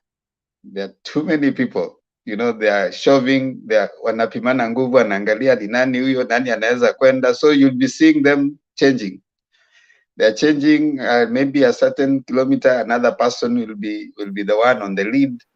He pushes for a while. Another time you see another person, normally the person who wants to give the kick. And if you can see how this guy, Kenenisa Bekele, used to run. Kenenisa Bekele, he used to allow, first of all, he allows another person to go ahead. So you'll be going, and then he'll be looking like he's still in the pack. Then after a certain time, he now comes and he knows maybe they have like, 5 kilometers to go. Then they'll be left with probably, a few Kenyans, After that, they shake off all the others. Now they remain with only about 3 Ethiopians. After that, nobody looks at the other person. The focus is on the finish line. And you don't even look behind. Kenenisa Bekele will go. Now, what I'm saying is we are at that final stretch. And you're at the final stretch. You have no time to keep looking how far this person has come. For me, maybe for Bob, you can still be looking behind. For Themba, I'm speaking for myself, all right? I have no time to listen to someone telling me how the deputy president is the best president. I have no time listening to anyone telling me. I mean, after GACHAGUA has had 200 million proceeds of corruption told to forfeit them, what other reasoning do you want to have with anyone? I mean, there comes a time, and I think that is that time. So for me, as for me, and all those, and my one vote, I have no time. I have less and less appetite for listening to people like Black. How do you start talking to Black? I mean, Bob Papa, tell me, how do you start telling Black that you spend the whole time telling Black, Black, you get tired. There comes a time when you need to focus. Now, Collins, you are saying that it will be peaceful until 9. Now, listen. Serikali, tumeweka mikakati. Wale wanafikiria Black, tell your people, mutafinywa kufinywa raundi hii. Tunawekea watu kuwafinya. If you support UDA, if you support Kenya Kwanza, you have only one right, the right to vote. Wake up, go vote, go back home.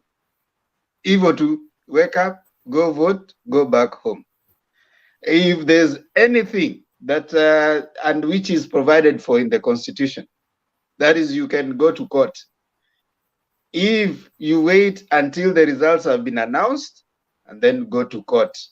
If anyone wants to go to court, that's your basic right. Tumwambia kwamba serikali ya baba na mama, hata umesikia Karuapa akisema atalinda haki ya kila mtu. Hata nyinyi haki yenu ya kwenda kotini. You have a right. Everybody who loses and thinks that their rights have been tampered on, they don't agree. It's a right not to agree. In fact, there's nowhere written that you have to accept elections. Trump has never accepted that he lost. But there's a president in the US. With his non-acceptance, he never attended even the inauguration. There's a president who was sworn in without him. The timetable goes on. So you don't have to accept. If you think there will be any problem, go to court. Hii maneno ya kusema sijui mtafanya, sijui sisi ni watoto wa maumau, nutawafinya kuwafinya, tumepanga. So Collins, hakuna kitu sijui there'll be peace until sijui September. No, peace will be there in Kenya. Kutakuwa na peace after 9th, watu wataenda watavote. Baba will be sworn in, and we'll be continuing with life as normal. Ruto atakubali kama there's no position for opposition, whatever, in parliament. So he will go back to Sugoi for now until we bring back BBI. BBI will create a position for official opposition. So they'll choose if they want to nominate him to parliament so that he can come and become official opposition leader. That is up to them. That is where we are. And after 2027, that's official. Nasim tafadhali Black, si tafadhali. Hii iwe ni message tunawatumia, tutawafinya kuwafinya round hii. Yes, Collins.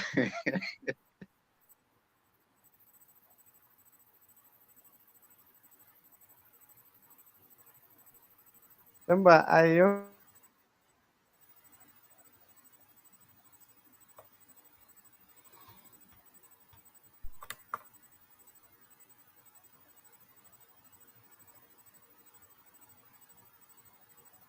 You're muted.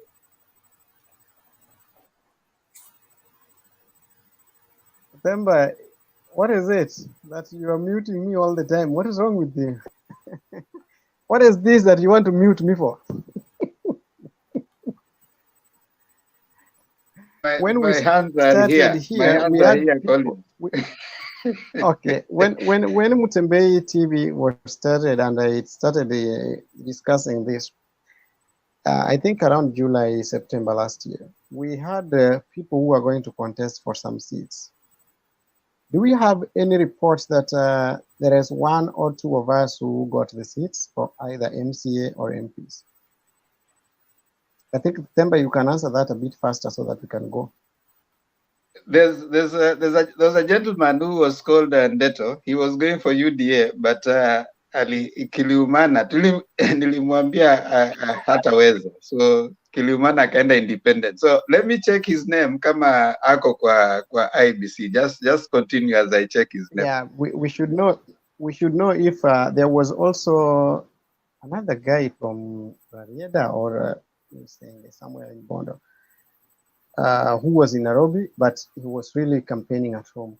So we should know if we also have one of us who was in this panel and went for the seats. Was that also Bundi? can, the Westland fellow? No, there was somebody from, not Jakes, there was Jakes, and there was was Jakes buying, Collins? Was Jakes Jakes buying? was not buying. I'm just trying to remember the other person. The other person was in CIA, somewhere in CIA. None has come back here to tell us if they're buying. Yeah, they should. We should know that. I know after people lose the nominations, it's become so hard to even buy bundles.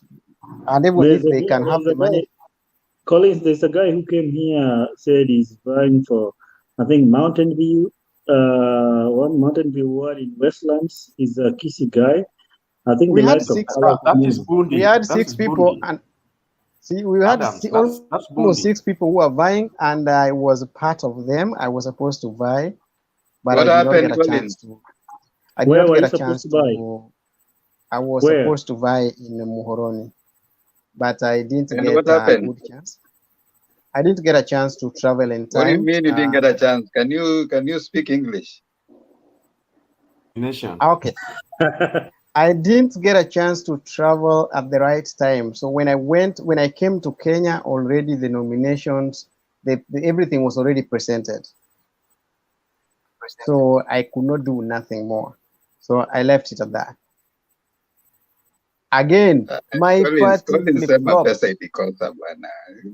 No, my party. No, my nomination, my party was good, but it flip-flopped because I was in Maendeleo Chap-Chap. It was in Azimio as first. And then it went to Kenya Kwanza. Currently, party haikuenda, ni yeye alienda. Party bado iko Azimio. So again, I traveled in a wrong time because I came to Kenya in March and I only had 10 days. So it never worked anything for me because I was supposed to travel back. Okay, that's it. Poor planning. That was poor planning, correct.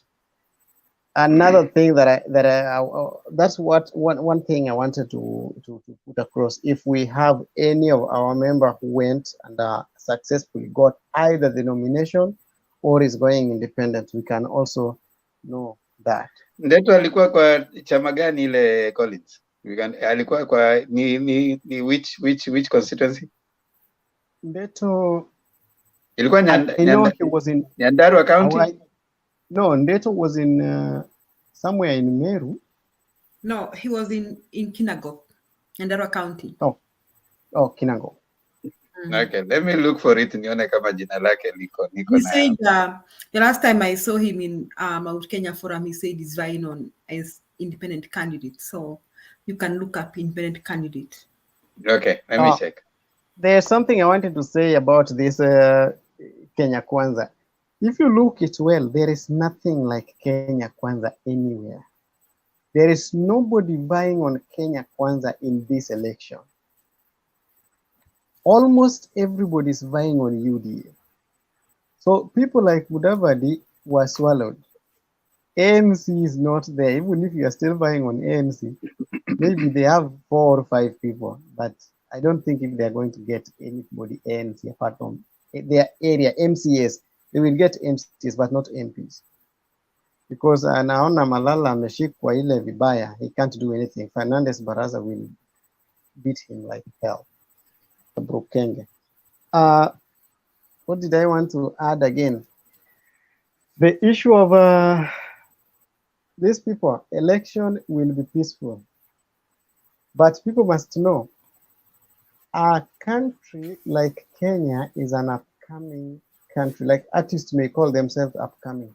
But Kenya is Wait, a very is it Collins? Did you say Kinango? Julie? Yes, he said he was in Kinango. I can't see his name in Kinango. But I think he was lying. Because that day we really pushed him. Na akasirika na sisi. He's not there, he's not anywhere in Kinango. Okay, go on, Collins. Yeah, a country like Kenya needs a lot of international relations. The only time William Ruto has spent time outside Kenya is only when he went to Uganda and he went to Dubai to meet Aliko Dangote, which the meeting was never so successful because the organizer did not do the right thing. Dangote was never told why they were meeting, but there was influence that was required, but it never went well. So those kinds of things. Ruto came to New York here for a meeting that was supposed to last 2 days. The man came and did not even take 24 hours. He went back to Kenya. In the name of, he had some special business, government business to do in Kenya. I don't know what special government business if Uhuru Kenyatta sent him to represent Kenya for a 2 days meeting, and then he only took 1 day and then he traveled back. He is afraid of the international community and he cannot even represent Kenya. The other day he said they are going to renegotiate the loans. Who does he want to renegotiate the loans with? He has no capacity and he has no personal commitment with anything on international scale. The best he can do is to see Museveni. So Kenyans must know what they are doing.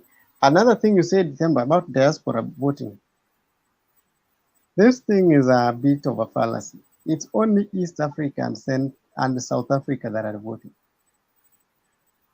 People have really been fighting over that thing. It's not working.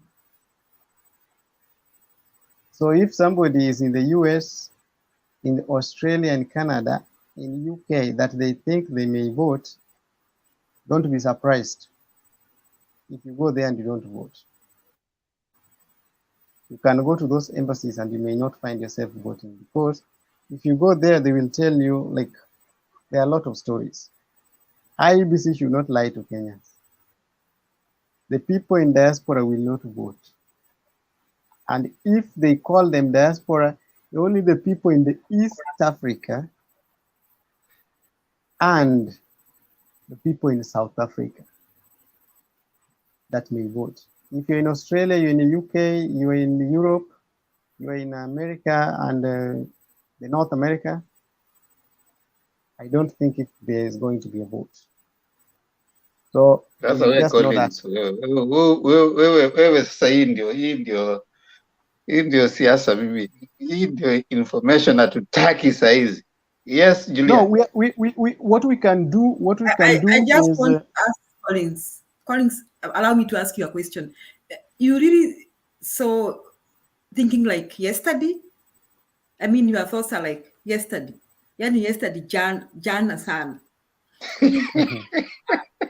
If people were able to even transfer their registration from polling stations in Kenya to Washington, D.C., and others, I think, somewhere to Washington, D.C., there's another consulate.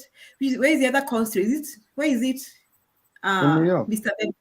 New York, yes. It There's one means in New York. systems have been established. Says it is not kama vile kulikuwa. Systems have been established because people are able to transfer their registration. People are able to register as voters. You're here telling us that IBC was wasting time and funds. In fact, what you should be telling us is that we should do more than that we should have more polling stations in more states in America, especially in a country like America and other big countries. So, Mr. Collins, you are really thinking like yesterday, and I hope stop misleading Kenyans here. You stop misleading Kenyans. Thank you them. Okay. Lord, ngoja kidogo Collins. Wewe umezua zogo. Acha tusikie kwanza vile. Okay, let's hear from Lord Adams. Yes, acha Lord Adams pia achangie kidogo. Mr. Collins, you are doing so well until you blundered. You blundered so wrongly because you're doing so well, then all of a sudden you just come up with a propaganda, which is neither here nor there.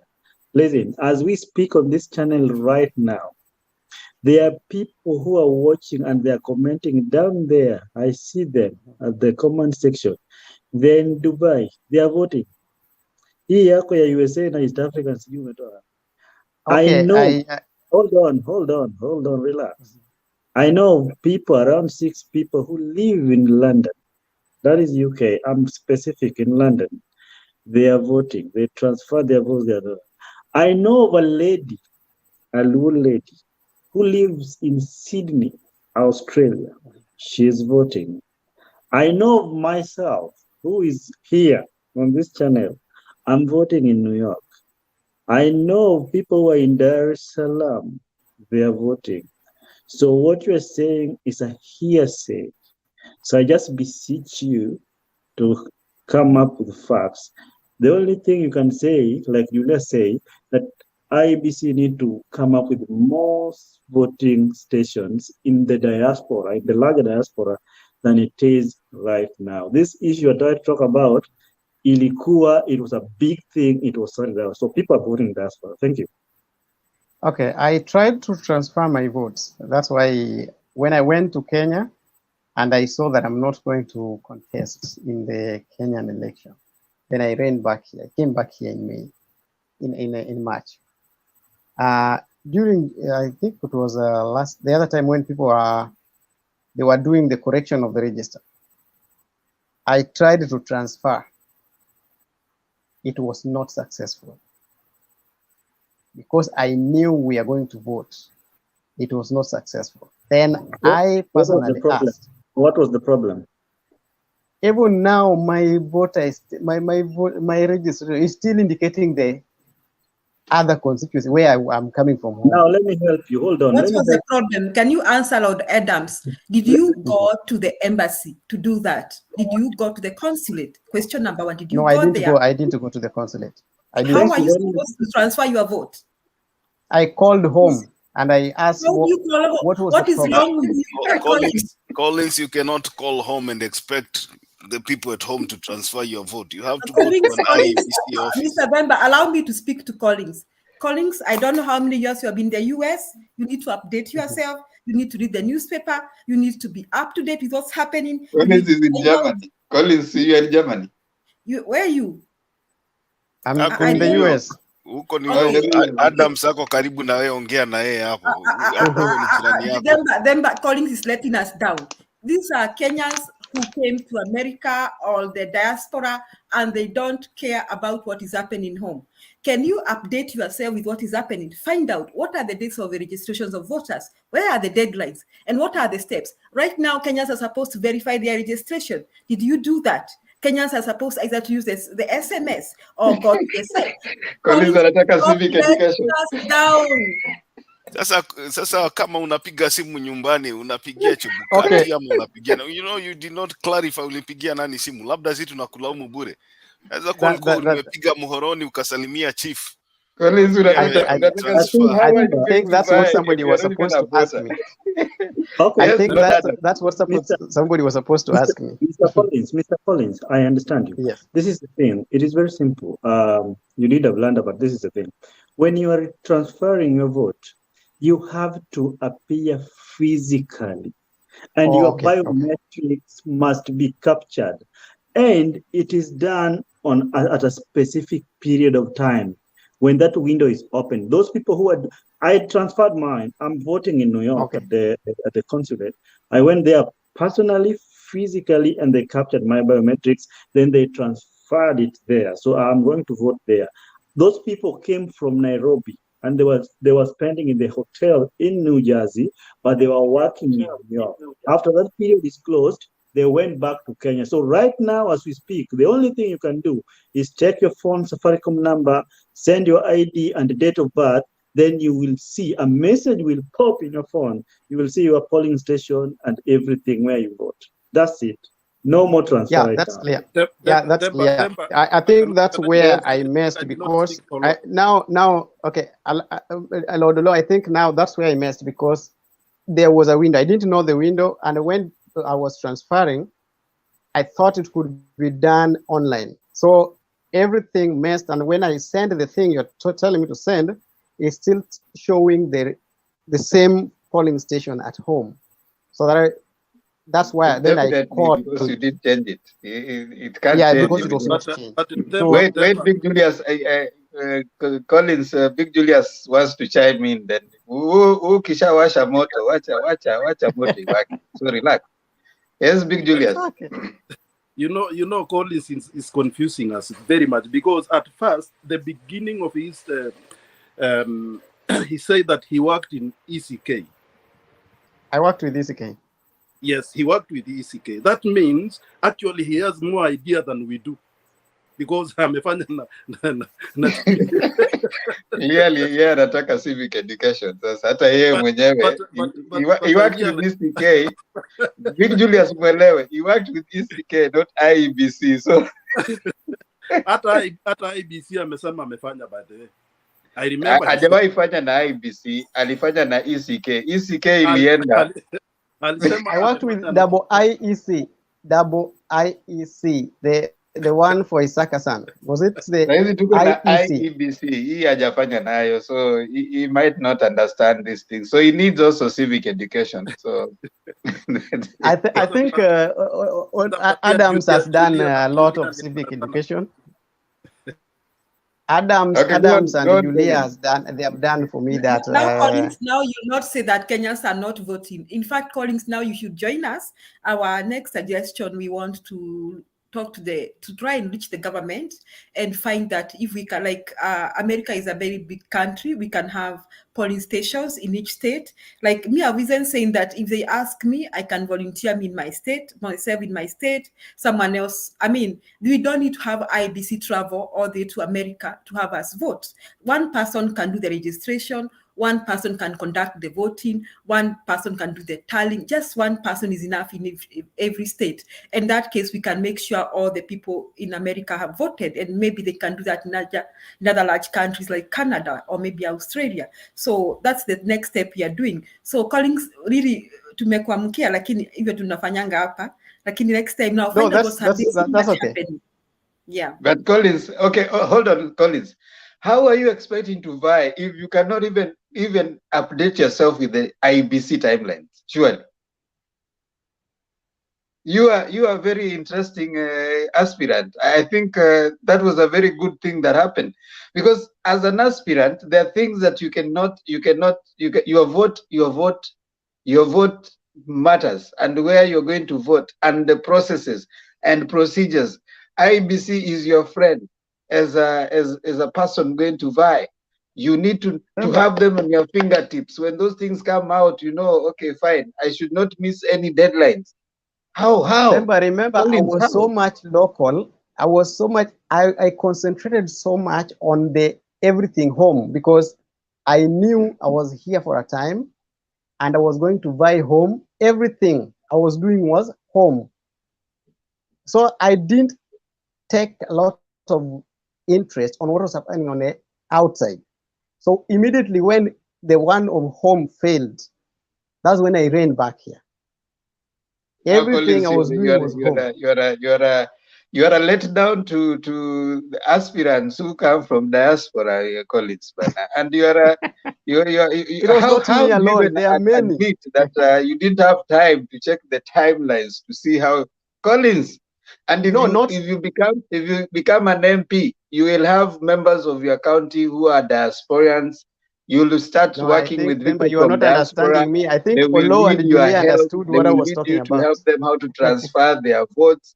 They will, Collins, let's hear Christine also akugonge. Umewasha moto, wacha iwake. Haya, Christine. I think Adams understood me and Julia what was happening. I was not buying outside here. I was buying home. So as I was running to Ngoja Kenya, kwanza I was tukuhakishe kidogo, wewe umewasha moto, wacha tuongeze kuni. Christine. Okay, so I just wanna appreciate Colin's contribution. If you listen to him, most of the time you have something that you learn from him. But right now, a few minutes ago, I'm just disappointed. Adams, and as we say in European, wangetek. Like, he knows so well how many people are listening to this channel. He comes and puts on a serious face with glasses on and starts spreading propaganda. Seriously. Only thank God to Julia and Adams for being sharp and catching him on time. Because he could have gone scot-free if it were me. Sometimes I'm not so keen on this IBC and the things, you know. And what I want to say, in this channel, we give information to many people are listening to us. If you are not sure of whatever you are saying or spreading out here, just nyamaza vile wengine tu nyamazanga mpaka tufike where we can swim our waters, you know. So it's just unfortunate, Collins. And I think sometimes when you are saying things that you're not sure of, you need to remove your glasses, you know. When you put on glasses, Giwang Matek, it's not fair. Thank you. okay. I was talking on an Haya, experience on me. wacheni Collins summarize, then we move on. Collins, ni wewe umejitakia, mwiba wa kujitakia hauna pole. Msiba wa kujitakia hauna kilio. Okay, I would not say it's a misinformation. That what I was saying was this, and I cannot say that it's a propaganda. I talk of what happened to me because that is what I passed through. You know, an experience is, unless somebody tells you, like Olo, not I always call him. I sometimes call him Olo because we had another Olo somewhere. Adams. That one, the law you are talking about taught Themba. That is Themba's teacher. Adams and Julia, at least you made me know, because sometimes nobody is the owner of. I can't know everything. You can't be the only person who has the truth. So whatever I had was this, because I passed through it and I was told, like, you can now not transfer, you're not going to vote unless you're coming to vote in Kenya, or you can vote if you are within East Africa. And I was like, oh, so that means I'm not going to vote. That is how I left the thing. But in the real sense, I was even trying to come to Kenya by next week, because it's not, even if it's not me voting, but I know I can have an influence of people to vote, because even the aspirants who were defeated, who were shot down in these other seats, you can use the same influence to make other people vote and increase the turnout. Even as I was talking of not the diaspora people not voting, it's only that you cut me short, which is also good because at least you had the information more than me. We can still influence. I'm not voting, but we can still influence the people who know us to increase the turnout. That is what I can say on it. It's not about what the truth is and what not the truth is. But the fact is I'm not voting because of my ignorance, because I think I was ignorant on that. But still, I have people who are following what I was doing. We can talk to them. There are people who don't know. We have something called undecided voters. If Themba was in the ballot and we knew Themba is our son, is now not there, haja gani ya kupiga kura?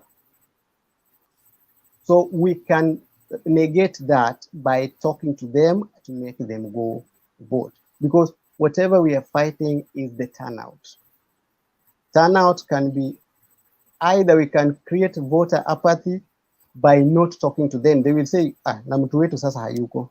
Like there is a projected voter apathy in Central because there is nobody going for presidency. You see, Jimmy Wanjigi has kept on the fight. He's not a presidential candidate, but he's still doing these meetings because he's trying to contain the people who are following him. So I think that is what I wanted to bring out. Hata kama mmenichoma, but at least I now know that there are people who are here. Even if I'm not going to vote, I will. I'm trying to follow what Collins is saying. I don't know where we are heading. Collins is all over the place. I don't know where we are heading. Okay, sorry.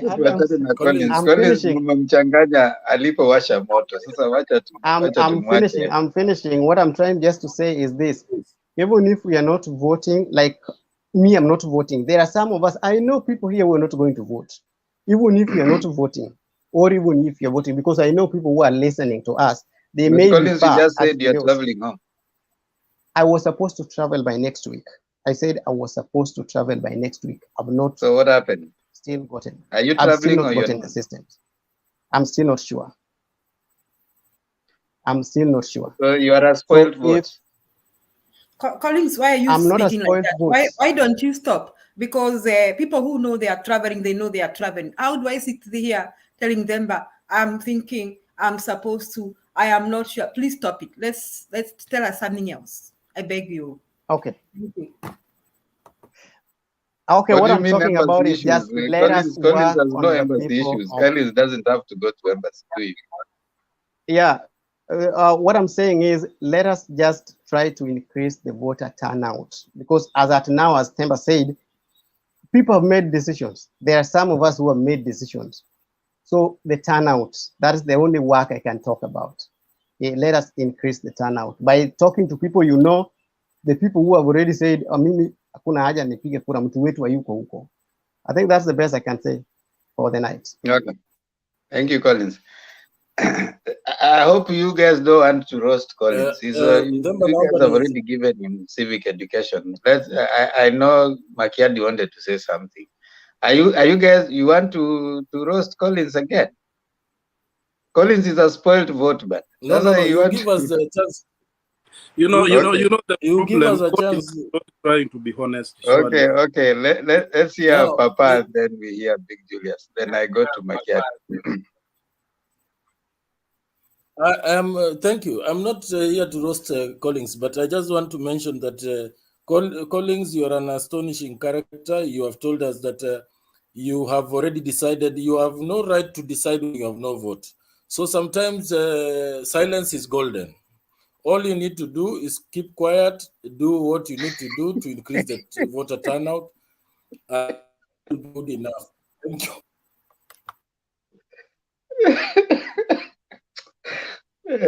Big Julius. You know, the problem with the Collins, the reason why we are not satisfied with his explanation is like he's not honest, surely. Because one thing is that if, for example, there is something that I'm not sure of, I could have asked you, the panels, what can I do? Because if I doesn't, I'm not sure. Because he just came in and I'm that the diaspora is not going to vote. You know, that is a very direct, something like he knows, which is not good.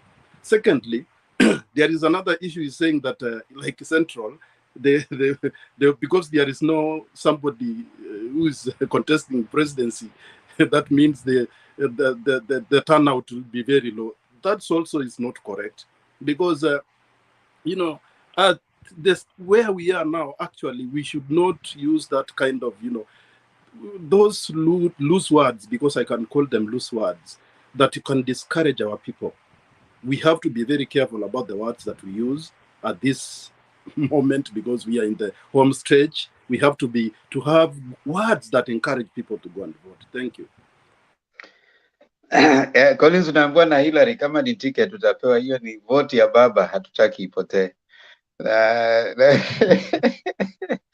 Lakini Collins, mimi ile kitu umenishangaza naye ati you wanted to buy and you don't have IBC timelines. And secondly, you don't have friends. I mean, watu ambao wako diaspora wa Azimio na vile wako wengi wangekuambia this is what is supposed to be done.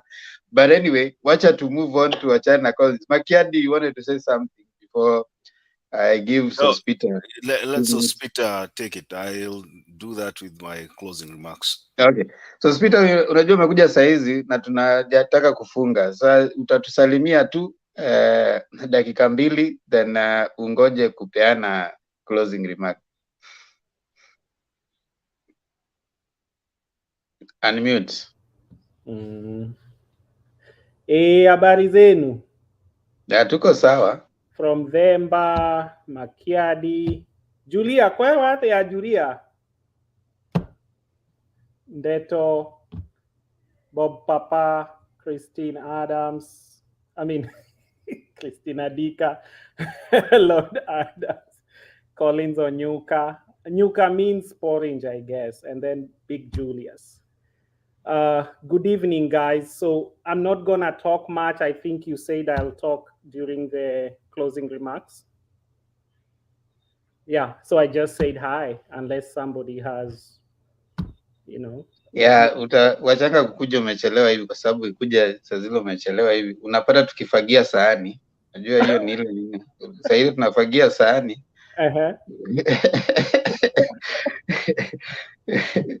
Supu ilishakuliwa kitambo, sasa tunafagia sahani. Now we want to thank you all those guys who have joined us today.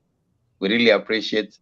As we said, we need to start mobilizing. They say mobilize, get out the vote. That is a focus right now. Kama kuna hiyo, we'll be displaying the number for starting tomorrow. We'll be putting it running there, IBC number that you're supposed to send, especially if you're in Kenya. You send your ID so that you see where you're voting. You see your ID where you're voting.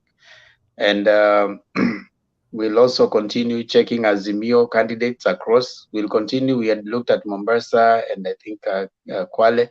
So we'll do Kilifi. And what happened to Aisha Juma? I don't hear. What happened? Anybody? Pop Baba. Aisha Juma lenda up. For ground. Aisha Juma amefinywa sana na Mung'aro, na bado kesi yake pia there are people who have petitioned his suitability for the candidate. There were some serious it is still rumors hanging on her head. There were some serious rumors that it's still hanging on her head. And she's what? She's pregnant. Oh, she's expecting. Yeah, people are saying that those women who are around Ruto are all pregnant. So I don't know how true that is. It was all about the social media. Propaganda. No, Adam, you are out of order. You are out of order. There is nothing of she is still campaigning, but it is very low.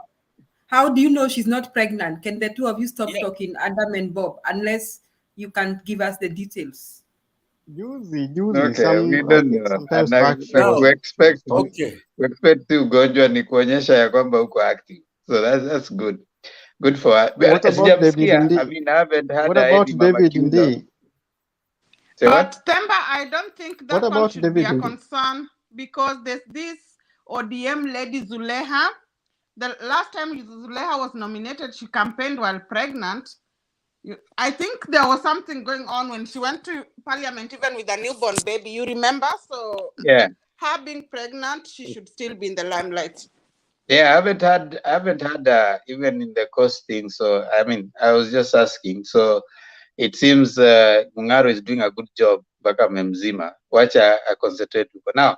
Thank you so much, those who are joining us down in the comment section. You always make this stick. I mean, you make it. We can't do it without you.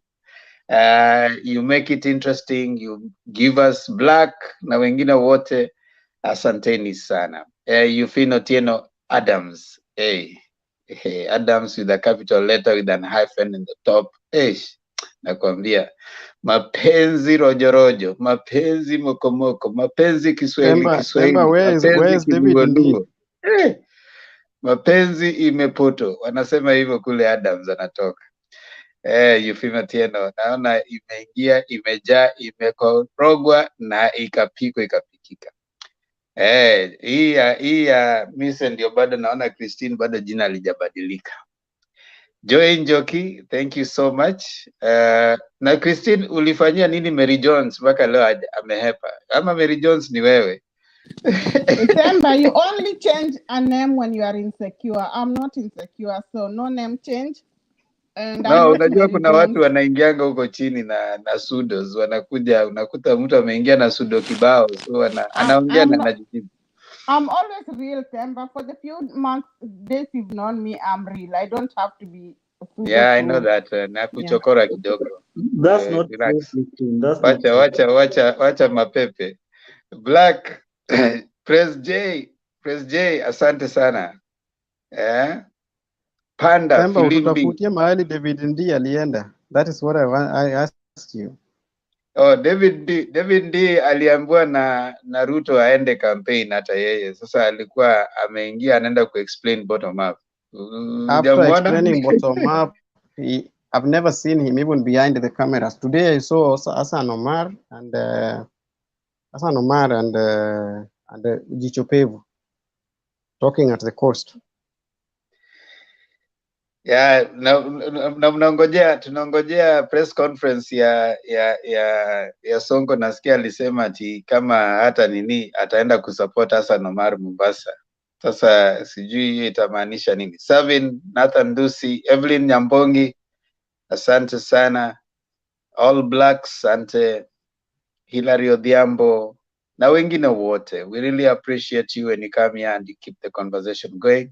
That is how we do it here in Motembe TV. We love it when you come here to just share with us. We like it when you give us your views. We like it when you just give us what is happening on the ground and also help us laugh. Because it's love, laughter, and of course, learning. That's what we do here. Now, I want us to take the closing remarks. Moriasi, nimekuona isiwe issue. Ule sijamtaja sio eti ni vile nakuchukia. Ni ile tu sasa nimeona wacha tuchukue siku ya mwisho. Zakisha Emma, nimekuona isiwe issue. Soul to Soul, nimekuona. The dress code of Sonko tells it all. Yeah, leo alikuwa amevaa yellow, so hopefully. Lakini hata akienda ni sawa tu. I mean, mahali imefika sasa, we don't need to bembeleza. And wanasema usibembeleze punda kwa mteremko. Na usibembeleze ng'ombe kisha ipeleka kwa mto kunywa maji. Usibembeleze. Wacha ikunywe ikitaka. Now, we are doing our closing remarks with the people here. Kindly subscribe to Motembe TV kama kawaida if you haven't. And pia vile tafadhali subscribe to my channel Themba and Dulu Show. I want to put it here for those who haven't subscribed. Collins, najua bado huja subscribe, tafadhali nenda pale subscribea mimi na msichana wangu pale. Tafadhali I think Themba and Dulu Show. Sana.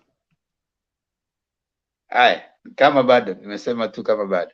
Na wengine wote tafadhali enda pale subscribe, patia sisi like. We really love it when we interact. Be part of our family.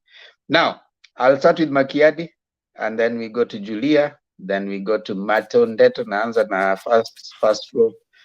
Matondeto, Bob Papa, then we come to Big Julius, Collins, Lord Adams, Christina. Oh, Christina ana jambo. Unangoja umbea. Unangoja tu umbea. No, I just want to say good night. I'll be listening from the background, Themba. Unahepa kwa sababu Misi hayupo leo na Sospita, you know, the current yuko hapa. Yaani mimi Christine bwana. Haya sawa basi. Okay, Alafu thank you. Sospita and then tumalizie hivyo. Makiadi tafadhali. Haya, yangu ni nyepesi sana leo. Nilikuwa nasoma gazeti ya Standard. Huyu jamaa mwenye anasema amenyang'anywa pesa na serikali. Standard inasema in between 2013 to 2020, the amount of money that was transacted through Rigathi Gachagua's account was 19 billion Kenyan shillings. And then it says that he received 7.3 billion shillings in his 3 accounts at Rafiki Microfinance Bank. And then the amount that he received from the county government of Nyeri, remember kwa debate alisema ile biashara alikuwa anafanya hajaifanya biashara na county government. In 2015, he got 27 million shillings. And then the amount that he received from Bungoma and Kwale counties, the 2 county governments, was 112 million shillings. So hii watu ni wezi kabisa. Watu sasa saa hii ukiona wanasimama juu ya magari huko wakitafuta sympathy votes, inafaa watu waanze kujiuliza wachunguzi hawa watu ni watu wa aina gani. These guys have stolen from the government. And when they talk about state capture, people should dig a little bit of that from what business they do and how they get their money. These people are the people who have captured the county governments. These are the people who are doing government contracts. These are people who are fighting for, you know, even the small tenders yenye unaenda kusupply vitu kama towel kwa KMTC. Hawa ndio watu wanang'ang'ania hizo vitu. Alafu sasa unakuja naambia mtu hapo ati hao ni hustlers, wanakuja kusaidia hustlers. Kenyans mkoe kiafu sana. These are not people who are ready to help Kenyans. And Mark, hizi pesa zimekuwa zikimwaga for the past 5 years. You should ask yourself, kama mtu ametumia over 70 billion ku campaign, hiyo pesa yenye alikuwa anatumia itakuwaje akose kujilipa? Because the first thing atafanya akichukua serikali, kama atawahi chukua serikali, ni kujirudishia zile pesa amespend. Kenyans, be careful. The other thing I wanted to talk about, I think, was about the IEBC issue. Nimecheza video moja hapa, jamaa moja sijui anaitwa Commissioner Bolu ama nani, akijaribu kuexplain vile the reason why wali print hizo form 34. Watu wa IEBC wanaonaga watu ni washenzi sana. Ukisikia zile explanation wanapeana, they make no sense. Hata ukijaribu kufuata ile kitu mtu anaongea, I make sense yoyote. So I think tuko kwa shida na hawa jamaa. Na vile Bob Papa alikuwa anasema hapa, mimi nitarudia nitasema ile kitu inaweza tusaidia hapa ni kuchunga kura yetu. Ndio ile kura inapigwa kwa ballot box kwa polling station, inahesabiwa hapo na hiyo ndio inatransmitiwa hadi tallying station. Finally watu wapime suti kama kawaida. Bado nina imani hii kitu tunachukua. Kila kitu imekubali. Sisi wenyewe ni kujiweka kwa line. Tuwapishe baba. Asante. Julia, thank you. Makiadi. Now, it is now clear that between whom Kenyans can trust, hata tumeona kesi ya leo ya Gachagua, and I think it's not rocket science to see what this people can do to this country. So mimi, I think I have brief remarks. I just want to say, tuvuke sakafu kama bado ujavuka sakafu, because we only have less than 10 days, and please do not waste your vote. Mimi nguo yangu nimepima Makiadi. I bought a very nice dress. I am trying to look for some earrings that match my dress and everything else. I'm getting ready for the celebration. Naomba mvuke sakafu kwa maana hii serikali ni ya baba na mama. Asanti. Themba. Matundeta.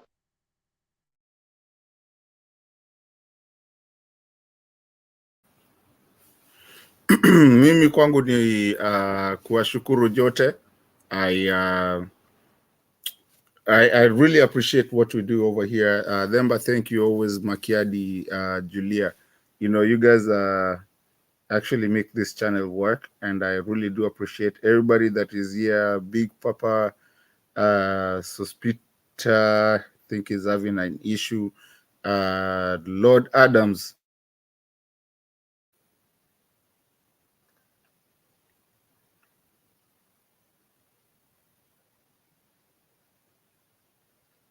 Am I back? Can you guys hear me now? Okay. Lord Adams, Collins, good to see you. Big Julius, nice to see you too. I just want to say that I really do appreciate we are now tuko kipindi cha lala salama. When you talk about the politics part of it, tuko kipindi cha lala salama. We need, as Kenya, like I will always say, I always want to go to Julia's kind of way of politicking that she's doing lately, of kuita watu wakuje. People who are watching us, who are here, who are undecided, thank you, Mise, wherever he is. He moved into Azimio. That's what we want to see. We want to move together as a country, as one people, one everything. And that's why you see Baba and Mama walking through the streets of Nakuru with all the cars that they could have walked. I mean, they could have just sat on the rooftops and everything. Guys, Firimbi tumechapa. It's about time. Tunaenda kuimaliza. Whoever is listening to us, I'm not. These guys here in the panel know me. They know where I am. And guys, all I'm gonna say, it's a change of time in Africa. I will say it kutoka leo na kutoka ile siku nilianza mpaka siku ya mwisho. We are tired of being called third world countries. We are not going to be called third world country again. What is a third world country? We don't want to be called that again. We have great minds in and outside of Africa and of Kenya that can actually forget about being called third world country to be in a first world country. How do we do that? Do we leave it to our generation, or do we do it ourselves and leave our generation, the next generation, to a first world country? And that's what Uhuru keeps on telling us. I never liked the guy at all. He was not anywhere. I never wanted anything to do with that guy. But he's endeared my heart to a point that where the country is, and unless, especially the diasporas, if you have not traveled home, please travel home. Go look at what it is. If you've been to New York, you'll see hizo vitu Mother Karua nasemanga ya gorofa, barabara za gorofa. You will see it. If you've been in Queens, you will see the trains passing by over you. We started with the cars. We're going to go to trains. Guys, let's not just look at the tribal part of it. We are not tribalistic in any way, even in what we do over here. I want us, as Kenya, to please, Kenyans, think and look at it. And kila kitu iko hapo. Today, you saw the court say mtu arudishe 200 and something million. If that's the vice president that you want for your country, potential to be your president, think again. Let's do what Kenya deserves to be. And if you're proud of being called a third world country, then vote for Ruto and GACHAGUA. But if you don't want to be proud of being called a third world country, and you want to be a first world country and become these other countries that most of us live in, vote Baba and Mama. That's it. Demba, thank you. I'm sorry I haven't been here for a long time. I've written you something on the side. I hope you can get it. I was on the phone, but it's up to you. When do you kingpin up? Which side? Which side? My phone? No. On the private chat. Yeah. I hardly go there. So if you write things there, you have to inform me. I normally don't check it. Let me just warn you up front. Okay, check it, sir. I'm so sorry. You're the kingpin. If you want nimejipandisha bei kwa sababu tarehe 9 ni Azimio. Sisi ndio deep state. Sisi ndio Tarehe tunaongea. 9 ama ni sherehe tunakula We nini? don't sweat the small stuff. Haya, Bob Papa. Thank you very much. I just want to be brief, and mine I want to direct it to the youth vote. You have every reason to come out and vote Azimio, and one very good example is that Azimio wants to empower the youth, and they would want to empower the youth by ensuring that they secure government tenders. There are young engineers out there. There are young professionals out there. You can see the kind of money that is being forfeited to the state through fictitious tenders. And this money is for you. You have every reason to come out and vote Azimio. Therefore, as we head to the home stretch, let's come out and vote. It is Operation Firimbi and Rauka. So come out and vote. Let's take Baba to State House. The rest will sort out after the 9th and 10th. Thank you. Yeah, Mato, I've seen your message. Evelyn, unataka kuja hapa kusalimia watu, wacha tutakuruhusu kama unataka kuja. Mato anataka kuona wewe. Big Julius. Thank you Temba. Unajua Ndeto sahi yako serious maneno ya Evelyn achana nayo. He's very serious about that and I support him. Well, Ndeto umesikia vile Big Julius amesema.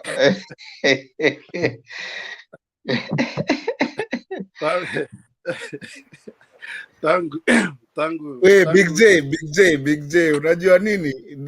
Niliombwa wanaweza niletin cause anasema alinipigia akaniambia hiyo time Themba akubaliagi mtu, so nikamwambia acha nitajaribu kumuongelesha. But again anyway, I guess tutamleta hapa asalimia watu. Tuone kama mafisi kama kina Bob Papa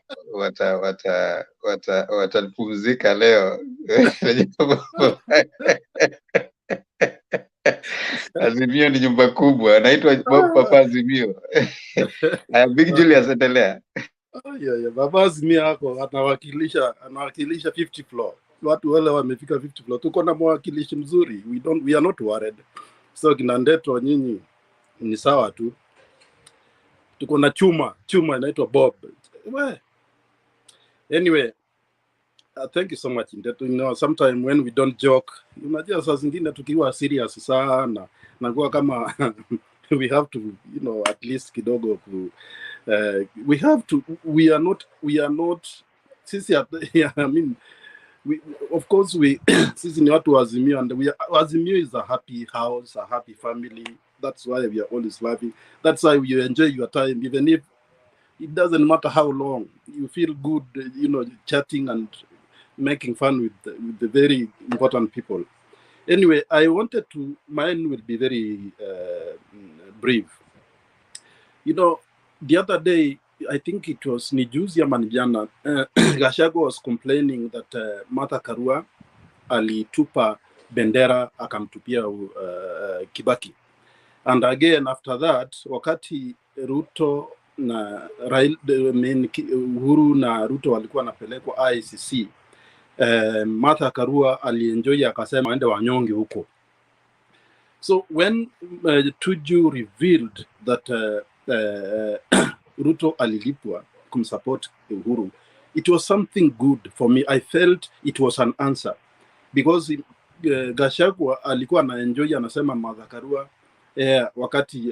wakati ule mwingine ambaye Uhuru alikuwa anahitaji support, they were not there, Baba hakuwa there, but they enjoyed and they wanted them to go and killed in ICC. But the answer came in, and I was very happy when Tuju revealed the same, that Ruto was paid so that he can support Uhuru. So hiyo propaganda yao anasemanga ati when Uhuru sijui vote sijui nini, hiyo kitu iliisha. There is no, sasa watafuta another new system or a new propaganda, because that one Tuju alimaliza. So thank you so much Themba, I appreciate this chance. Thank you. Yaani Norinda, wacheni siasa hapo chini. Kuna mtu anaitwa ngoja nione huyu jamaa. Muhammad Mwangi. Tumesoma comment yako Buda. Hiyo issue ya free education imenibamba mno. Allah bless Kenya. Free education na 6K vulnerable families. So hapo sasa. So ati tuko Gray, mimi tulikuwa kala moja leo, mimi na Christine. Hatukuambiana ile sasa sisi ni deep state. Tumeanza kuingia huko ndani. Nimeambia Black tutawafinya, muache kunilia ati sijui servers tumeshatuma watu leo, zimeenda zimebomolewa zote. Hakuna server mtaweka anyway. Hata zile za Tanzania tumeshaambia. Unafikiria Uhuru alienda tu kusalimia Suluhu Hassan? Alikuwa ameenda kuangalia kama kuna kitu mnaweka sijui wapi huko. Tunawafinya kwa finya. Alafu uliona mtoto wa Museveni alikuja hapa. Nani aliona kijana wa Museveni amekuja Kenya? Anyone who saw him? Yeah. Si unakumbuka hiyo siku Makiadi? Huyo kijana wa Museveni hakukuja hapa bure. Black. Wakati huo ndio ile nilikuwa nafinywa. Tumewambia tumewekea mark. Mtajua in the next one. Hata ukiangalia siku hizi quotes za Itumbi zinakosa ladha. Ana update vitu ambazo hazina maana. Haya, Collins.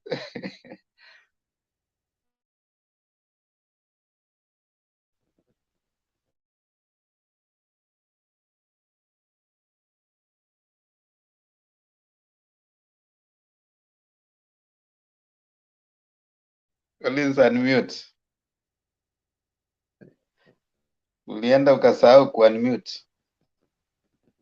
Uko sawa, ongea sasa. Okay. I just want to thank you guys for being here for the longest time, because this thing runs like almost the whole of the half evening. So that means nyinyi ni kama inaenda the whole night. So it's sacrificing that night is not an easy task. And I hope it will not be in vain. Some of us who don't sit for long know that sometimes it's a sacrifice. Again, kuchangia hapa pia, it's a good thing. For somebody to be here, you learn a lot. You come out of this platform with a lot of information, which you can go verify and know which one is the truth and which one is not. It can also make you understand some things that are not easily understood, because at least you can get a clarification from here. Any other thing that remains now, I don't think, as Themba said it, I don't think if there is something so much about the Kenya Kwanza thing, because they have tried. They are now looking for sympathy. Like, it's like somebody ameachwa, jilted lover who keeps on reminding you, unajua nilikununulia kale kanyumba na bado unaniacha tu. Unajua nilikununulia, because that's what Ruto is trying now to do.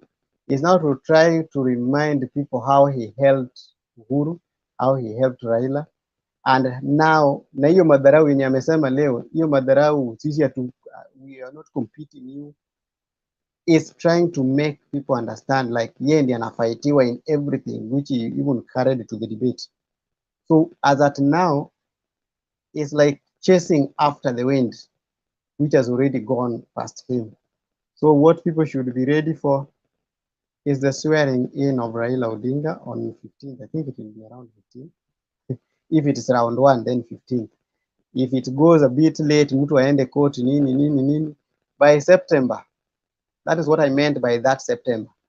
After September is when they will now know that they have lost the election. As at now, they still think that the way they lost in the referendum, in 2010, the constitution which they are now busy defending as if they fought for it is the same constitution that's going to work against them, because now they will not have anything to fight for.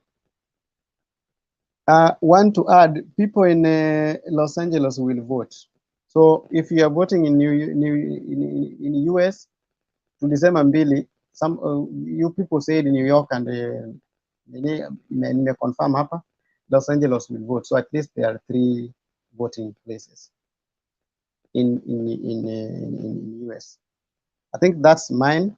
And thank you so much, Adams, because now I know what's going on, because I didn't know that. I was not aware. And Julia. Thank you so much. And any other thing that remains, let's meet on Sunday. I think I'll be back on this platform again on Sunday. Thank you. Thank you, Collins. See you on Sunday. Lord Adams. So, yote 9 la 10 ni kwa mobilize wote wananchi wote wa Kenya, mjitokeze kwa wingi, mpige kura tarehe 9 mwezi ujao. Nendeni mobilize mandugu zenu, familia, marafiki, jamaa na kila mtu. Wajitokeze kwa wingi ili ile siku ya kupiga kura wasichelewe wala wasikose kukuja kumpigia baba na mama kura, ili tuwe na mabadiliko ambayo tumekuwa tukitarajia kwa miaka mingi zilizopita. Tutakuwa na msimu mpya wa uongozi. Hivyo basi mimi sina shaka kwamba ushindi ni wetu na tutashinda ifikapo mwezi ujao. Shukrani zangu za dhati niwaendee ninyi wote ambao mko hapa na wale ambao wako kwenye ile section ya comment. Na ninawatakia usiku mwema na tuonane tena siku nyingine. Adams, ongea kizungu, acha kuforce. Adams, you are really suffering. The struggle is real. So Peter.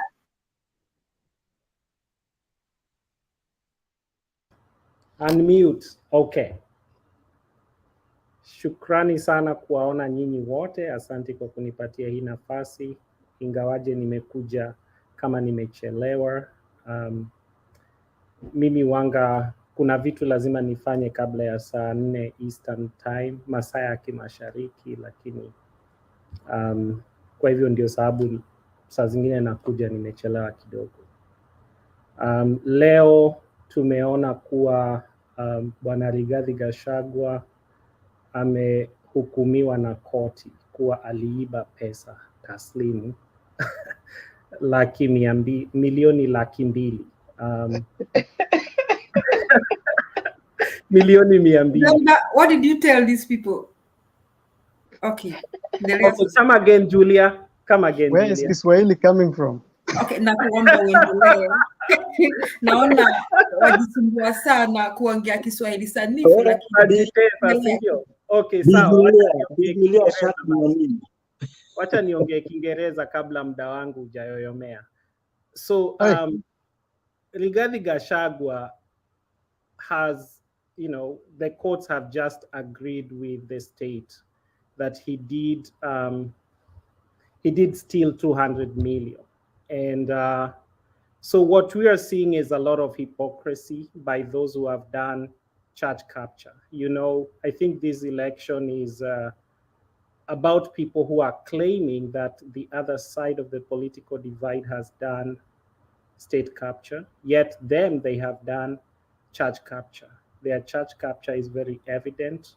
And it's very sad.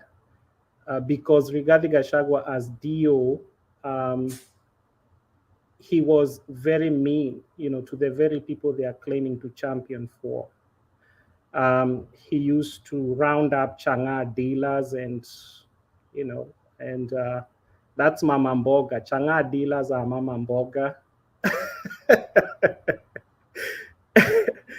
And round up people in shopping centers and make them produce like $1,000 to $2,000 in order to be released. And of course, go to shopkeepers and demand cash and stuff like that. That's very unfortunate. I think I saw a newspaper cut, confirming the same, because it was saying that you can pay him with goats, with money, and stuff like that. And actually, the money in question was 12.5 billion Kenya shillings. And so I think the court went with what they can prove. And I would call those just preliminary findings, and more may be coming. And so even if Ruto wins, I think his hold on to that office would be very untenable, in the long run, because I think he has appealed, but at some point he would have to face that issue, either through, I doubt the impeachment process may work because Ruto may have the numbers, but I think that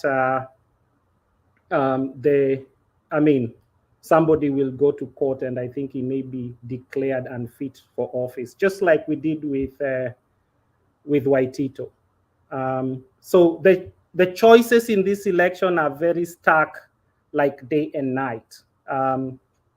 It's about the thieves versus the reformers, and I just hope that the reformers win. When I'm looking at the likely patterns for voting, I see a very good day for Baba, because Kiambu is likely to be so much influenced by Nairobi. And the influence, for those of you who are in diaspora, you do know that once a state starts to turn blue, it's usually, every 5 years, every 4 years, the depth of the blue color deepens. And so Kiambu, because of KU, because of Kahawa, because of adjustment areas of Githurai, there's been a lot of influx of people from other parts of the country. And so it's cosmopolitan first, and then you add Uhuru influence, and then you're going to have a very strong showing for Baba. And Kiamba did show us. Kiamba was 50-50. So, with Uhuru's team campaigning very aggressively, that may even go to 60%. And Ruto may be surprised at how things turn out in Kiambu. Murang'a. So what I mean is, as you drive from Nairobi all the way towards, as you drive from Nairobi through Kiambu to Murang'a and then Kirinyaga, I expect that, Kiambu will be more towards Baba, going to Murang'a a little bit more. And then you go to Kirinyaga, of course, the influence of Mother Karua. Nyeri may be more amenable to Rigathi because he's from there. But if we go by Kibaki 1992 voting patterns, Kibaki did not go past Kirinyaga, past the boundary between Kirinyaga and Murang'a. So I expect that Rigathi may do well in Nyeri, but because of Mother Karua, he may be stopped at Kirinyaga. So Kirinyaga seems to me like the firewall, that Baba raised there. And so Rigathi is gonna find it very hard to grow southwards. And, of course, if you go to Meru, the issue of running mate there between the guy from Tharaka Nithi, that complicates matters. And so I expect Baba's belt to come from Meru through Ukambani downwards, hit Mombasa Road, and then go all the way to coast. So that's just like Martin Detto said. So all those counties in Ukambani all the way, and then upwards, Marsabit, because of Uhuru's influence, I expect Baba to do very well. I'm sorry I'm late. I could have done a longer presentation, but I think at that point I beg to, to step out.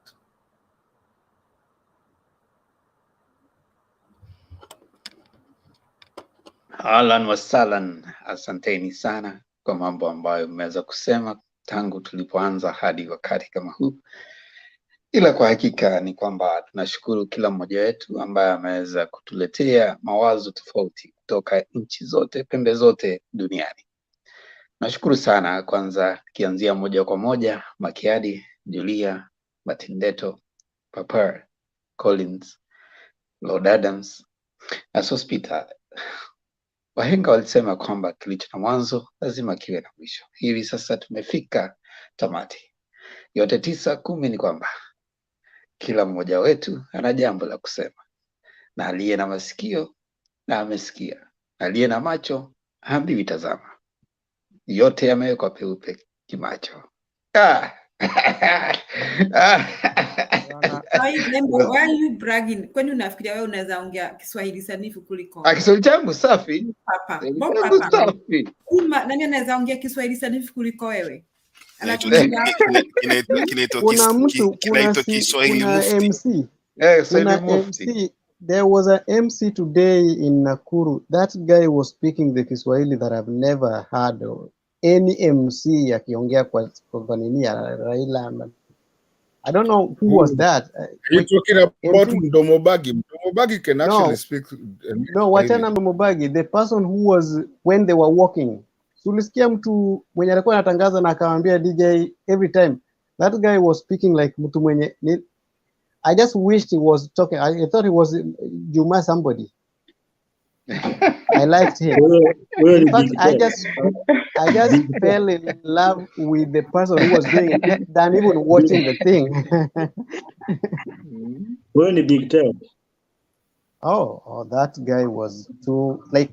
Hiyo sauti yake peke yake inaamsha mahamja. It doesn't do road shows anymore. Unasikia tutakapokuwa tunaanza Mtembei TV nitakuwa nasoma habari kwa lugha ya Kiswahili. Kwa hakika mtu amekupea GPA ya 3.8. Kwanza ni muktasari wa habari. Mtukufu Rais Raila Odinga amewasili kwa jukwani pale Kasarani ili kuweza umeharibu hiyo neno. Hebu sikia hii Demba. Hebu sikia hii. Na hii ni taarifa ya habari mkisomewa na Richi Makiadi. Mwenyekiti wa kamati teule ya bunge kuhusiana na marekebisho ya katiba bwana anaikuwa anaitwa nani? Ushaisha wewe. Usha kabisa. Haya, sikia. Sikia Martin, sikia. Mwenyekiti wa kamati teule ya bunge kuhusiana na marekebisho ya katiba bwana Kiraitu Murungi amejiuzulu. Kiraitu alisema haya katika makao yake mjini wa Nyeri siku ya leo, akasema kwamba hajafurahia namna vya mashirika Wekesa is also here. Nagonga mamba pa. Mlombotez. Wekesa is also here. These are people wenye tulionana nao kitambo sana. Wekesa. Collins, umekuwa wapi? Collins, yani ni kama wacha tuseme wimbo wa taifa. Ni kama umetoka in some pale unakumbuka Leonard Mambo Mutela alipokuwa anasema kwamba hivi tunamuona mtukufu rais anawasili, amevalia ile suti yake ya kawaida, anakuja pole wakifuatana pale kwenye uga wa Nyayo, gari la kijani kibichi, anaenda kwa mwendo wa nyoka pole. Wanawasili pale, tunamuona pale amekuja jemedari anaitwa jemedari nani yule? Tunamuona jemedari Mulinge. Pale kando tunamuona pia Kalonzo Musyoka, waziri wa elimu Kalonzo Musyoka. Amekuja amejikwatua kabisa pale. ile suti yake ya samawati. Pale pembeni pale juu tunamuona mkongwe ambaye amekuwa katika mnasikiza sauti yangu hiyo sasa, ni Mtembee TV Kiswahili edition. Practice wewe. Hii yako na unatuchezea shere hapa. Basi tuanze leo tutapata pale we will have tulikuwa tunawatisha tu kidogo kuambia zile ambazo mtakuwa nimeona tuko na masauti.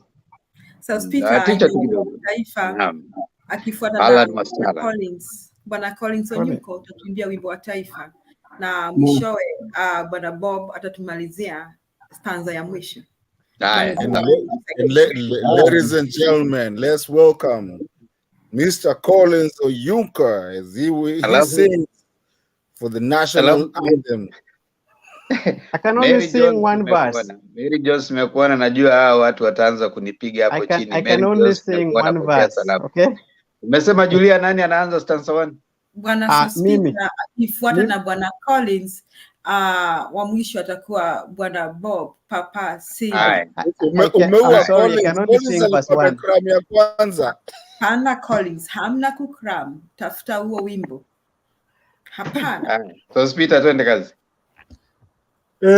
Mungu. Wewe.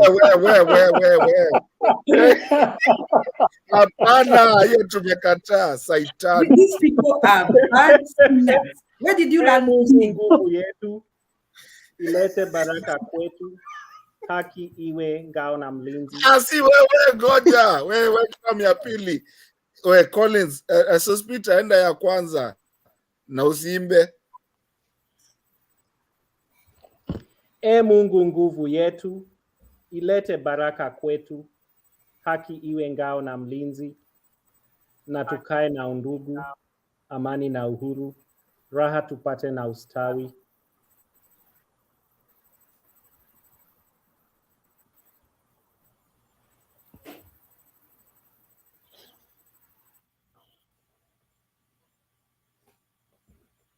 Collins, endelea.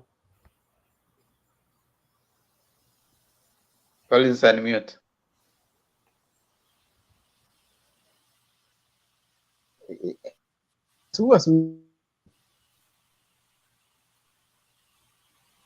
Temba, unmute. Okay. I can try it. Amkeni ndugu zetu, tufanye zote bidii, nazi tujitoe kwa nguvu, nchi yetu ya Kenya tunayoipenda, tuwe tayari kuilinda. Is that the second stanza? Themba, you can't do that to me. Unajua mimi ndio nilianzisha kitu ya kwenda all of them. Huyu jamaa anafaa kuisema. Please, you can't do that. Hata umenimute. Anafaa kuitaja. Siwezi kumute. Collins unafaa kukariri, si kuimba. Haya, Bob Papa ndiye anamalizia. Na tujenge taifa letu, ndio wajibu wetu. Kenya istahili heshima. Tuungane mikono pamoja kazini, kila siku tuwe na shukrani. Thank you. Now, sio kuisema, ni kukariri. Yani kukariri, nisema tunapaswa kukariri, hatupaswi kuimba. Lugha sanifu ni kwamba tunapaswa kukariri. Bob Papa, sio haufai kusema kukariri, ni kuikariri. Hivi mmekuwa wakosoaji nyote, sio? Bila shaka wote ambao wamehusika katika mpango huu wamewaletea. Kipindi hiki kinaletwa kwa niaba ya wafadhili ambao wanatufadhili ni Omo, nisitaje jina bana, hawajalipa. Naletwa sasa. Themba, unataka kuzima wafadhili na sijapatia watu mstari bana. Unajua siku hizi basi tupe mstari. tupe mistari watu kabla. wanangojea Sasa ni umbea kwa wale ambao watu wanangojea Nataka tutoke. Okay, mimi na waomba tuonane kesho, kwa maana maneno yenye yataendelea baada ya hii ni maneno yenye mimi siwezi kayasikiza. Kwa hivyo na washukuru nyote kwa kuwa nami. Tuonane kesho. Si umbea bado jaanza. Kuna wimbo alafu kisha umbea. Mlale salama salimini. Julia, hatuwezi lala salama. Usiku mwema Julia. Kulala salama ni kukufa.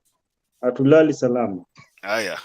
Sasa wacha sasa tuingie kwa kazi sasa ile imetuleta hapa. Kuna wimbo moja hapa. Sitaki. Haya, kuna wimbo moja hapa unajulikana, ni wimbo ambao kila mtu anajua. It's a hit song composed by mimi, unajua kila siku nawachapia Franco, inaitwa Tuvu, yani you see Kifaransa kidogo pale. It is a song about two women who accuse each other of infidelity. So it was one of the very first songs which was prominently featured, and it featured Madilu system. And mimi nitawaacha, lakini nitakuwa nawasikiza kutoka kwa background. Hata mimi sasa nipate kupika kidogo ndio hata mimi ni kule. I think I tried my Swahili. Chukua mke bana. Kuna wapo wasichana hapa kwenye comment uende nao. Mbona unajipikia? Let me try to cook for myself. Zingine nitasema wakati msiharibu Kiswahili. Ngoma yaharibiwangi na mambo ya upishi. Wewe enda bwana. Kama unataka kupika wewe enda, hapana tuambia. Ndemba sasa watu wananiharibia mistari bwana, ndio niko katikati anaanza mambo ya kupika hapa. Weenda Collins ukapike. Sipiki, that was just a comic. That was just a comic relief. Makiadi. That was just a comic relief. I don't cook. Makiadi. Ni saa 7. Makiadi, nataka tukumweleza Collins, nataka uende salama na usije ukakiharibu Kiswahili. Ukitueleza kwamba unataka kukula, ule, sio kukula. Kiswahili sanifu ni uende ule. Kwa hivyo nenda upumzike na utafute kura next time.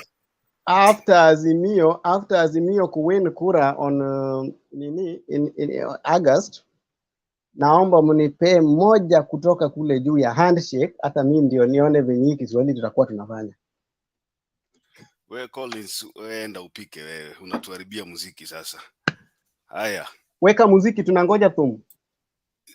Sasa wimbo wetu ameniharibia hata nimepoteza line. Okay, sasa sawa. Wimbo wetu unajulikana kama Mamu. Kila mtu unajua na ujue wimbo, lakini nitapigia mistari haraka. Wimbo wenyewe unasema olobaki nini Mamu. Olobaki ngai nafunda nayo namubali nayo. Olobaki ngai na sala kisefe na libala na bino. Yani olobaki nini? Unasema nini Mamu? Olobaki nini Mamu? What did you say Mamu? Olobaki ngai nafunda ka yo na mobali na yo. Yani you say that I'm always reporting you to your husband. Olobaki ngai na salaka kisefe na libala na binyo. You say that I am causing trouble in your marriage. Alafu pale chini unasikia inaendelea inasema madilu tikaye abola. Madilu tikaye aloba.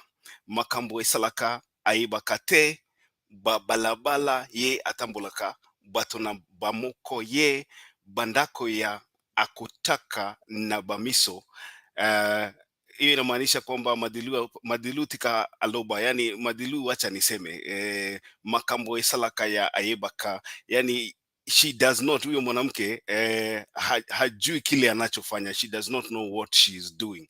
Alafu wacha nisonge pale chini kwa haraka kwa karibu kwa chorus pale, inasema ngai moto nakotela kayo mamu we ngai moto nayebaka basekele mamu, yani I am the one who defends you Mamu. Ngai moto nayebaka basekele Mamu. I am the one who knows all the secrets about you Mamu. Lelo nakomi moto mabe o Mamu. Leo, yani lelo ni lelo nakomi moto mabe. Today I am becoming a bad person to you Mamu. Oyebi tango ebindaka o mamu, yani you know when things hit up mamu, oko kanisa ngai mamu na kei, you will always remember me when I'm gone mamu. Ata ofingi ngai ndumba ya mamu, even if you call me a bad person mamu, utanikumbuka. Umemaliza ama niendelee? Mbona Christine ana behave kana kwamba uko na Olobaki nini ye mamu. Nakuambia. Iko disclaimer hapa Ndemba. Najua utafunga hiyo dirisha ama namna gani? Haya. Leo ni siku ya furahi day. Najua Christine anajaribu kuchokoza Bob Papa kumuonyesha zile vitu alimiss, lakini ni sawa tu, wote 9 ni sawa.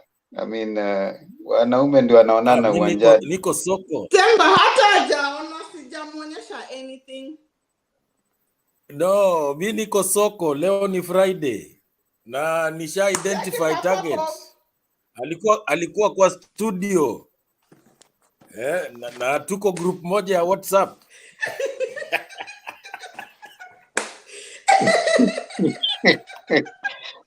Nyinyi wale ule mtu aliwaroga simu. Papa sija kwa senior. Mimi naona watu wameenda kuoga wengi sana hapa. Na watu unajua unaweza rudi soko upate wewe ndio bail ile ya mwisho ya jioni. Sasa tafadhali Nembe mfunge kuna watu wameanza kuonesha na vitu zingine. Funga twende backstage. Temba hii ni ishara kwamba Bwana Mise hakupiga randa vizuri. No, Mise hawezi. Ndio maana Sospita sasa anatafutwa hapa na fujo. Mise baada ya leo tafadhali siku 10. Demba ukiona Bob Papa amekuja karibu na kioo alafu afanye namna hii. Ujue mambo beard Mise alishengizwa Azimio. No, unajua Adika amekuja kwa sababu ya Sospita. Watu wengi hawajui Sospita uko na watu wengi hawajui ya kwamba no, watu wengi hawajui ya kwamba Sospita, I want to warn you Sospita. I warned you the last time hukunisikia, nataka kuwarn tena. Mise, unaona jamaa anaitwa Bob Papa hapo juu. He is a man who is crying right now. Anaweza kuwa ako na brave face, ni vile tu mwanaume unajua lazima akae ngumu. Lakini anaumia sana. Unajua Sospita is my neighbor. Hebu mswitch, mtoe mbali, mpeleke mbali sana na Christine.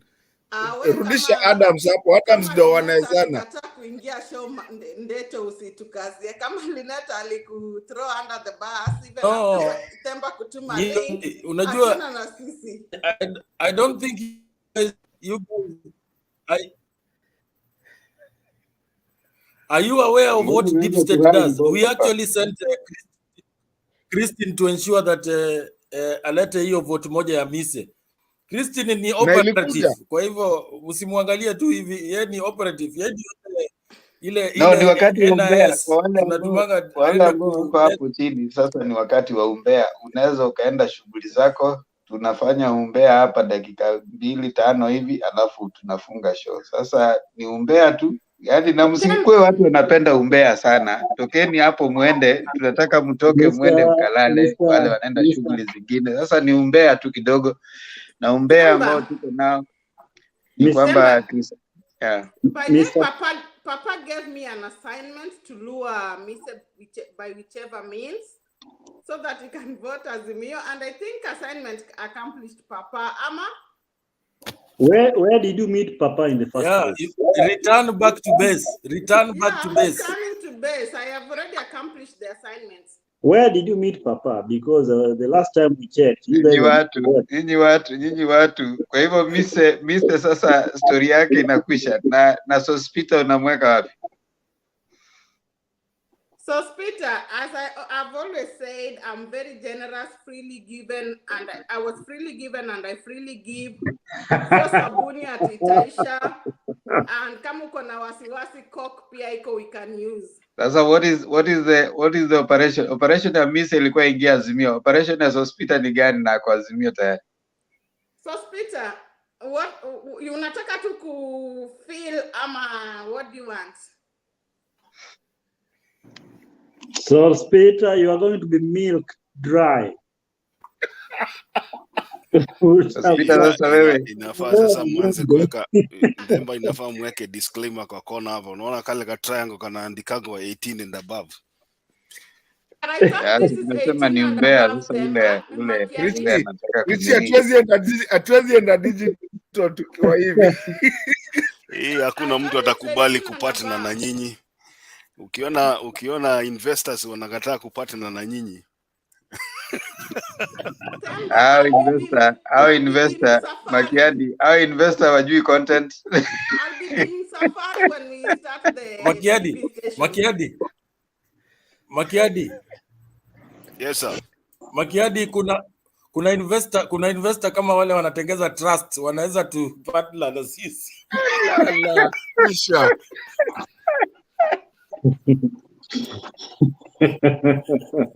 Makiadi, did I do anything wrong? I was just having fun. Did I do anything wrong?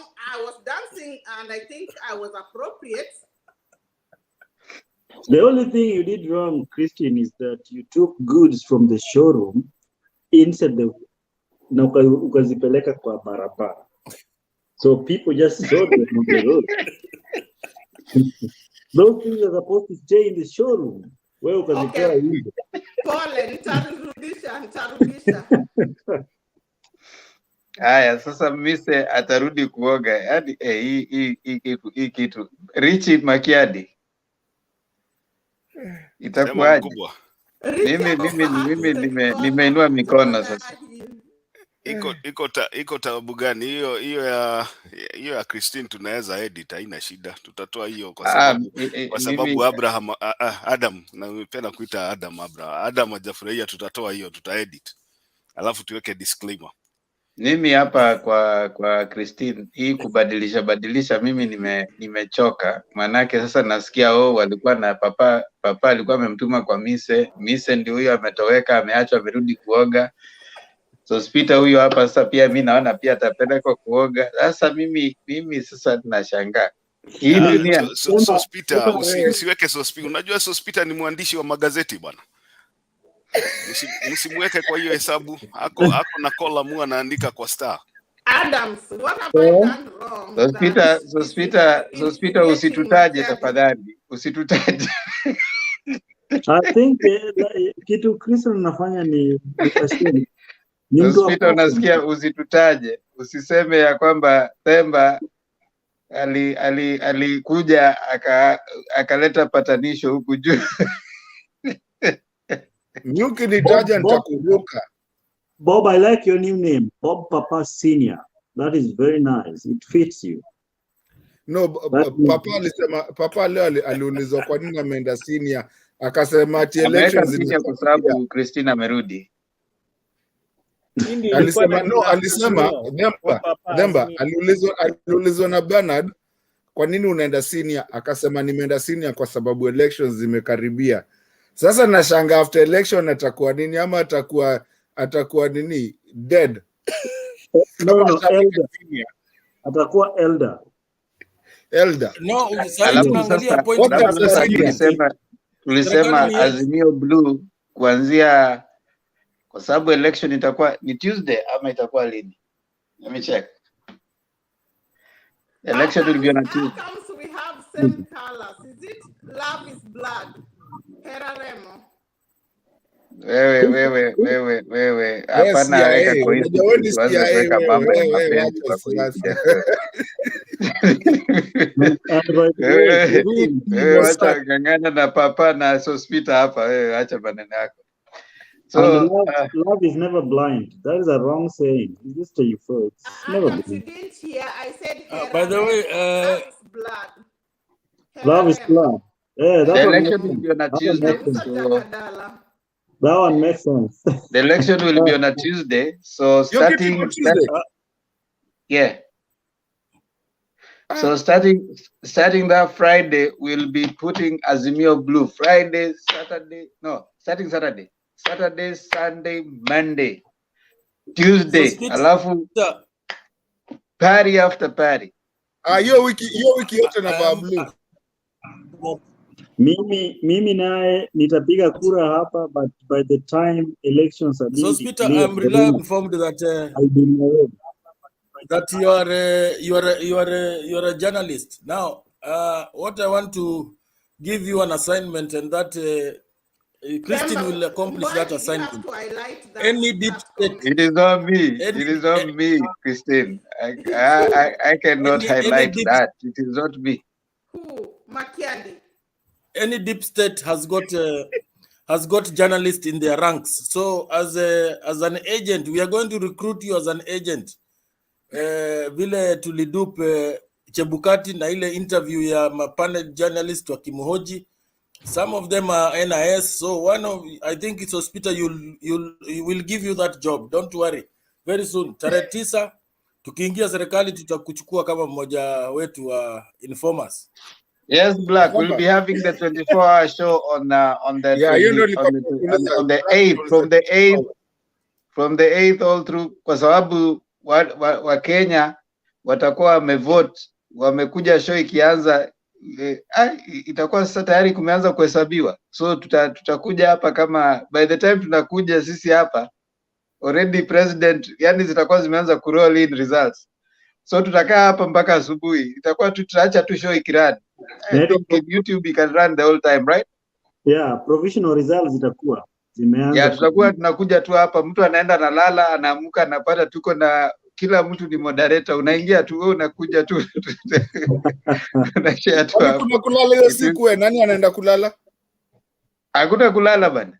Siku hiyo itakuwa tu ni kuangalia results from 8th 24 hours mpaka 9th jioni, tutakuwa tunaendelea tu, yani Bernard, tunaendelea tu. So hiyo siku hatutaki moderator, by the way. Hiyo siku hatutaki moderator. Hiyo siku ikiingia kila mtu anasema lakini sasa hiyo ni ya wapi? Sasa nyinyi wacha nikuulize, mtakuwa mna debate nini? Si results mtakuwa mnaangalia, mtakuwa na debate nini ama ni si bora mtuweke tu screen inaonesha tu kura zinaingia, tunasema ya Kilgoris inakuja, tunasema hiyo ni ya baba basi. Haya, sawa. Utakuwa na screen ina run all through. Mimi is just running non-stop. Okay. Mimi nitakuwa kule government training school Kizingo. That is my polling station. Nitakuwa pale live nikiwa na tukihesabu kura huko. Lazima tukae huko. Haya, sawa. So it's just next week. Temba, and that day, since we'll be waiting for the results, are we allowed to use adult drink as the No. You don't use. I was just asking. No, you can use it as long as you don't show it kwa hii screen. Christine, if you need adult drinks on that day, Bilema. Wewe sasa umeanza we Adams, yani hii tu nini kidogo umeanza sasa umeanza kubadilika sasa, unaenda kwa Christine badala ukae na Yufin wako. Naona sasa Christine ile story unaleta sasa kwa hii nini. Wewe tukalale, tuonane kesho, sitaki watu wengi waende kuoga. Sasa hata venye inakaa sasa, hata Adams ile mbuzi alikuwa ametuwekea sasa inakaa